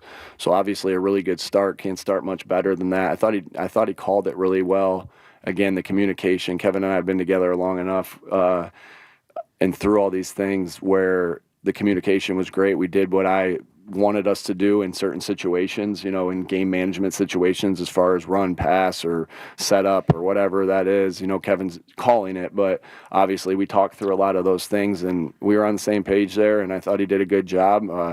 I think both offenses struggled a little bit coming off the long break, and the defenses kind of stepped up, and on both sides of the football there wasn't any scoring after 4:44 left on the clock when the clock stopped. So we'll go back and look at that, but I think Kevin did a really nice job of calling the game the way the game needed to be called today. But again, you have to go back and look at the tape and reevaluate everything. But I got a lot of confidence in Kevin and the job that he does. Hugh, how would you grade Patullo's first game? It really almost was 2 games. The first half, they scored 21 points. I thought I saw some creative things in the run game. They had a couple pitches to Saquon where Jalen looked one way and then pitched the other. I kind of liked what I saw, the deep shot to Dotson. Second half, they scored 3 points. Saquon didn't do much after halftime, and only 24 total yards from AJ and Devontae combined. What'd you think? Week 1, you got the win. There's a lot that you have to do better. You're going to have to, you're not going to have games where that performance is going to win you the game. Yeah, especially when you talk about the teams that you're going to the teams that you are going to face. Chiefs next moving week. forward. Yeah. You're going to have to push the ball down the field. You're going to have to figure out a way to get AJ and Devontae involved. And you're going to have to figure out a way to sustain drives a lot better than you did. So for the first one, knowing what we know about the rivalry, the fact that it's the Cowboys, banner night, and all this stuff, I'll give him a B-. I was thinking the same thing. Some people were more down on Patullo. I think a B-. I was thinking C, but I was thinking that because ain't that Adoree gave himself a C. Yeah, it was better than that. It was better than Adoree. Yeah, it was better than Adoree. Adoree messed up C's for everybody else, so he got to get the people that you would get C's. Actually, they get B's now. So the one thing I think to note and to keep an eye on, and I mentioned this during the pregame show last night, I'm just not sure. When you say A.J. Brown didn't do anything, what? Come on, this coordinator. You think the coordinator and Hurts, right? It's their fault. How does A.J. have a game with 1 catch, 1 target? I don't think he's running like we were used to. I saw this stat this morning, Hugh. There's a stat called separation win rate. How of your snaps out there, how many times do you win, right? Let's just use CeeDee last night. CeeDee Lamb got open a lot, right? He won his route against, whoever, mostly, Adoree Jackson a lot. So they have this stat, a separation win rate, how often you win your route in coverage. They gave A.J. Brown a 0% last night. So CeeDee Lamb won his route on 25%. George Pickens won at 18%. Devontae won at 9%. So they were kind of open that often where the ball should have went to them. They had A.J. Brown down at 0. I'm just not sure he's... Is his hamstring still bothering him? Something's off. And it's a continuation, Luke. Last year at a hamstring, down to stretch the knee, and he now missed a lot of training camp. I know. If they get back Wednesday and he's a limited participant in practice or did not practice, that's going to say a lot. I agree. Yeah, and I think at times last year we were like, "Come on, Jalen, AJ's wide open. You got to." I didn't feel that last night. I didn't think he was really open. Let's go to Black Gritty, who's up on WIP. Hey, Black Gritty. Hey guys. So first things first. Shout out to you, Hugh, for doing the work. Because you ain't been moving furniture a long time. You made up with T.O. You let Merrill do his talking. I'm proud of you, Hugh. Man, I'm proud of you. what am I going to say to Merrill? Like, seriously. You ain't saying the Mammy Jammy thing. Because 50% of me is with Merrill, too, okay? The fan of me is with Merrill. I remember when the 49ers came here with black Air Force Ones on, and I wish I had a Carter out there to bark at somebody in the yard, okay? So I hear what you're saying, Joe Giglio, but I'm not suspending my dog. I'm going to reel him in. I'm going to go tell him, hey, that thing might cost you $50 million. And if that don't tune him up a little bit, then I don't know what will. But I need him out there on the field. Let me finish talking to Hugh. Hugh! Yes. Since Tyler here, I'm giving you back 3 sacks, brother. You said the game was going to be close. You told him so. You knew football. You know everything. You don't let him take nothing. I'm just trying to tell you, man. It's that third eye, man. I'll give him 1 sack back. He gets 1 sack. That gritty is that third eye, man. I got vision. Tyler here, I got we vision. give him back 3 sacks, Joe Giglio. Nope. Shut your Mary Jerry mouth. Now, Joe Giglio, I need my dog to hunt, okay? They keep talking about dogs. You brought up the dog thing. Real quick, I had a dog named Redman. Everybody in the neighborhood was afraid of him as a kid. He was like one of my friends. And my friend walked him all the time. We'd walk him. And one day, he looked at Redman. Redman looked at him. And I swear, white boy, he must have jumped 9 feet. And Redman lunged to bite him, ripped the underarm of his shirt. And the dog never bothered him. But one moment, that dog might snap on you. That's Carter. Somebody do need to reel him in. We need an emotional support player. You can't just let him roam around on the field by himself. Somebody got to be attached to that. I need Big Dom, a player. Like, you know, see Dom roaming all the time? I need somebody to be with that man at his hip to be like, hey, big dog, you see that star up there? Look at that star. Like, just distract him for a second and get him back to karate chopper. Because Joe Giglio, if he's not out there next week in that game, I'm ready enough for these Chiefs fans, Joe Giglio. I need to get this work done. And I'm going to hit him in his pocket, and I'm going to sit him down and talk to him a long time. And I'm going to get him some help. You done this. I appreciate you and your third eye. You know football, brother. And guess what else, guys? We start the game off right with that George W. We got a George W. to start. You got that, George W. Yeah, we did. We got the win. I'm just trying to bring the life back up. Y'all was in here fighting in the cage with Derek, boy. Derek, watch yourself. You need some therapy, Derek. Call somebody. Call that I got love for Derek. I got love. We do love Derek. He was wrong today. I do too. I do too. But he was wilding out. He was. I tell you guys, have a great day, George W. All right, there he goes, Black Gritty. Yes, the win is the most important thing. They got that last night. All right, 215-592-9494. Let's get to everyone's phone calls. Also, you got to hear from Lane Johnson. Lane is usually pretty direct. What he said, what he had to say about Jalen Carter's ejection last night. You hear from Lane Johnson next to your phone calls. And you know what we got to do in the 1 o'clock hour. We got to hear from you people. We'll see what side they're on of all this today. And we got to guess the takes. Week number 1 in the NFL rolls on. That's all coming up. Midday Show, Sports Radio 94 WIP. Where exactly do you think you're going? You're abandoning me, your beloved, exquisitely plush couch. Look, these feet are handcrafted mahogany. Put their Heinekens back. Do you really want to go to that concert? Wouldn't it be infinitely better to stay here with me? Look, I have a perfect imprint of your posterior. Please, don't go! Don't listen to your couch. Head to a concert with some friends and grab some ice-cold Heinekens. Must be 21 plus to purchase. Enjoy Heineken responsibly. Hey, Joe DeCamera here. This NFL season, FanDuel Sportsbook in partnership with Valley Forge Casino wants to boost your bets even more. Right now, all customers can double their winnings with a 100% profit boost. That's awesome. That means you get 2 times the payout on NFL Sunday moneyline bets. So many games you can bet on, so much action to get in on this football season at FanDuel.com/hammer. That's FanDuel.com/hammer to get into the NFL action, your chance to win even bigger. FanDuel Sportsbook, an official sportsbook partner of the NFL. FanDuel Sportsbook, the official partner of 94 WIP. 21 plus in President, Pennsylvania. Opt-in required. Bonus issued is now withdrawable profit boost tokens. Restrictions apply, including any token expiration and max wager amount. See terms at sportsbook.fanduel.com. Gambling problem? Call 1-800-GAMBLER. Hi, it's Pete from Chicky and Pete's, the official sports bar of your world champion Philadelphia Eagles. Go where the players go. Come join us all season for Eagles pep rallies, watch parties, and the best in-game experience anywhere. Ice cold draft beer, world famous food, and fan-friendly fun for every Eagles game. Every Monday night in South Philly, the Jordan Mailata Show, presented by Miller Lite, followed by Chicky and Pete's Players Lounge with a current player, hosted by Ike Reese and Hugh Douglas. Go where the players go. Chickies and Pete's. If you're 55 or older and into that whole saving money thing, T-Mobile has an exclusive phone and internet bundle just for you. Right now, get 2 unlimited phone lines plus 5G home internet for just $30 each per month with AutoPay, plus taxes and fees.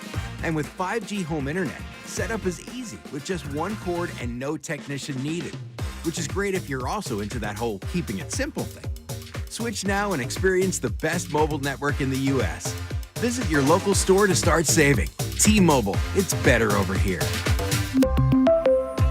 Based on analysis by Ookla of Speed Test Intelligence data Q4 2024 to Q1 2025. Ookla trademarks used under license. Unlimited on our network. Customers on voice plan may notice speeds lower than other customers and further reduction if using more than 50 gigs a month due to data prioritization. Video streams and SD on this plan. Home internet pricing after $20 a monthly bill credit plus $5 per line without autopay. Debit or bank account required. See 5G device coverage and access details at T-Mobile.com.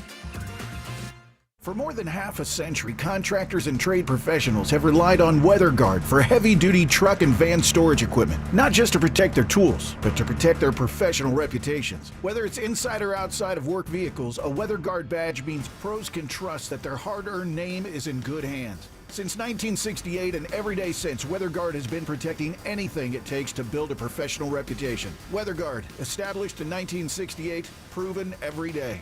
WeatherGuard.com.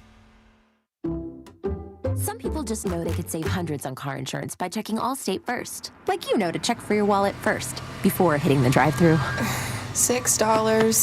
Sorry, forgot my wallet. I have change, though. Here's 40 cents, another 40. Ooh, a bicentennial. What's that? Oh, gosh. Checking first is smart. So check Allstate first for a quote that could save you hundreds. You're in good hands with Allstate.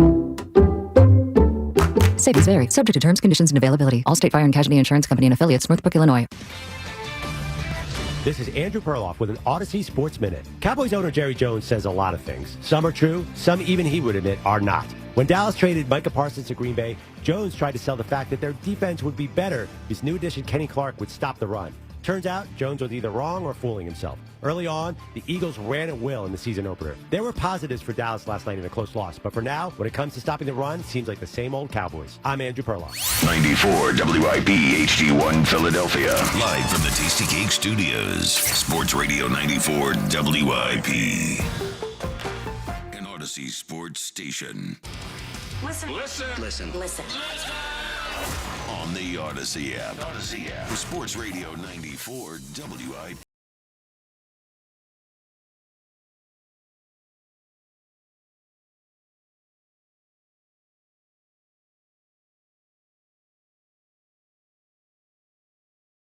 There was an hour delay. Jaylen Carter ejected from the game.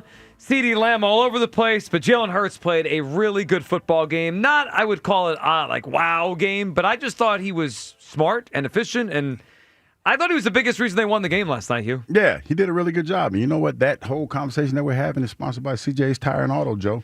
At CJ's Tire and Auto, you can save big on service and on 1,000 tires. From all the top-tier brands you trust, CJ's isn't just about tires. They've got your whole ride covered. Visit CJ's Tire and Auto today. Yeah, I thought Jalen was really good last night. Again, the one bomb, that was really the only deep shot they took. But, I mean, when you're 19 to 23 and 3 of those incompletions are throwaways and one, I believe, was a drop, it's like the ball didn't really hit the ground last night at all because of Jalen Hurts. I thought he played well last night, and they did enough, especially with his legs. His legs were a weapon last night, a real weapon. Not just the tush-push game, but the scramble game to get a victory. All right, before we go back to the phones, let's hear from Lane Johnson on the field after the game. You know, Hugh, Lane is I always think of him as someone that he doesn't speak a lot, but when he speaks, it packs a punch. Here's what Lane had to say about the Jalen Carter incident and how they're going to handle it with the internally. Physical game throughout, but a win is a win is a win in the National Football League. What are your thoughts after a game like this?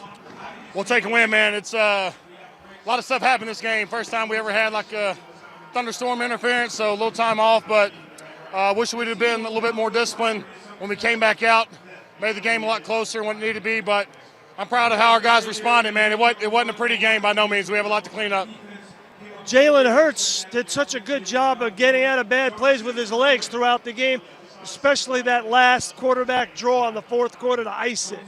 Yeah, that's who he is, man. He has the ability to win with his arm, with his legs, but through it all, man, he stays poised. You can see him, man. He's never rattled. All right, Trevor. Never rattled, man. And, yeah, man, he ran a lot tonight, so I'm glad he stayed injury-free. So there was Lane on Hurts and kind of staying close. He also talked about Jaylen Carter. They're going to talk to him after all this, which I'm sure they're going to. And the veterans tend to be on the offensive side rather than the defensive side. Yeah. Again, I don't know who it is. I don't know if there is someone. We always talk about Jordan Davis as kind of the guy that has been with Jalen Carter a lot over the years, but it just seems like he's the one that's got to do it. No one could you can't really keep him in check, right? Like Jordan Davis could be on the field with him. He was on the field with him yesterday. They played together in Georgia. You couldn't do that with him. He's a different animal, man. Yeah. He's a different animal. And to me, it's going to take somebody different to help get him where he needs to be. David in Westchester's up on WIP. Hey, David. I can't stand you guys. Well, what we doing? Why now, David? Because I had this whole stick lined up about how I speak Texas, and when you spit on somebody, it's the ultimate form of compliment. And Hugh Douglas goes and makes this totally real. He's making sense. He's speaking truth. And I'm not here for that. I'm here for entertainment. I think Hugh forgot. I think Hugh forgot he's not here to make any sense, and he's taking a victory lap because he's made a lot of it the last 2 days. It's called growth. Oh, okay. It's called growth. The same guy who told me defense doesn't matter. Now he's Nostradamus. David, you know what it is, David? It's because I would love to go back to back. It's been a while since I went back to back. Not easy to go back. It ain't easy. So not with this team. No, and I know that in order for us to do that we need Jalen Carter. And I feel like suspending him is not going to help. This is beyond that. I think this is it, David. I think he could be a Hall of Fame player. I really do. But he has to channel that before something happens that he can't get a second chance to come back from. You know what I mean? And that's kind of where it is. That's why I'm so mad, Hugh, because, and I can speak from experience here. I've been spit in the face numerous times over my career. That's part of the job. And back in the day, that would necessitate a stick to the face so they're spitting out teeth. Mm-hmm. That doesn't work anymore. You don't do that crap. And what you got to do is, and also speaking from personal experience, he needs help. You are absolutely right, and that's why you're pissing me off because, you're drumming up all my crap, and you yourself, you're full of bad decisions your entire life. Yes. You know what you're talking about. Yes. Well, thanks a lot, Dave. I caught it straight, but you're right. Nice way. Very nice way. Yeah, but this is bigger than football, and A, the kid should be suspended because you cannot have this. It can't happen. And B, they should force him into some sort of therapy, counseling, whatever, to get the help he needs because, as you said, this is his life. This isn't just all the money he makes from football. This kid needs to be, that rage that's inside him, that fire that blinds him, that crap is what eats him up. And that's why he makes poor decisions. And he needs to deal with that and be able to grasp that because PTSD is a real thing. And he needs to channel that and channel it healthy. And he's not right now. Well, that's for sure. David, we appreciate the phone call. So the other thing that when we had a caller earlier, Derek, we were arguing back and forth with him, he kept calling him young. I think we need to recognize the point he is in his career. Yes, he's young as a person, as a young man. He is 8 months away from being eligible for a contract that, again, like if I'm going to put him in a rarefied area. Right, and if I'm Jeffrey Lurie and I'm Howie Roseman, right, because that's the person who's in charge of where the money goes and the person who actually writes the checks. I mean, I can't have this. I mean, I can't. And that's why I brought up Jalen Hurts. Regardless if you think he's the best quarterback or the 6th or 8th best quarterback, you know what I would be if I was the owner of the team? What's that? Very comfortable handing Jalen Hurts money. That's a professional. Yeah, because because I know what you're about to say, Joe, or something similar. Money doesn't change you. It makes you more who you are. Right. You know what I mean? So you're worried about what happens when you give a person that type of bread and he's already perceived. Let me be clear. He's perceived as not being remorseful. And I want to say this because I see people in here talking about being a hypocrite and all this other stuff. I'm my ancestors. And I know a lot of that is going to fly over a lot of folks' heads. But the point that I'm making is this. Yeah, I have made some questionable decisions in my lifetime. And that's why I'm the one who is more qualified to speak about it, because I've been through that. I lost my job because of that, because of my anger issues. And I had to take my ass to Atlanta and work for 10 years just to get back to this point. So I know what I'm talking about. And so if you don't understand that, then maybe you need to take a back seat and let somebody who understands this type of situation deal with this type of situation and try to get this young man some help before he goes down the paths that I went down. If you don't understand that and you just want to keep it about football, that's fine. If that's the box that you want to live in, I'm cool with that. But I'm talking about something that's way beyond football. I'm talking about being a functioning human being in society. Because like I said earlier, the things that help you on the field work against you in the real world. And since I've been through that and I've had to live that with the mistakes that I've made, you need to sit back and let me talk about this and try to get this man the help that he needs. When it comes to talking about defense, we don't like Hugh Cook. When it comes to this, we talked about anger issues and doing stupid stuff and making bad decisions. I got that. All right, Lane Johnson after the game last night, he did talk about Jaylen Carter. Here's that part of Lane talking about Carter and how it might go in this locker room. You know, some of those situations, it's something you're going to have to learn from, and it's going to be a hard lesson learned. But, I mean, anytime we don't have Jaylen Carter on the field, that hurts everybody on the team. So, you know, he'll learn from it, and we'll move forward. It's something where the team leaders have to discuss it with him and talk to him about it, Lane? Yeah, we'll be talking about it tomorrow for sure. I like that for sure at the end. Like, yeah, there's no doubt we're going to talk. And Hugh, no, it wasn't anything like what happened with Carter. Lane Johnson knows a thing or two about doing something wrong and hurting the team. He got suspended twice. Yeah. And we're talking about a guy that he got suspended for PEDs. That was a long time he missed in that one season. So, that was a 10-game suspension. It was a 10-game suspension. Yeah. I mean, that was what, 2016? They started off 3 or 4-0, or it was 3-0. And then the season kind of fell apart when he went out. Now, I didn't think they were that great of a team anyway, but he knows what it's like to hurt the team. So he has that experience. All right, let's go to Pete, who's up next on WIP. Hey, Pete. Hey, how's it going, guys? Hey, Pete. What's up? Pete?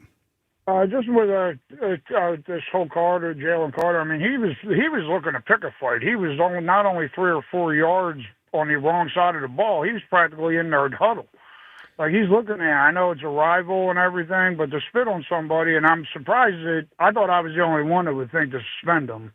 I'm surprised that you're saying that because I would too. I mean, it's got to, like you saying, this isn't just about football, man. It's respect for other human beings, man. You know. Well, it is, and Pete, I know what I'm saying. Like, it'll hurt them next week, and they probably lose to the Chiefs. But if it can get him to focus more, where this doesn't happen ever again, I think that trade-off is worth it. Or one way to help them is just have them give a one-on-one session with B-Doc. You know, let him try to straighten them out or something because the boy needs help. The kid needs help. He's got to, like I said, it isn't the only time. And you talk about his age, you look at Jalen Hurts. That's my next point about Jalen Hurts. He's a young guy, finds ways to win. Things aren't going his way. It's a preseason-ish game, but he finds a way to win. He holds himself with maturity. He don't run his mouth, you know, but... He's a pro. I mean, Jalen's a pro. I mean, and that's why Pete, good phone call. Like when Derek brought up, you don't love Jalen Hurts as a player. I think Jalen Hurts is good. Whether or not I think he's a leader or not has nothing to do with if I think he is someone that you can count on. Like Jalen Hurts, you can count on him. I would be floored if Jalen Hurts ever did anything like we saw last night. I feel like I'd be floored if almost any player did. Yeah, because it's out of character. Right. It's out of character. Last night it wasn't, unfortunately. It was shocking, but really when you think about it, not totally out of character. Chuck in Mount Airy. Hey, Chuck. Yo, Joe Gilio, what's the dealio? What's going on, man? What's going on? Listen, man, I got 3 things I take from that game yesterday. Let's get to business. Number 1 is, you know, Darius Slay was really good last year. Yep. I mean, we underestimated Darius Slay. He was really good last year playing at his old age. But I just want to say that, get that out the way. And number 2 is, Jalen Carter, you might need a mentor or something here. You might be able to sign up for that, man. Go on down there, man. Take that young brother under your wing, man, and, teach him the ropes a little bit, man. You know what I mean? Some life lessons. And it was a Hugh Douglas moment yesterday that somebody had, and he didn't take advantage of it. Now, I'd have liked this guy to channel his inner Hugh Douglas and drop Dak Prescott right where he stood. See, these guys want to celebrate when they get a turnover. See, he had blocked Dak Prescott, and this is Patrick Johnson. Yep. He had blocked Dak Prescott and drove his shoulder into the ground. Yesterday, Quinyon would have been off to the races. But they look to celebrate as soon as they get the turnover. You know what I mean? He had an opportunity to go head hunting, and he didn't do it. He missed him. So I'm just saying, that's something I just peeped from the game yesterday. And this game yesterday, it reminded me of the season opener last year with Green Bay. Choppy, not pretty, got the W. Listen, the first game of the season is like, the very first preseason game. I'm not worried at all. And as far as Jalen Carter's being suspended, Joe, I can't have that. I just can't have him being suspended. I can't have him spitting on people, but, I just can't have him being suspended for this. And I wouldn't do it as an organization. But the league can possibly do it, but I wouldn't do it as an organization. I would have a talking with him, a strong, stern talking with him, and we'd go from there and see how he responds from that. But as far as like him, being suspended, I think that's taking it a little bit too far, Joe. And Hugh, like I said, man, you got access down there, brother. Get down there and take that young brother under your wing, man. You know what? I appreciate you saying that, Chuck, but that's not my lane. Chuck, good phone call. I think this is more of a professional thing. You sound like a professional to me. Yeah, you know what? I was trying to be Buttoned up. sincere, but words are hard sometimes, Joe. But It's seriously, always when we try to get serious, we screw up the word. It's serious though, man, because I like seeing him. It took me back to that time, and I remember because I wanted to crawl up on a rock because when this dude sat here, the HR person, and he broke me down the way that he did, I felt like I didn't need to be around anybody. You know what I mean? I felt like, because he was painting me as a monster. Like Derek said I was doing to him. He was painting me as a monster. Well, you're a big guy. You're very intimidating. You scare people. And I'm like, that's not who I am. But because that's the way I was painted, that's the way that I was looked at because of my track record, if you will, the situations that I've been in. Because here's the reality of the situation. As a black man, when I got in trouble, everything that I did was brought up. I don't care when it happened. Well, he got in trouble for fighting somebody in the locker room. Well, he beat up one of his coworkers or he yelling at his coworker. That's all fair play. That's how people write the story. They don't let you evolve and move away from that. And that's the thing that you're looking at. So when I got in trouble, they brought all of that stuff up. And I sat there and they made me feel small. And they made me feel insignificant. And that's why I had to go to a therapist. And he said, hey, listen, everything that you've accomplished in life is because of who you are. You just need to learn how to channel that. You can't change who you are. And I don't pretend to be anything that I'm not. But I know how to channel my emotions now. And that's what he needs to learn how to do. Because I'll be the first to tell you, you catch me on a bad day, you might see that old person. But I'm going to try to channel it and bring it back so that I don't put myself in those situations. And that's what we're talking about. We're talking about life-changing stuff. Whether or not you think it's fair, when people start labeling you something, that doesn't. You have to change it, right? Man, I was nuclear. I was nuclear. I had to beg for a job. And the only reason why I got a job, Stephen A. Smith, nobody can ever say nothing bad about Stephen A. Smith to me. He made a phone call for me, and he said, "Listen," and this is why to this day, I don't drink around people I don't know or that I consider family. He was like, don't be down there drinking and don't be down there getting in trouble. And to this day, when I'm out, I know people like to offer me drinks and everything, and I appreciate that and I respect that. But you're not going to be able to put me in a situation where you can say anything negative about me because that's what they say. Oh, he was at the NABJ and he was drunk. So that's why I don't drink in public. I drink at home. And for the most part, I keep to myself because I never want to be painted in a way where they say, well, hey, Hugh was out here and he was drinking and he did this. Because even though that's been like 10 to 15 years removed from that, if I do anything now that is similar to that, all of that comes back up. All of that comes back. There was a quote that Jim Schwartz had. Everyone might remember when Nigel Bradham got in trouble. You ever hear this quote from Jim Schwartz? It's. I think he was being half facetious, but it really works. And I think of it with Jaylen Carter. His quote was, because Nigel Bradham got in trouble at an airport, I think he had a gun, he thought he could carry it. I mean, he was doing something stupid, right? And Jim Schwartz's quote was, you do dumbass things, pretty soon you're going to be labeled a dumbass. Yes. I mean, like that. That's it. Like, Jaylen Carter's got to stop. Like, this is the label he's going to have now. And also, teams know they can get under his skin. That's a problem for the Eagles. 215-592-9494. All right, your phone call's coming up, and you know what we got to do.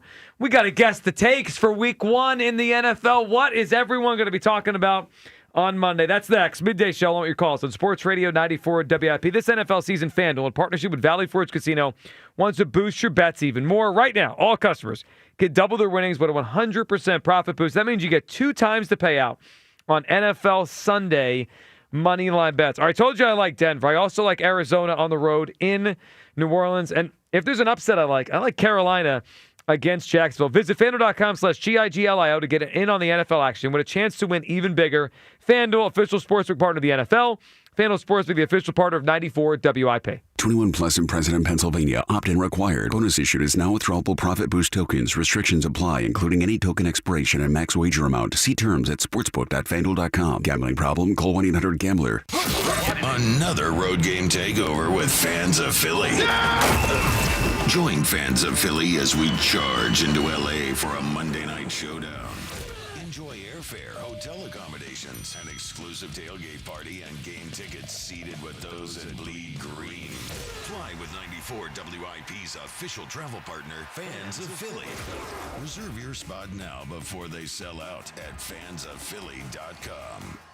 I'm Michael Jenkins here to help you beat the books with the BetMGM Network. We're taking the Braves on the first 5 money line tonight against Seattle. We're backing Chris Sale with this play. He allowed 1 run in 6 innings during his last start and hasn't given up more than a run in his last 7. The Mariners' offense has struggled early in games. They've only scored 3 runs in the first 5 innings of their last 3. So take the Braves on the first 5 money line. I'm Michael Jenkins from the BetMGM Network. Bet smarter and beat the books and download the BetMGM app today. Please gamble responsibly. Now that I'm a dad, I can't stop thinking about what would happen to my kids if something happened to me, like losing the house or not affording college. Yeah, that used to keep me up at night too. It's why I finally got life insurance from Ethos. It's 100% online. No medical exams, just a few health questions. I got $2 million in coverage for around $2 a day. I never realized it was that simple. Get your free quote at ethos.com/game. That's ethos.com/game. Rates may vary. Billed monthly. Sample rate 10-year term life policy for a 35-year-old healthy non-smoking male.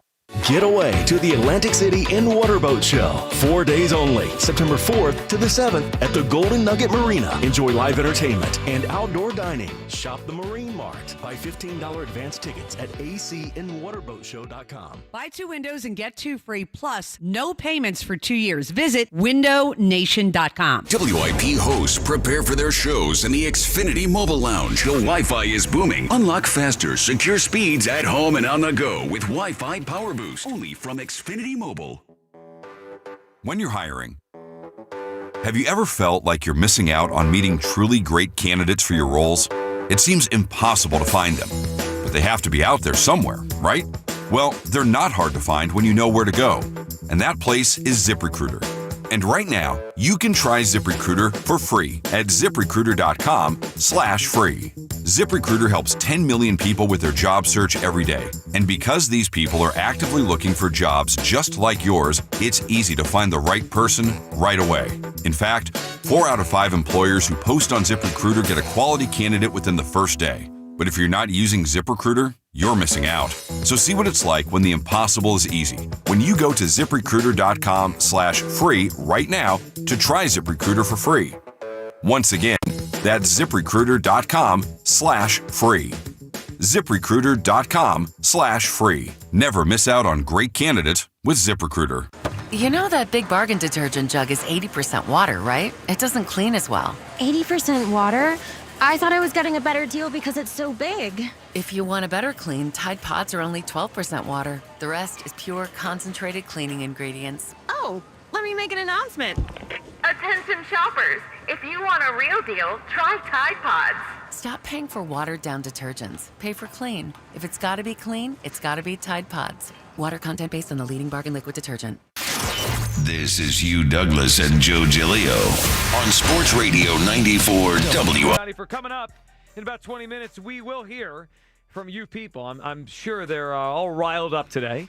Actually, I wonder what the temperature is with you people. Are they happy about the win, upset about Carter, upset at me? We'll find out. Probably upset with you. Yeah, probably. That's okay. Be upset at me, not Jalen Carter, the guy that kicked out of the game last night. All right, Sports Talk on WIP, presented by Paramount Plus. You can't count on much these days, but you can count on Sundays with the NFL on CBS and Paramount Plus. Stream your local NFL game all season long, kicking off with a juicy Week 1 matchup. Detroit Green Bay, Sunday, 425. And Paramount Plus starting at just $30 for your first year. That's like $250 a month. ParamountPlus.com/NFL to get started today. We will get to our guest, The Takes, coming up at 1:30, guessing what we're going to hear about come Monday morning across the NFL. Let's go back to the phone lines here. Will in the Northeast. What's up, Will? Dream Team, how y'all doing? What's going on, What's Will? up, Will? All right, man. Let me just be like real serious right now because I do appreciate you, bringing this up and actually trying to save, a brother life, man. And Jaylen, I just want you to know, man, on some real, these people that are saying these things is not to tear you down, bro. It's to steer you straight. You know what I'm saying? And for all that you have overcome to be able to play in the NFL, you need to be on your knees thanking God every day. Because sometimes you need to incorporate God into these type of discussions, man. Because sometimes we forget where we came from. Sometimes we forget the blessings that we have. You know what I'm saying? And this is my thing, right? I was like that same type of kind of person, right? And I call this self-destruction. You know what I'm saying? Yeah. And you will self-destruct, man, if you don't understand that the people is not trying to come at you. Don't think that, bro. We trying to give you life experiences, things that happen in our life to change our life. And we trying to help you change your life while you're still young. You don't have to be older like you and myself to have understanding on, you know what, these people do mean me well, and maybe I do need to get some help. And listen, and I know, and I'm going to say this, and let me cook for a minute. I know we come from different neighborhoods, right? You got to incorporate that also. But what I'm saying is, if you hang with fleas, you become a flea. When you start hanging around with positive people, you become positive. So sometimes you got to change your circle up because you in a whole different era now, bro. You dealing with professionals, you got a career, and you got a big future. And sometimes the people that you hang around may not want that for you. Now, I'm not saying that's what it is, but guess what? Everybody on this radio station right now want that for you, man. We want you to have a great career, and we want you to understand what you're doing is hurting the team, and it may hurt your whole entire future, man. So, please pray to God and ask him, for direction, man. Mainly direction. Now, I want to say this about the Eagles. Like, I like the game, and I like the gameplay calling yesterday, but I'm still a little iffy about the offensive coordinator, man. And the reason why I say that, man, you got to change these formations. I know he changed the formations maybe 5 or 6 times yesterday, but that shotgun, man, got to go. You know what I'm saying? And if you're going to do it, y'all laughed at me yesterday about the audibles, right? But when they called them audibles, it shook the team up. They ain't know where to go. And we completed passes off that. We got yardage off it. But like I said, it was a great win, man. Good way to pull through as a team. And last thing I want to say, if a situation like this with Carter happens, and I'm not saying just with Carter, but any member on the team, guess what? Serriani and the offensive coordinator, you got to be ready for the next man to step up. That's why they got to practice, and that's why they got to get right all together as a team, man. The next man got to step up, no matter what it is. Because if not, we're going to lose a lot of games. Well, that's football, right? That's it. That's football. I actually give a lot of credit last night. Jordan Davis and Ojomo had to play way more snaps than they used to. They did their job, man. Yeah. It put a lot of pressure on the team, but they were able to overcome it. That's the type of game that builds character. And to overcome adversity. And we all talked about before the season started that there are going to be adverse situations. And I hate to be here, but we're here. But I told y'all earlier. That's 20. We've reached number 20. No. But I said. It's remarkable. I said when we were talking about Quinyon Mitchell, I remember telling somebody, I said, he's in a different role now, so he might struggle. Well, he was in the same role that he was last year. And guess what happened last night? He struggled. He wasn't great. That's what, but see, y'all know more than I do, and I played 10 years in the NFL. Well, I didn't argue with you. No, I know you didn't. I'm talking about that person. I can't remember who it was. That was your impression? Did they hold their arms up like that? Yeah. I scroll. If I scroll through my timeline, I'll find them. I'll find you, and I'll cook on you today. I mean, it's just one of them days. Yeah. You know what last night was defensively? They got they got contributions from unheralded guys to make up for the Carter loss. Jahad Campbell was awesome in his first game. They got Zach Bond, who's not unheralded. Hugh, that was an incredible hustle play for him to chase down Miles Sanders to stop him from scoring, and then they got the fumble after that. Was it Byron Young that got the fumble? He forced it along with Jahad, and Quinyon picked it up. They got some guys that helped out because they obviously missed him. I mean, they missed Jalen Carter a ton last night. Big V, Mount Laura. What's up, Big V? Yo, Joe, Hugh. What's going on, man? Big V. Yo, look, first let me tell you this, man. I got 2 points, so, don't tear us from Springfield me, okay? Okay. All right. First and foremost, Joe, I agree with you 100%. Jalen's performance was great. He basically put the team on his back and carried them to victory, which proves 1 point. He's very underrated. Everybody thinks that, it's all the weapons that he has that makes them win. No, Jalen is one significant point and part of the Eagles' victories. Yeah, well, I'll say this. I'll say it this way. A lot of times it's easy to point to everyone else kind of, helps him or he's got all this around him. Last night, his running back only got 60 yards. The 2 receivers weren't getting open much, and they weren't using them much. And his best defensive player went out, and he still won, and he was really efficient. I like the way he played last night, Big V. Very good night for Jalen Hurts. Okay, second point. Hugh, you are 100% right. And this isn't about, football. This is about saving a man's life. Because right now there are over 52 former NFL players that are doing time because they've been getting away with doing anything that they want until the point where society says, okay, you're a black man committing crimes and we're no longer, giving you a pass on your black card. And you go before the judge and you represent every fear that they have about a black man. His size, his stature, power, everything. And he sets himself up to doing life. I mean, look at Aaron Hernandez, O.J. Simpson. Great talents, but, they've been getting a pass all their life, and it keeps escalating to the point where they do something where society has to stop them. You remind me of something else another player told me, Michael Irvin. He said, and he said it just as real as you can say it. He said, I had to stop getting in trouble because I wasn't catching no more touchdowns. He said, I don't catch no more touchdowns. And so if I'm not doing that, you don't get a pass. And that's what we're talking about. Because deep down inside, like for the most people, not all, but it's more about Jaylen Carter, the player, playing on next Sunday against the Kansas City Chiefs than it's about Jaylen Carter, the person. And see, one day, Jaylen Carter's not going to be able to be that dominant D tackle that he once was. He's going to be a regular person.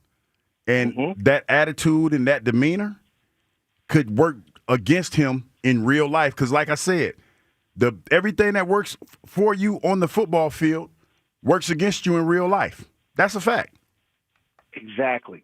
And he's setting himself up for doing life.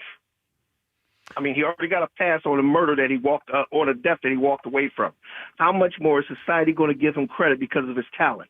Until they decide to stop him. Yeah, it only goes so. It's unfortunate. The way you described this, it's really sad. Big V, good phone call. Man, but that was heavy. It was heavy. It was heavy. It was a little too heavy. We beat the Cowboys last night. We got to win. Yeah, bring it back. Let's bring it. You know what? Let's have a little levity here. You know what we do? We do it every week on Friday. We try to predict what everyone's going to be saying on Monday. A little segment we like to call Guess the Takes. Let's do it here. Let's go into it. All right, Hugh Douglas. Monday morning, after a full weekend in the NFL. By the way, there's a game tonight. It's the Brazil game. Yeah, it's Kansas City and L.A. Yeah, the Chargers, right? And then everybody else will be on Sunday, including the big one Sunday night between the Ravens and the Bills. Hugh Douglas, Monday morning, what's the take that's out there? What is everyone talking about? Baltimore Ravens blow out the Buffalo Bills in Buffalo. And everybody's asking, is this Lamar Jackson's year? Yeah, well, if they go there and do that, that would certainly point to that. Well, that would be big. A lot of people think the Ravens are the best team. They are favored on the road. All right, I'm going to go with the other big game on Sunday, and that would be the Lions at the Packers. I've noticed this offseason, it's almost like we forget the Lions won 15 games and they were the 1 seed last year. Yeah, they get disrespected quite a bit. I think they're going to go to Green Bay and win. Micah needs an epidural in his back, apparently, to get on the field. He got tidy back for real, huh? I think it's real. So we'll see if he plays. I bet he's going to be out there. I don't think he's going to be himself. I think Detroit's going to go into Green Bay and win. And we're going to be like, oh, yeah, Detroit is our biggest, the biggest challenge we have in the NFC. I still think they're really good, even with the losses of the coordinators. I got the Lions winning in Green Bay on Sunday, and we realize they're still the big threat. Luke, what do you got? What's the take we hear on Monday? I got one with a team that is kind of like a dark horse Super Bowl team, it feels like. One of the best defenses in the league. Starting to be a popular pick for the AFC to make it to the Super Bowl, if not win it. I think the Denver Broncos just dismantle the Titans. Rookie quarterback, that team isn't really complete at all. I could see the Broncos just completely running away with this game. Bo Nix is pulled by the fourth quarter, and everyone's looking at the Broncos, especially the people who picked them, saying like, hey, we told you, look at that defense. Look at Bo Nix making strides. Sean Payton is back. R.J. Harvey's looking good. I think the Broncos will just destroy the Titans, and everyone who picked them is going to be feeling really good about themselves. I think you're right on that. It's a good pick. That Denver team's good. We had Ray on the other day because the Broncos come in here week 5. Yeah, he said, good team. He said they're for real. Yeah, look, Knicks looked good as a rookie last year, and they added Hufanga, they added Greenlaw to their defense. They're for real. Just paid Nick Bonito. Yeah. Give him a big extension. They have Sertain at corner. I mean, they're a good team, and they get the number 1 overall pick, rookie on the road in his first game. I like that one. Guess the takes for week number 1. Let's talk to Roseanne in Delaware. Hey, Roseanne. Roseanne? I'm here. Hey, Roseanne. How are you? Good. How are you? Good. What's on your mind today? Well, number 1, good afternoon, gentlemen, and thank you for taking my call. Good afternoon. Anytime, Roseanne. So what are you thinking? It's about Jalen Carter. I am not only a mom, I'm a grandmother, and I'm a fan. And I was watching the game, and what he did, as you all know, was immature and childish. So I don't think this has been addressed, but a key part of his audience, in my opinion, were children.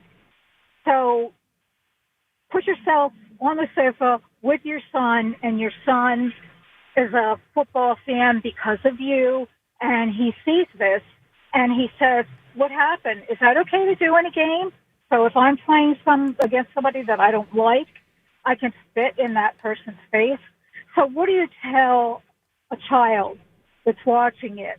I think he should be fined, and I think he should make a apology, a televised apology, because kids look up to the football players. You see it all the time. They're running to the fence to try to get an autograph. So that's all I really have to say, because it's really bothered me. And it's probably bothered a lot of other people, but I just wanted to address the children that were watching. Yeah, well, Roseanne, we appreciate the call. So the scenario you played out actually literally happened in my house this morning. So my kids fell asleep. They didn't watch the game. I got home later. Those be them tough questions. Well, this morning, when there's a night game, I usually I see them in the morning as I head out, and I'll usually set up the YouTube highlights so they can watch because they want to know what happened. So they woke up. They said, "Did they win?" I said, "They won." And then my son Luke said, "Did anything cool happen in the game? Like what happened?" Right? What'd you say? Well, I knew he was going to watch the YouTube. It was going to be right there. Yeah. But he was asking more like highlights, right? Like. Yeah. I was like, well, Jalen ran for 2 touchdowns. Saquon had 1. They had a fumble recovery, and then I had to tell him. I was like, well, Jalen Carter got ejected, and he said, why? And I told him. I said he spit on Dak Prescott, and he was like shocked, like, why would he do that? And I was like, well, he got upset at Dak. He didn't make a good decision, and he just kept going on. Why would he do that? That's why he got kicked out of the game. They needed him. So like. I get it, and I'm sure kids watching live, it's even more complicated because they're watching it live, and you got to look. It's not a good look. I mean, it's a bad look for anything. It's definitely not that. Plus, I mean, last night if you were at the game and there was a kid with you, you got to explain it on the fly. Like I think he just spit on him. Yeah, it's a bad look. And it's because it was like a bang bang situation. And I was like, wow, what? And I'm like, that's nasty. Like that was the first thought that I had was like, that's nasty. And then I was like, well, what did he do? What did he say to make you spit on him? And then when I heard the story, and then the gymnastics that people were doing to justify it, I was like, amazing. oh, okay. It's amazing. Hey, everybody has their own way to deal with this. Yeah. But it was just like, wow, okay. It's Olympic level gymnastics going on around here. Doug in North Valley. What's up, Doug? Doug. Hey, guys. I agree with everything y'all say. I have a story. I know you got other callers. When I was in high school, I was on the football and basketball team. I played with this guy, but then, this is 1977, 78, 79. Now, he was 6'7", about 240. Colleges wanted him. Now, he had somewhat of a emotional attitude disorder, whatever. He got suspended twice in high school. This is facts. He got suspended twice. His uncle had to reinstate him because he didn't have a father. Now, that's not the issue. Mm-hmm. He got sent to a disciplinary school. I'm not going to name the school.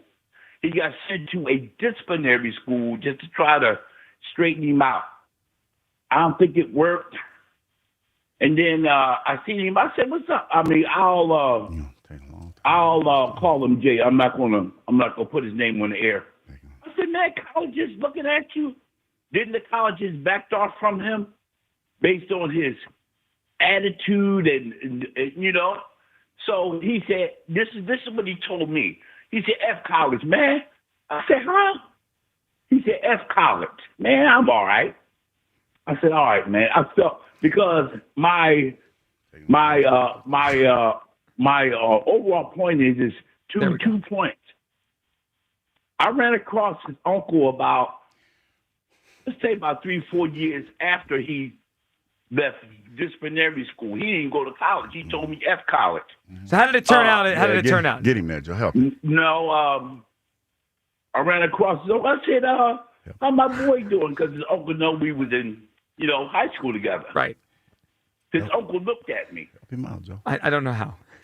Guess what? What?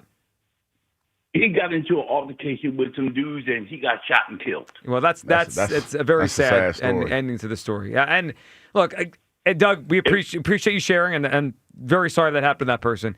There's a lot to unpack here. It got heavy this hour. It got real heavy. Bottom line is this. That heavy. Bottom line is this.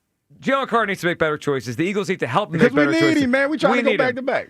And I'm willing to suspend him next week to send a message. You're trying to win this. You're trying to beat the Chiefs. I'm trying to win the big picture. All right. See, I have vision on this. You need to see the. You don't have vision. 215-592-9494. All right. We'll get some phone calls, and we got to check in with you people. I'm sure it is lively over there today. That's next midday show. Sports Radio 94 WIP. Week 1 is here, people. We had our game last night. But let's take a look at the latest Pro Football Injury Report presented by Fanatic Sportsbook. Tonight, we got the Chiefs and the Chargers. And out for the Chiefs is Jalen Hurts. He got that knee injury, so he's out tonight. Najee Harris, he had a full practice yesterday, so he's going to be out there on the field. That's today's report. Listen all season long for weekly report injury updates presented by Fanatic Sportsbooks, the home of fair play. Download the app today. The football season, where it is, and where else would you want to be during football season? You want to make bets other than Fanatic Sportsbook. You want to be at Fanatic Sportsbook to make bets, people. Fanatic Sportsbook is the home of fair play, protecting all pro football player prop bets across straights, parlays, and SGPs all season long from any first half injury. That's 30 minutes of player prop protection on all bets, giving you an edge when it comes to cooking up a parlay. So if you want to protect your parlays from injuries, switch to the sportsbook that will always have your back across the first and the second quarter for all pro football games. Every single game. Fanatic Sportsbook. Winning hits different here. Must be 21 plus. Gambling problem? Call 1-800-GAMBLER. The Phillies play here tonight. Phillies, Marlins. Leading off starts at 6:10. Sponsored by Nissan. Nissan makes cars that thrill. Shop NissanUSA.com. The first pitch is at 7:10. Then stick around for the final out on your exclusive home for Phillies baseball. Castellanos coming home. The throw is not in time. Sports Radio 94 WIP. Everyone has a fave Wendy's Frosty flavor. And when you're choosing from chocolate or vanilla, it's not that hard. But now, there's all new Frosty Swirls and Frosty Fusions. So try picking your fave from Oreo Brownie Fusion, Pop-Tarts Strawberry Fusion, Strawberry Swirl, Brownie Batter Swirl, Caramel Swirl, and Caramel Crunch Fusion. Not so easy now, huh? For a fresh way to Frosty, gotta be Wendy's. Open till midnight or later. At participating U.S. Wendy's. Hours may vary by location. Oreo is a trademark of Mondelez International Group. Pop-Tarts is a trademark of Kellogg North America Co., LLC. Used with permission. Change is always happening. It's part of life. And when it comes to music, change is all around us. Songs are rewritten. Classics are remixed. Bands and artists come and go. Even our taste in music changes. Here at Xfinity, we know there's still good in keeping some things the same. That's why we want to do our part with a 5-year price guarantee on our internet. It means no matter what changes, you get 5 years of the most reliable Wi-Fi with our best equipment included for a price that stays exactly the same. Surprised? Life is full of them. One internet price, 5 years, guaranteed. Learn more at xfinity.com/deals. Restrictions apply. New residential customers only. Taxes and fees extra and subject to change. Most reliable Wi-Fi based on OpenSignal Awards USA. Fixed Broadband Experience Report, August 2024. This NFL season, FanDuel, in partnership with Valley Forge Casino, wants to boost your bets even more. And right now, all customers can double their winnings with a 100% profit boost. That means you get 2 times the payout on NFL Sunday moneyline bets. There's some big matchups for you to use a profit boost on in Week 1, like Detroit at Green Bay or Baltimore at Buffalo. So visit FanDuel.com/JohnR, JONR, and get into the NFL action with a chance to win even bigger. FanDuel, official sportsbook partner of the NFL. FanDuel Sportsbook is the official partner of 94 WIP. 21 plus in President, Pennsylvania. Opt-in required. Bonus issued is now withdrawable profit boost tokens. Restrictions apply, including any token expiration and max wager amount. See terms at sportsbook.fanduel.com. Gambling problem? Call 1-800-GAMBLER. Do Crohn's disease or ulcerative colitis symptoms keep coming back? Tremfya, guselkumab, may help, with rapid remission achieved at 12 weeks and lasting clinical remission at 1 year. Some even saw visible improvement of their intestinal lining at 12 weeks and 1 year. Tremfya is a prescription medicine used to treat adults with moderately to severely active Crohn's disease and adults with moderately to severely active ulcerative colitis. Serious allergic reactions and increased risk of infections and liver problems may occur. Before treatment, your doctor should check you for infections and tuberculosis. Tell your doctor if you have an infection, flu-like symptoms, or if you need a vaccine. Healing is possible with Tremfya.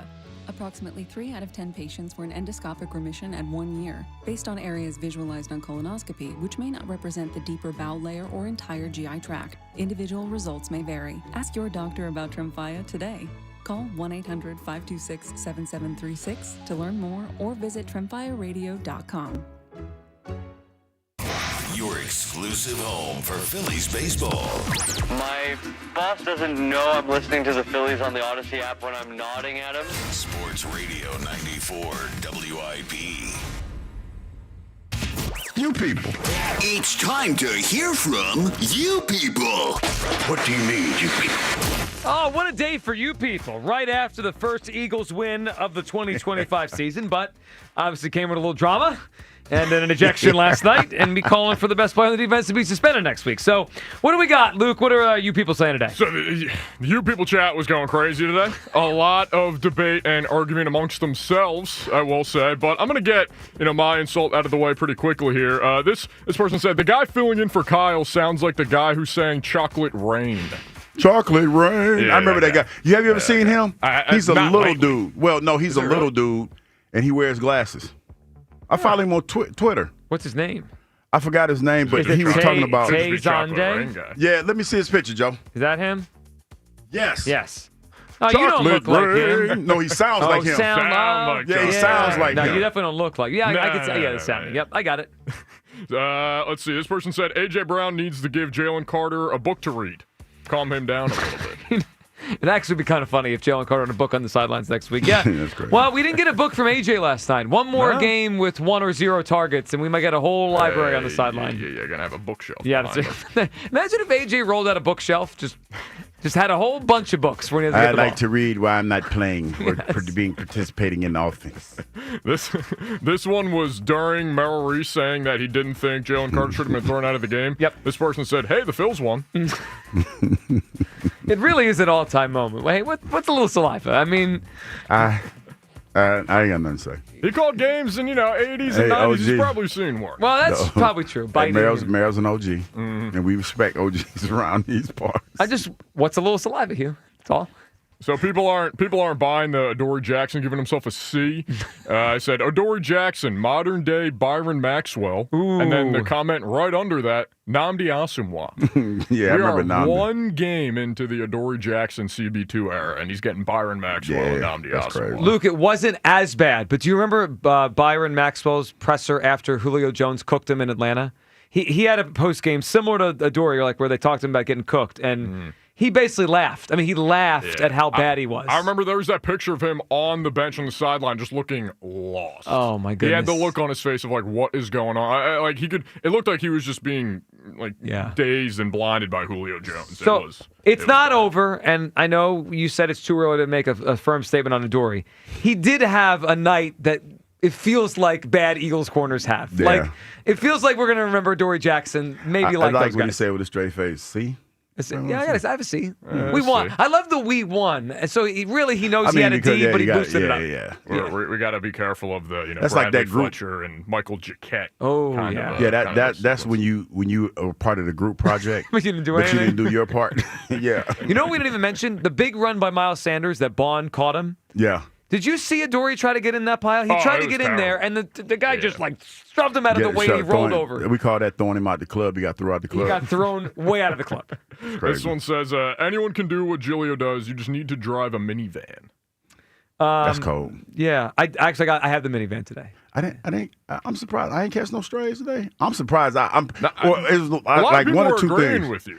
I'm surprised because I Wow. knew it was one or two things. Yeah. Either it was they were too bad to post, it was too bad to post, or they were caught up in something else. Maybe they're giving you props because you didn't say you told us so, but you did 20 times today. I saw more positive comments for Hugh than negative. No, man, because listen, I've lived this. I've been labeled this. So this is something that I'm passionate about, and I don't listen, man. I had to sit at my house for 2 years and do nothing because of me telling a coworker I was gonna beat his ass, and you know what I mean. And then it just snowballed after that. So no, you don't. That's not a great place to be. Just to reflect on for 2 years. I played video games for 2 years because I couldn't do nothing. And no, that's not a good place to be. It's a lot of video games. Lot. Too much. Lot. People were already talking about, man, we should have re-signed Isaiah Rodgers and missing Isaiah Rodgers. So not even Darius Slay. We've skipped to the next guy. Yeah, people were already just upset about not re-signing Isaiah Rodgers, which he didn't sign for that much in Minnesota. Yeah, that's the thing I think that got people is the fact that he didn't sign for a whole bunch of When money. we had Jason Avant on the other day for our rally in Royersford, he mentioned Isaiah Rodgers. Of all the losses they had, because the Slay one, all right, he's older, right? You're going to re-sign an older guy, and at some point, older corners fall off a cliff. Okay, CJ, GJ, maybe you can kind of understand their point on maybe they didn't want to give him a new contract. He wanted one. The Rodgers one, I'm with you guys. It was relatively cheap, and he's better than what we have right now. Yeah. I mean, it's just no question. Yeah. I mean, hopefully they'll get better.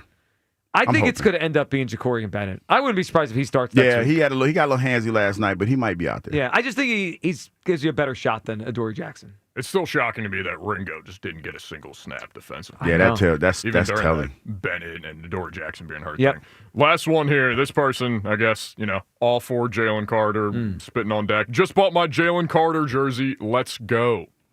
Jalen Carter jersey. I guess if today's the day to be proud of that, be proud of that. Listen, he's going to be here likely for a long time, and he's this hugely important player. No one's.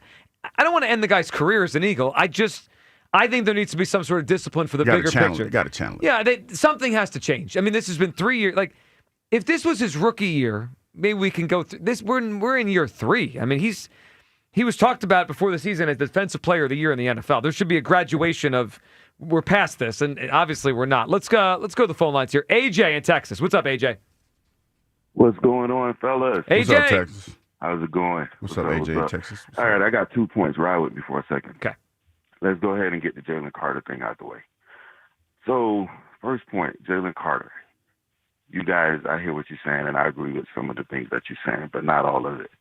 And reason being is because when you look at the situation and you see what happened, it's not like he's just going to walk up to somebody and spit on them. Now, I'm not saying it was right or what he did, his teammates, the Philly Dogs, should have been there to step in and help. You know what I'm saying?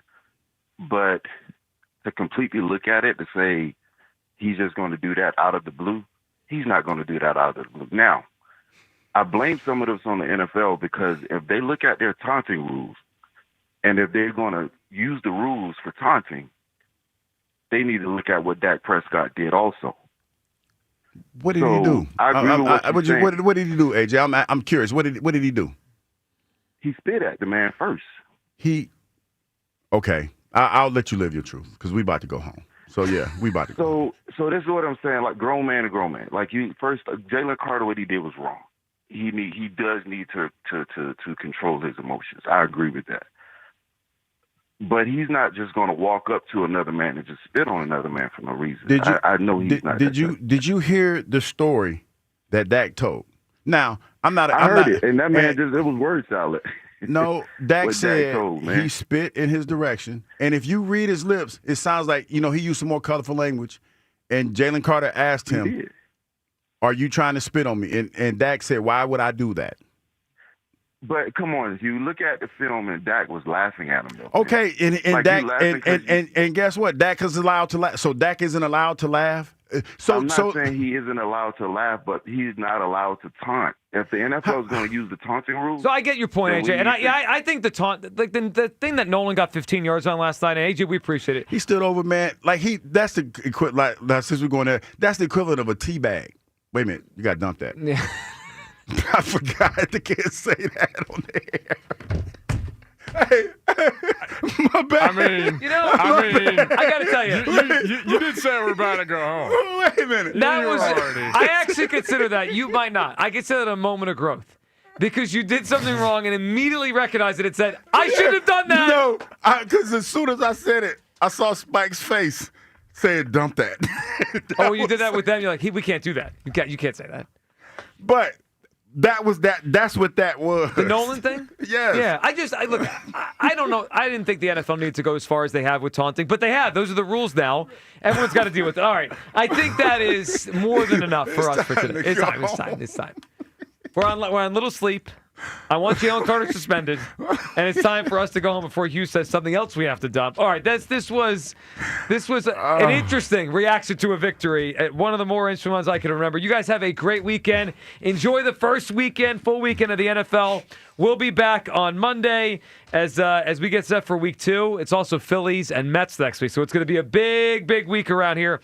Afternoon show is coming up next, live, I believe, from Chickies, because I haven't seen those guys here. Luke, thank you for filling in for Kyle today. Great job. Hugh, we'll talk to everyone on Monday. Have a great weekend on Sports Radio 94 WIP. This NFL season, FanDuel, in partnership with Valley Forge Casino, wants to boost your bets even more. And right now, all customers can double their winnings with a 100% profit boost. That means you can get 2 times the payout on NFL Sunday moneyline bets. I tell you a money line that I love. I'm taking the Buffalo Bills at home over the Baltimore Ravens. So visit FanDuel.com/Ike and get into the NFL action with a chance to win even bigger. FanDuel, official sportsbook partner of the NFL. FanDuel Sportsbook is the official partner of 94 WIP. 21 plus and present in Pennsylvania. Opt-in required. Bonus issued is now withdrawable profit boost tokens. Restrictions apply, including any token expiration and max wager amount. See terms at sportsbook.fanduel.com. Gambling problem? Call 1-800-GAMBLER. Calling all September birthdays. Get ready for an epic celebration at Oasis Club Philly on Thursday, September 11th. It's the monthly birthday bash, and everyone's invited. Whether it's your special month or you're celebrating a friend. If it's your birthday month, you and up to 9 of your friends get free admission and open bar from 8 to 9 p.m. Don't miss out on this fun party. Oasis Club Philly has the most tempting entertainers performing live on stage from noon until 2 a.m. Oasis Philly. Find your fantasy. School's back. Schedules are crazy. The last thing you need is a loud, chaotic remodel that turns your home into a job site you can't escape. Tillman Builders knows your home is your sanctuary. That's why their team isn't just skilled, they're polite, respectful, and actually enjoyable to have around. You want a team you can trust. And after just one meeting with Tillman Builders, you'll feel it. They guarantee it. Start your free estimate today at tbremodel.com. Remodeling without the chaos. Hi, it's Pete from Chicky and Pete's, the official sports bar of your world champion Philadelphia Eagles. Go where the players go. Come join us all season for Eagles pep rallies, watch parties, and the best in-game experience anywhere. Ice-cold draft beer, world-famous food, and fan-friendly fun for every Eagles game. Every Monday night in South Philly, the Jordan Mailata Show, presented by Miller Lite, followed by Chicky and Pete's Players Lounge with a current player, hosted by Ike Reese and Hugh Douglas. Go where the players go. Chickies and Pete's. What is it that makes the all-new Hyundai Palisade Hybrid an incredible SUV? Is it the spacious interior that's comfy for the whole crew? Or the capability to go off-road? Maybe it's up to 600-plus miles of range. What if it's all of that and more? What is it then? The all-new Hyundai Palisade Hybrid. So much more than just another SUV. Visit HyundaiUSA.com or call 562-314-4603 for more details. Your cold is coming. Your cold is coming. When you feel a cold coming, shorten it with Zicam, the #1 cold shortening brand. Oh, no, not before my big trip. The big trip you've been planning is coming up, and so is your cold. But Zicam can shorten your cold and get you back to planning sooner. Thanks, Revere. We really should keep Zicam in the house. Shorten your cold with Zicam. Take it from America's most revered messenger. Shorten your cold at the first sign with cold shortening products from Zicam, the #1 cold shortening brand. Available in stores or see where to buy at Zicam.com. Finding great candidates to hire can be like, well, trying to find a needle in a haystack. Sure, you can post your job to some job board, but then all you can do is hope the right person comes along, which is why you should try ZipRecruiter for free at ZipRecruiter.com/free. ZipRecruiter doesn't depend on candidates finding you. Its powerful technology identifies people with the right experience and actively invites them to apply to your job. You get qualified candidates fast. So while other companies might deliver a lot of hay, ZipRecruiter finds you what you're looking for. The needle in the haystack. 4 out of 5 employers who post a job on ZipRecruiter get a quality candidate through the site within the first day. ZipRecruiter, the smartest way to hire. And right now, you can try ZipRecruiter for free. That's right, free. Just go to this exclusive web address, ZipRecruiter.com/free. That's ZipRecruiter.com/free. ZipRecruiter.com/free. This is Andrew Perloff with an Odyssey Sports Minute. The Chiefs and Chargers will battle in Brazil tonight. Last year, the Packers and Eagles played there, and Green Bay quarterback Jordan Love got hurt. KC and San Diego both want to win, but more importantly, they want to get out healthy. The NFL isn't about to stop trying to expand internationally, but things like field conditions have to be a priority because nothing will derail their ambitious plans faster than a great player getting injured. I'm Andrew Perloff. 94 WIP HD1 Philadelphia, live from the Tasty Cake Studios. An Odyssey Sports Station. This is the afternoon show with Ike, Spike, and Fritz. Sports Radio 94 WIP.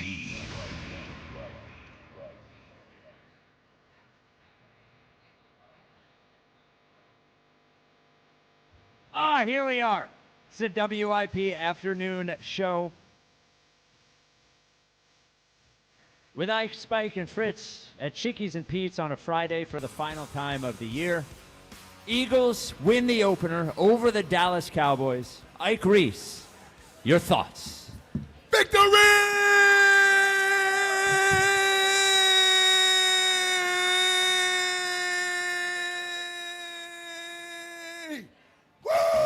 Strong. Fly, Eagles fly on the road to victory. Fight, Eagles, fight. Score a touchdown, 1, 2, 3.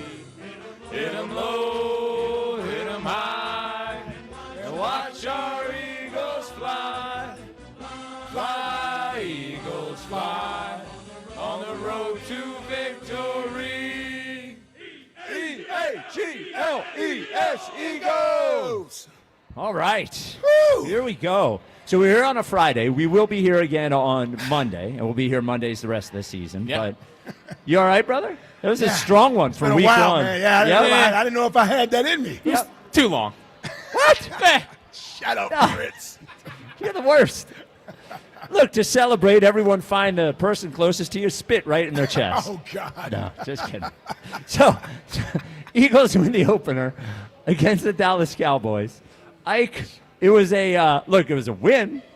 It was definitely a win, and there's some good things and some bad things. But what was your big takeaway from last night? All right, so let's start with the game before we get into all the other stuff surrounding the final outcome of the game. Yes, sir. 1-0 is what matters most. Yep. That's what matters most. It's not the only thing that matters. It's what matters most when you're opening up the season.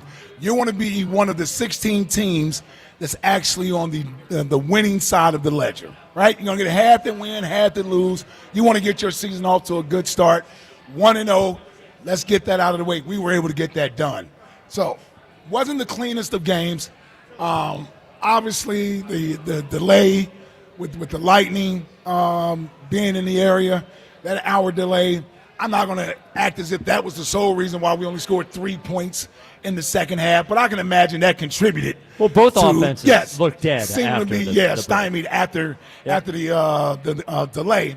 But prior to that, man, you saw how Jalen, let me start with Jalen.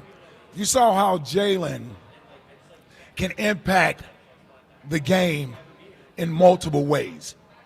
And that's why having that type of a quarterback, that dual threat, gives us an advantage not every team has. And last night, I thought in the first half, Dallas was either – I'm trying to phrase this because I don't want to be offensive to the Dallas Cowboys in that defensive scheme in the first half. Wouldn't want to do that. But, I mean, playing man-to-man coverage with a quarterback like Jalen Hurts, turning your back to him on defense, that's why he was allowed to extend plays the way he was able to do and score 2 touchdowns. Absolutely. And by the way, last year he was great against man defense. He was not great against zone, and that kept up the entire year. So I don't know what the hell they were doing defensively. Jalen made sure he took advantage of that. Plays weren't there through the passing game. Listen, I've rewatched the TV copy. That's not the all-22 copy, so trying to figure out whether or not guys are open and he's missing throws versus no one being open and he's just sort of making something happen. I guess we'll get more and more of that information as the day goes along and over the next couple of days as people continue to rewatch that game and figure out what the hell was going on with the passing game. Because that's the running game was hit or miss. Saquon had some nice runs. Shipley had a nice – they call it a run because it was a pass behind the line of scrimmage. But they did some different things. I didn't like the blocking on the interior part of the offensive line. I thought we struggled running the ball up the middle of the offense and the passing game. Now that is the place where we have a Steen, new right guard. Yep, Tyler Steen and a banged up Landon Dickerson. Yep, and then Brett Toth. Yes. Yep. Yeah, and then Toth out there. So, yeah, it's one of those games that we're fortunate to get through. Right, that could have gone a different route last night. It could have gone. The Cowboys looked like they were right there with the Eagles in the first half. Each drive, neither team punted. Both teams scored on every possession in the first half. It was 21-20 at halftime. Yep. I'm gonna tell you, I was a little nervous at halftime. Oh, I was a little nervous at halftime. Yep. As to how this game was going to turn out. So a lot more to work on. The defense, my goodness. We got some areas we need to get together. So it was some good things done last night. Jahad Campbell was awesome. Looked great. I'm going to tell you, Big Baby Davis, Jordan Davis, played a lot more than it was expected last night. 50 snaps. I think he was second or third on the team in tackles last night. I'm going to repeat that. They had like 6 tackles last night for Big Baby Davis. So good game for him, playing probably the most plays he's played in his NFL career. That was like 4 games worth of snaps for him last year. So he did a good job last night. I'm trying to think who else. Zach Bond, my goodness. Doesn't look like a fluke last year. You're right. Yeah.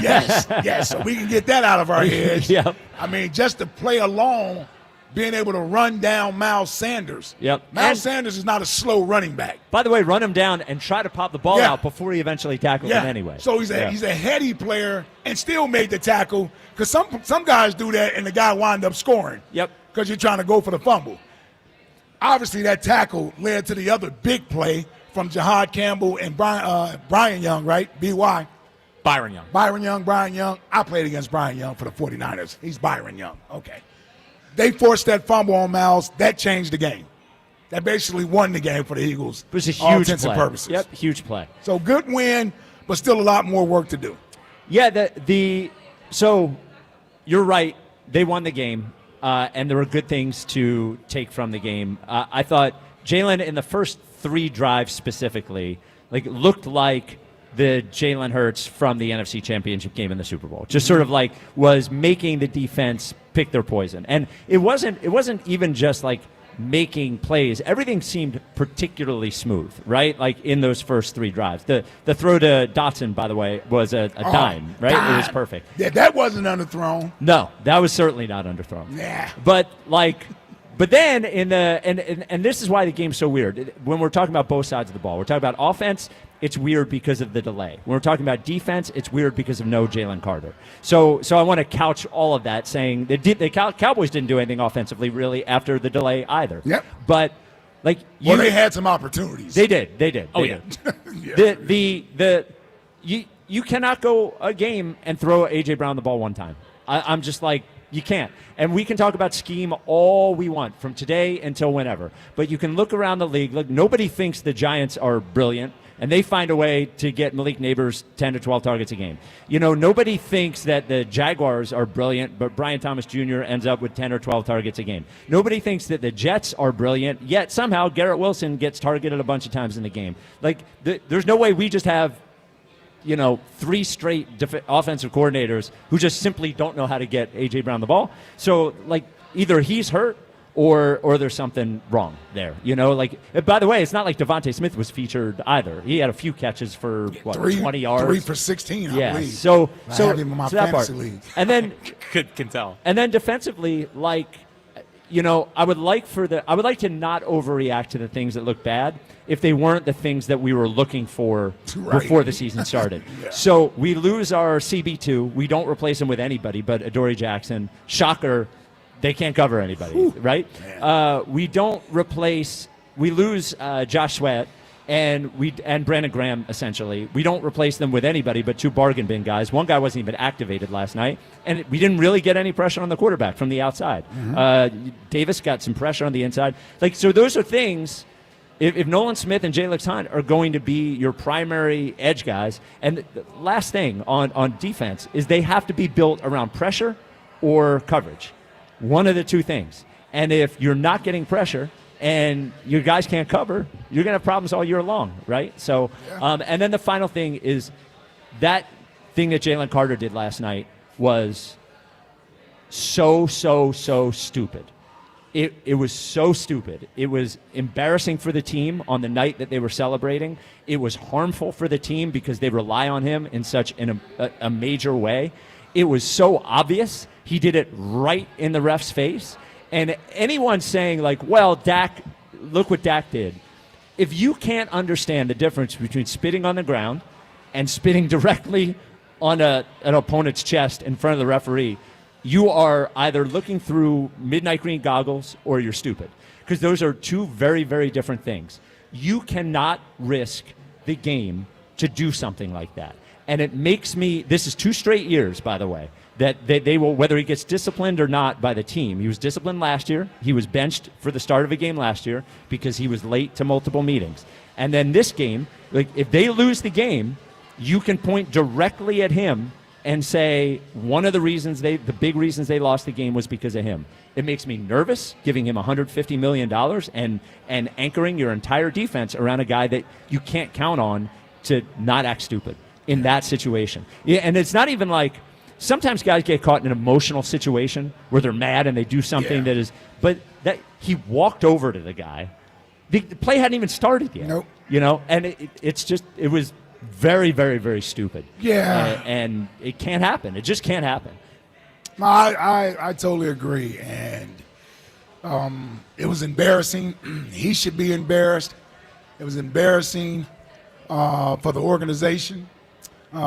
We should be embarrassed as Eagles fans because this is the type of stuff that all goes into what people try to label us as a fan base as classless, distasteful, all those types of things that couldn't be further from the truth.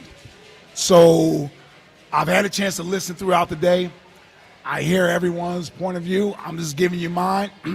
I don't necessarily need to pile on because I think a lot of the things that needs to be said about this has been said. Now it really will be up to what is done next. I would say this, ladies and gentlemen, we as Eagle fans, we don't need to twist ourselves in the pretzel trying to defend something that we would never even stoop to ourselves to do, much less allow someone to do to us without people missing their fronts. So I look at that two ways. You ain't going to spit on me without your ass getting towed out the frame, first and foremost. And secondly, I'm not going to spit on anyone because I think that's one of the lowest forms of disrespect to show to anyone to do that. I done been in fights. I done been in all types of heated battles all throughout my life. I've never spat at anyone or spit on anyone in my life. And I'm passionate, and I've done all that. And I've never spit on anyone. So that's what I've always been taught. That's the lowest form of a person to do that to someone else. And it shows how much or how little respect you have for someone that you would spit on them. So I'm going to just say that. We don't need to twist ourselves into a pretzel trying to defend this and make this into some sort of Jalen was a victim in this somehow and he's just reacting. Right. That's not what happened. Like we don't need to do that as Eagle fans. I don't know what's going to happen, what punishment is going to be deemed, turned down on him or what have you. He missed the game last night. I don't know if a fine is coming, a suspension is coming. Should the Eagles do something? Probably. It would probably be easier on him if they did choose to handle it instead of the league doing something. Oh, yeah, they have to do something. They chose to do something. They have to do something. Because like I said, that's a direct reflection of the organization. We don't have those type of players here. We don't do that type of stuff. On banner night. Yeah, like before that, play even starts. That's not cool. Yeah. So I like the young man as much as everyone else does. But the questions about maturity have always been there. And controlling your emotions and things of that nature, those are things he's always needed to improve upon. Last night was another example of that. And it was on a big stage where everybody was watching. It's the first game of the NFL season with defending champions going up against, quote-unquote, America's team. Like, everybody's watching that game last night. We don't need that type of stuff. Like, and Jalen should be better than that. He should be better than that. 100%. Yeah. But we won. We beat the Cowboys. The and the thing to remember is, like, everything didn't look good at the beginning of last season either. So, like the offense didn't look like the offense ended up looking. The defense didn't end up like it ended up looking. That was a game they could have lost. They won it. 215-592-9494. Corey in Columbus. You're on WIP. What's up, Corey? Hey, man, I just want to piggyback off what y'all say. Victory! Like my man Ike said, we get the win. So there's a lot of things to take out the game yesterday. So what I do like, and I think Spike would agree with this, I'm coming to him because, he was the one with the narrative. Like, I think yesterday, in that first half especially, like, Jalen was way more decisive with the football. Like, last year there was times when he would hold on to the ball, but I feel like yesterday, like, he was taking his check down, running, giving the ball to the running backs, passing the ball to the backfield, shift leads. Like I ain't seen a pass out to the running back in a while. What? How many catches did they have? 3 or 4 yesterday? Goddard was involved. But I will say this with the whole offense yesterday. The first half, I don't know if AJ's dealing with an injury or what, but it's like we got to get AJ the ball. I will say that. But in the first half, I didn't really have a big issue with him not getting the ball because to piggyback off what Spike said, like you said, the Jets do this because they got this guy, the Bengals got Jamar Chase, but those teams don't got 2-6, and that's the difference. Like, our offense runs through 2-6 now. Like, and I know it's hard because it's like we got 2 dogs on the outside, and we kind of, we all talked about it on Monday, like, is the passing game going to get better? But it's like this team has told us over the past, 16, 20 games that the offense runs through 2-6 and everybody else is second, right? Yeah, but do you know how much easier it makes 2-6's job if there's sure. You know what I mean? Like, I hear what you're saying. I hear what you're saying. Like, they don't have Saquon Barkley, absolutely. But I think there is a world in between. I don't think he needs 16 targets, but like to not get a target in the last 2 minutes of the game is wild. Right, no, That's I it. You know what I mean? Yep, I 100% agree with that. I'm just saying, like, I think, like, that's the mindset. It's like we're giving this guy the ball. You know what I mean? And it's weird for our team because it's like A.J. Brown is just as good as CD, just as good as Jamar. Like, he's that. But it's like, next week, Kansas City coming, we got to mix it up. But let me get to this defensive thing real quick, the topic of the night. Jalen Carter, what you did, man, and I don't want to pile on, but it's like it's just such disrespect to like what the fans of Philadelphia and what like how Ike was saying, like, this is how they look at last night. You know what I did? My Jalen Carter Defensive Player of the Year bet, I went ahead and cashed that out because now what you do is like people look at stuff and your reputation goes with you. So now if you and somebody else is in a close race, you're not gonna get them votes no more, dog. Like, you got a label. Like, that is crazy that you would be that selfish to put yourself above your team, right? And it's like, you like, last night, the defense, I feel like in the first half was not that great, obviously not good. I feel like in the second half, things were better. But it's like the whole defense is built around you, and you took yourself out of the team, out of the game, about something that didn't even involve you. Like, I'm not going to say I'm not going to pile on, but it's just crazy that the game started that way. Yeah. All I'm saying is, like Ike said, 1-0, Kansas City next week, and we going to fix the little things we got. I saw a lot of positives. There's some things we got to work on. Number 8, you got to get up out of here, man. Like, you wearing that number 8, Kobe Bryant's number, you got to get up out of here. Also, on the way out, Howie, I love you. Big Banjo made sure he let y'all know Adoree Jackson wasn't his pick. I'm sure that's why he did that. But on the way out, he did do that. Yeah. The Georgia Dogs experience, I'm done with that, man. I like the players we got, but I don't need no more Georgia Dogs on this team. Nolan Smith getting personal foul penalties, Jalen Carter spitting on people. I'm good with that. I'm good with that college organization. I'll holler at y'all. All right, Corey. He just wants more Buckeyes. Yeah. We know what that is. Sniff that one out. Yeah. 215-592-9494. A big show. There's a lot to talk about from that game. There was good things. There was bad things. We'll go through all those things. Donovan McNabb joins us at 4 o'clock. Elliot Shore Parks joins us at 3. We are at Chickies and Pete's in South Philly. You can catch every Eagles game at the official sports bar of the Philadelphia Eagles, Chickies and Pete's. This is the WIP Afternoon Show with Ike, Spike, and Fritz. It's that time of the year. We transition from summer into fall, and then from fall into winter. And then when it becomes winter, that's when your old drafty windows, they rear their ugly heads. Because you hear that cold air coming through your old drafty windows.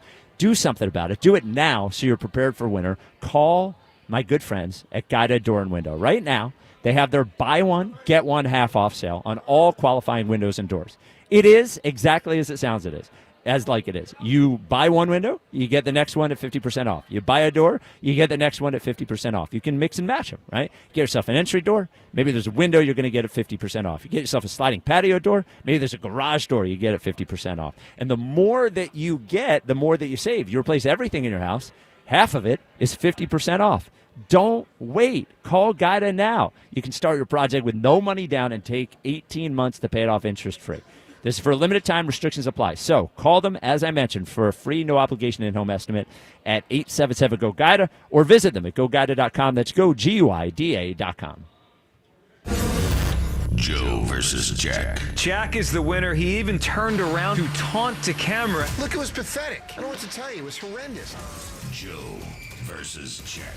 The final round. The basketball challenge. Joe and Jack prepare to dance in the paint. I mean, listen, no one cares when I win. It's 2-2 on the basketball. Coming soon. Only on Sports Radio 94 WIP.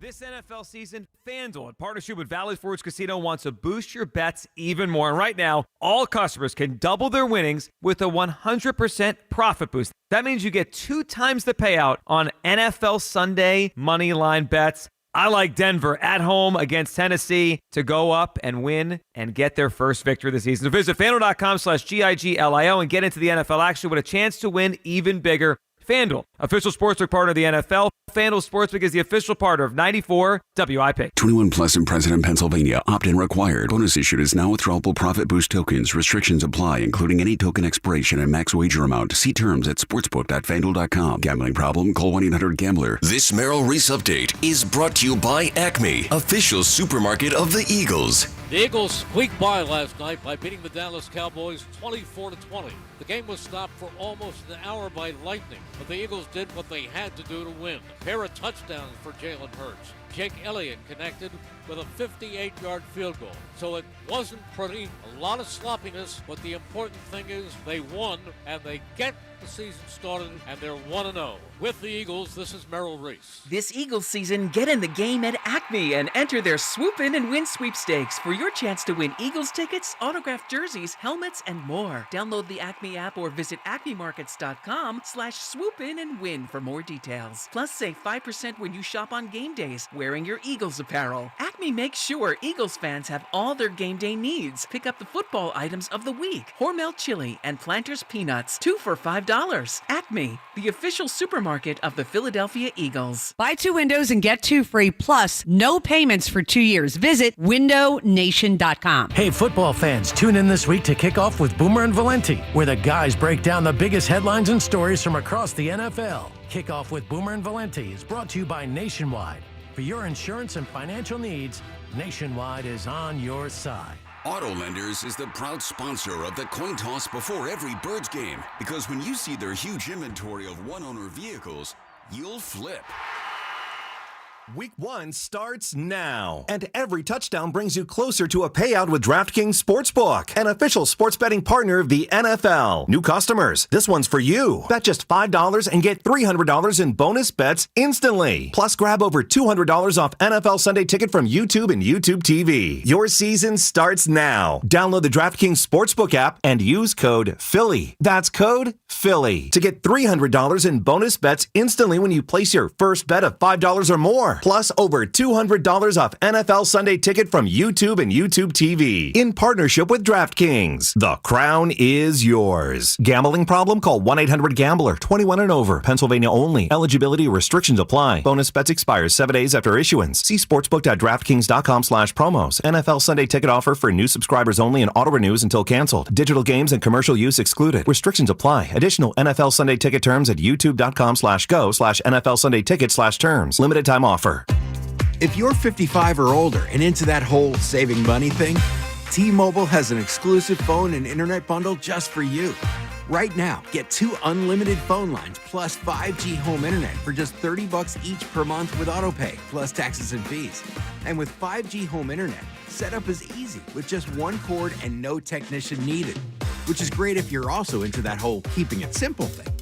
Switch now and experience the best mobile network in the U.S. Visit your local store to start saving. T-Mobile, it's better over here. Based on analysis by Ookla of Speed Test Intelligence data Q4 2024 to Q1 2025. Ookla trademarks used under license. Unlimited on our network. Customers on voice plan may notice speeds lower than other customers and further reduction if using more than 50 gigs a month due to data prioritization. Video streams and SD on this plan. Home internet pricing after $20 in monthly bill credit plus $5 per line without autopay. Debit or bank account required. See 5G device coverage and access details at T-Mobile.com. Where every moment of Phillies baseball happens.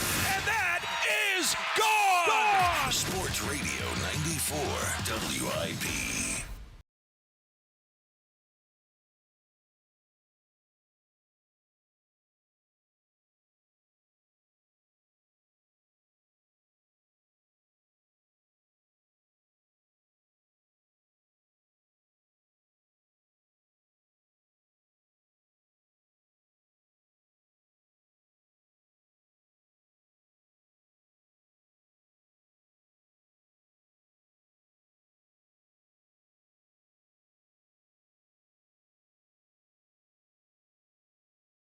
Let's do this one first. What grade would you give Jalen Hurts for last night? A, A minus, B plus, or B? A minus, B plus, B, A minus. I'm going to give him an A. Give him an A? Yeah. What do you think the poll is at? A. So 37.5% A, 36.4% A minus, Okay. 17.9% B plus, 8.1% B. Yeah. Well, people in the B's are right, per usual. Yeah, people in the A's. Well, why wouldn't you give him an A last night? It was a fine performance. First half, he looked great. Yeah. Scored 3 points in the second half. Yeah. But he made some big plays late in the game. He made the big run. The throw to AJ. Yeah. Some winner stuff. It was a BB plus for me. Yeah, it was good. It was definitely good. It was definitely good. Like it wasn't. It was the first game of the year. I don't expect them to be clicking. Would have been nice. They completed one pass over 10 yards the entire game. So look, against a defense like that, I want you to smoke him. I understand it's the first game of the year. I thought he played well. He certainly in the first half of the game was the reason that they were in the game. Like, they weren't going to be able to stop the Cowboys. It was pretty clear in the first half. And offensively, like, he was doing most of everything. So I thought it was good, but it did disappear in the second half. And I do wonder. He didn't disappear. Well, I mean, we can't give him credit for calling all the plays and all that kind of stuff, and then the offense goes away in effectiveness, and we say it's not on him. Sure you can. Well, sure you can, because if a play doesn't work, it doesn't mean it wasn't because it was because of something he didn't do. I would judge it as he didn't have negative plays. He didn't put the team in. Only got sacked once. Yep. So he didn't have negative plays. He didn't turn the ball over. Any big play made in that game yesterday was him.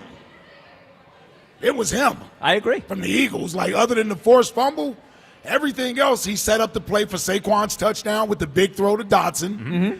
Right? He scrambled on key third downs, picking up first downs. He was able to get in the end zone for both touchdowns. Yeah. He didn't turn the ball over. How's that a B performance? Here's what I would say. If we call if AJ is injured and is not open, that's not Jalen's fault. How about this? Oh, Petruno has a crap game plan. It's not Jalen's fault. If we are gonna, we have to leave a better performance for an A. Is what I would say. I don't have to. Oh, I do. Because all A's aren't the same. Well, look, you either get 9 out of 10 questions right or you don't. Yeah, but the level of the test does matter. For sure. And that was not a huge test yesterday. First game of the season? It's a solid B. First game of the season. Solid B plus. He's controlled the game. You know why? Because you guys thought it was going to be a blowout. Yeah. And I tried to tell you it was not going to be that easy of a game. Well, I tried to tell y'all that. That's not a great Cowboys team. I mean, it's not about it being a great Cowboy team. It's the first game of the season. They don't play preseason games. It's the first real live action they've had since the Super Bowl. Sure. It's going to look choppy. So it's a solid B. Well, I mean, that's fine for you guys. Yeah. I'm just saying, like, he could have put up more numbers. He probably put up better numbers last year against Green Bay, but he turned the ball over twice. Yep. I don't leave the same way feeling how I felt after Green Bay. Right. So I look at last night's game and say, was he not the best player on the field? Yeah, but again, I don't think it was that good. Well, on offense. Well, Dak played pretty great yesterday. He did. You know? Yeah. I think Dak played as well as Jalen did. No, he didn't. CeeDee Lamb doesn't drop 3 passes. I mean, we would do that same thing for Jalen. Matter of fact, you can say Dak played as well as. I don't have any problem with I think they both played well. So that's an A for Dak and an A for Jalen. A B for both, I would say. Both of them played great. 215-592-9494. Colin in Limerick. You're a WIP. What's up, Colin?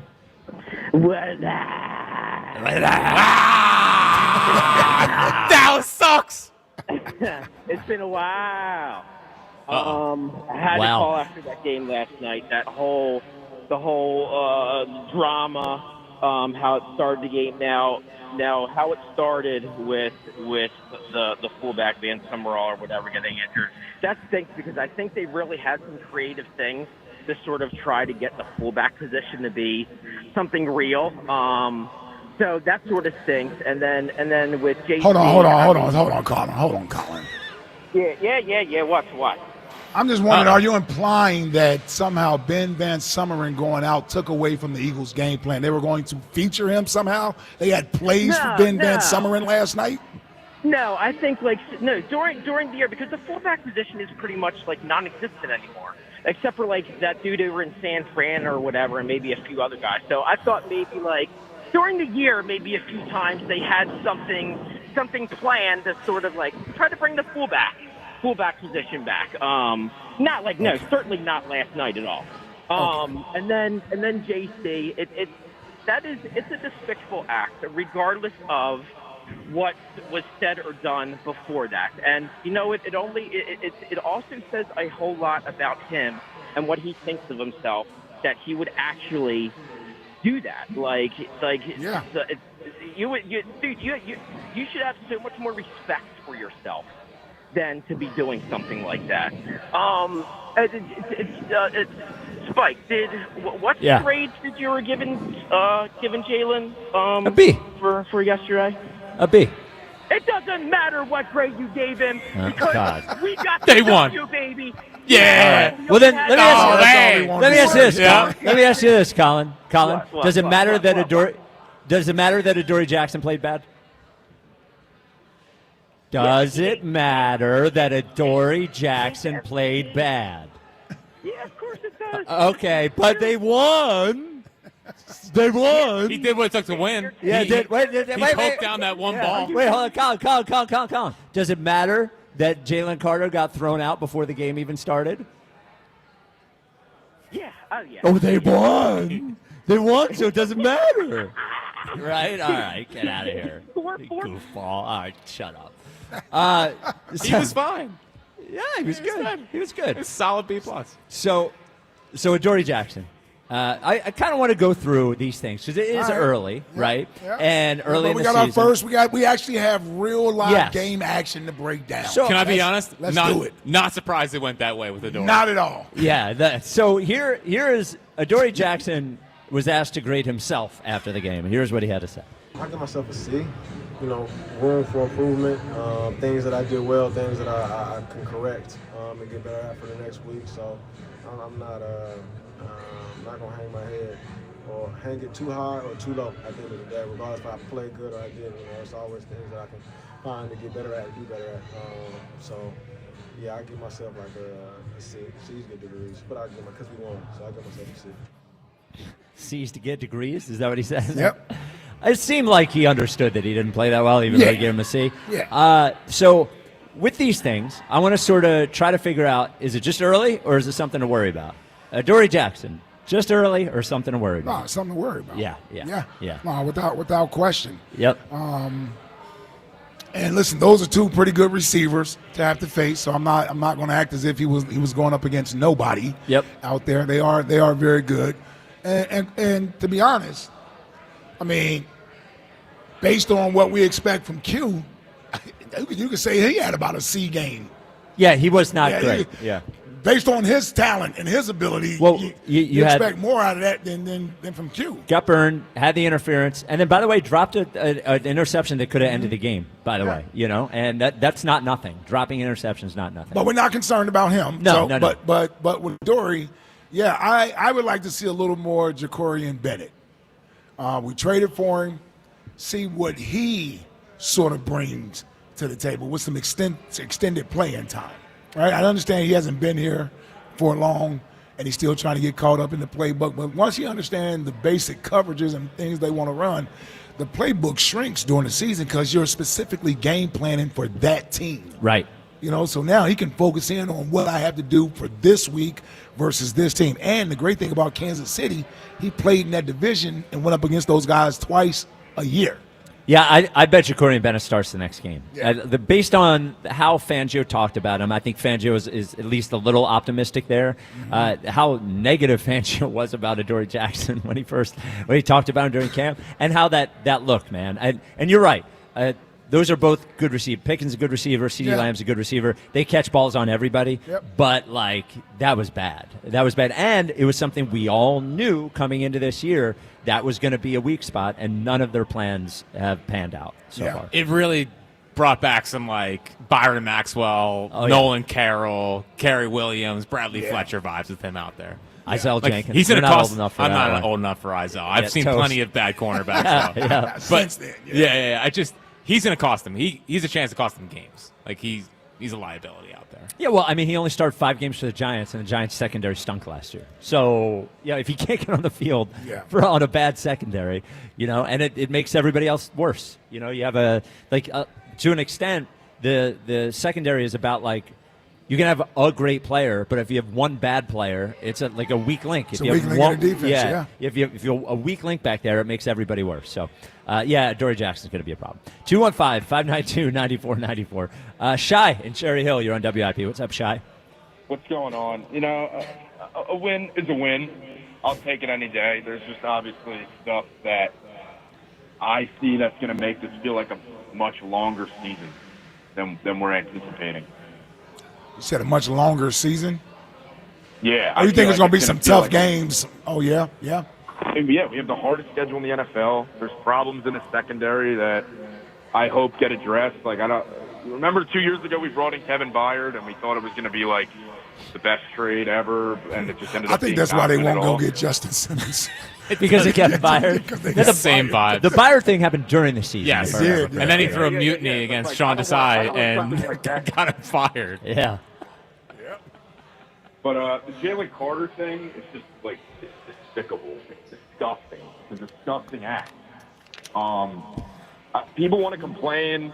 Eagles fans want to complain that Dak spit first.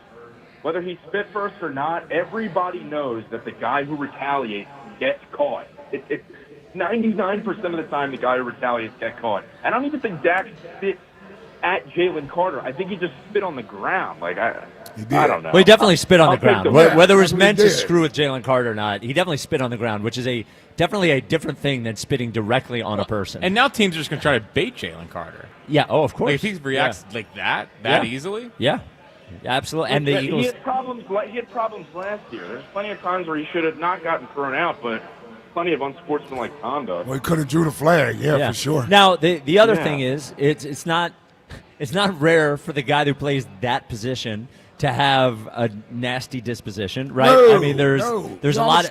There's a lot of history there. Sue was one of the dirtiest players ever. That's one of the people I thought about. And as great of a player as Sue was, and he was a great player, he still had that reputation as being the dirtiest player or a dirty player. Yep. Around the league. Yeah, and the other thing that we learned yesterday is so they called the penalty on Nolan Smith for taunting. Yeah. And it is a penalty that we would have seen previous to this year. But it is clear that the NFL is making a point of saying, you're not going to do that stuff anymore. We want to clean that up. That's, a lot of times in any sport, if they want to change something, the beginning of the season, they make it a point to call those things. That's going to be another thing that Jalen Carter is going to have to watch out for, too. And by the way, inside information, they inform the teams of this in training camp. So they get sent a video of things that won't be tolerated. And I'm sure they went over it. And that officials are going to emphasize. Did it every year. I was in the league for 9 years. It's the rules committee. They come in every year to let you know about all the rules changes and everything else. Taunting is going to be called. This and that and the other. I remember 1 year when they did it, and they brought in the whole where, Runyon was known for peeling people off the pile. Like if you're standing around the pile at the end of a play and the whistle hasn't blown, Runyon would come in there and blow you up. Well, we got the rules, the officials there, and they're showing the play. It's the same play that's taking around the whole league too, and it's all John Runyon plays while we're in training camp. All Runyon plays, man. So directly targeting Runyon. So I say that to say, the taunting thing, standing over players when what's the hand gesture with making gun gesture or something? Yeah. Like they let the players know this prior to the season. And I'm sure the Eagles said these are the things they're going to be looking out for. And look, emotion, I get it happens, whatever, but that wasn't even emotion, though, Spike. Yeah, that was during a timeout.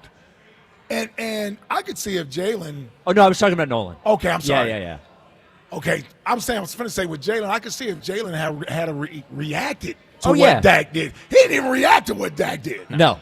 He walked over to their huddle and started talking. I mean, he didn't do look at the official like, did y'all see that? He spit at He tried to spit. Like, he didn't do anything like that. It was so I don't even know if that's legitimate as far as a reason why he reacted the way he did. Well, and the other thing is, and if we're going to give him credit for this, we have to hold him accountable for it, is the Jalen Carter penalty, and getting thrown out of the game, the Nolan Smith penalty, like that is a reflection on Nick. Like if Nick is the guy that is keeping everyone in line, making sure the culture's right, making sure guys care about the right thing, blah blah blah blah blah, all those things, he gets credited with the good things. Yeah. But ultimately, he's the one that has to handle those things. He brought that up last night about he coaches with emotion, so he wants his play, or he coaches with passion, so he wants his players to play with that passion. But he also pointed out that there's a line you don't go across, and you got to know where that's at. Absolutely. And he's probably speaking to himself in that sense too, that I can be passionate on the sideline, but I also have to know there's a line where it's drawn where I know I got to dial it back at some point. They had 9 penalties for 110 yards. Yeah. I mean, that's a big reason why the Cowboys were in that game last night. Yeah. We had 2 interference penalties, right? Or 3? The one was a deep one. The Blankenship one, that's not interference. That was no, that was a personal. Yeah, that was a weird call, man. He hit him with his hip. Yeah, he didn't hit him with his forearm. I don't know where he's supposed to go. It wasn't intentional. It's a weird call. But you hit a guy in the head, they're gonna call it. Quinyon got a pass interference on with Pickens. But didn't Jackson had a pass interference as well? I think Bennett got one when he came in. Bennett got one. Right. So there were 2. Yeah, he's handsy.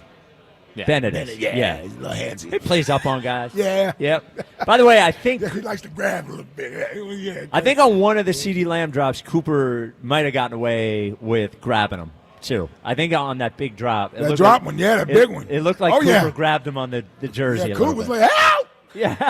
Hey, man, over the top. Coop got in a little fisticuffs last night. Oh, too. dude, my boy Coop was out there fighting every other play. Yep. They tried to punk Coop, man. He ain't going for that. No, Come on. No. See, I don't mind that because that's sort of within the framework of the play. Yeah. Up to the whistle blows, and then you stop. You let it go. He didn't throw any punches. He more was like, hey, y'all ain't about to roughhouse me out here. Yeah. You see my summer? I'll show you my DMs. Bunch of wide receivers. What y'all think y'all doing? I'll show you my DMs. I'll show you my DMs. 215-592-9494. Shane in Harleysville. You're on WIP. What's up, Shane? Hey, guys. What's up? I want to say go Birds. Go Birds. Yes, sir. Phil's one too. Played pretty good, all things considered. The CB2 position definitely needs to get looked at. I think we're going to get picked apart if that doesn't get addressed soon. But I really want to talk about Jalen's performance. I'm surprised that people are giving him an A. I mean, 4 targets between Devontae Smith and A.J. Brown is just unexcusable to me. And you can say it's scheme or whatever, but I think what we saw last night was more of what we saw all throughout the season last year, which is Jalen not being able to get the ball out on time and too many plays that end up with him scrambling and rolling out and throwing the ball away. I think he's a lot of ways. I think he's getting the ball out quickly to, the tight ends and the backs and whatnot. But the team that won the Super Bowl isn't the team that we saw a lot of the times last year. The team in the Super Bowl was one that was able to threaten teams with the run and throw the ball outside the numbers.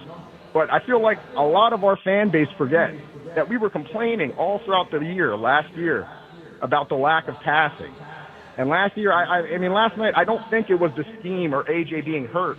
I mean, he's on the field. You got to get the ball to him more than one time. I think that's a lack of being able to get the ball out on time. And I think this year, unless we see more consistency out of Jalen and him playing like he did in the NFC Championship and in those 2 Super Bowls, we're going to have a lot of the same questions that we had last year. And all offseason, all I heard about was how Jalen's a top 5 quarterback and this, and that. And I love the guy, and I want him to be.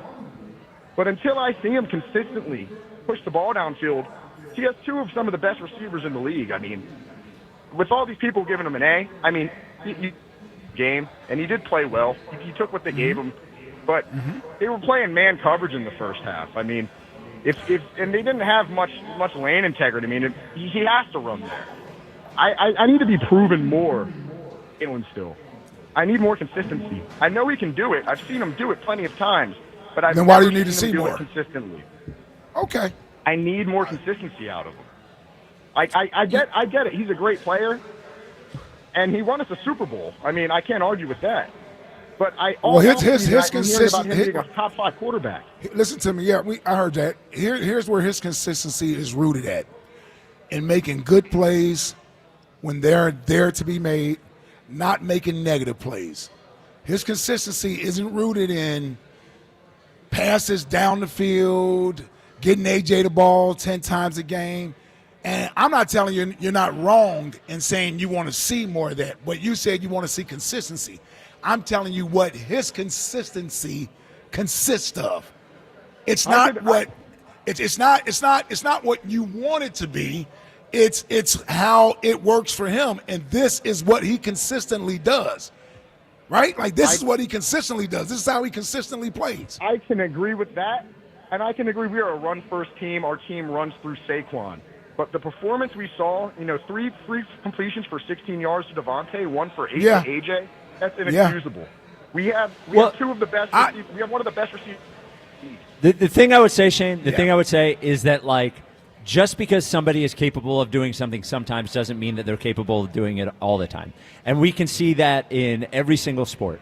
And we'll all see somebody have a great game, right? Like any Philly or any Sixer. Mm-hmm. Like take a Philly, goes 3 for 4 one night, steals a base, hits a home run, and you say, well, why can't they do that every day? Well, because if they did that every day, they would be better at the things that's the difference. The difference between being really good at something and not being really good at it is the ability to do it more often. So Jalen is good at the things that he's good at. He has deficiencies. We would all like them be able to push the ball down the field more, throwing the football. It remains to be seen whether he can do it. So I would ask this, right? And again, I said this at the top of the show because I haven't seen the all 22. Yep. They played a lot of man coverage in the first half. Well, I need to see where we were open versus man coverage. Sure, yeah. You know what I'm saying? Did we get open versus man coverage? Was AJ open? I don't know. Well, but we can. Yes, you know what I'm saying? I don't know that answer, but I also say if we would all say if AJ Brown has one guy on him, he's open. No, I hear that. To an extent, But here's my thing: are we just saying, okay, I don't care if AJ catches a pass for 4 yards. I don't want Jalen to run for 20 yards. So I saw a lot of routes where they were come back routes. I didn't see a lot of routes of AJ down the field anywhere. No. I didn't see Devontae down. Now, maybe that's the game plan from Patullo. I don't know. There were a couple of times I saw AJ underneath. There's a lot of underneath crossing routes. Yep. And that is, by the way, that's where Jalen struggled. Jalen has struggled in the middle of the field on those routes. That's why previously, we saw a lot of Dallas Goedert. Why we haven't seen a lot of Dallas Goedert is because Dallas works in the middle of the field, and he doesn't usually work in the middle of the field. Last night. Yeah, he did. 9 catches. He did. 215-592-9494. So now we're going to be saying, I remember the last time the quarterback gave the tight end the ball all the time. All the receivers got mad. We're going to have to talk to Donovan about that? No, when Zach Ertz was catching all the passes. Yeah. I'm just saying, as long as they completing passes to the other guys. Listen, and we're going to get into this guy isn't happy because he's not getting the ball and this and that and the other. Then that's on, for me, that's on the coordinator to come up with a game plan where you're getting that guy. If that's what everybody wants to focus on, making make sure AJ is happy, make sure Devontae is happy, well then you got to call plays where it's designed to get them the ball no matter what. Well, by the way, Petula has said that that's important. That is on him. Now, every time that we have an AJ game like this, the next game, it seems like the first 7 throws. Problem is we had AJ and Devontae. Yes. Well, make both of them happy. Well, you know how they make both of them happy? By making neither of them happy. So both guys. So AJ can't look at Devontae and say he's getting the ball. Devontae's like, me too. Yeah, I don't know. Yeah, I'm with you. Yep. Yeah. Elliot Short Parks joins us next, and we have a big announcement. We do, Elliot and I. So that'll come up next. I have no idea what this is. Well, I'm going to call him a little B. 215-592-9494. This is the WIP Afternoon Show with Ike, Spike, and Fritz. Hey, this NFL season, FanDuel, in partnership with Valley Forge Casino, wants to boost your bets even more. And right now, all customers can double their winnings with a 100% profit boost. Now, that means you get 2 times the payout on NFL Sunday money line bets. I'll tell you a game I'm looking at Sunday. I'm looking at that Buffalo-Baltimore game. Game's in Buffalo, so I'm going to have to take Buffalo at home versus the Ravens. Make sure you visit FanDuel.com/Ike. No, that's /Ike. /Ike and get into the NFL action with a chance to win even bigger. FanDuel, official sportsbook partner of the NFL. FanDuel Sportsbook is the official partner of 94 WIP. 21 plus in President, Pennsylvania. Opt-in required. Bonus issued is now withdrawable profit boost tokens. Restrictions apply, including any token expiration and max wager amount. See terms at sportsbook.fanduel.com. Gambling problem? Call 1-800-GAMBLER. The Labor Day sale is on at Mattress Warehouse. and your chance to score the lowest prices of the season. Now you can save up to $1,000 on best-selling mattresses from Tempur-Pedic, Beautyrest, Silly, Purple Casper, and a whole lot more. And at Mattress Warehouse, you'll rest assured knowing you got the best deal possible with a 1-year price guarantee and 100% comfort guarantee. Whether you're upgrading your sleep or furnishing a new space, now is your time to buy. Do what I did. Visit mattresswarehouse.com to find a store near you. A strong lineup can make a good football team great. The stuff of champions. At Deborah Heart and Lung Center, our lineup is deep. Cardiologists to cardiothoracic surgeons, electrophysiology to heart failure specialists, and everywhere in between. Offense, defense, and special teams. That's why Deborah is one of the premier heart hospitals in the country, right here in South Jersey. Remember, when it's your heart, you don't take chances. DemandDeborah.org. Oh no. Ah, that's the sound of someone who's misplaced My debit card. their debit card. Where'd I leave that thing? Not at the gas pump, or the checkout counter, or the roof of your car. Now, if he has the Chase mobile app, he can use Card Lock. Wait, I could just lock my card. Yep, just a few tippy taps on his phone, and that sound? That's peace of mind from Chase. Chase mobile app is available for select mobile devices. Message and data rates may apply. JP Morgan Chase Bank N.A. member FDIC. Moms and dads, do you wish you could know where your kids' shoes are at all times? Now you can with Skechers' newest Apple AirTag compatible sneakers, Find My Skechers. There's a clever hidden AirTag compartment under the shoe's insole. It's sleek, secure, and your child can't feel or see it. Then you can check where your kids' shoes are on the Find My app. Plus, they're available for boys and girls. Get Find My Skechers at Skechers.com, a Skechers store near you, or wherever kids' shoes are sold.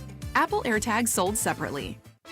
The NFL is back. Watch the Kansas City Chiefs and the Los Angeles Chargers live from Sao Paulo, Friday, September 5th at 8 p.m. Eastern Time, only on YouTube, featuring a halftime performance by Karol G.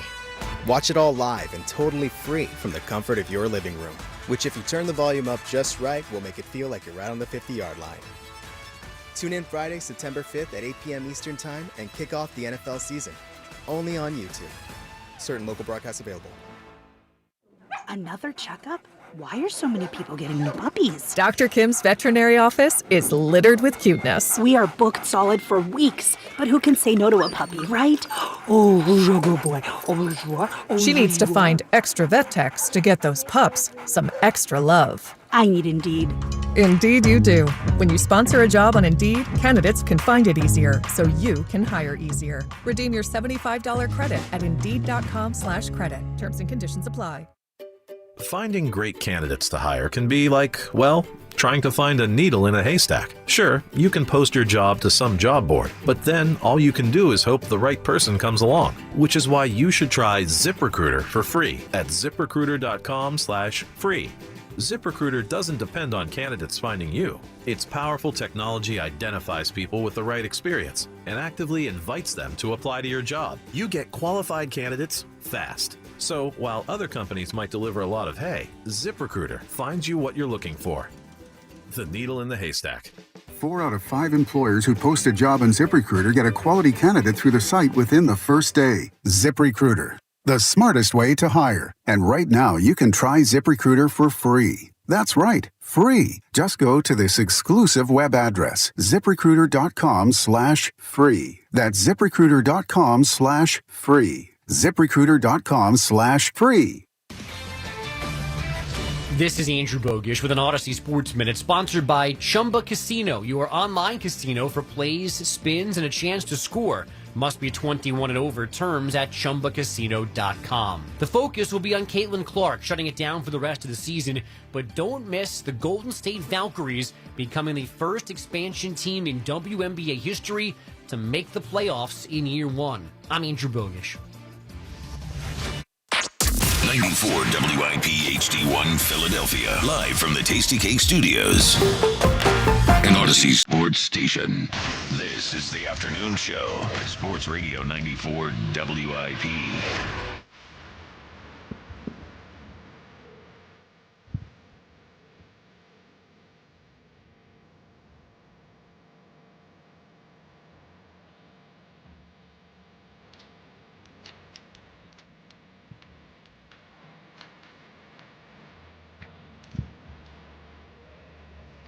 It is the WIP afternoon show with Ike, Spike, and Fritz. We're at Chickies in South Philly, the official sports bar of your world champion Philadelphia Eagles. Also, the home. I mentioned we have a big announcement. It's appropriate that Elliot is here for it. Yes. We are building a dome over WIP. Yeah. I tried to tell you guys. I know you're all on my side now after last night for sure. No, yeah. Never. But football's supposed to be in weather, I guess. But Wasn't even weather. Big announcement. Starting Monday, 6 o'clock every week, will be the Jordan Mailata Show with me, Elliot Shore-Parks, and Jordan. So 6 o'clock, you will be able to come see Jordan Mailata here at Chickies every Monday, usually after games. And that's that. Jordan Mailata, now I would say big leader on the team, obviously a great player, and has a great accent as well, which I'm looking forward. I think there will be a segment where I ask him to say certain words with his accent that I find funny. Well, I love when he drops a good mate. Mate, yes. Yeah, like He early, does when you're talking to me, he's like, "Oh, my bad, mate." Yep, he That's does good. give a good mate. So no, I'm looking very forward to excited that. though. It's going to be good. Yep. So Elliot, I will say, I made a joke about the dome. I was 100% against the dome until I had to sit there on my couch for 70 minutes. Yep. Waiting for the game to start again last night. I am in on the dome. Well, everyone will be once they build it. Put a roof on the slow, stadium. it's a slow build, but Yeah. happy to have you on my side. Yes, absolutely. Well, I mean, you get lightning once every 8 years. What, dude? That's not enough for me to turn on wanting to have football outside. You get snow. Oh. You get snow even less. Whittle Spike had to stay up past midnight. Yeah, now I want a dome. Yeah, I do. Yeah, I know. yeah, exactly. Are you groggy today? No, I feel fine. Okay. Yeah. Yeah. There's just some groggy sources throughout here in WIP. Maybe a little tired today. What, me? No, Well, just everybody. other people. Oh, okay. No, Yeah, I'm a lot of whining. I'm not going to lie. I'm Okay. a little tired today, too. We're all a little tired. Hey, I got 3 hours of sleep. Wow. Why'd you get 3 hours of sleep? Because I did a pod when I got home last night. I did the morning show this morning. I did another pod, and now I'm with you guys. Wow.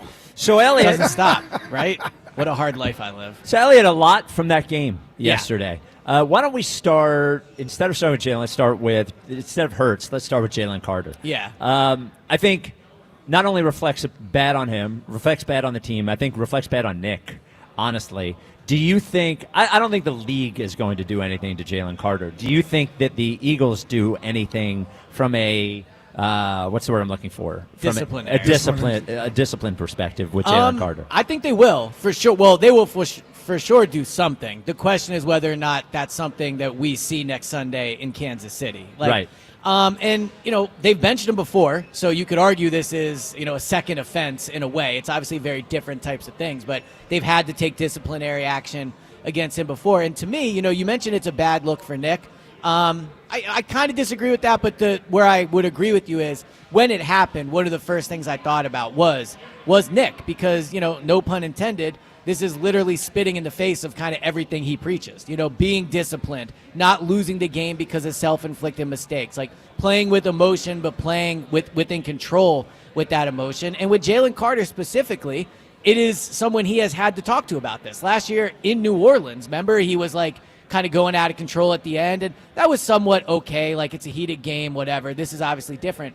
But, yeah, I thought it was dumb. It was selfish. It was a really, really bad move by Jalen Carter. And honestly, he should send CeeDee Lamb like I don't know, like flowers today. Because if CeeDee Lamb catches one of those passes he dropped, they maybe lose that game. And the Jalen Carter thing goes to another level. Yeah. So yep.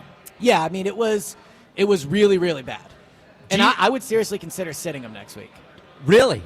Not playing him at all? Yeah. So part of me is undecided between the full game and just maybe a quarter.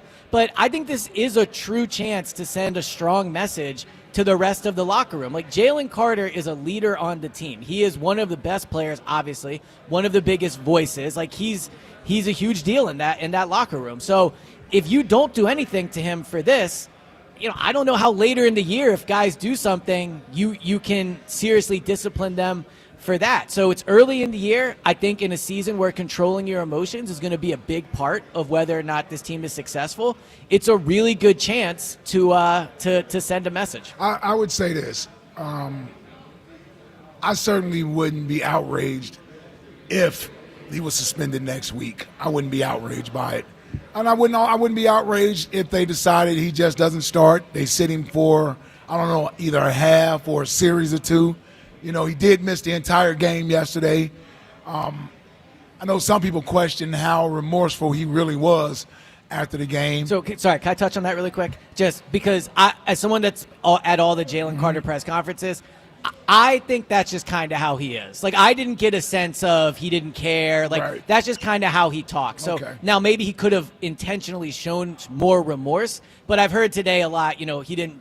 I didn't think he was acting like, and I didn't feel that either. on it or yeah, whatever. I didn't really feel that Flippant, either. I mean, I agree with you. I think that's just his personality as a man, and he's going to apologize. He obviously knew he did something he shouldn't have done and let his teammates down and everything else.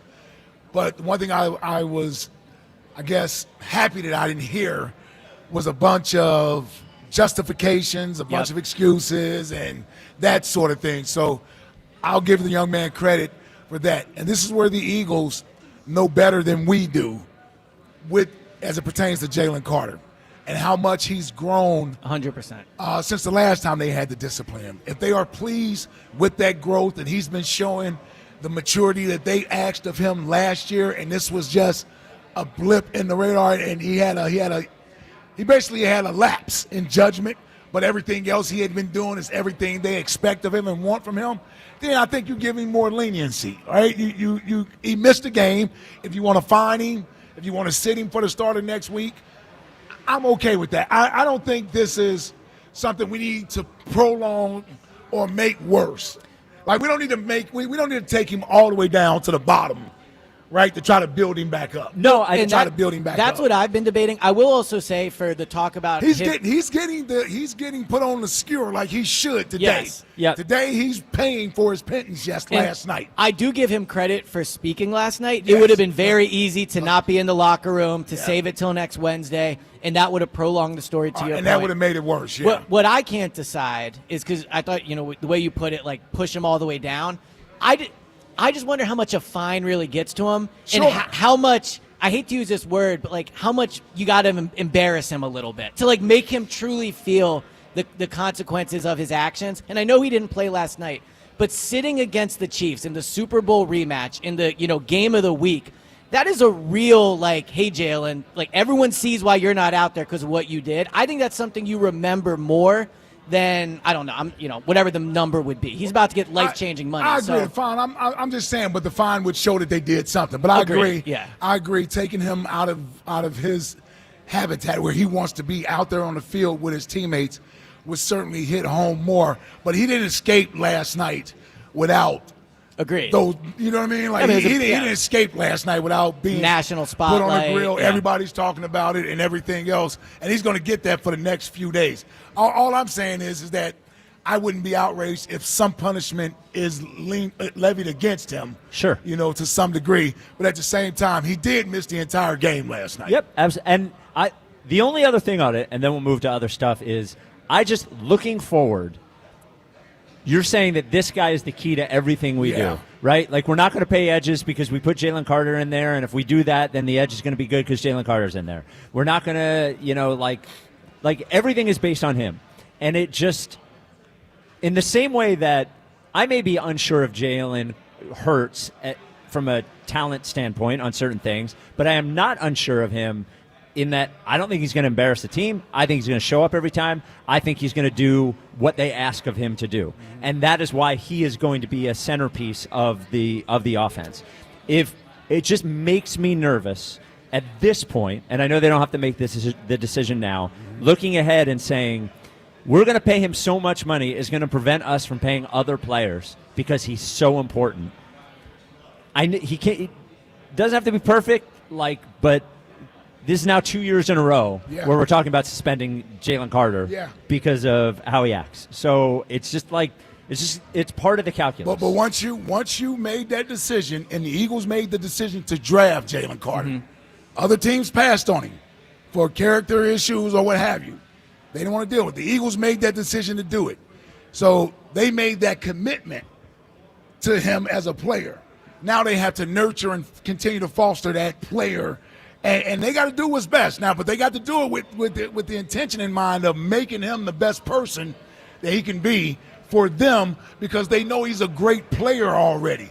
Now you want him to be a cornerstone, a face. You want him to be a Fletcher Cox, a Brandon Graham, face of your franchise for the next decade. Like that's the investment they made in him by drafting him and not drafting other players. And obviously he is not of those players' stature at all yet, because he's only been here for 3 years and those guys were here for but he's in their seat. Like when those guys got up, they put Jalen Carter in those seats. And the last thing I would say is when they did bench him last year against the Saints, he had one of the best games of the season. He came back, and he ended up having a fantastic year. So, you hate to have to do it again, but there is a track record of you take disciplinary action against this guy. He seems to get the message and respond to it.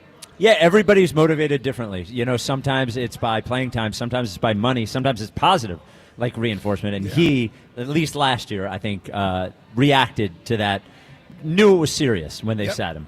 By the way, Elliot's appearance today, as always on Friday, brought to you by Robin Ford, online at robinford.com. Robin Ford, where cars and trucks are sold cheap. Why don't we jump to the other Jalen? Elliot, what do you think of Jalen Hurts' performance last night?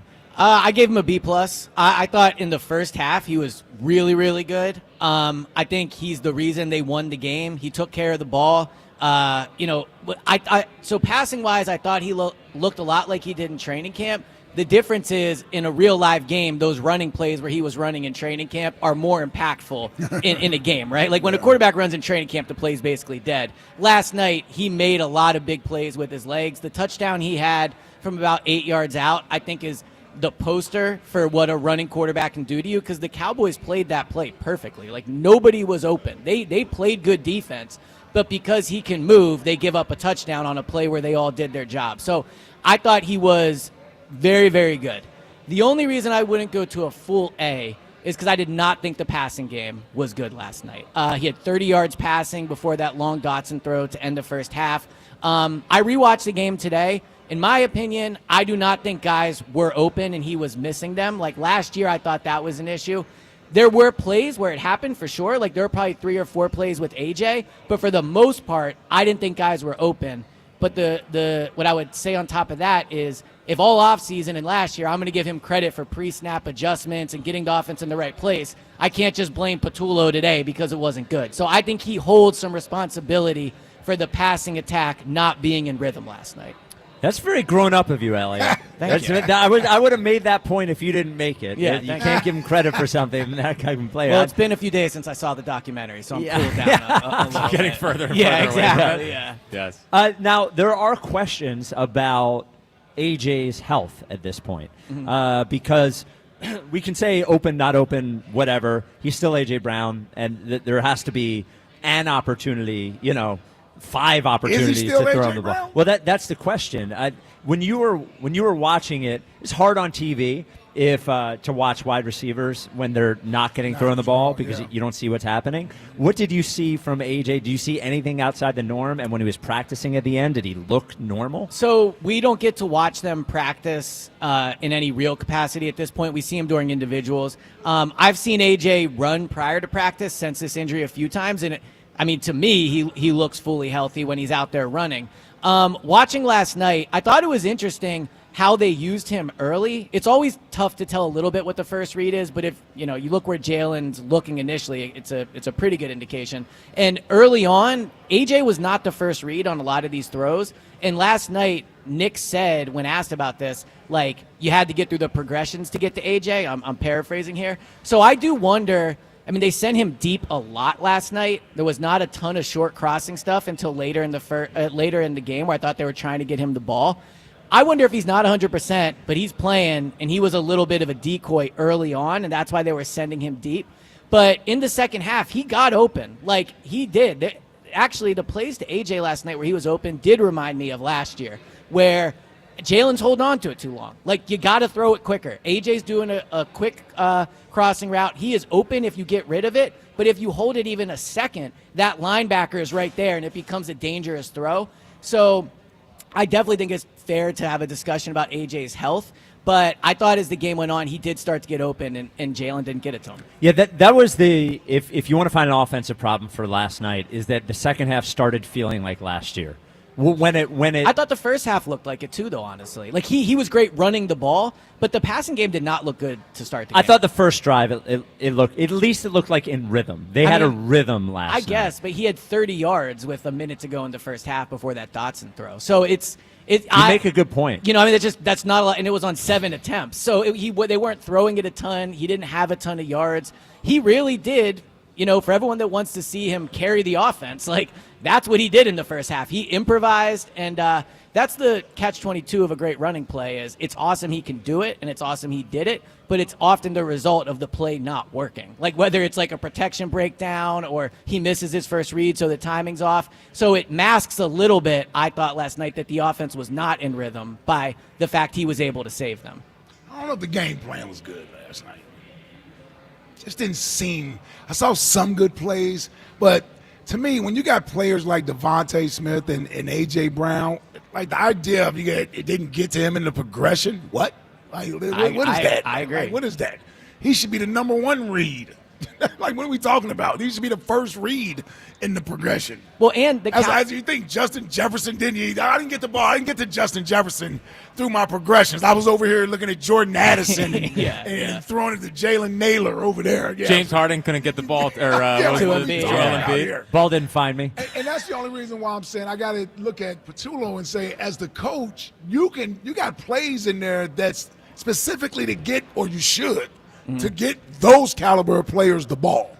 100%. I just think that falls on Jalen as well. I'm not absolving Patullo, but Jalen at the line of scrimmage decides if he's going to run the play that's suggested, and then he decides where the ball goes. So, you know, to the Harden and beat thing, like, ultimately, Jalen's just got to throw it at AJ. Whether, like, even if you're throwing it low, like, just get this dude involved in the game to a certain degree. But you're right. Like, they should not be running plays where AJ is not the first progression. I mean, Jamar Chase, Justin Jefferson, CeeDee Lamb have never had a game in their career where they had one or fewer targets, like ever. So we can say it's only a 1 week thing, and it probably is. But players of that caliber never have games as uninvolved as AJ was last night. Yeah. Even AJ, who didn't have a ton of targets last year, the fewest he had in any game was 4. Yeah. You know, and he only had 1 yesterday. And credit to AJ, spoke last night. He did. Spoke last night. And on the Saquon touchdown run, he was blocking down the field. So he and Devontae, by the way. Yeah, he handled it well. Yeah. 215-592-9494. Yes, for now. Israel in Southwest Philly, you're on WIP. What's up, Iz? What's going on, guys? I got a slight cold. Bear with me. Usually when I call you guys, it's always a happy moment for me, man. Like, I work in sanitation. I do a lot of dirty work. I'm a blue-collar worker, so I look forward to talking to you guys because I am my city. But I don't look forward to what I'm about to say now because I want to speak on this kid, Jaylen Carter. And so I'm at work today, and we're having this debate. And it's like, well, Dak, he spit at him. And I'm like, well, if he spit at him, you know, why don't you handle it like a man? You know, no man's bodily fluids deserve to be on another man's bodily fluids. That's off limits. That's off limits. And unless he wants it. Hey! This is not a Jordan Stewart promo. Sorry. Yeah, you're right. I'm sorry. You laid it out there for me. I didn't know what to do. Sorry. I love how all your callers plug Blue Chew at that point. Yeah. Oh, Blue Chew knows that. What am I going to do with these? Sorry. I'm so sorry. I couldn't help myself. Yep. Poor guy's got a cold. You're making him laugh. Oh Yeah. my He can't finish his thoughts. He's trying to be serious. Go ahead, Israel. Go ahead, man. I'm sorry. I was going to ask Ike, his opinion, but I ain't gotta ask Ike. I know what Ike would have did. I know what Ike would have did. I know. I know. Oh, yeah. Well, I mean, Ike did get Trotter kicked out. But I didn't get kicked out. That's a good point. That's a good point. I didn't get kicked out. Yep, that's a good point. Yep. Hey, People listen, forget that. No man's bodily fluids is below one another. Totally agree. Yep. Yes. Right. Very much agree. Yes. That's foul. That's trifling. That's disgusting. And where I'm about to go with this, and probably people won't like it because I'm going to refer to a player that people love. You know what I'm saying? This player is so beloved in the city, and this player was the reason why Spike's dad was hated. But Spike's dad was right. And I was a person that couldn't see it all. But I had to be able to be like, oh, let me peel back the layers. And Howard was right about Allen Iverson. And me personally, I can attest, because there are people that Spike knows, that I know, that I'm not going to go on record to say, but I've been around people, and I've been around Allen Iverson. He's not a great guy. He's not a great guy at all. You know, so his attitude, and I'll give you a great example, but not about being a great guy, but just his attitude and how he approached life. Kobe asked Allen Iverson, he said, hey, I'm going to the gym. It's 3 in the morning. Allen Iverson said, no, I'm going to the club.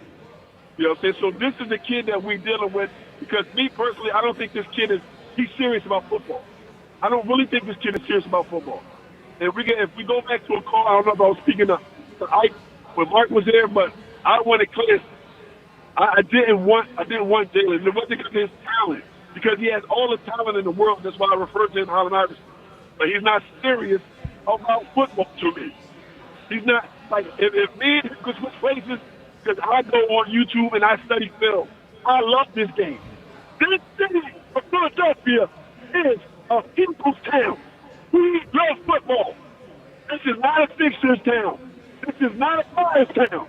This is not a fight. We like to fight, but this is not a fighting town. This is a Philadelphia Eagles It is a union town. Yeah.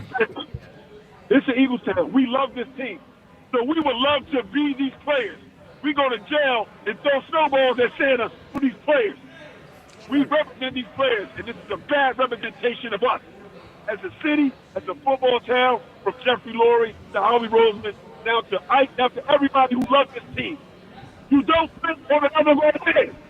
No. You do that in Philadelphia. Oh, we're losing. We're losing. He's not sick anymore. There we go. Yeah. Well, it's trifling. It's trifling. And hey, listen, this kid better change. He better change, because that is not of greatness. And here we hold the people accountable. Those are players accountable. So I'm holding this kid accountable, and he better change. Because if he don't change, I don't want that in my city. We're building a dynasty. This is what we're building. Well, it's hard to build a dynasty without Jalen Carter. Yes. Yeah, absolutely. That is not acceptable. Tom Brady right now is sitting up in his seat in the Raiders exec, and he has a contract for $30 million. You think you're going to get the call from Michael Jordan like Jalen did? No, you're not. We're building a dynasty. We're not building a street corner. We're not building no thugs, no nothing. We're building a dynasty. That is not acceptable. And I don't want it in my city. So that kid needs to straighten up. All right, it is. All right, it is. All right, man. Strong opinion. Strong from Israel. Wasn't a fan. Yep. Don't gloss over the fact the GOAT was in the building last night. He was. Man. Michael Jordan. Man. Here to see his best friend. How did I not see that? I got to say, it's some I didn't see that till this morning. It's another sign that he's an elite quarterback, right, Elliot? Honestly, it's some serious pull to get Michael Jordan to a Eagles-Cowboys game on a Thursday night in Philly. Elliot, there's another feather in your cap. Oh, tried to tell you. I have to admit that. I mean, getting him to go to that game, like... I totally agree. He's not at that game if he's not a part of Jordan Brand. 100%. He's not at the game if he's a part of Adidas. Unless he's gambling on it, I guess. Do you think he had the Eagles minus 8.5? Yeah. No, he had the Cowboys plus 8.5. Yeah. He was smart. Yeah. All right, 215-592-9494. Coming up next, we'll talk about Saquon. We haven't talked about Saquon at all, see how he looked. And then another issue on defense. By the way, I want to say hi. I was walking in my town this morning. Guy pulled over. What cop did you see today? Yeah. No, not cop. Yeah, who was saying? Not cop. Who was giving you a free pass today? No, so guy was delivering a dumpster. Guy Preston pulls over, comes over. He goes, I listen every day. I love you guys. He goes, after Ike screams victory, you better give Jaylen Carter hell. And I was like, all right, I got you. And then he goes, and you tell Jack he's got to beat that loser to camera. Yep. What the hell is with that guy? How many times is he going to get hurt? Yes. So he's hurt all the time. He's hurt all the time. So I do wonder so if what's the up to people. Preston? I do wonder if the people that see the camera say you got to beat Fritz. And then they see me, the same person, and says, you got to beat the camera. Yeah, for sure. Yeah. Maybe. Yeah, maybe. Although I did have one guy hanging out the window of his 85 Winnebago yesterday. Yeah. 5 minutes just yelling at me about how I got to beat the camera. Well, I was like, he's right. Sir, I get it. He's right. Sir, I get it. We are at Chickies and Pete's in South Philly. Join us Monday, 6 o'clock, for the first ever Jordan Mailata show. First one of the season, live every Monday night at 6 o'clock right here in South Philly. This is the WIP Afternoon Show with Ike, Spike, and Fritz. And perhaps when you drive here to South Philly to see that show, you will drive here in your brand new Hyundai that you got at Colonial Hyundai. The reason I love the reason I love Colonial is they understand every reason why you don't want to go buy the car. Every reason why it's a hassle or why you think you can't afford it, and they take care of all of those problems. That's what the Cars-R does. That's what Colonial Hyundai does. Now, I'm going to tell you, every new Hyundai that comes from Colonial, you're going to get 3 years of complimentary maintenance. You're going to get America's best warranty, a 10-year, 100,000-mile powertrain with Hyundai Assurance. They've got over 200 on the lot right now. So whether you need a Kona or Tucson Palisade, they've got it. They're going to take all the stress out of buying the car. So whether it's your trade, they've got huge trades incentives right now. Whether it's financing, best financing in the business, as low as 0%. And no matter what your credit is, they'll find a way to get you into a brand new Hyundai. Streamlining the buying process. No stress, no hassle. Don't wait. Online 24/7, colonialhyundai.com, or on Lincoln Highway in Downingtown. Colonial Hyundai, the fast, easy, better way to buy a Hyundai. 0% financing applies to select 2024 new Hyundai models. $6,500 for your trade, not available on EVs. Offers can't be combined. See dealer for full details. The Phillies play here tonight. Phillies, Marlins. Leading off starts at 6:10. Sponsored by Nissan. Nissan makes cars that thrill. Shop NissanUSA.com. The first pitch is at 7:10. Then stick around for the final out on your exclusive home for Phillies baseball. Castellanos coming home. The throw is not in time. Sports Radio 94 WIP. FanDuel, in partnership with Valley Forge Casino, is getting you ready for a kickoff with an offer you won't want to miss. New customers can bet just $5 and get $300 in bonus bets if you win. That's right, pick a bet, bet $5, and if you win, you'll unlock $300 in bonus bets to use all across the app. You can build parlays, bet player props, ride the live lines, whatever your style, FanDuel has you covered. The NFL season is finally here. The only question is, are you ready to play? Visit FanDuel.com/Ike to download the FanDuel app today and get started. FanDuel Sportsbook is the official partner of 94 WIP. 21 plus and present in Pennsylvania. First online real money wager only. $5 first deposit required. Bonus issued as non-withdrawable bonus bets, which expire 7 days after receipt. Restrictions apply. See terms at sportsbook.fanduel.com. Gambling problem? Call 1-800-GAMBLER. Change is always happening. It's part of life. And when it comes to music, change is all around us. Songs are rewritten. Classics are remixed. Bands and artists come and go. Even our taste in music changes. Here at Xfinity, we know there's still good in keeping some things the same. That's why we want to do our part with a 5-year price guarantee on our internet. It means no matter what changes, you get 5 years of the most reliable Wi-Fi with our best equipment included for a price that stays exactly the same. Surprised? Life is full of them. One internet price, 5 years, guaranteed. Learn more at xfinity.com/deals. Restrictions apply. New residential customers only. Taxes and fees extra and subject to change. Most reliable Wi-Fi based on OpenSignal Awards USA. Fixed Broadband Experience Report, August 2024.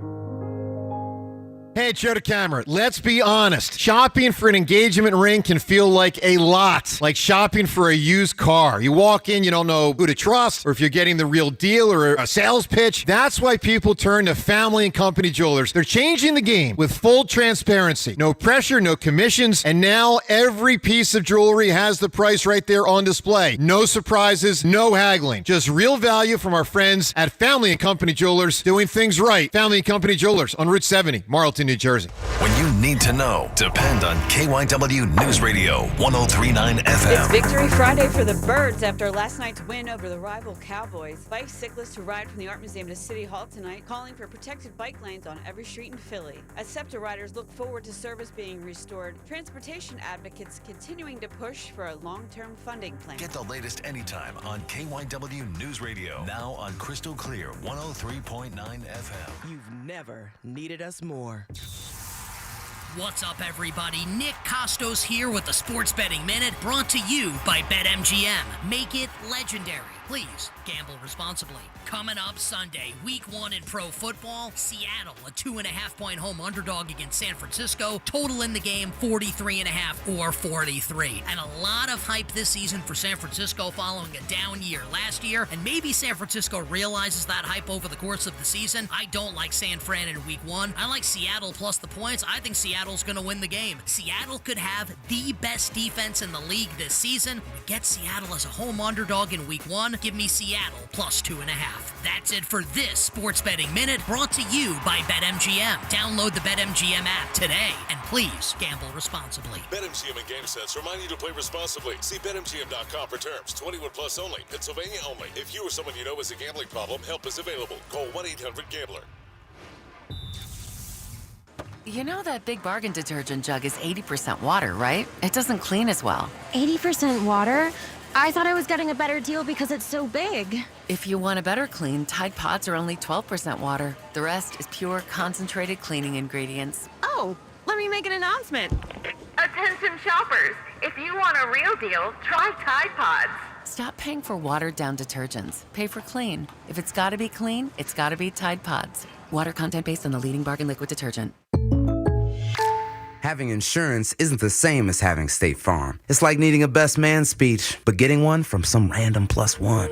I am honored to be standing here today, also confused and a little hungry. Does anyone want to switch entrees? Pretty sure I checked beef. You wouldn't settle for just any speech, so don't settle for just any insurance. Get the real deal with State Farm. Like a good neighbor, State Farm is there. Hi, this is Jill Schlesinger, CBS News business analyst, certified financial planner, and the host of the Jill on Money podcast. This is the show where your money is not scary. It's a show that's all about you. It's your questions that make it possible for me to provide unconventional and entertaining insights on your money, and more importantly, on your life. Listen and follow Jill on Money on the Odyssey app or wherever you get your podcasts.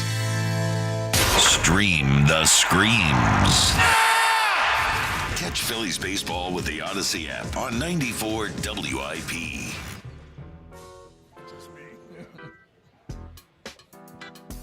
It's the WIP Afternoon Show with Ike, Spike, and Fritz. We're at Chickies in South Philly. Remember, join us Monday for the first Jordan Mailata show of the season, 6 o'clock, live every Monday night, right here at Chickies in South Philly. Elliott Shore Parks joining us for the rest of the hour.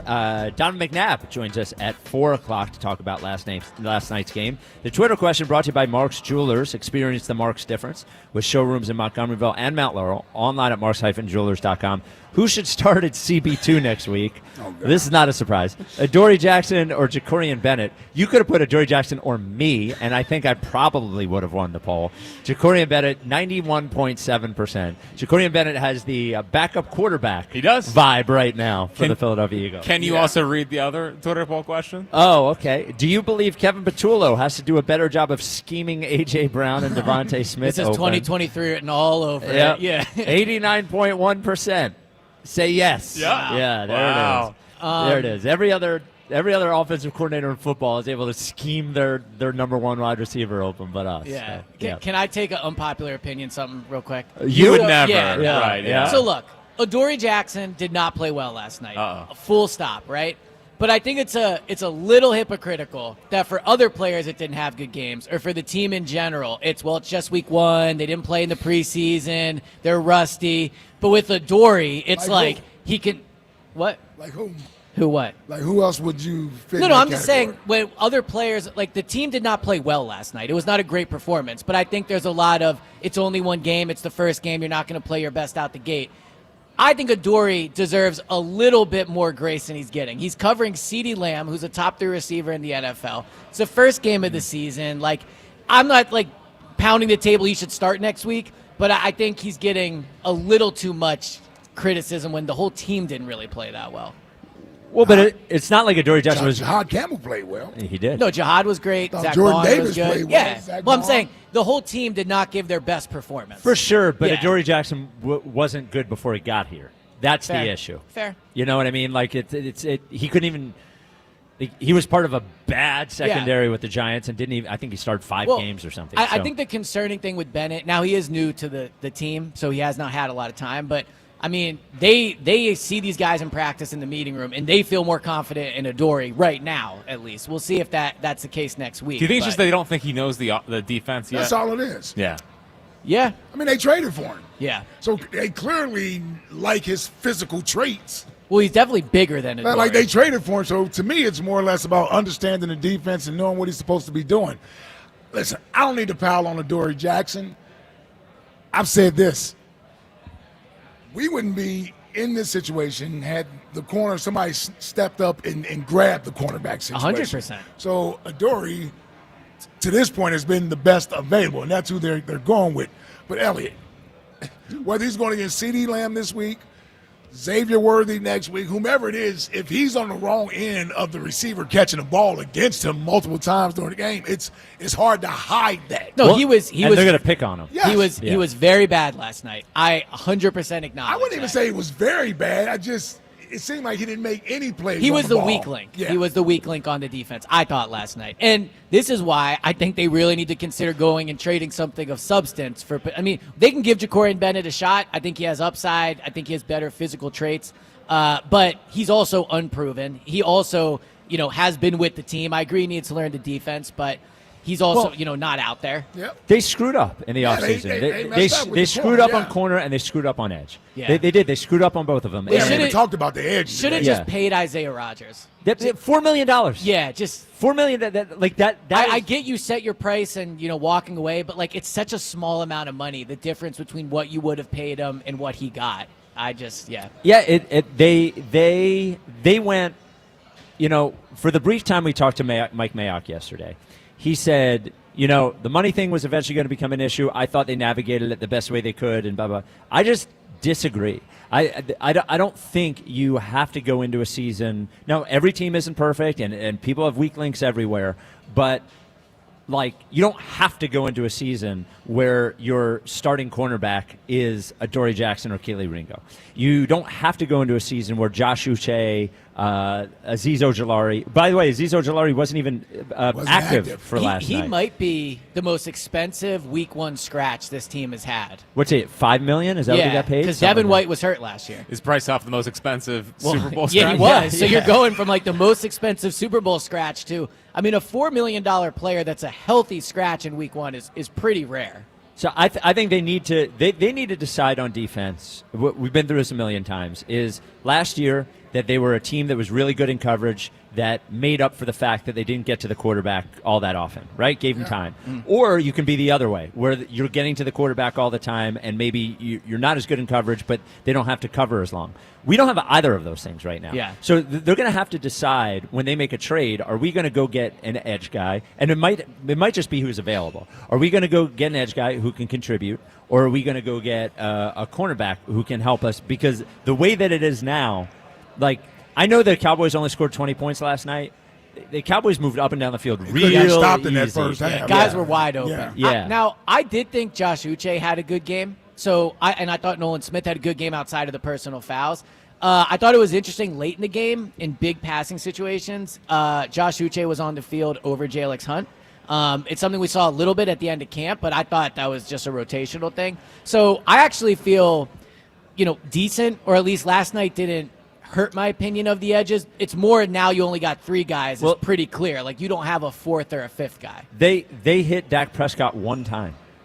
Yeah, it didn't hurt your opinion. One time. In a 60-minute The Cowboys game. line was supposed to be terrible last night. Yeah, It was supposed to that's be fair. feasting They had a on lot it. of hurries, but you're right. They did not hit him a ton. That's fair. Yeah. Only once. Yeah. That I remember. Now, I Dak will was say awesome this. last night. I will He say did play this. well. Dak played well last night.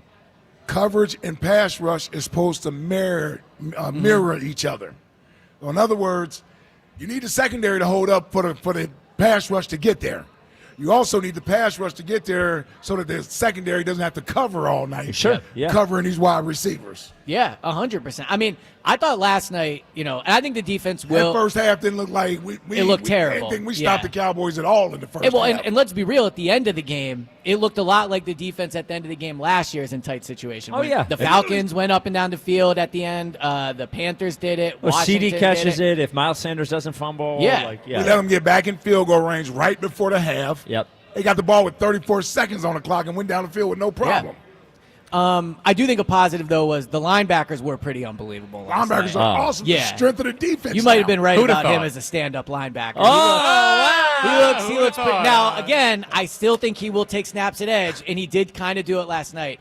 But you just look at him out there. I mean, he legitimately could be one of the best linebackers in the league this season. Well, dude, the coverage, him. He was on George Pickens, 25 yards down the field. It was unbelievable. When he broke up the pass, I was like, wait a minute, who's that number? I was like, oh, my God, that's Campbell. It reminded me of last year watching Quinyon in Brazil, where you just knew right away. Like, you just watched him and said, okay, this guy is an NFL quality, like, very good player. Jahad Campbell had the stats, but he passed the eye test last night. It took me one day of practice. Yeah.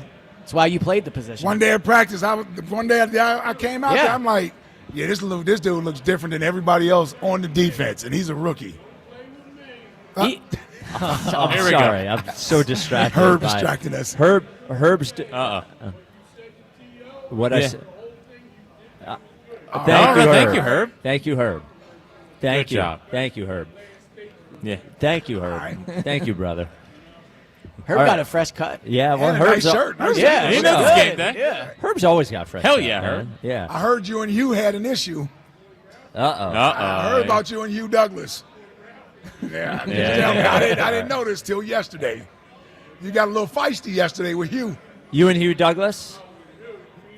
Yeah, we're still doing the show. Yeah, oh, yeah. Okay, all make sure right. we're all, yeah. All right, sorry. Maybe a commercial break. Yeah, this sounds good, though. 215-593-9494. Spike in Bristol. You're on WIP. What's up, Spike? Nope. There he is. Checked on her 2 minutes ago, too. Chuck in up, Mount Airy. You're on WIP.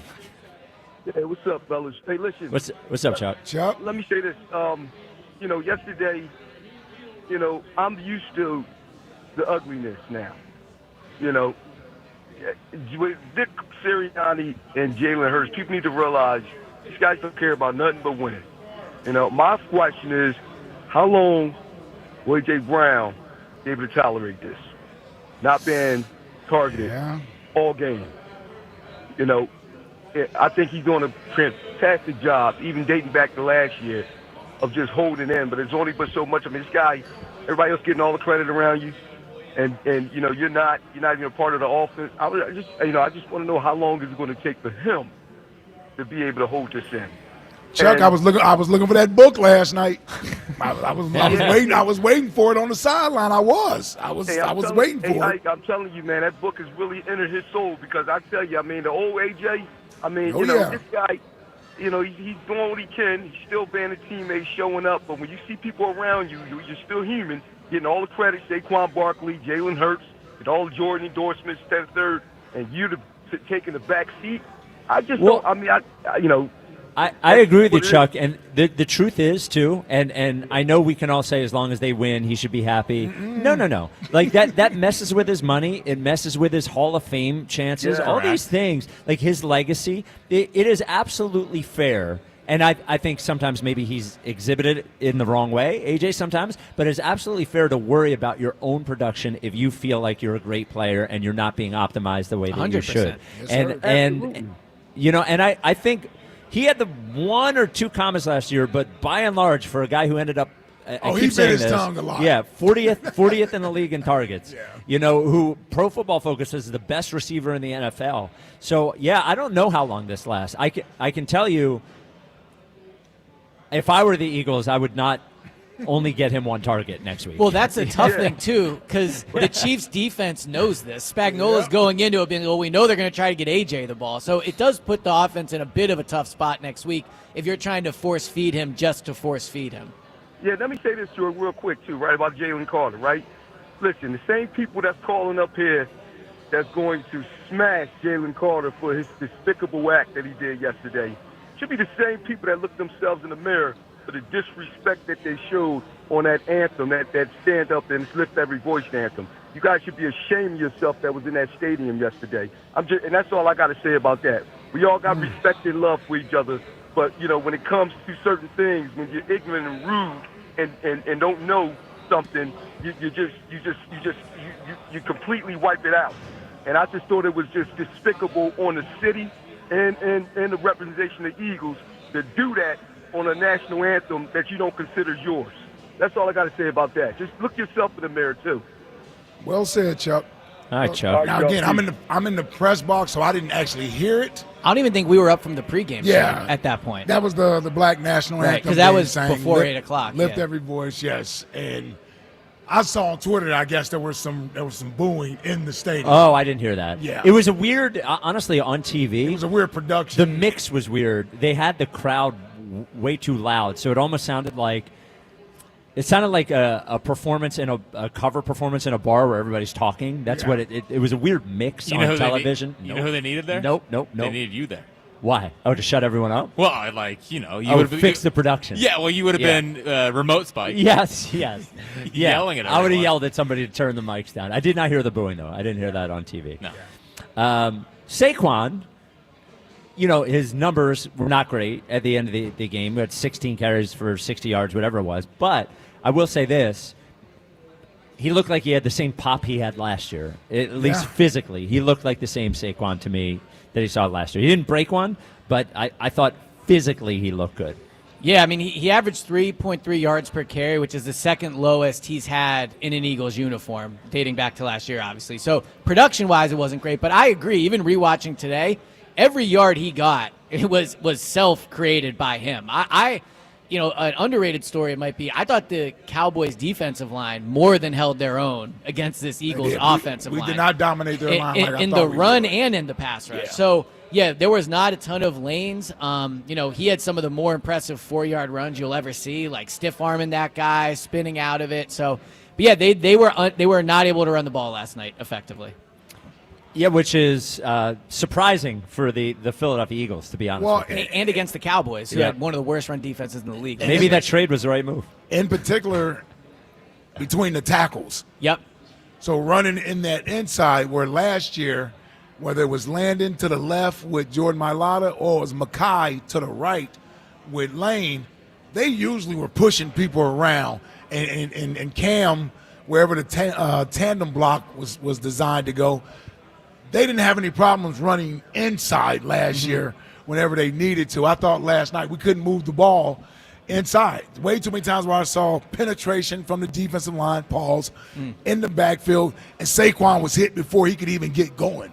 So, I mean, I'm concerned about that. I think the concern is Landon Dickerson left the game last night. Yes. And we'll find out, how bad this back injury is. That is what he left the game with. It wasn't the knee. But even just watching him last night between snaps, I don't know if they showed this on TV, but he was in obvious pain. Like, he was limping. He looked very – So, Brett Toth maybe next week against the Chiefs, Chris Jones, it's a tough matchup. So, to your point about running inside, there's a shot next week. They'll have 2 new guards from what they had last year. And this is the issue when you're a big guy and you hurt one of your legs. Like, the body, it's all connected. And so you're seeing it's going to be, I think, a toll for him this year to stay on the field. That, along with the way the defensive line played last night, coupled with the secondary, is a big reason why I wouldn't be surprised if the league doesn't suspend Jaylen Carter, the Eagles aren't. Not for a full game. Because they need him too much? Damn right they need him. Damn right they need. But do you think that should factor into this? Well, whether it should or shouldn't. I know. No, it shouldn't factor into it. But the Eagles are going to factor that into it. They can easily talk themselves into he's missed the entire game last night. They can decide not to start him versus Kansas City, but taking your best defensive player off the field 2 weeks in a row and you're doing it yourself, meaning the league didn't do it, I don't see the Eagles doing that. I don't see the Eagles self-imposing a full game suspension. Especially with how the defense looked without him. Yes. Yeah.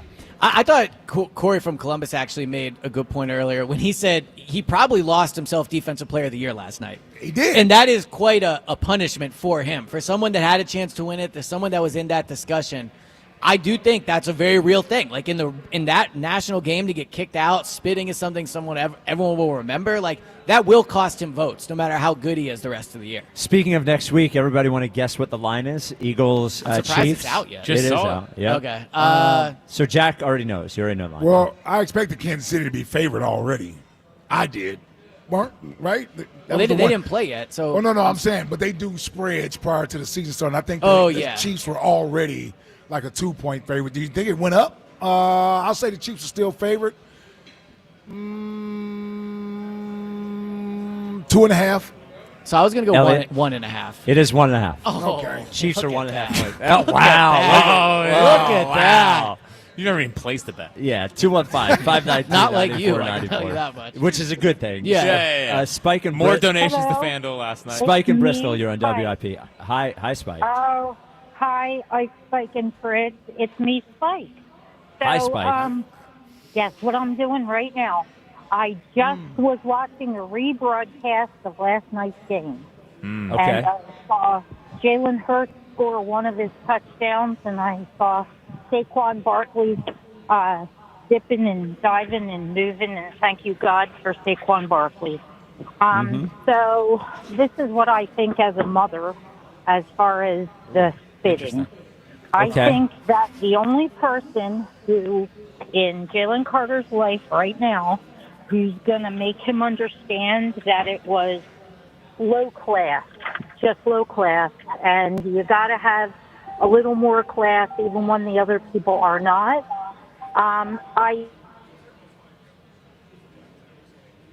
And she's gone. Glad I went to that one a second time. Come on, man. That's your namesake. Yeah. Well, look, we can't all be winners. So I'm trying to think if there's anything I wanted to make sure that I went over with Elliot before we lose Elliot. Because we have Donovan McNabb coming up next. We got the AJ thing. We got the edge thing. If you could trade for a cornerback or an edge, what would you do? I would trade for a corner. Still a corner. Yeah. Well, because I thought Jordan Davis was really good last night. Jaylen Carter will be out on the field. And I know, though, only getting hit once is a good stat, but they did have a lot of hurries. I mean, Jordan Davis almost sacked him twice, so they certainly got their hands on Dak. I think a corner is easier to pick on, too. So I would go with a corner. Ike?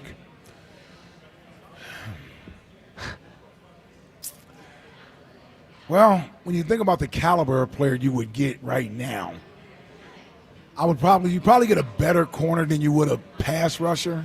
Now, if you're trading for a pass rusher, that's different. Yeah, I'm saying a trade. Okay, so if you're trading for that caliber, yeah, I would go pass rusher. Pass rusher? All right. Yeah. I think it would be more expensive, to your point. Like, it's Probably. harder to acquire Yeah. a better, higher edge rusher. All right. 215-592-9494. Elliot, great job as always. Always happy to come in. Look forward to seeing you here for the Jordan Mailata show at Yes. Chickies on Monday at 6. No debating day. I know. Nice and We got it calm. all out yesterday. Look it up. Yeah, we're all in good. We're in a good place After today. the Birds win, You should see the smile on Jack's face. we're all hugging. Yep. You can get the Go Birds podcast wherever you get your podcasts. Coming up next, Donovan McNabb joins us to break down the game. This is the WIP Afternoon Show with Ike, Spike, and Fritz. Hey, I'd like to give a big shout out to my friends at Emmons Roofing and Siding. Now, these folks are the real deal. Emmons is a family-owned business with over 35 years of experience, and they handle everything from roofing and siding to windows and doors. And get this, Emmons is an Owens Corning Platinum contractor, meaning their roofs are warranted for life. The most expensive job is the one you have to do twice. Financing is also available. Call Emmons today at 855-4Emmons or check them out online at callemmons.com and tell them Ike sent you. This NFL season, FanDuel, in partnership with Valley Forge Casino, wants to boost your bets even more. And right now, all customers can double their winnings with a 100% profit boost. That means you get 2 times the payout on NFL Sunday money line bets. I like Denver at home against Tennessee to go up and win and get their first victory of the season. So visit FanDuel.com/GIGLIO and get into the NFL action with a chance to win even bigger. FanDuel, official sportsbook partner of the NFL. FanDuel Sportsbook is the official partner of 94 WIP. 21 plus in President, Pennsylvania. Opt-in required. Bonus issued is now withdrawable profit boost tokens. Restrictions apply, including any token expiration and max wager amount. See terms at sportsbook.fanduel.com. Gambling problem? Call 1-800-GAMBLER. Get away to the Atlantic City in Waterboat Show. 4 days only, September 4th to the 7th at the Golden Nugget Marina. See the new boat models from all the major manufacturers. Buy $15 advance tickets at acinwaterboatshow.com. See you there. Some things are hard to commit to, like learning how to surf or saving for a family vacation. But one commitment that's easy, switching to Fios Home Internet with a 5-year price lock guarantee. That means 5 great summers of fast, reliable internet at the same low price. All with the Fios 1 gig internet plan. Plus no hidden fees or equipment charges. Call 1-833-VERIZON to switch today. Price guarantee applies to base monthly rate only for new and existing My Home customers. Listen this Saturday as Penn State battles Florida International. Coverage starts at 11:30 a.m. on the home of Penn State football. Talk Radio 1210, WPHT, and the free Odyssey app. Week 1 starts now. And every touchdown brings you closer to a payout with DraftKings Sportsbook, an official sports betting partner of the NFL. New customers, this one's for you. Bet just $5 and get $300 in bonus bets instantly. Plus, grab over $200 off NFL Sunday Ticket from YouTube and YouTube TV. Your season starts now. Download the DraftKings Sportsbook app and use code Philly. That's code Philly to get $300 in bonus bets instantly when you place your first bet of $5 or more. Plus over $200 off NFL Sunday Ticket from YouTube and YouTube TV. In partnership with DraftKings. The crown is yours. Gambling problem? Call 1-800-GAMBLER. 21 and over. Pennsylvania only. Eligibility restrictions apply. Bonus bets expires 7 days after issuance. See sportsbook.draftkings.com/promos. NFL Sunday Ticket offer for new subscribers only and auto renews until canceled. Digital games and commercial use excluded. Restrictions apply. Additional NFL Sunday Ticket terms at youtube.com/go/NFL Sunday Ticket/terms. Limited time offer. O'Reilly. Protect your vehicle's engine with Syntec and O'Reilly Auto Parts. Syntec Premium Full Synthetic Motor Oil is formulated for today's engines. Right now, get 5 quarts of Syntec Full Synthetic and a MicroGuard Select Oil Filter for just $32.99. Plus, receive 2 times O Rewards points. Limit supply. Choose Syntec exclusively at O'Reilly Auto Parts. O'Reilly Auto Parts. The NFL is back. Watch the Kansas City Chiefs and the Los Angeles Chargers live from Sao Paulo, Friday, September 5th at 8 p.m. Eastern Time, only on YouTube, featuring a halftime performance by Karol G. Watch it all live and totally free from the comfort of your living room, which if you turn the volume up just right, will make it feel like you're right on the 50-yard line. Tune in Friday, September 5th at 8 p.m. Eastern Time and kick off the NFL season, only on YouTube. Certain local broadcasts available. Nationwide is so much more than a great insurance company. They're one of America's largest financial services companies. Like how I'm more than just Peyton Manning. I'm also motivating Manning. When I say insurance, you say financial services. Insurance. Financial services. Insurance. Financial services. Now when I say Nationwide, you say is both. Nationwide. Is both. Nationwide. Is both. For your insurance and financial needs, Nationwide is on your side. Nationwide Investment Services Corporation, member FINRA, Columbus, Ohio. Chumba Casino brings non-stop fun straight to your screen. Anytime, anywhere. Explore hundreds of games like slots, blackjack, and instant scratch-style cards. Sign up to unlock your free welcome bonus and daily login bonuses. And enjoy your chance at exciting prizes without spending a thing. Just click, play, and enjoy the ride. Sponsored by VGW Group. No purchase necessary. See terms at ChumbaCasino.com. Must be over 21 and present in a state where it's legal to play. Sports fans, listen up. 1 in 8 men will be diagnosed with prostate cancer, and bladder leaks can be a side effect. That's why Depend is teaming up with the Prostate Cancer Foundation to encourage screening. Because health is a long game, and it's yours to win. Now here's the cool part. Through November, Depend is contributing up to $300,000 to prostate cancer research by donating 25 cents for every purchase of Depend shields, guards, and Real Fit products.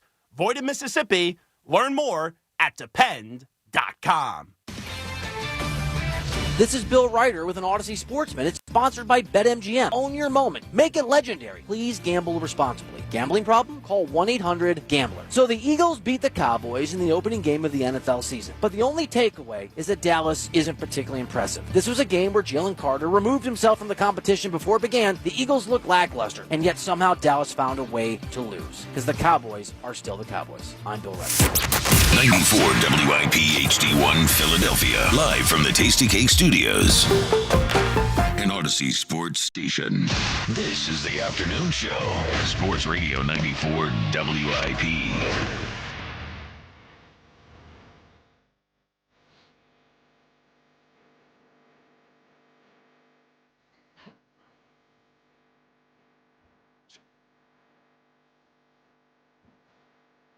It is the WIP Afternoon Show with Ike, Spike, and Fritz. We're at Chickies and Pete's in South Philly. You can check out all the Eagles action all season long at the official sports bar of the Philadelphia Eagles. That is Chickies and Pete's.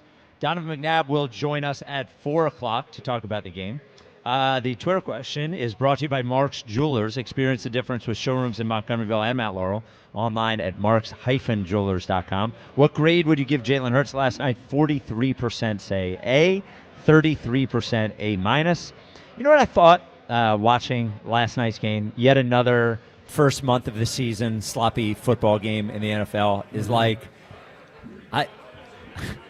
I just don't like that nobody plays in the preseason at the beginning of the NFL season. Sucks. Yep. Like, these are enormous games. Against the Chiefs, enormous game. Against the Rams, enormous game. Against the Bucks, an enormous game. And I know it's the same for everybody, but it's just like there's not enough games in the NFL schedule to say that you're throwing away the first 25% of them because of because they're not playing in the preseason. Because you don't want to get injured in the preseason. And I understand that they don't want to get injured, but like I know football is the biggest sport and will be the biggest sport. But at a certain point, if the quality keeps going down in these games, like the same way that we don't pay attention to preseason games anymore, like you have to wonder if that sneaks into the beginning of the season when people are like, team's not even that good anyway. I'm going to wait until October when the teams are actually good. I just think it hurts the product, man. It was a close game last night, but that was mostly a terribly played football game overall. And I didn't think so. You didn't think? No. Oh, I thought it was bad. I didn't think. Yeah, I mean, listen, they you could tell they hadn't played in the preseason. Yeah. So part of it is me having somewhat of a realistic expectation of what I'm going to see. Sure. But it was competitive. I mean, the first half was exciting. It was close. Yeah. The first half wasn't exciting. It was 21-20. Yeah, I guess. Maybe I was so – it was also, by the way – It was a pretty good first half. Yeah, what are you talking about? Maybe it was just the way the game started. Between the Van Summerton injury well, you and didn't then get over the Carter. Jalen Carter thing until at least the third quarter. No, I was pissed off the whole night. Yeah, I kept texting these guys being like, I'm still mad about this. Because I thought actually offensively it wasn't as sloppy as I guess I expected it to. Like, Jalen was pretty dialed in. For I guess defensively, but also I don't know how talented the Eagles are defensively. Well, that's going to be a big question. That took a hit with Jalen not being out there. I don't think I wish there was a camera on Vic Fangio. Oh, my God. When he found out that Jalen Carter is kicked out of the game. Yeah, no, you want a microphone on Vic Fangio so you can actually hear what he had to say. Sirianni is an emotional guy. How hard is it for Sirianni to not lose his mind I gotta give him credit. I'm surprised he didn't. Yeah, he looked just like bewildered. Yeah, and by the way, you know, I didn't need the fact that everybody needed to be reminded the last time something like this remotely happened was in 05 against the Falcons. Not right. Yeah, I didn't need that to be brought up and have everybody in my mentions talking about Ike. Yeah. So I didn't need to have that brought up. I didn't. Now, thanks, Jalen. Yeah. Now, Jalen Carter, he officially it was 6 seconds. That is how long this for. He set the record. Trot didn't even get on the field. So. No, you're right. Your game hadn't even started yet. And again, that had nothing to do with me. I wasn't over there. Well, that's the reason why I didn't get thrown out the game. That's what Trot says, but I don't know I think he's just trying to stick up for his old teammate. Listen, they threw out the guys who were actually in there throwing punches and swinging helmets, and I was over there just watching. I will say at the end of the game, the Cowboys covered, and I was like, man, Ike had this one. This was me saying that the Eagles were going to cover this, whereas the maybe my worst pick in history. I made a lot of bad picks, but the Eagles covering the 8.5, it was never going to happen. Never going to happen. Never, not in a million years, unless they got by the way, like a pick six at the end of the game. And by the way, most of my thought on that was that I didn't think the Eagles would come out and be as sharp. Right. Yes. So I didn't know if they would get up enough to even win that game. Joining us now, as he will, all season long. Now, normally it'd be on Mondays, but since the game was last night, Donovan McNabb back for another season with the WIP Afternoon Show. We are honored. Donovan, thank you for calling. Man, that was the most exciting introduction I had heard. That was awful. Come on, pick it up. Pick it up. Come on. I know it's Friday. I need some excitement from you. All right, here we go. Ladies and gentlemen, the best quarterback in the history of the Philadelphia Eagles. There you go. You know him as number 5. Donovan McNabb back with us again. Donovan, thanks for calling. I like that. Oh, you know what? Thank you for having me. I'm so excited. There we go. There we go. That's what I'm talking about. There we go. So, Donovan, we've been talking about the Jaylen Carter incident for a lot of the show. I wonder what your reaction was when you saw what he did, when he did it, and then getting thrown out of the game. It was just immature. It was immature. It let your team down. There's no place for it in sports in general. Even if you were provoked, whatever it may have been, you got to be smarter than that to understand that, you're going to sit there and spit on the quarterback. I don't know what he was thinking. I'm sure he's apologetic and he's looking forward to possibly moving on. But I'm sure the league is going to come down and give him a hefty fine, if not a suspension, too. Yeah, I mean, it's from a gameplay perspective, that's their entire defense is based around the havoc that Jalen Carter creates, from pass rush on the edge to the secondary, and with him not being there, I just, injuries happen, but for a guy to, almost voluntarily take himself out of the game like that, pretty big deal. Pretty big deal. How did you think? Let's talk to you about the other Jalen. Jalen Hurts' game last night. What did you think? I thought the offense looked a little stagnant at times. I mean, I know that statistically it looked as if he was in control. He was efficient. There were shots downfield that I think we missed. Offensively, we just weren't able to take. I mean, the offensive line did a fairly decent job up front, giving them some time until pretty much after the delay when they decided to start blitzing and bringing more guys from the strong and the weak side, which obviously forced Jalen to move in the pocket, get his eyes off of the receivers downfield and try to avoid the rush. But overall, I think for the way Jalen controlled the offense and a little bit of, the balance that we tried to do, I think it's a way of starting out the first game of the season, and we'll be interested to see how things continue to progress from this point on. Yeah, that's the thing I'm looking at with them last night, Five. I'm wondering how much of that was early season rust. Are we not seeing the entire field? Because I thought that was a little bit of an issue last year. And I'm speaking more about Jalen and from the passing standpoint. Were you able to sort of, when you watch him drop back from the TV copy, are you able to see whether or not guys are getting open early, or is he improvising and making plays because there's nothing there available to him? Well, let's just say this, Ike. I mean, and we played the game, and being from an offensive standpoint, and as I'm watching, number one, I'm not gonna sit and come down and say he's missing receivers, and because I just don't know what the progression is. Right. And I remember talking to Jalen a few times, last year when, I would talk to him almost every other week or so. He would ask, what did I see? What do I think?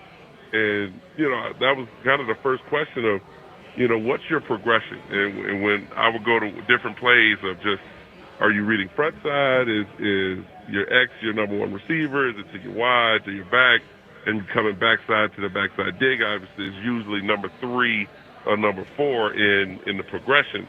And so as I watched, from the TV copy, I seen some guys being able to come free a couple of times, but also seen it during when they decide to blitz. and they brought a little bit of the heat. And as quarterbacks, we are going to miss some receivers if it's not seeing them come free or not feeling like he's open when, you can place the ball in different positions for that.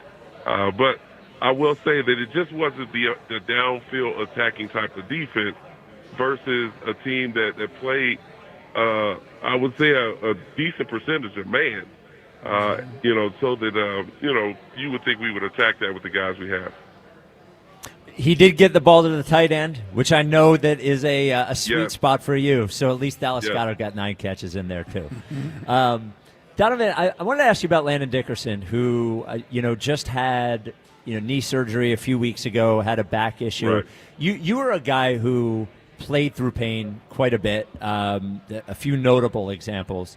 As a player, how do you know when, you want to play through pain, you want to be there for your guys, but also if you're limited in a way that makes you not yourself, how do you figure out when the right time to actually try to push through it or say, you know what, quite good enough? How do you make that decision? You know what? I could probably add to this with me. That usually that decision is from outside. As a player, we're going to continue to fight through the pain, and we're going to continue to be there for our guys. But it's usually a decision from Nick or from their head trainer, to make that decision for you. And it's tough for us to swallow. It's a pill that we don't want to kind of ingest, I guess, so to speak, because we're so used to being out there. One place that we don't want to be is on the sideline when we feel like we can't contribute. And so, from what I understand, the reports that he didn't practice a lot during the week, and they pretty much got him ready for game time. If I recall, that was the information that I heard during the game. So, if this continues on and we see it kind of being hobbled out on the field, I believe they will make that decision to sit him. If it's one or maybe a couple weeks to kind of regain his strength and to alleviate some of that pain and pressure.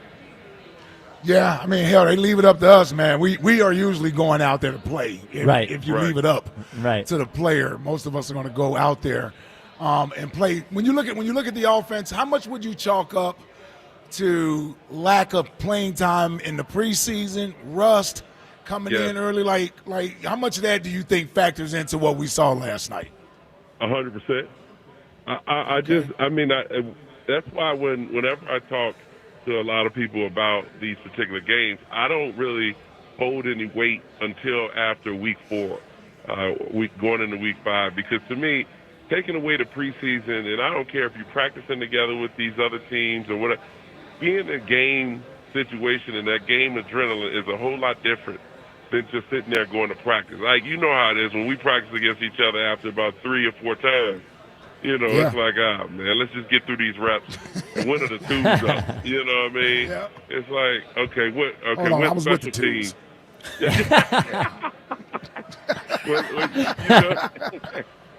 Hold on, I was in that special teams practice. Hold on. I was at the movies at that time. My bad. Yeah. You're speaking from a starter standpoint. Yes. But you know what? It's not. But I know what you're saying, though. Yes, I understand what you're saying. Yes. And we're starting to see. We're going to start to see teams that we expected to be up in the upper echelon to look as if they haven't practiced or unorganized at times because they haven't played in game situations.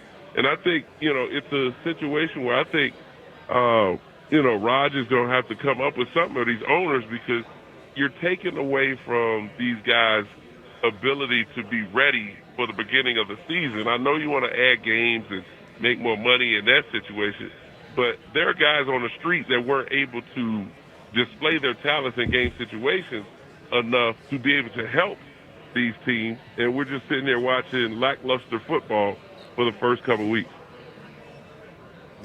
Yeah, and I think it hurts we were actually talking about that right before you got on. I think as a fan, it sucks to get excited for the NFL season, and then all of a sudden you start watching it, and you're like, wait a minute. this is not the NFL yet. You know, we get Right. a precious few games, and them spending a month just warming up, getting good is just not the way it used to be. You know, so I know I sound like an old guy, when the NBA starts, when the NBA starts, it's like guys are working themselves in shape in the beginning of the season, and for me, it's like for NFL, it's like guys are. It's almost like coaches and players are working themselves into season mode to see what they can and cannot call or what they should call in certain situations. And I think that's what we're going to see early part of the season. All right, Donovan. Well, we are excited to have you back once again, and at least it was a win. Look, it wasn't pretty, but it was a win. So 1-0, and look forward to talking to you after the Chiefs game. Yeah, man, bring a little more energy next week. Yeah, right? Try to match our energy. Oh, I need to bring the energy. Okay, I got it. Sounds good. Look forward to talking to you guys next week. All right, bro. Donovan. You know, that was a good call out by Donovan, because it feels like it's just we're all up late last night, and we don't usually have this show on a Friday. Like Friday's normally a more laid back show. Yeah. It doesn't even feel like Eagles season started, to be honest with you. Right. It just doesn't feel like it normally feels. Because we don't normally get the Thursday night game, right? Yes. So we're the first game of the season. Last year we were the second game because we were Friday. We were doing the game they're doing tonight. Yeah, Ike and I did a show on Saturday. Not all of us showed up. Not all of us showed up for that show. Yeah. But yeah, it's a little weird, and I mean, unfortunately, you're right about the quality of the product and where it's going to be headed. Because wait till they add another regular season game to the schedule. Oh yeah, because that's what they're going to do. Yes, they're going to 18. Yep. At some point, there's only going to be 2 preseason games that no one cares about, and they're going to be using the first portion of the season to sort of whip themselves into shape. But here's the thing. They're all going to be under that same disadvantage. Yes. So it's equally sloppy. It's equally, so we're going to have to try to that's why getting the W early in the season is so much more important. Oh, absolutely. You know what I'm saying? It could be the Bengals. They start off 0-2 every year, 0-3. Well, you lose that game yesterday, and then all of a sudden you're looking at, oh, no, we have to beat Kansas City. Yes, on the road. You know, and oh, no, we can't slip up against Tampa this year. And oh, no, we're going to play a revenge game against the Rams. Yeah. These games that you should win, you're an 8.5-point favorite. You got to win that game. Yep. Why was it a must-win? Yeah, it was a must-win. It was a must-win. It was a must-win. 215-592-9494. Coach Terry, you're on WIP. What's up, Coach Terry? Hey, fellas, how y'all doing? What's up, Coach? What's up, Coach? How y'all doing? Hey, man, awesome win. Awesome, man. Go Birds. Listen, I want to talk about the quarterback, man. I thought he played an outstanding game, man. I give him an A. I give him an A for that, a solid A. Oh, there you and he go. controlled the game. He controlled the game. He was efficient. He was effective. In the first half. And he the second half, too. He put the cape on his back and carried the team when he needed to carry. No, he didn't. Yes, he didn't. He carried the victory after that. He scored 3 points in the second half. He moved the offense. That's what he did. No, he didn't. How did they get down the field then? They didn't move the offense. He had one run at the end of the game, which is a winning football play. I agree with you. He moved the team down the field. He was effective. To what? He did what he had to do. Do what? The same type of joy. Did what he had to do. Dude, how many yards did they have yesterday? 250 yards? Do you think A.J. Brown agrees that he did what he had to do? A.J. Brown is okay. A.J. Brown is, I think the number one receiver is Devontae. A.J. Brown is overrated. Look at the route he ran yesterday. Come on, man. You know what I mean? Okay. He's a good receiver. She's fine. Don't get me wrong. He's a good receiver, but he's all right. the ball goes around. The offense, the ball goes around. It's spread around too efficient. Jalen puts the ball where it needs to be put. Okay? Could he do a better job? Oh, you could say that about any quarterback. Could you? You could say that about any. Yeah, I think he played well. I think we need just like when we talk about. Well, all right. A plus. But see, here's the thing, Coach. Take it down a notch, Coach. Don't you want to leave the A plus for a game that looks like one of his best games? They played well yesterday, but I think what happens is what happens when we talk about last year too. We don't have to make anything that's not. He played good. He especially played good in the first half. They definitely don't win the game if he doesn't play the way that he played. But if that is an A plus, then what happens when he goes out and, throws for 270 and 4 touchdowns and, it was a good game. It was not an A+. Got him to win the MVP. I think he's going to have an MVP. So do I. Well, yeah, so do we. So do I. Yeah, so do we. Because we believe in the quarterback. Yeah.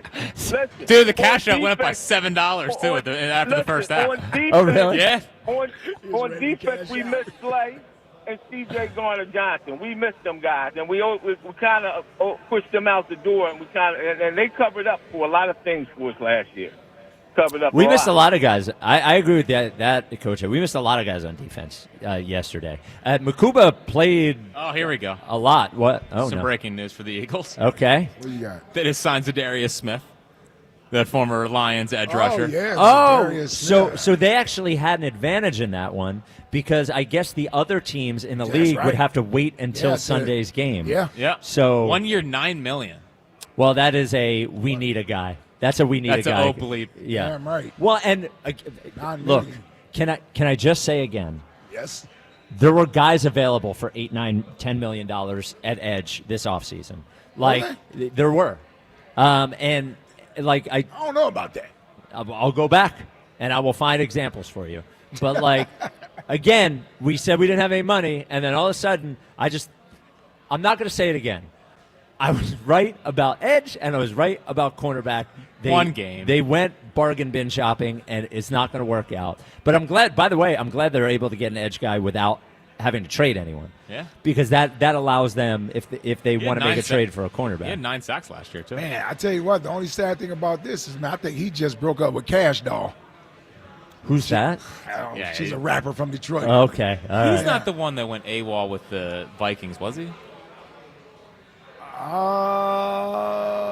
You could be right. He I was don't with know the that for Vikings. sure. He was with just- the Vikings, I wasn't think he? he was the one that just left for 6 weeks. Maybe. Yeah. Yeah. I don't know. That was a couple years ago. It wasn't Okay. recent. Yeah. It wasn't real. He's older. Yeah. 215-59. So they signed for 1 year, $9 million. Yes. Wow. Hopefully $1 million for every sack because he had 9 last year. Your lips to God's ears, by the way. Well, I mean, what did Josh Sweat have? 10 sacks last year? 9? Something like that? Yeah. That would have been close to the team lead in sacks last year. 215-592-9494. Ron in Newark. You are in WIP. What's up, Ron? Hey, how's it going, guys? What's up, Ron? What up, Ron? Hey, not much. Hey, I wanted to talk a little Eagles. I mean, I've been listening all day, and I've been doing a little research. What do you guys think about Stephon Gilmore? I just read an article where he still wants to play, and I mean, last night I had tickets when Buddy was coach. It reminded me of Izell Jenkins, and I know it's only one game, but they're going to come after us. Mahomes is going to – they're going to game plan towards that weak side. So I wanted your guys' thoughts on about Stephon Gilmore. You think he would be a good – I mean, give him a tryout, see if he – Which quarterback are you worried about the most, though, like coming up on the schedule again? Well, no, I'm saying Mahomes, when he gets done playing tonight, they're going to look at the game film and they're going to attack. They're going to attack Adoree Jenkins. Which quarterback? I mean, I'm saying Mahomes is going to, when he looks at the film, they're going to game plan towards our weak side cornerback. I would be a little worried about a defensive back who's not on a team. Especially when they're facing Mahomes. Yeah. I would I think if they're going to be serious about it, they've done enough bargain bin shopping this offseason. I think if they're going to be serious about getting a quarterback, they should make a trade for somebody that they're maybe a little bit. I mean, Stephon Gilmore's what, 35? Easily. Yeah. Dude, he was opposite of Alshon Jeffrey in the 2018 Super Bowl. Jeffries. Yeah. Yeah. Mahomes. He's 34, going to be 35 There you go. I like that. in 14 days. All right. So he's 35 days. So he's 35. Yeah. We round 215. up. Thank you. 215-592-9494. Eagles beat the Cowboys. We are going through the game, the goods, the bads, the uglies, the really goods. We are at Chickies and Pete's in South Philly. Join us Monday, 6 p.m. for the first Jordan Mailata show of the season. Me, Jordan, ESP, live every Monday night right here in South Philly. This is the WIP Afternoon Show with Ike, Spike, and Fritz. This NFL season, FanDuel, in partnership with Valley Forge Casino, wants to boost your bets even more. And right now, all customers can double their winnings with a 100% profit boost. Now, that means you can get 2 times the payout on NFL Sunday money line bets. How about this? Cleveland taking on Cincinnati. Cleveland at home. Cincinnati has struggled against Cleveland, but I'll take the moneyline Bengals on this one. Come on, man. I think the Bengals are favored by 5 on the road. That should be a Cincinnati win. So make sure you visit FanDuel.com/Ike and get into the NFL action with a chance to win even bigger. FanDuel, official sportsbook partner of the NFL. FanDuel Sportsbook is the official partner of 94 WIP. 21 plus and present in Pennsylvania. Opt-in required. Bonus issued is now withdrawable profit boost tokens. Restrictions apply, including any token expiration and max wager amount. See terms at sportsbook.fanduel.com. Gambling problem? Call 1-800-GAMBLER. Detroit, a 2.5-point dog. I'm Joe Ostrowski here to help you beat the books with the BetMGM Network. Plenty of concern about the 2025 Lions after losing both coordinators and Frank Ragnow. But Detroit has won 6 of 7 against Green Bay, and the combo of Campbell and Goff have been phenomenal early in the season. A Parsons overreaction. Give me the Lions to cover. I'm Joe Ostrowski from the BetMGM Network. Bet smarter and beat the books. Download the BetMGM app today. Please gamble responsibly. Life insurance. Why are you putting it off? Can't afford it? Too much hassle? Think you don't need it? There's lots of excuses for putting off life insurance. But if you weren't there, who would pay the mortgage and other bills? With Ethos, you could be covered in 10 minutes and boom, family protected. Ethos, fast and easy online term life insurance. Up to $2 million in coverage with no medical exam. Some policies as low as $1 a day. Answer a few health questions and get your free quote at ethos.com/play. That's ethos.com/play. This time of year, anything can go wrong when it comes to your plumbing system. Burst pipes, leaks, clogs, corrosions, or even a loud, mysterious noise. Horizon Services has same-day emergency repair service, so you won't be waiting around worrying. And if it's a bigger job, say a water heater installation, Horizon Services has money-saving warranties, rebates, and flexible payment options. Horizon Services is available 24/7, so book today at horizonservices.com. With Horizon Services, help is on the way. Auto Lenders chooses their cars like the birds pick their players. They carefully scout only the very best. Some are built for speed, some for power, some for utility. And with their rookies, there's barely any mileage on them, so their upside is incredible. You see, Auto Lenders has a deep bench. Thousands of one-owner, low-mileage vehicles, all for thousands less than the competition. So we can't be beat like the birds. Fly, Auto Lenders, fly. Proud sponsor of this year's coin toss. Change is always happening. It's part of life. And when it comes to music, change is all around us. Songs are rewritten. Classics are remixed. Bands and artists come and go. Even our taste in music changes. Here at Xfinity, we know there's still good in keeping some things the same. That's why we want to do our part with a 5-year price guarantee on our internet. It means no matter what changes, you get 5 years of the most reliable Wi-Fi with our best equipment included for a price that stays exactly the same. Surprised? Life is full of them. One internet price, 5 years, guaranteed. Learn more at xfinity.com/deals. Restrictions apply. New residential customers only. Taxes and fees extra and subject to change. Most reliable Wi-Fi based on OpenSignal Awards USA. Fixed Broadband Experience Report, August 2024. Football's unpredictable, but there's always a few guarantees. Like a team everyone hyped will fall apart, guaranteed. Some team will punt on 4th and inches to everyone's disappointment, guaranteed. And a ref will blow a pass interference call, guaranteed. But here's another guarantee. Fanatics Sportsbook has the best offer this football season. Introducing the Fanatics Game Day Guarantee. Every single game day from now until October, if your football bet loses, you'll earn up to $100 back in fan cash. We're talking college, pro, day, night, weekends, and weekdays. Even those late-night West Coast games with weird kickoff times. All games are on the table. If you bet on football with Fanatics, you're either winning or winning money back in fan cash. Guaranteed. Switch to Fanatics Sportsbook this football season. Winning hits different here.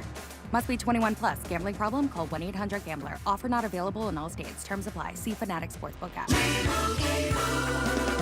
Doug. Limu and I always tell you to customize your car insurance and save hundreds with Liberty Mutual. But now, we want you to feel it. Cue the emu music, Limu.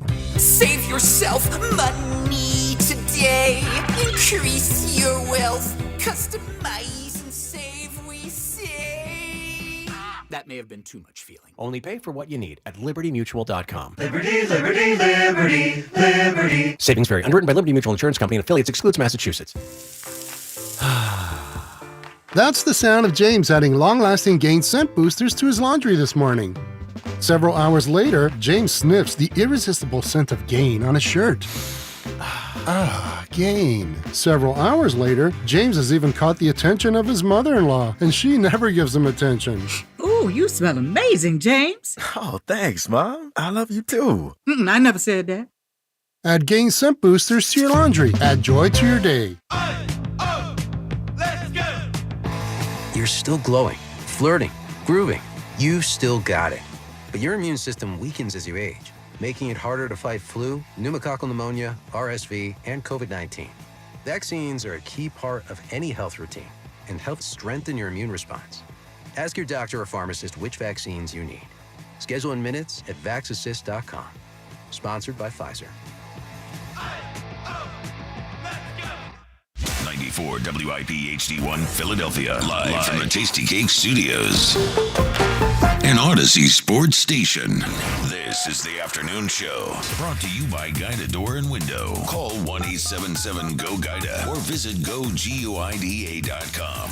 Sports Radio 94 WIP.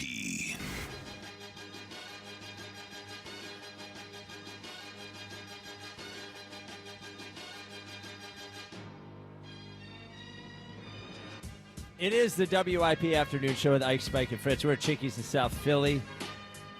Catch all the Eagles action at the official sports bar of the Philadelphia Eagles. That is Chickies and Pete's. Once again, if you didn't hear, Eagles make a move.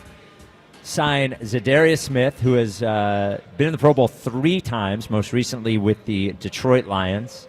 9 sacks last season. The Eagles saw the pass rush last night, hit Dak Prescott 1 time in a 60-minute game, and decide that maybe they should get another guy there. Yeah, it's great. I thought Uche actually made like one play where he jumped inside and flushed back. Yeah. Like he was interesting there, but it really just they got to protect themselves. Like Ojulari seems like he can't play, and they got that guy from the Browns. Yeah. So like, even if Felix Hunt and Nolan Smith are fine, which you hope they're fine, they needed someone else. Yes, absolutely. And they went and got a veteran, and actually he'll be good against the run as well because he's a big defensive end. He's not one of these smaller, like, slash defensive end guys that are just pass rushers. And you got to be able to help this secondary out. So sometimes you got to get to the quarterback so that the secondary don't have to cover as much. I mean, the Cowboys had time to go down the field a couple times last night. Absolutely. Yeah, absolutely. Jack, before we get back to the phones, I want to know if you're going to be able to make it through this season. What's his problem? Look, as long as the Phillies win. The Jalen thing affects you in a way that I haven't seen you affected by anything. I know. And it really, like, and I know you're an Eagles fan in your heart. I really have, if I go through all the players. Yeah. A lot of love for a lot of them. Yeah. And I've just never seen someone so singularly affected by one player that they didn't cheer for on their favorite team. A lot of texts last night, a lot of tweets all day. Yep. A lot of, Yeah, I just feel like there's a war between you and Eagles fans on the Jalen thing. And I think ultimately, in your heart, if we were to put you on the lie detector test, does Jack want the Eagles to win? I feel like that's questionable. Want to win and him not always play the best. Right. Yeah.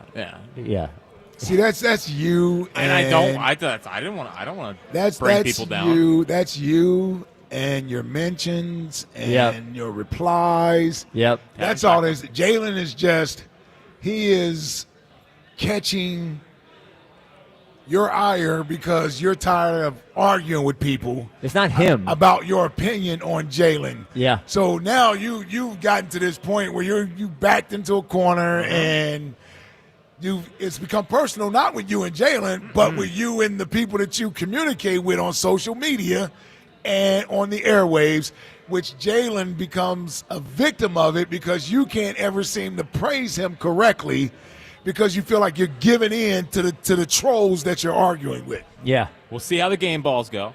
And yes, I don't want that's part of it. I don't want to do this, with people. Like I want people to just you can love the quarterback. I don't want to bring people down. We're past that. So we're past whether or not people are going to react with you, or when Jalen does play well, they're looking for you. I know, which is fine. Yeah. I brought it upon myself. Never going to change. It's never going to change. Yeah. I know where my bet is made, which is perfectly fine. It drives me insane, and I feel like I'm watching two different things, and it just kind of is what it is. Yeah, it's almost like But again, I don't want it to really turn off people from listening to the show. No, I don't. If you hated Jalen, Walker has a Jalen Hurts jersey. He does, and he sat there and watched the game with me. Yeah, last night. so, and we did Eagles chants. Hope that makes everyone feel better at home. Well, I don't know if it does. I told him to say "Go Birds," and I don't like "Go Birds" because I don't know where "Go Birds" came from. All of a sudden, now it's this. It's folk the term. language of the city. And Thirsty Spike was tweeting again about it last I night. was not. I was doing a little bit of an AMA, and somebody, as I was trying to fill time, and somebody said, "We have Go Birds for Eagles. What do we have for the Phillies?" I saw that. And I said, "It's also Go Birds." It just we is. also have Eagles chants at Phillies games. Yeah, And, yes. like we have. Yes, it is what it is. Yep. Doesn't mean I have to like. I don't know what you want me to do. Well, it's just like you can like both. I do. There's a lot of pressure on the Phillies for Jack this season. You're telling me. Yeah. you're telling me. So listen. Yeah. My overall Jalen stance is this. Yes. He's fine. I think we go overboard when we talk about all the special things he does. I thought last night he played winning football, and I appreciate playing winning football. He has winning vibes to him. I'm gonna tell you, those 2 touchdowns he scored weren't tush They were pushes. good. They were real rushing touchdowns. How about the run before the second touchdown, where he split the defenders, then he juked the other defender, and then he got down before he got. That was a pretty nice run. He's got some killer vibes. He showed a little speed to get around the corner. I was a little surprised by that. A little burst. And I actually think the most impressive thing from him last night is that it did look like the game had slowed down for him a little bit, in that he was in the first half. pretty calm. In the first half, it looked like he was very much in control of everything. Yes. Yeah. And by the way, this also goes to how he performs under pressure. It's not a small thing that you get Michael Jordan to come to the game to watch you. That's pressure on you to perform. With Michael Jordan in the building watching you. As your personal invitation. As your personal invitation. I haven't seen that. Now, I could be wrong. Now, Mike goes to, I don't know how many sporting events he goes to. It's usually either a North Carolina event or maybe golf. A car racing event. Yeah. Something like that. Fishing I tournament. don't know how many football games I've seen Michael Jordan at. I know. Seriously. I don't know how many football games I've seen Jordan at. And to get him to come to the game last night knowing that you have to perform in front of him, that's not nothing. I don't know. Did you see him do the Jordan shrug? Of course I did. Okay, That's become his thing now. See, so made it to the GIF. So this is that is taking over the Superman GIF for me, because Cam's out. Oh, right. Cam's not a believer. all right. So when we used to pay homage to Cam, now he's out. We got to do the Jordan GIF. Yeah. So, well, I'm glad that we're working this. I'm glad we're working our way through this on the air together. Well, it's going to take a village. I want to say, his thing with Jordan makes me like him a little bit more, because I'm a Jordan over LeBron guy. Yeah. Like, Jordan is he's not my favorite athlete of all the time, but he is the best that I have seen at any sport doing anything. Well, and Jalen's a Jordan over LeBron, Jordan Kobe over LeBron. Remember when Cleveland played here and all the guys went over there to see LeBron? Jalen didn't. I don't think Jalen went to the game. Do you think Jalen thinks LeBron's a loser? No, I think that would be a big moment he's for me. in with Jordan. Yeah. Yep. And there had better not be any indication that he likes somehow LeBron. you're over on that side of things. Right. Yeah, Jordan ain't having that. Well, I think if he asked now, he would Who do you think Carmelo says is the GOAT? Carmelo Anthony? Yes. I would say one of his closest friends, or the guy whose brand he's marketing? The guy whose brand he's marketing. Yeah, thank you. Yes. Yeah. And by the way, Melo, it makes sense to be a Jordan guy. If him saying he's a LeBron, gunner. Yeah. come on, man. 215-592-9494. Pat in Denver. More You're on shots at WIP. LeBron. Yeah. Per usual. What's up, Pat? Don't even say you like him. Say he's a loser. How's it Yeah, going? he's a loser. What's up, Pat? Talk about a loser. Dak, you're gonna hate on Hurts more. I mean, that was come for on, you, man. Fritz. Yeah. Yeah. Oh, what did I say? You said that he's okay. I said he's fine. He's fine. He's fine. But he's Okay. mostly propped up. Oh, boy. He is go. mostly propped up by the Eagles organization and that team. It is what it is. Okay. It The is. offensive It's line that fine. didn't do anything last Oh, night. yeah. They suck. Barkley They suck. didn't Yeah. do anything He had last forever night. to throw. And oh my God! That's when Spike Yeah, jumps you guys. in. you're Well, gonna you don't see. You're both to going hate on this overboard. guy, You're both and going he won the overboard. game last night. No one's hating. We both said he played well He's going to last get the night. number one game ball. Yeah. What else do you want? We both said he played well. What do you want? All right. Yeah. Well, let's talk about and Spike, before you hang up on me, I want to ask you a question. Okay. If someone spits on me or spits at me, Oh, what are you going to do? I'm spitting back at them. Oh, are And, you? Dak Wow, Prescott you're tough and is- smart. That's not the flex you think it is. Yeah. It just makes you both stupid. Yeah.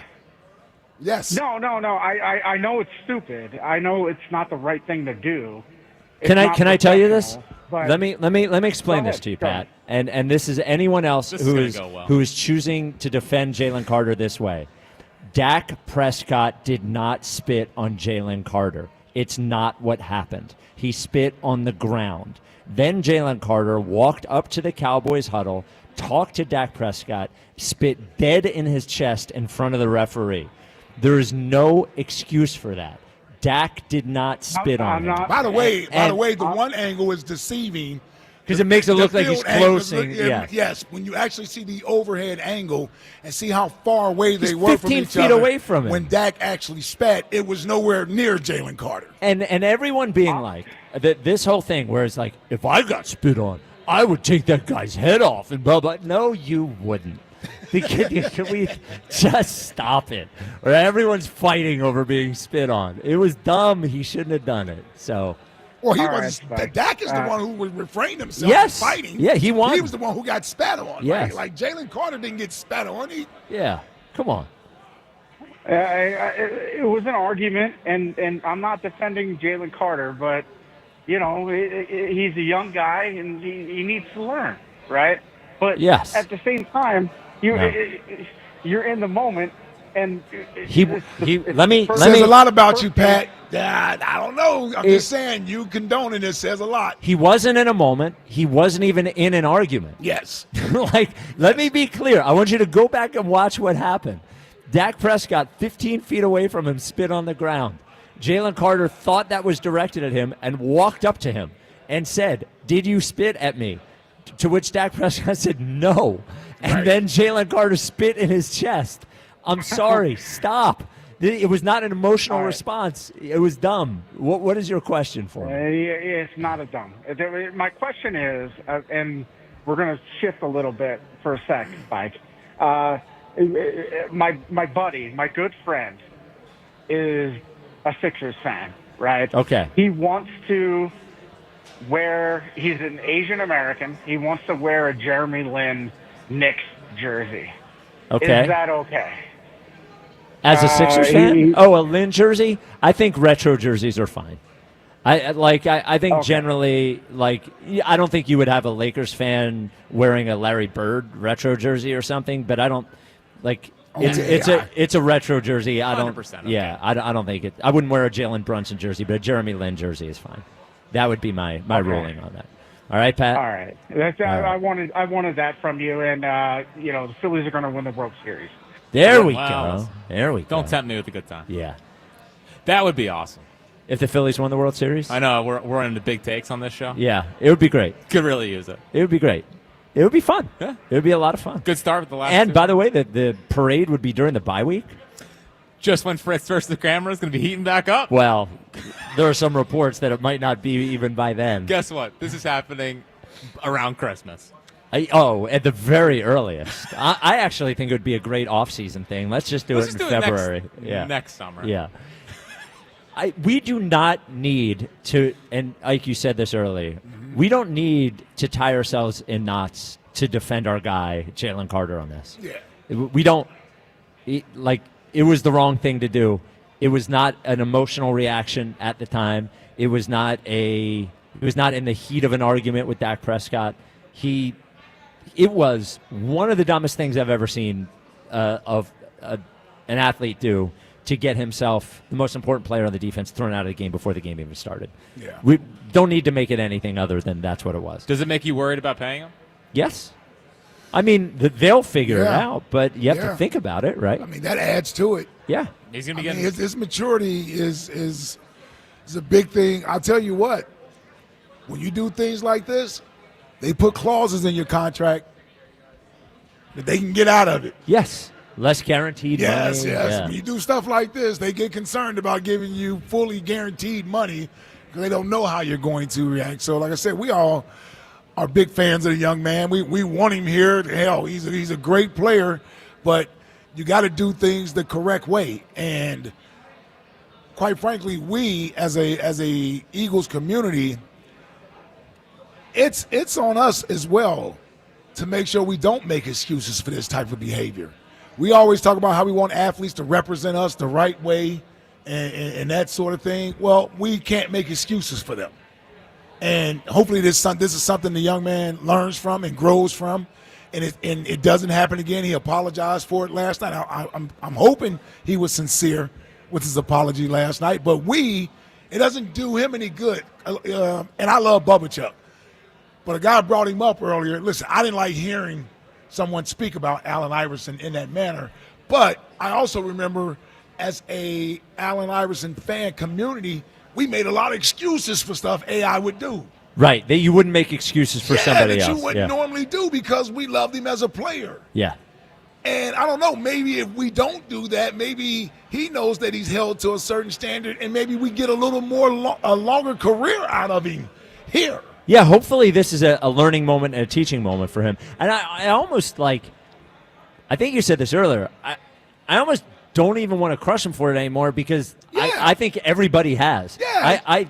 We're talking about the people who are defending him. I think that is a very small minority of the number of people. Yes. I think most people were pretty pissed off and disgusted by it. And then they saw the Dak thing, and it's like, oh, I don't know, maybe. But I think by and large, everyone's had the right reaction. Yeah, I agree. And I think the Eagles will have the right reaction internally. And you said earlier, they know best about him. They know the best way to motivate him, the best way to punish him, and they will have to figure out ultimately what he is worth financially. But when things like this happen, it goes into the calculus. And I tell you, something like this happens, maybe more than Coach Serriani talking to you. You may be going into that big office and sitting down with Serriani, Howie Roseman, and Jeffrey Lurie. Right. It's one of those types of things where the owner, because that's the owner who was on display last night. His team was being shown worldwide. He was on the field. Exactly, being celebrated. So that you put a stain on his product last night. Yeah. No pun intended, but that's what I'm saying. That's something you get called into the big office for. And the owner is telling you, we can't have this young man. And by the way, I think they did that same thing when Serriani yelled at the fans last year. Yeah. I think they had that same reaction. Right, when you get called into the big office. Yes, sir. I just don't, I think we're waiting for this big wake-up call with him. Sue eventually got there. Because but also it took a few teams. It took a few teams. A little while, 30s. Yeah. I mean, this kid's 23. Well, Ray Dinger brought this morning Mean Joe Green. Mm-hmm. Mean Joe Green was getting kicked out of games all the time. I guess in Philadelphia was the last straw. Yeah. And I guess the coach brought him in and said, listen, whether you like it or not, you're the best player on our team. You have to be a leader. And that was the thing that changed his career. Changed him, you could get away with a lot more than you get vilified so much now because of social media and everybody has footage of everything and it gets replayed over and over and over again. I'm just saying I don't think it's worth the hassle to him to start having these things to build up on your resume as this is something you're known for. Like I said, as great as a player Sue was the number 2 pick in the draft, and he was a great player. But he stomped on a player's head. Yep. right? He did other things that weren't in the rules of the game that people thought he was a dirty player. Like, that stuff follows you around, man. And like Spike said, it took a few teams before it actually clicked in for Sue. Matter of fact, you may want to have Sue talk to him. Yeah, Sue was here, Sue- 2 weeks ago? Yeah. A week ago? Yeah, I Sue be a mentor. and everything. The two things that complicate everything even more than back then. One, which you mentioned, is social media and the attention that's on it. Two is the money, and I think it can affect it both ways. One, he could look and say, "Hey, even without this giant big contract, I've made more money than he's probably making what $8 million this least year, first-round something pick, like top that." 10 pick, So yep. it makes it harder to. I think. On one hand, he could say, look at all that I could make if I don't do this. On the other hand, he could say, look at all I have while I am doing this. So I think the money and social media complicates everything. I just hope he gets in line because, as you said, as we saw last year, he's an unreal football player. Man, when he's locked in, He's unreal. He's unreal. Can't be stopped. Bam in Upper Darby. You're on WIP. What's up, Bam? What's going on, fellas? How y'all doing? What's up, Bam? What'd you see in the game last night? I think it was great. My boy Jalen Carter had a good game last night. Jalen who? Jalen Hunt. He was okay. Yeah, I give him a B. He's not A B? He's not, yeah, I give him a B, and I give Jalen an A plus. Oh. If it wasn't for Jalen's legs, we would have never won. Yeah, what grade? What'd you see out of AJ? Like, because they didn't get the ball to AJ that much. Why Yeah, don't they you did. think that he got the ball? I think because he's still nursing that injury. Like, Yeah, I'm a little worried about that. I'm a little worried that's going to be there all year. Yes, sir. I got two things to say to you. First one, we known each other since your WYSP days. You know why? Why? Because the building that he was in on Fifth Street. Say my again? uncle. The building that was on Fifth Street. Remember when YSP was on Fifth Street? Yes. That's my uncle's building. There you go. Yep. And my last thing, Yes. I'm going to beat you this week. I already beat you. I already smoked you with CD Lamb. Yeah. Oh, are we playing each other in fantasy? Oh, man. This is a big loss for Spike. All right. Let me tell you something. Well, I didn't have any of my guys going last night. I'm going to beat your ass, man. Come on, man. I did. I had AJ going last night. Oh, I no. had Dak going. Yep. It's a new king in the Like, league, all right? this is going to be a problem with AJ all year. I would be nervous if I was an AJ fantasy owner. I would be nervous. Thank you for the call, Bam. I didn't realize I was playing Bam this week. Yeah, Wow. I don't think. Seems like you're taking him lightly. Well, look, I am the champion. The champ is here. Well, it seems like you're resting. 1.8 for AJ last night. Oh, Awesome. One catch for 8 yards. Yep. now is that our league? Yes, or, it's okay, us, that's the afternoon show league, Yep. right? In the WIP league last night, I had the Eagles defense. Not great. Well, you got one turnover. Oh, we did get a turnover. Yep. Yeah. Quinyon could have got you another one. Yep. But Oh. nevertheless. And I played Smitty in my other league. That's awesome. Austin and 6 to 8 Philly. points. Austin and Hello. Philly. Oh my God! Why is there a delay? We're at Jiggies and Beats. Why do? Okay, so here's a new one. Why do I hear myself on the phone? Yeah, I don't know. You heard that, right? Yeah. Yep. Because it was there with Bam too. I'm going to try it again. Everybody's going to get to hear this. So, Austin, don't say anything yet. I'm just testing something out. Austin and Philly, you're on WIP. Austin. Like oh, okay. Sorry, I thought you said you Well, don't. he say didn't know anything. whether or not I was trying to say something. You're all right. Go ahead, Austin. Go ahead. Hey, I'm doing great, guys. How about you? Oh, we're killing it. We're doing great, Want Austin. to know, baby. Yep. Awesome. I was just gonna say I can't agree with the B rating for Jalen Hurts. I give him an A- because I understand he didn't score. He only scored 3 points, and it was the kicker who did that. I think the philosophy. It seems like the philosophy changed after the second quarter, and especially after that delay that we had. It seemed like we were really trying to just run the clock out and make sure that we don't give Dallas enough time to even get a field goal. So, Like so let me ask you. that's what Let me it ask you seemed this: like to me. Why for a whole half of football, when the other team has pretty much scored at will, would you not want to try and score points? Like, why would you change the entire scheme of the offense?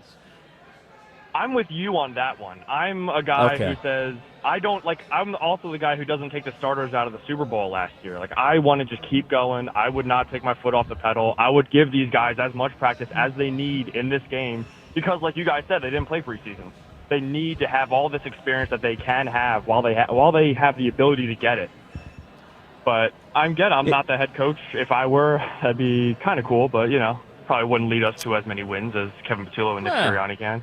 Just got to get the right guys around you is what I heard. Yeah, I don't know, Austin. I kind of, the first drive there was a lot of rhythm there, and then it felt like it was a lot of Jalen making plays with his legs, but they even though they kept scoring, that rhythm went away.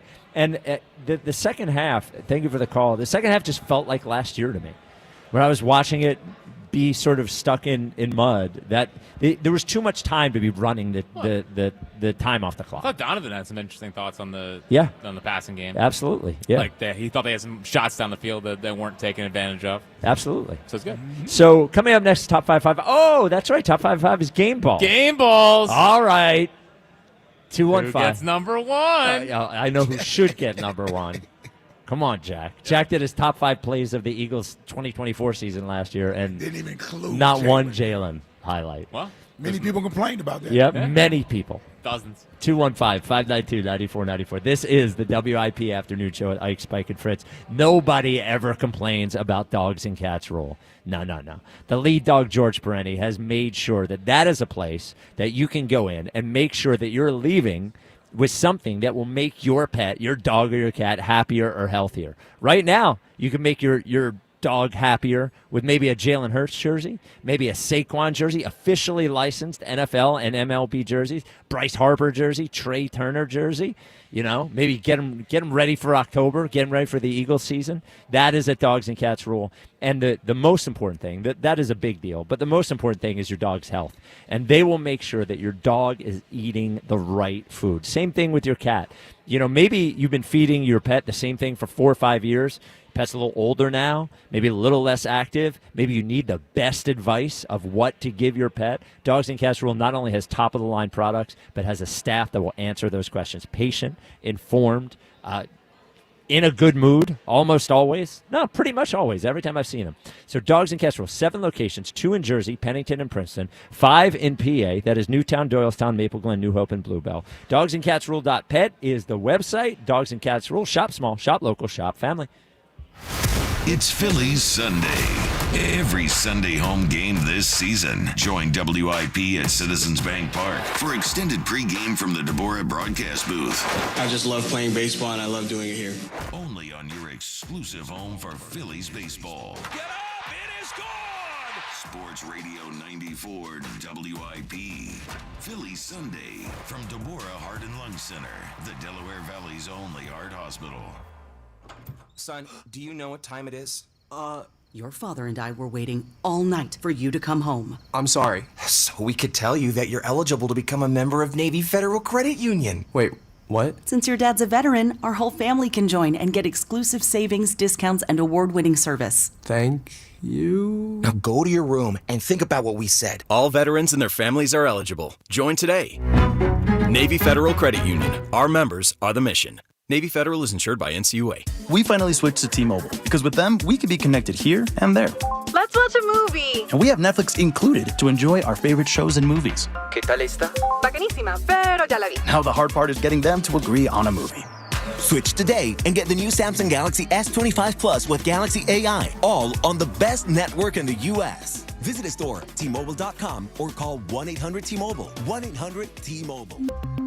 Best mobile network in the U.S. based on analysis by Ookla. Speed Test Intelligence Data 1H 2025. This NFL season, FanDuel, in partnership with Valley Forge Casino, wants to boost your bets even more. And right now, all customers can double their winnings with a 100% profit boost. That means you get 2 times the payout on NFL Sunday money line bets. I like Denver at home against Tennessee to go up and win and get their first victory this season. So visit FanDuel.com/GIGLIO and get into the NFL action with a chance to win even bigger.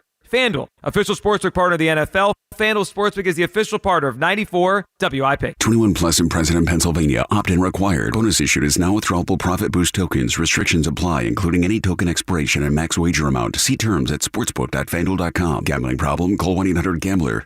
Hey, listen to this. All I needed was a new starter. Got a great deal on eBay. Did it myself. Yeah, that's cool. But how about the soft purr of an upgraded exhaust when it fits just right? For me, it's the little things. Like these new windshield wipers from eBay I installed. From small fixes to big upgrades, eBay has all the parts you need at prices you'll love. Guaranteed to fit every time. eBay. Things people love. Eligible items only. Exclusions apply. Your cold is coming. Your cold is coming. When you feel a cold coming, shorten it with Zicam, the #1 cold shortening brand. Oh, no, not before my big trip. The big trip you've been planning is coming up, and so is your cold. But Zicam can shorten your cold and get you back to planning sooner. Thanks, Revere. We really should keep Zicam in the house. Shorten your cold with Zicam. Take it from America's most revered messenger. Shorten your cold at the first sign with cold shortening products from Zicam, the #1 cold shortening brand. Available in stores or see where to buy at Zicam.com. I love a day on the water with friends, but my moderate to severe plaque psoriasis sometimes holds me back. Now I'm all in with clearer skin thanks to Skyrizi. Risankizumab Riza, a prescription-only 150 milligram injection for adults who are candidates for systemic or phototherapy. Teaching music is my passion, but my active psoriatic arthritis can limit me at times. Now I'm treating my joint symptoms with Skyrizi. With Skyrizi, most people with plaque psoriasis saw 90% clearer skin at 4 months. Or if you are an adult with active psoriatic arthritis, Skyrizi helps you move with less joint pain, stiffness, swelling, and fatigue. Don't use if allergic to Skyrizi. Serious allergic reactions, increased infections, or lower ability to fight them may occur. Before treatment, get checked for infections and tuberculosis. Tell your doctor about any flu-like symptoms or vaccines. There's nothing like clearer skin. There's nothing like better movement, and that means everything. Ask your doctor about Skyrizi. Visit Skyrizi.com or call 1-866-SKY-RIZI to learn more. Legendary doesn't happen by chance.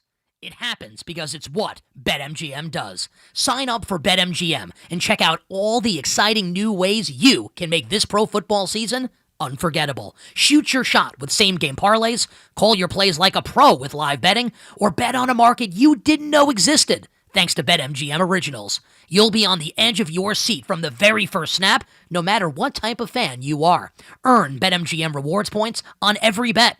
Take advantage of football offers found nowhere else, like a second chance on a first touchdown bet, and keep an eye out for rewards dropping in your account throughout the season. Never settle for the ordinary. Sign up today. BetMGM. Make it legendary. BetMGM and GameSense remind you to play responsibly. See BetMGM.com for terms. Must be 21 years of age or older. Pennsylvania only. Subject to eligibility requirements. If you or someone you know has a gambling problem, help is available. Call 1-800-GAMBLER. This is Zach Gelb with Odyssey Sports Minute, sponsored by AutoZone. Get in the zone, AutoZone. Jalen Carter was standing too close to the Cowboys huddle. Dak Prescott claimed he had to spit and spat in the ground in the direction of Carter. Jalen then fired back and spat on Dak, and that's how the Dak Tua was created. Up until we saw Dak spit first, I thought Jalen was going to get a one-game suspension. And even though I think Jalen is more at fault, I now believe because Dak spat first that both players will receive a fine, with Jalen getting the larger one. I'm Zach Gelb. 94 WIP HD1 Philadelphia. Powered by the Tasty Cake Studios. Sports Radio 94 WIP. An Odyssey sports station. This is the WIP Afternoon Show with Ike, Spike, and Fritz. On Sports Radio 94 WIP.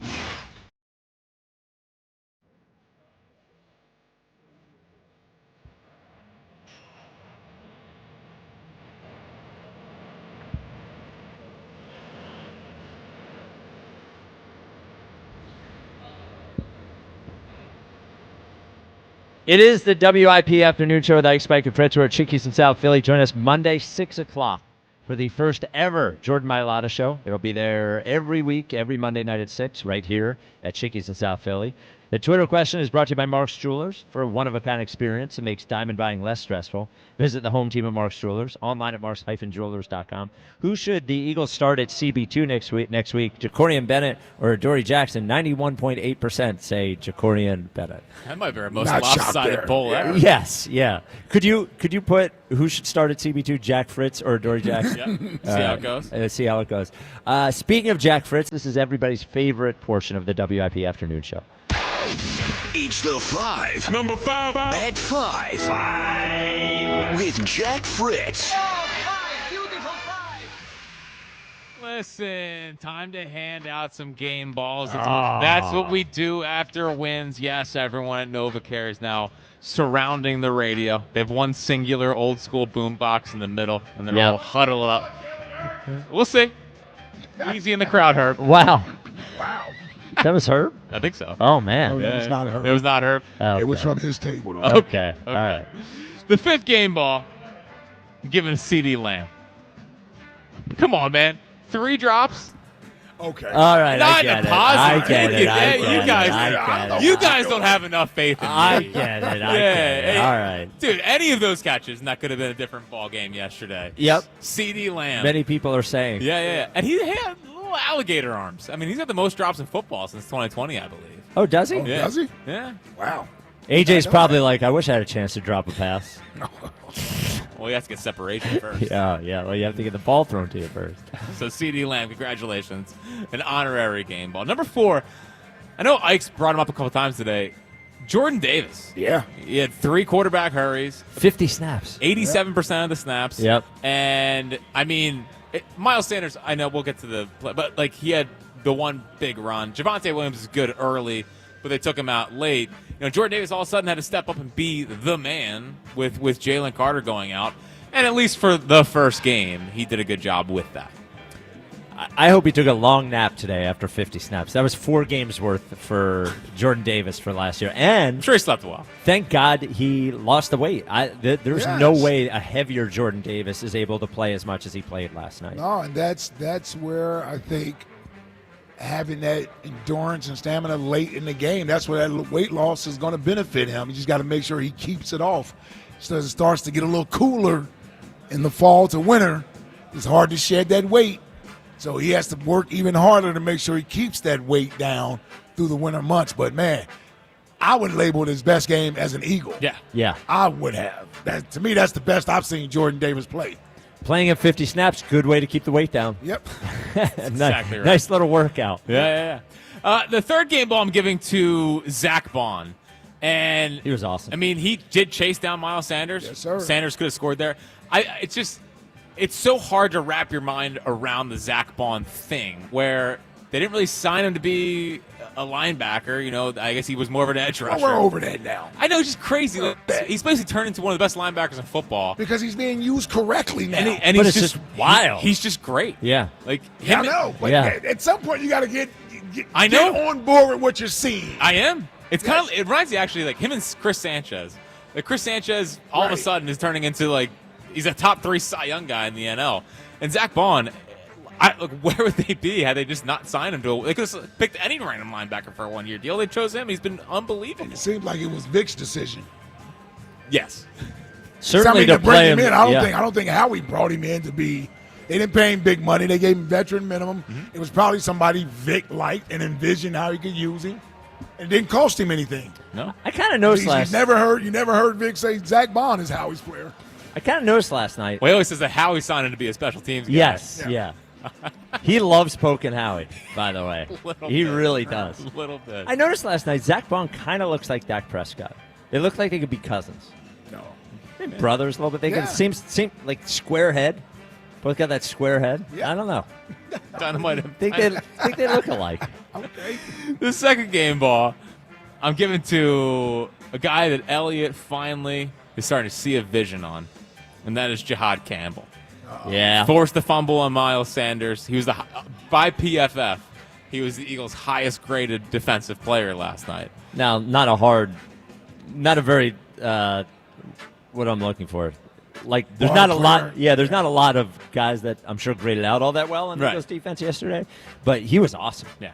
Yeah. He's a good player. Immediately. You can just say it. Yep. But number one is Jalen. Say it with your chest. Jalen Hurts, number one game. Yeah. Oh! Best player on the field last night. Come on, Jack. Dominated in the first half. And was just good enough in the second half. All right. You're very welcome. What grade are you giving him? A B+. He gets the number wow. one game ball. Yeah. Can I just say this? Yeah. This is primarily for Elliott. Is this about Jahad Campbell? Well, yes. Okay. They just went out and signed Zadarius Smith. Who is an edge? Why wouldn't they just move Jahad Campbell to edge? Because he's a linebacker. Thank you. He conceded on that today, Yeah. I think. Well, I just want you know. Sometimes when you argue so stringently, like you can't just, you don't get to just say, you know what, you were right, I was wrong. Yep. And we move on. Yep. Like, pay the respect to the only linebacker at the station who said this from the beginning. Yep. He should have to get a tattoo. From day one. He should have to get a tattoo that says, I was wrong about Jahad Campbell. Yeah. Yep. They just wouldn't have drafted him if they thought he was a linebacker. That's what he kept saying. See, that's that agent speaking to him. Yes, I think it I don't sure know that. is. Yeah. I think I don't know that, yeah. This hour is sponsored by Guided Door and Window. Buy a window or door to get the second and a half off with 18 months of interest-free financing. Call Guided Door and Window at 877-GO-GUIDED or go to GoGuided.com. That's GoGuida.com. Albert and Maple Shade, you're on WIP. What's up, Albert? Hey, thanks for taking my call, guys. How you doing? What up, Albert? Not much. Before I want to make a point about the offense, but before I say anything, I just want to say the Phillies better re-sign Bader. He's my favorite player right now. That's all I got to say. They do have a mutual option.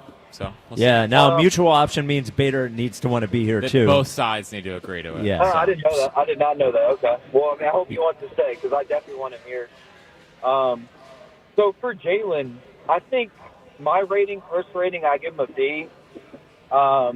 I feel like this is our preseason for the starters. They barely played. Platula, I'm sure, is not like he's not necessarily calling vanilla plays, but I'm sure he's not calling like the best of the best plays he can get. Just wants to get everyone's feet wet. But I give him a B for right now. He didn't get AJ or Devontae involved as much as he nearly should have. Great job running. He looks a lot more mobile. So yeah, I would have given him a B. His defense, C at best, maybe even a D. But yeah, I mean, the defense got lucky. They did have a couple of stops in the second half, but overall they got lucky.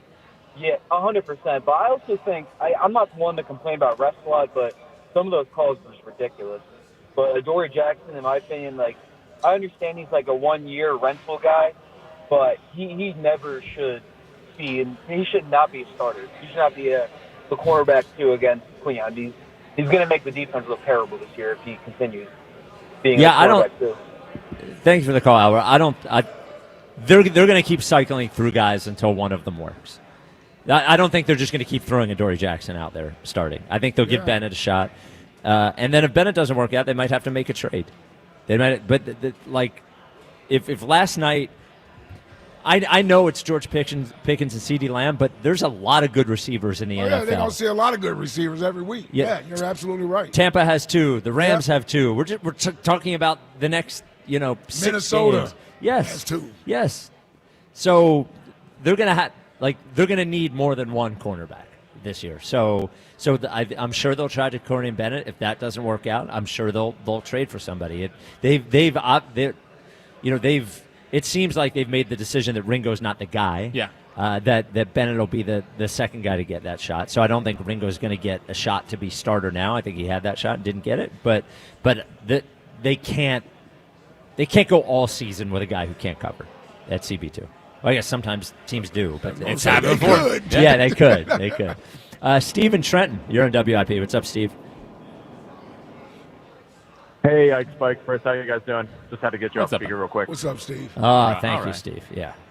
I feel really positive about the game last night. I thought the quarterback play was great. The only thing that concerned me was how easily they shut down the run. I feel like defense kind of replicated what the Chiefs did against us in the Super Bowl. And, obviously we did great in the Super Bowl, but if A.J. Brown can't get going, I feel like that could be a concern for the rest of the year.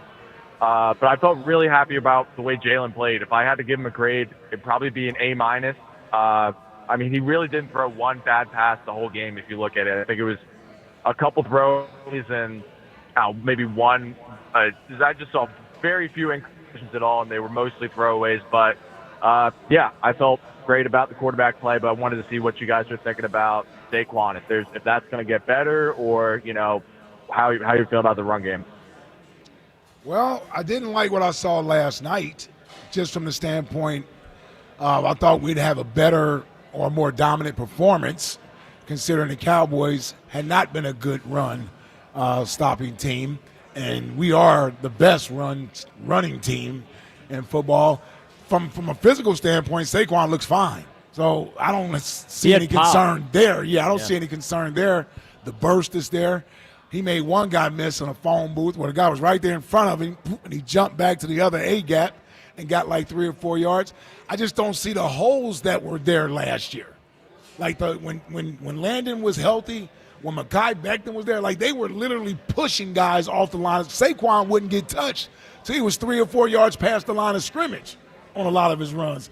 I didn't see that last night. He got hit harder last night than I felt like in any game last year. Yeah. And by the way, we've talked about defensive players. Hang on one sec, Steve. We talked about defensive players they let go for not a lot of money. Mekhi Becton got what? Did he get a 1-year deal for $8 million or $9 million? Yeah. And I would say, Steve, I thought Jalen played well yesterday. I just have trouble separating. If you're saying that you feel like what the Cowboys did to us defensively is what the Chiefs were doing, well then, why didn't we look that well in the passing game? Yeah. Like if they're concentrating all that on stopping Saquon, then it's some of this that's got to go on the quarterback. I can see that, but I really don't think – I mean, the A.J. Brown thing is kind of bothering me, the way people are calling up about that. He really didn't have much separation last night at all, and the offense was humming the whole first half. And the second half, I do think the Eagles have a weirdly overly conservative approach almost. They try to run the clock almost too much. Not that you can't try to score while running it, and with the run attack they had last year, it's not a bad idea. But I really feel like the lack of production in the second half was – them trying to run the ball more and establish the run, find a Saquon home run. But, if we're giving out grades last night, Jalen's would be the highest on the team. So to be talking about him in a critical manner, I feel like is just so strange, honestly. Well, you can be honest about it and not say you can say he played bad, and you can also you can say he played well, and you can also say what he could do to play better, right? I mean, we're all adults here. Yeah, but you said he played just okay. No, I said give him a B. I thought he played well. I specifically said to you, well. Like, this is I heard you say just okay before, but Steve, I like the well better. And I like that, yeah. Steve, don't confuse me and Jack. I gave a B+, by the way. Yeah, I thought he played well, but I don't think he played great. I thought he played well. Like, they scored 24 points. He had one pass over 10 yards. A.J. Brown had one catch. Devontae Smith had 3 catches for a total of 25 yards between the two of them. I'm sorry. If that is as good as he can play, then we are in trouble. Like, he can play better than that. Like, give him at least the upside to say, hey, we have seen Jalen Hurts play better than he played. He played well last night, for sure. But we don't have to go overboard and say that was the best he can play. I hope not. Yes, my viewpoint is different. My viewpoint is, even with A.J. Brown taken away from the defense, he found a way to get the ball moving, less than, he couldn't get the ball to A.J. Brown. If he throws the ball to Jahan Dotson 17 times for 200 yards and 3 touchdowns, I could care less. I really sure, don't but care he didn't. Who it goes to. But he didn't. They threw a bunch of 6-yard passes. It worked. They got the job done. They won the game. It's like, this is where I start having trouble. Well, and I'm not a crazy person. I'm not a crazy person. I know. Okay. To be fair, yeah. Jalen had 14 rushes last night. Yes. How many of those were quarterback design runs? Probably 4, 5. So you got like 2 or 3 tush pushes in there, though, right? Oh, I forgot about tush pushes. Yeah. So you have 2 or 3 tush pushes. You had the one. There were 2 empty backfield Jalen runs, I think. But were they quarterback design runs? I think they. The one he picked up on to third me. Down, that was a passing play. The one he picked up to seal the game, No, that's not the one. I'm Yeah, just that was a saying pass that play? was a passing play. Okay, all right. And then he took off because he saw he saw he had the Dallas room. was in man coverage. So That play's lethal, by the way. When So- they go empty, yeah. Well, if a team's going to play man, it's just stupid. So Yeah. you don't. My thing is that they called arguably more passing plays last night. A lot of his runs were off passing plays. Yeah. So they weren't designed quarterback runs; they were scrambles. Yes, they were Like where those he are decided. those are called passing plays, though. Sure. So I say that to say for people who want to Or say that they're playing conservative. Yes, and they were a running team. No, they called passing plays last night that didn't work for whatever reason. Yes. That he turned around and started running. And we're just like, we're into the third year of the offense looks really simple. Can't find a way to get the ball to this guy or that guy with 3 different coordinators. Mhm. You know, and the same QB. You know? I will say this. I don't know how many of those quarterback scrambles were out of necessity, Right. Because no one got open. Right. Yes. You see what I'm saying? Yeah. Like, and we talked about last year not holding the ball back there, either throw it away or run. I was happy that he was more decisive with his running last night. I would absolutely He was way more decisive with his running last I would night. absolutely much rather he just say, hey, there's room for me to get 6 yards here and go get it, than scramble around in the backfield, Yes, wait for waiting somebody, to get open, yes. and then you either fumble it, you get sacked, or you throw the ball away. Yes. But I would much rather go get those yards. The only concern I have with that is like just his durability. You know, you run 16 times. Sure. That's as much as Saquon ran. Yeah. You know what I mean? I So agree. for a guy who's been hurt every season, one reason or another, for his knee. So 215-592-9494. Will in Wilmington. You're on WIP. What's up, Will? What's up, Spike? Thanks for having me. Yes, sir. No problem. I think you're being a little bit hypocritical. Actually, I think all three of you are. Because not more than yesterday, I heard you guys talking about how we missed the Cowboys-Eagles rivalry and Buddy Ryan and the 90s, and then Never said Jalen makes a mistake and Never spits said it. on somebody. The only thing he did wrong was get caught by the ref. No, We're the only all thing he wimps did if we wrong. think The only thing he spitting did is- wrong was spit on the quarterback of the other team in front of everybody while play was stopped. As a Are Philly you fan, I am a proud psycho? that he did that. You're Are you proud? What are we doing? He aimed low. He didn't go anywhere near his face. We're not talking about health risks here. No Come one on, it's said football. anything about a health risk. You can't That's be. what This is a everybody is bit. saying. This is a bit. No, this that's is a why I'm bit. not even addressing Yeah, it. this is a bit. You don't believe this. Just admit it so we can move on. And I would prefer if you guys correct it to Will from Wilmington. That's all right. that'll be my moniker from now on. But no, it's Okay. not a bit. Yeah, it 100% is. Not a bit. Yeah, it totally is. It's a bit. Yeah, you don't believe this. More than happy to go into further detail if needed. You're just So you'll be okay if our Eagles defenders just started spitting on people every week. Just to show they'd how all tough be they getting are. kicked out of the game, and I said that the one thing he did wrong was get caught. So And even that's if he what got him doesn't get kicked out of caught, the hold game. on. Even if the official doesn't see it, but a camera catches it, you're okay with your players spitting on opponents every week, as long as they don't get caught. I mean, yeah, why not? Oh, okay. You're telling me that there was no spitting in the NFL when you played, Ike?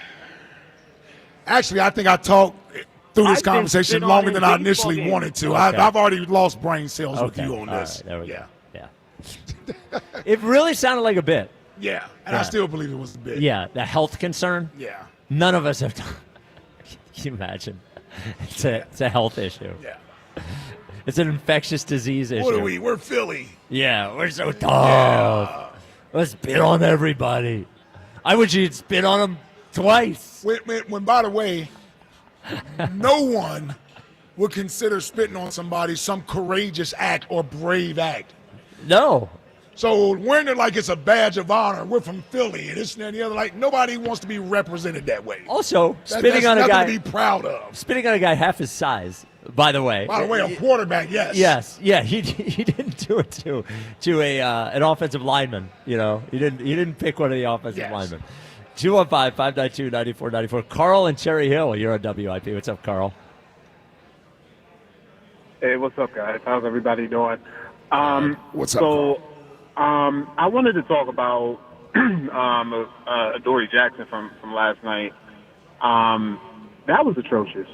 that was straight atrocious. And I could not stand the fact that he was not able to even keep up with Pickens or even CeeDee Lamb. But he was looking like a deer in headlights, a couple of times. And then with Quinyon Mitchell, bro, they had tape on you last year. Matter of fact, when Parsons was on Dallas at around that time, he was sitting up there saying, well, we got tape on him now. That stuff is coming out the window. That should have been motivation for you to sit there and step your game up 10 times more to stay up with the best. In order to be with the best, you have to keep on doing things more, to keep going up, to keep emphasizing your game. And I felt like those two things for me were bro, we got to do better. We have to do better.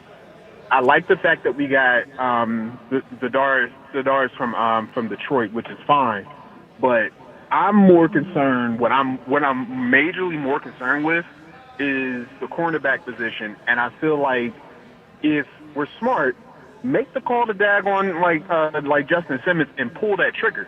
There should be no reason why we're sitting and waiting for that. Well, He's he's a safety. safety. Yeah. Yeah, I mean, we have to get it going. We have to do something about that. You got to go to KC next week. That's not going to be a walk in the park. Every game this year is getting tougher.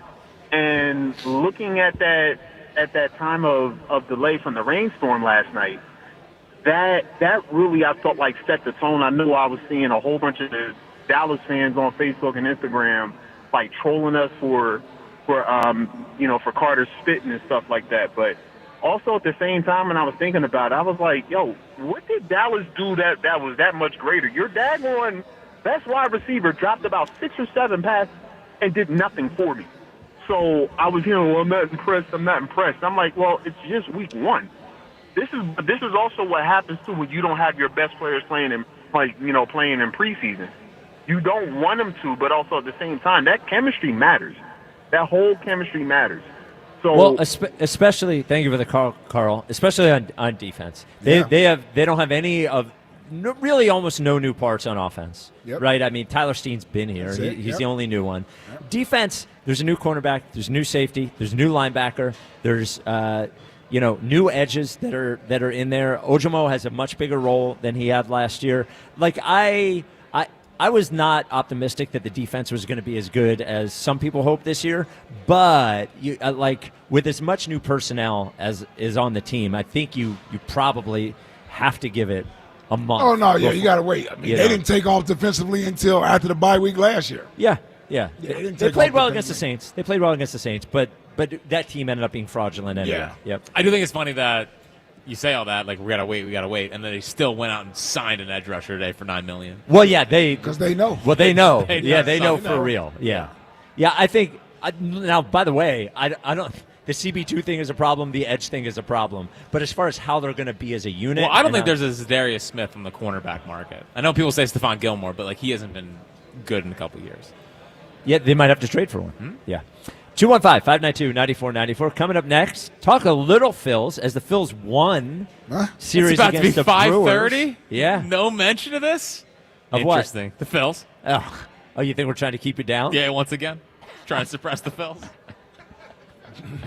Phils start a series with the Marlins tonight. Also, your calls on the Eagles. 215-592-9494. This is the WIP Afternoon Show with Ike, Spike, and Fritz.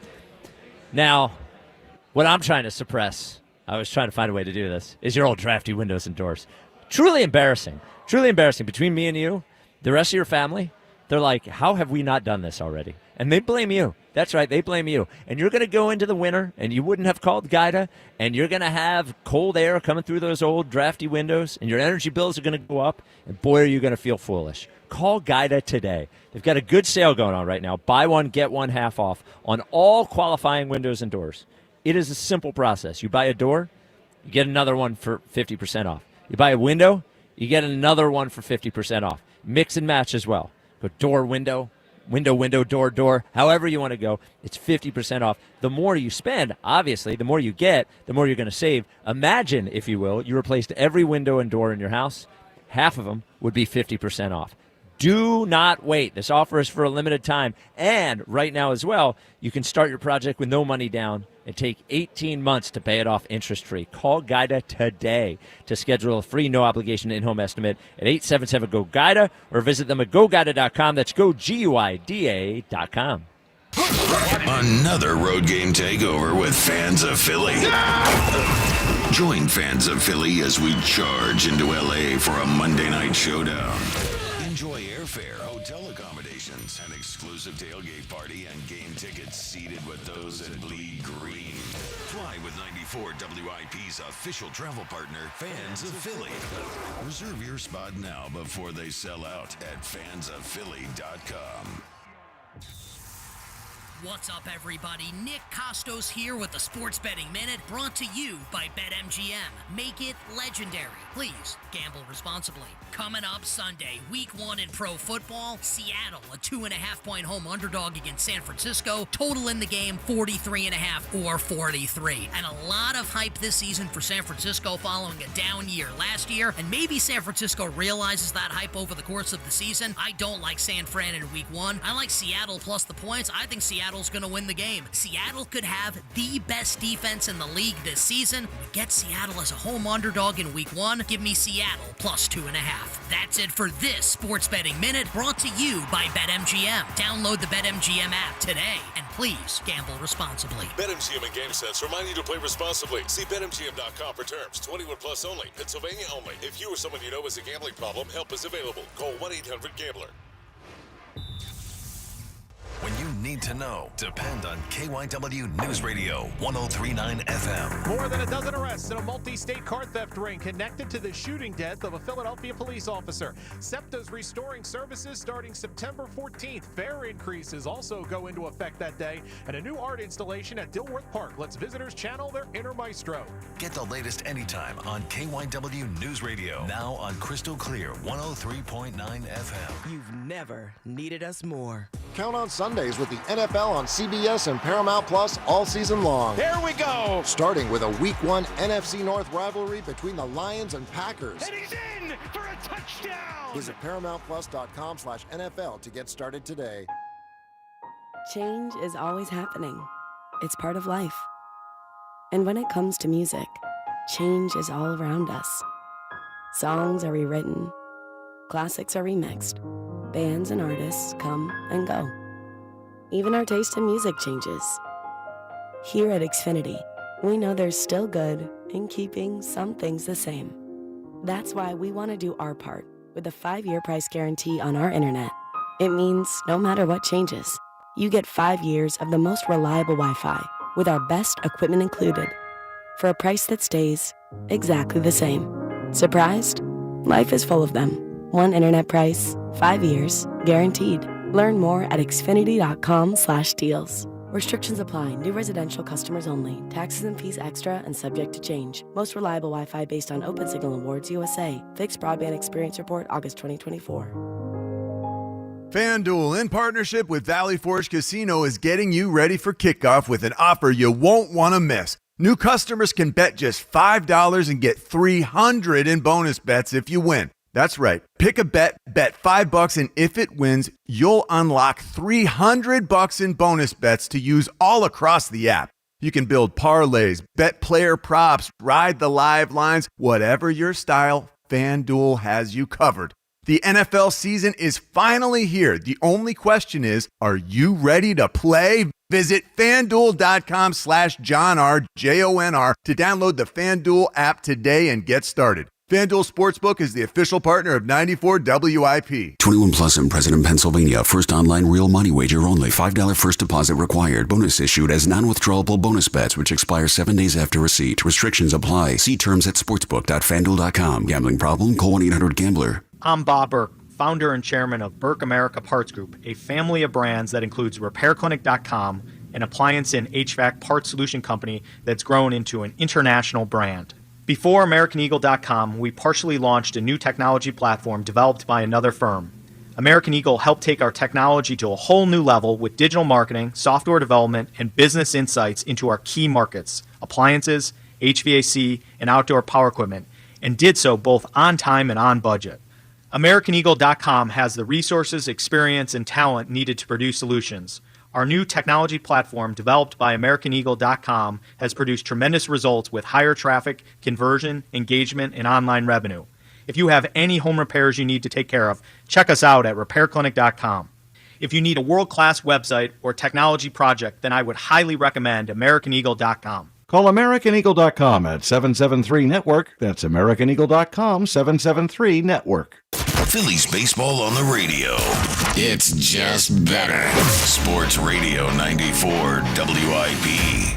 I cried out, heaven save me, but I'm down to one last breath.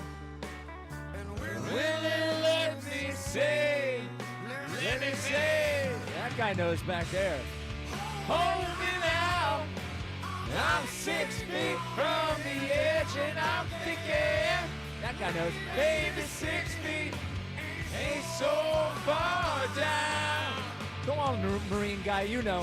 Hold me now, I'm 6 feet from the edge and I'm thinking, maybe 6 feet ain't so far down.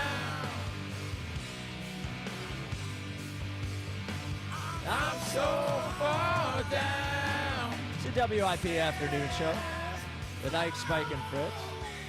Our last Friday at Chickies for a while. Yeah. We'll be here on Monday. We'll be here on Mondays throughout the rest of the football season. And by the way, Super Bowl. that will be our last mistimed creed. You know, it sounds fine here on the radio. It doesn't sync up, but we're going to fix it because I'm going to play the music from my computer into this so everything sounds perfect. Nice. It's too important to have it screwed up Exactly on right. Big Monday Victory Mondays. Yes. Get to the High Hopes Jackie Baseball Report in a moment. First, Chris in Overbrook. You're on WIP. What's up, Chris? Hey, how's it going, guys? What's up, Chris? Yeah, I wanted to talk about the Jalen Carter thing, but it's just to the point where we got to move past this. It's done. It's over with. You know, it was what it was, and what happened. So we just got to move past it. But I do want to say that just seeing Jalen Hurts again last night, to me, he's the most dominant besides Jim Brown, he's the most dominant football player to ever put on a set of pads, period. It's the bottom line. I'm going to quit. I'm going to quit. I'm going to quit the show. I'm going to quit the show. Job. I'm going to quit the show. You must be kidding. Hello? I think it was serious. What, they want to know, are you serious or Yes, not? Hold on. First off, I'll put it to you like this. Michael Jordan, he owns 2 personal records, which he's in a category by himself. Wilt Chamberlain owns about 73 personal records when he's by himself. 20,000, Jalen Hurts has been playing the game for 4 years. He already has 4 personal records where he's in a category by himself. No other quarterbacks even come close to that. What records?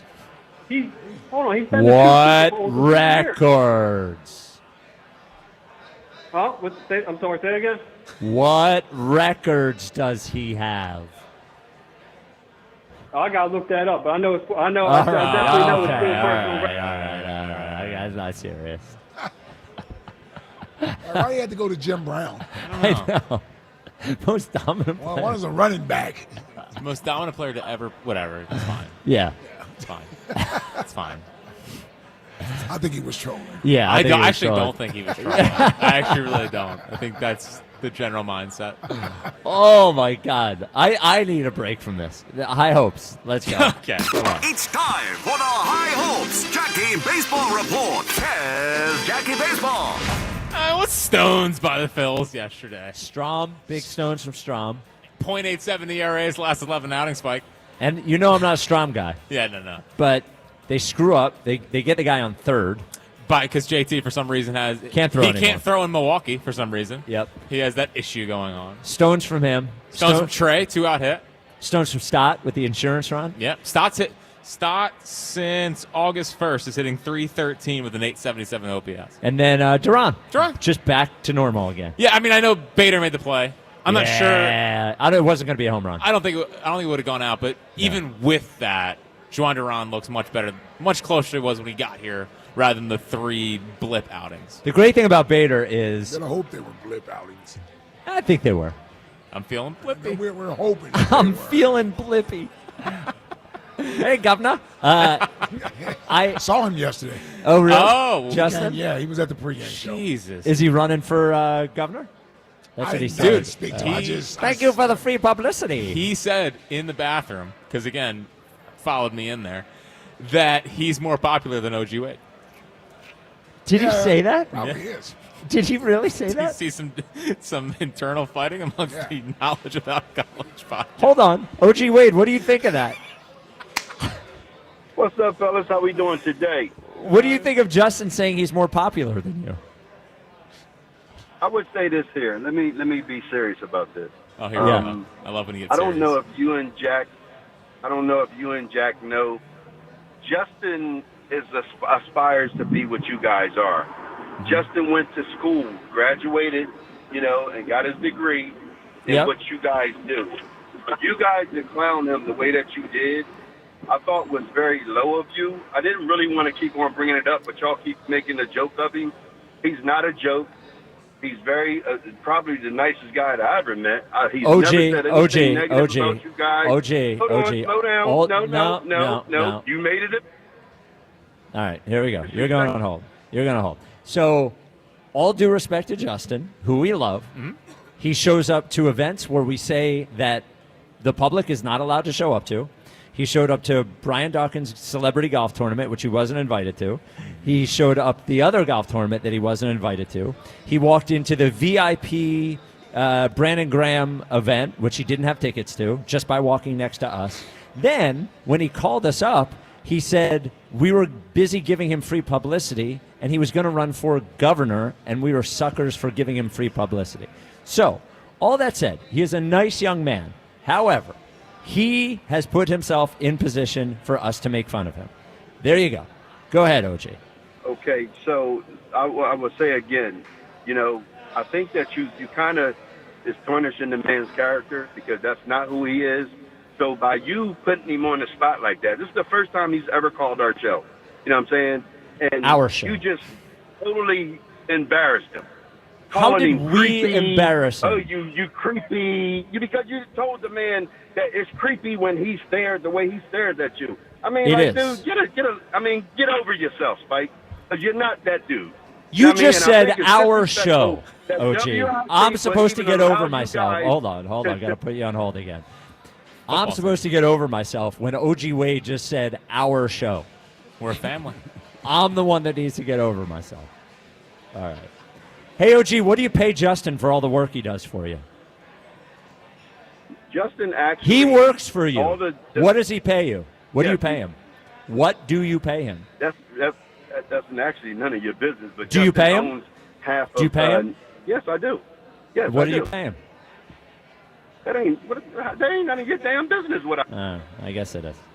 I'm sticking up for Justin. Back to the high hope Shacky baseball report. All right, so Bader's obviously been a great addition. Yes, he continues to he might already be their fourth best offensive player.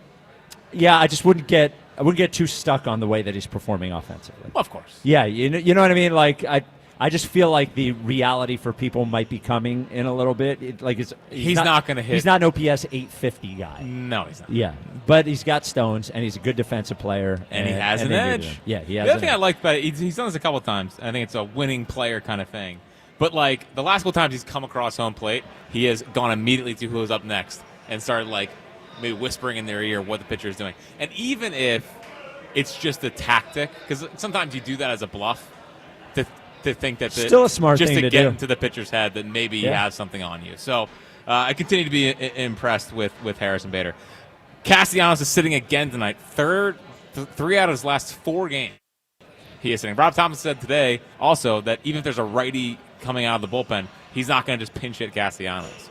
I know obviously lefty will probably pinch hit him, but he's not going to just pinch hit him and get him in there to get him in there. It's a true platoon. I'm surprised. They've had enough of Castellanos. Yeah, that's all it is. Yeah, you know what I mean? They're done with it. They're done with it. Yeah. His attitude probably hasn't changed. Nope. And you know what? Topper, and God bless him, he's like, you know what? I've bet for you for basically 2 years now, doing things the way you're comfortable with doing them. And the thanks that I get is disrespect. a malcontent player. When we're celebrating a walk-off win, you're the only one who doesn't look very happy during the celebration. And this is what's happening. So, I mean, like I said, I put this on Casty. This is on him. Dude, be a team player. Be a team player. Can you imagine the relief that Rob Thompson has now that he's finally broken the seal? And that's why he keeps doing it. Yeah, because he's like, oh, my God, this feels great. Yes, I should have been done this. Oh, my God. Oh, my God. I never thought 215 hitting Max Kepler would feel so good. It feels great. Yeah. I'm sure Thompson's relieved. Kepler's OPS is over 800 since August 1st, too. All right. Come on, man. Baby steps. Okay. Baby steps. We talk about, a lot of the players stepping up recently, with the Wheeler going down, Wheeler injury. Ranger, 3-0 with a 1.09 ERA. He's been unbelievable. It's the most Ranger thing of all time, just being like, hey, team needs me? All right. I'll be good again. I'll just go out and be good again. So I'm going to throw 88, and I'm going to allow a hit every inning, but somehow you're not going to score. Yeah, stuff's creeping back up to where it was, I think, earlier in the season. So he's been back like 91, 92, which he really needs to be at. So, down in Miami against tonight, I look at the lineup. I can name like 3 players. So we're reaching September Marlins. Yeah, where they're falling apart. Chris Sanchez tonight. Sanchi tonight. Yeah, rivalry pack night. It probably will be a rivalry pack night. There's no national TV game, so maybe he gets it out of the way on Friday. Oh my God, it's good stuff. And France on TV all weekend. Oh really? Yeah, T-Mac's out he's on NFL duties. So that means Murph. So we get Murph. On and Murph can sleep extra tight. No rain in the forecast? Because it's a dome. It's a dome. Oh, right. I did send Murph a text last night during the weather delay. I said, did a cold shiver just go down your spine? I said, he asked if Merrill was taking calls. But yeah. Oh, could you imagine? Yeah, you imagine that. What was Merrill doing? Could you?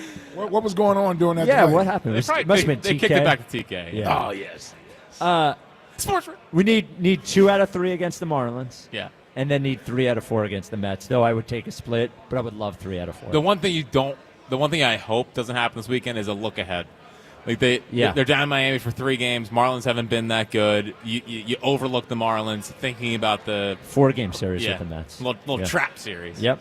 And by the way, even more pressure on the Phillies with the Jacamra Fritz. We got picks to make. Basketball. Oh, shoot, picks. Let's do it. Let's make our picks. I'm sorry, I forgot. I didn't put in my rundown. Wow. All right, we got to make our picks for the weekend. I don't remember who goes first. Well, I do have my picks ready, so. Oh, mine are ready. Okay, we're all ready. All right. I'll go first. All right. Hold on. Let me find mine. Let me find them. Where's the actual? Is that Buzz back there? Yeah, I got the music when you start making picks. Okay.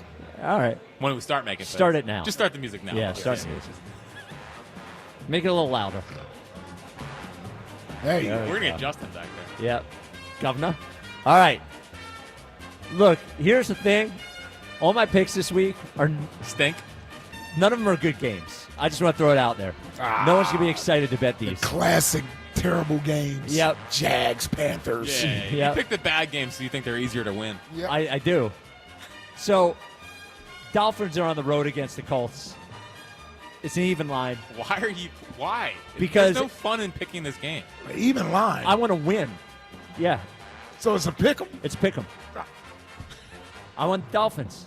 Pick 'em. Hold up. Should be a favorite. Hold up. Yeah. In the spirit of what we're doing, yes, that's a money line play. It's not a money line play. It's a pick 'em line. It's equivalent to a money line play. Oh, I disagree. I'm going by the line. I'm not doing money line play. It's an even. My goodness. Go ahead. Absolutely not. I am standing firm. You on want this Dolphins pick. PK? Is that what you want? Dolphins pick. Oh, yes. Great. I have the Raiders plus 2.5 over the Patriots. It's slop bowl. Yeah. I want to win. I'm sick of losing, and I think the Bengals are ready to break their "we suck in the beginning of the season" thing. They're on the road against the Browns. Don't like laying 5. Would rather it be 3.5 or something.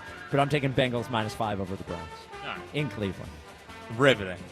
What do you want out of it? That was terrible. I'm taking the Packers -2.5 over the Lions. Oh, love it. The ratings on your picks are going to be so high. Packers -2.5 over the Lions. I feel like a lot of people are going to be on the Lions on that one, but I think the Packers with the Micah bump. Oh, who'd have thought? Everybody's on the Lions. It's in Green Bay. I don't care. Yeah. People like the Lions. Don't worry about me. All right. I'm taking the Ravens -1.5 at Buffalo. Oh, look at you. Yeah, we take the big games around here. All right. Not the Raiders, Patriots. Who cares?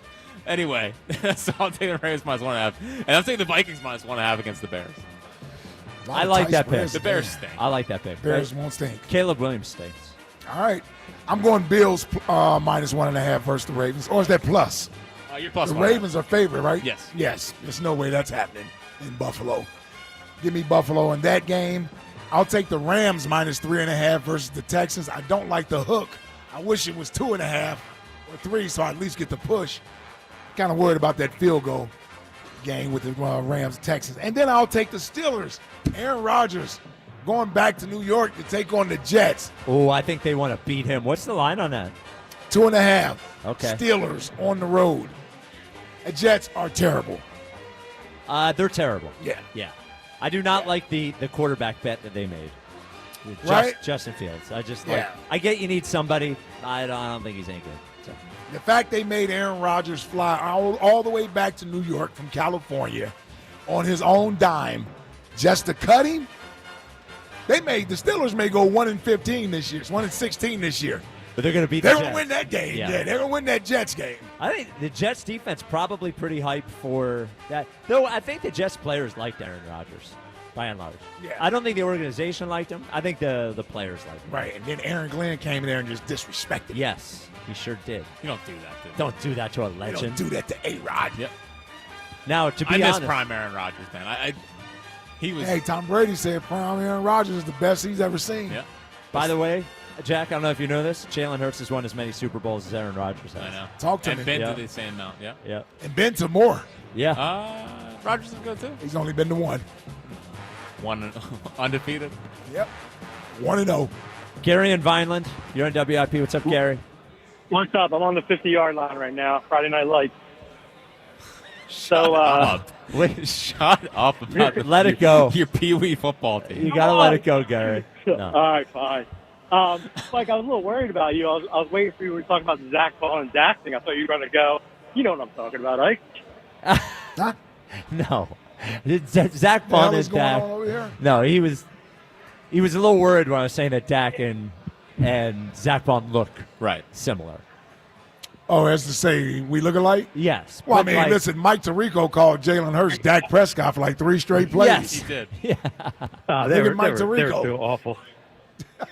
They were so terrible last night. Hey, Yeah. do you think we could get Brandon to do like a Trash Talk 101 course with Jalen? Teach him all the ins and Jalen, which outs. one? Carter. Carter? And I agree with. Go ahead, I'm Yeah, sorry. Brandon was a good trash talker. Didn't get in Man, trouble. always play. Yeah, Yep. never really did anything over the line. Did it with a smile. Always. Yeah. Yeah. And I think you guys are right. That was totally a bit. I was waiting for that guy to say, if the spit is low, you must have quit. Like, that was the most Yeah. ridiculous thing I've ever heard of. We Is like that the Jim spitting Brown as long thing? as they don't see. Wait, Come wait, on, which? man. The spit guy. No, he said the spit yeah. guy. Yeah, He liked how tough it made him. Yeah, we had a couple of trollers in the final portion of the show. Speaking of trolling, the text line is brought to you by Benari Jewelers. You ever imagine hosting a radio show and then every day you had to introduce a segment that you knew was going to make fun of everything you said during the show? I don't think it's that bad today. Okay. Text line is brought to you by Benari Jewelers. Don't settle for ordinary. Choose extraordinary. Choose Benari Jewelers at Exton and Newtown Square. Online at BenariJewelers.com. Text line, text line, text line. Dak Tua. Mark and Modco. See that joke making the rounds? Yeah. Dak Tua? Yep. I got it. You got it? Yeah, we got it. I know you're a big Hawk Tua guy. I didn't know. Look, I think she does a lot for animals. She does. A lot of rescue stuff. Haley Welch. Yeah. I think that's her name. Yeah. Is it? Yeah. Good stuff. Big Hawk Toe guy. All right.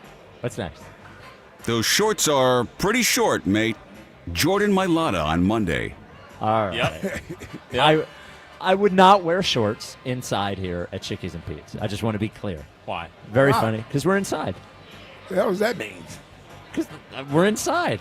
Well, have you ever I'm not worn- a shorts at work guy, you know? But we're not. I mean, we're having a good time. We always have a good time. I'm just not a shorts at work guy. I'm not a formal guy. I'm just not a shorts at work guy. Yeah, but- Outside, and it's hot, maybe. Like I did yesterday. But why don't you? You should just wear shorts here. Because I'm comfortable wearing jeans. No one's comfortable wearing jeans. I love wearing jeans. Nah. I was not comfortable yesterday with my jeans on. Your jeans look a little stiff, though. Well. What's next? Val, when are you coming home? You said you were just going to the store. Spike, yeah, but I got mobbed in the parking lot. Then I posed for some pictures with the store manager. And now I've got 20 kids begging for autographs. Be home in 10. Tim in Newark. Yeah. Wow. The star of You are South getting Jersey. stopped a lot. I am. Well, I walk around 2 hours every morning. Well, I mean, the I'm, fact that on people know who display. you are walking around. Yeah, it's Yeah, nice. big deal. Dude, last night People are nice. Last night I felt like Paul George driving through the parade because I had to go through the people. Oh, yeah, to leave. To get the exit. They're Yeah. banging on the car. Dude, Fritz. driving through the parking lot. I feel like a zombie. I feel like they're all Yes, zombies. yeah, and they are. And like you can pull up right behind them, and they're like, "Yo, I'm playing." Dude, they're not moving. I had a group last night. Yeah. It's my own people. I'm just putting that out there first and foremost. I just got so locked in. I mean, seriously. Had to be about 40 to 50, man. Just they blocked off everything. I'm trying to leave, and like they're literally in the it's not a street obviously because we're in a parking lot, but Yeah. the way to The drive road. to get out. Yes. Yeah. Dancing. They don't care. I'm sitting there like, dude, I don't want to honk my horn because I don't want to be that dude because I don't want people to react the Yep. wrong way. So I'm just slowly just waiting for everybody to disperse and let me just come through. Had to take me at least 5 to 10 minutes. Just to get through that. Just to get through it. Yep. Just to get through it. And I'm sitting in the car. You know I'm in the car hand gesturing. Oh, I'm sure. Yes. Yep. Oh, yeah. Now, luckily, it was dark, so nobody could really see me. That in it was there. you. Man, I'm telling you. Well, the tough I was leaving out, and I'm like, man, you got to be kidding me, man. This is why I don't like coming to games, And man. dude, they're playing cornhole in the road. Oh, my God. They're having a football catch in the road. Oh, my God. Yep. And then one of them's going to jump in front of my car, and I'm going to get in trouble. I'm telling you, it was literally 40 or 50 of them, man. Just, I'm like, how did y'all get in this one spot together?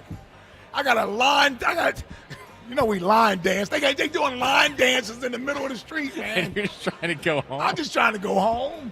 Well, and the tough part for me is that I'm in an electric car, so you can't hear it. Oh, right. So like they'd have no idea I was behind them. Right. So, There's yes. just I was thinking about a courtesy bump. Yeah. A courtesy bump? No, do not. It'd have pulled your ass out of that car quick. Here comes Jack. Right. A little love tap. Yeah. Man. Yeah, man. It was we were in rare form last night as fans. I'm just saying. As Eagles fans, it was rare form last night. They're in the parking lot of 1. No, you're right. The game starts at 8. I did feel like I was. They're in the parking lot of 1. How long they been in line to get in the parking lot? Felt like a zombie apocalypse. Yep. It did. Just driving through there. My Everyone goodness. moving a little slow. Yep. Man. What's next? Bringing up Ike and Trot in Atlanta is lame and, frankly, beneath the afternoon show. The text line still bringing up Ike's underwear pulled over his sweater. Yeah. We would never on the text line. Never. Listen, I didn't even realize I was catching strays last night, so I looked at Twitter. So I looked at my mentions, and everybody is doing the Ike in Atlanta thing last night. Your legacy. Yeah. You didn't even do it. Yeah. Hey, I can't even escape it. I don't even defend it anymore. Nah,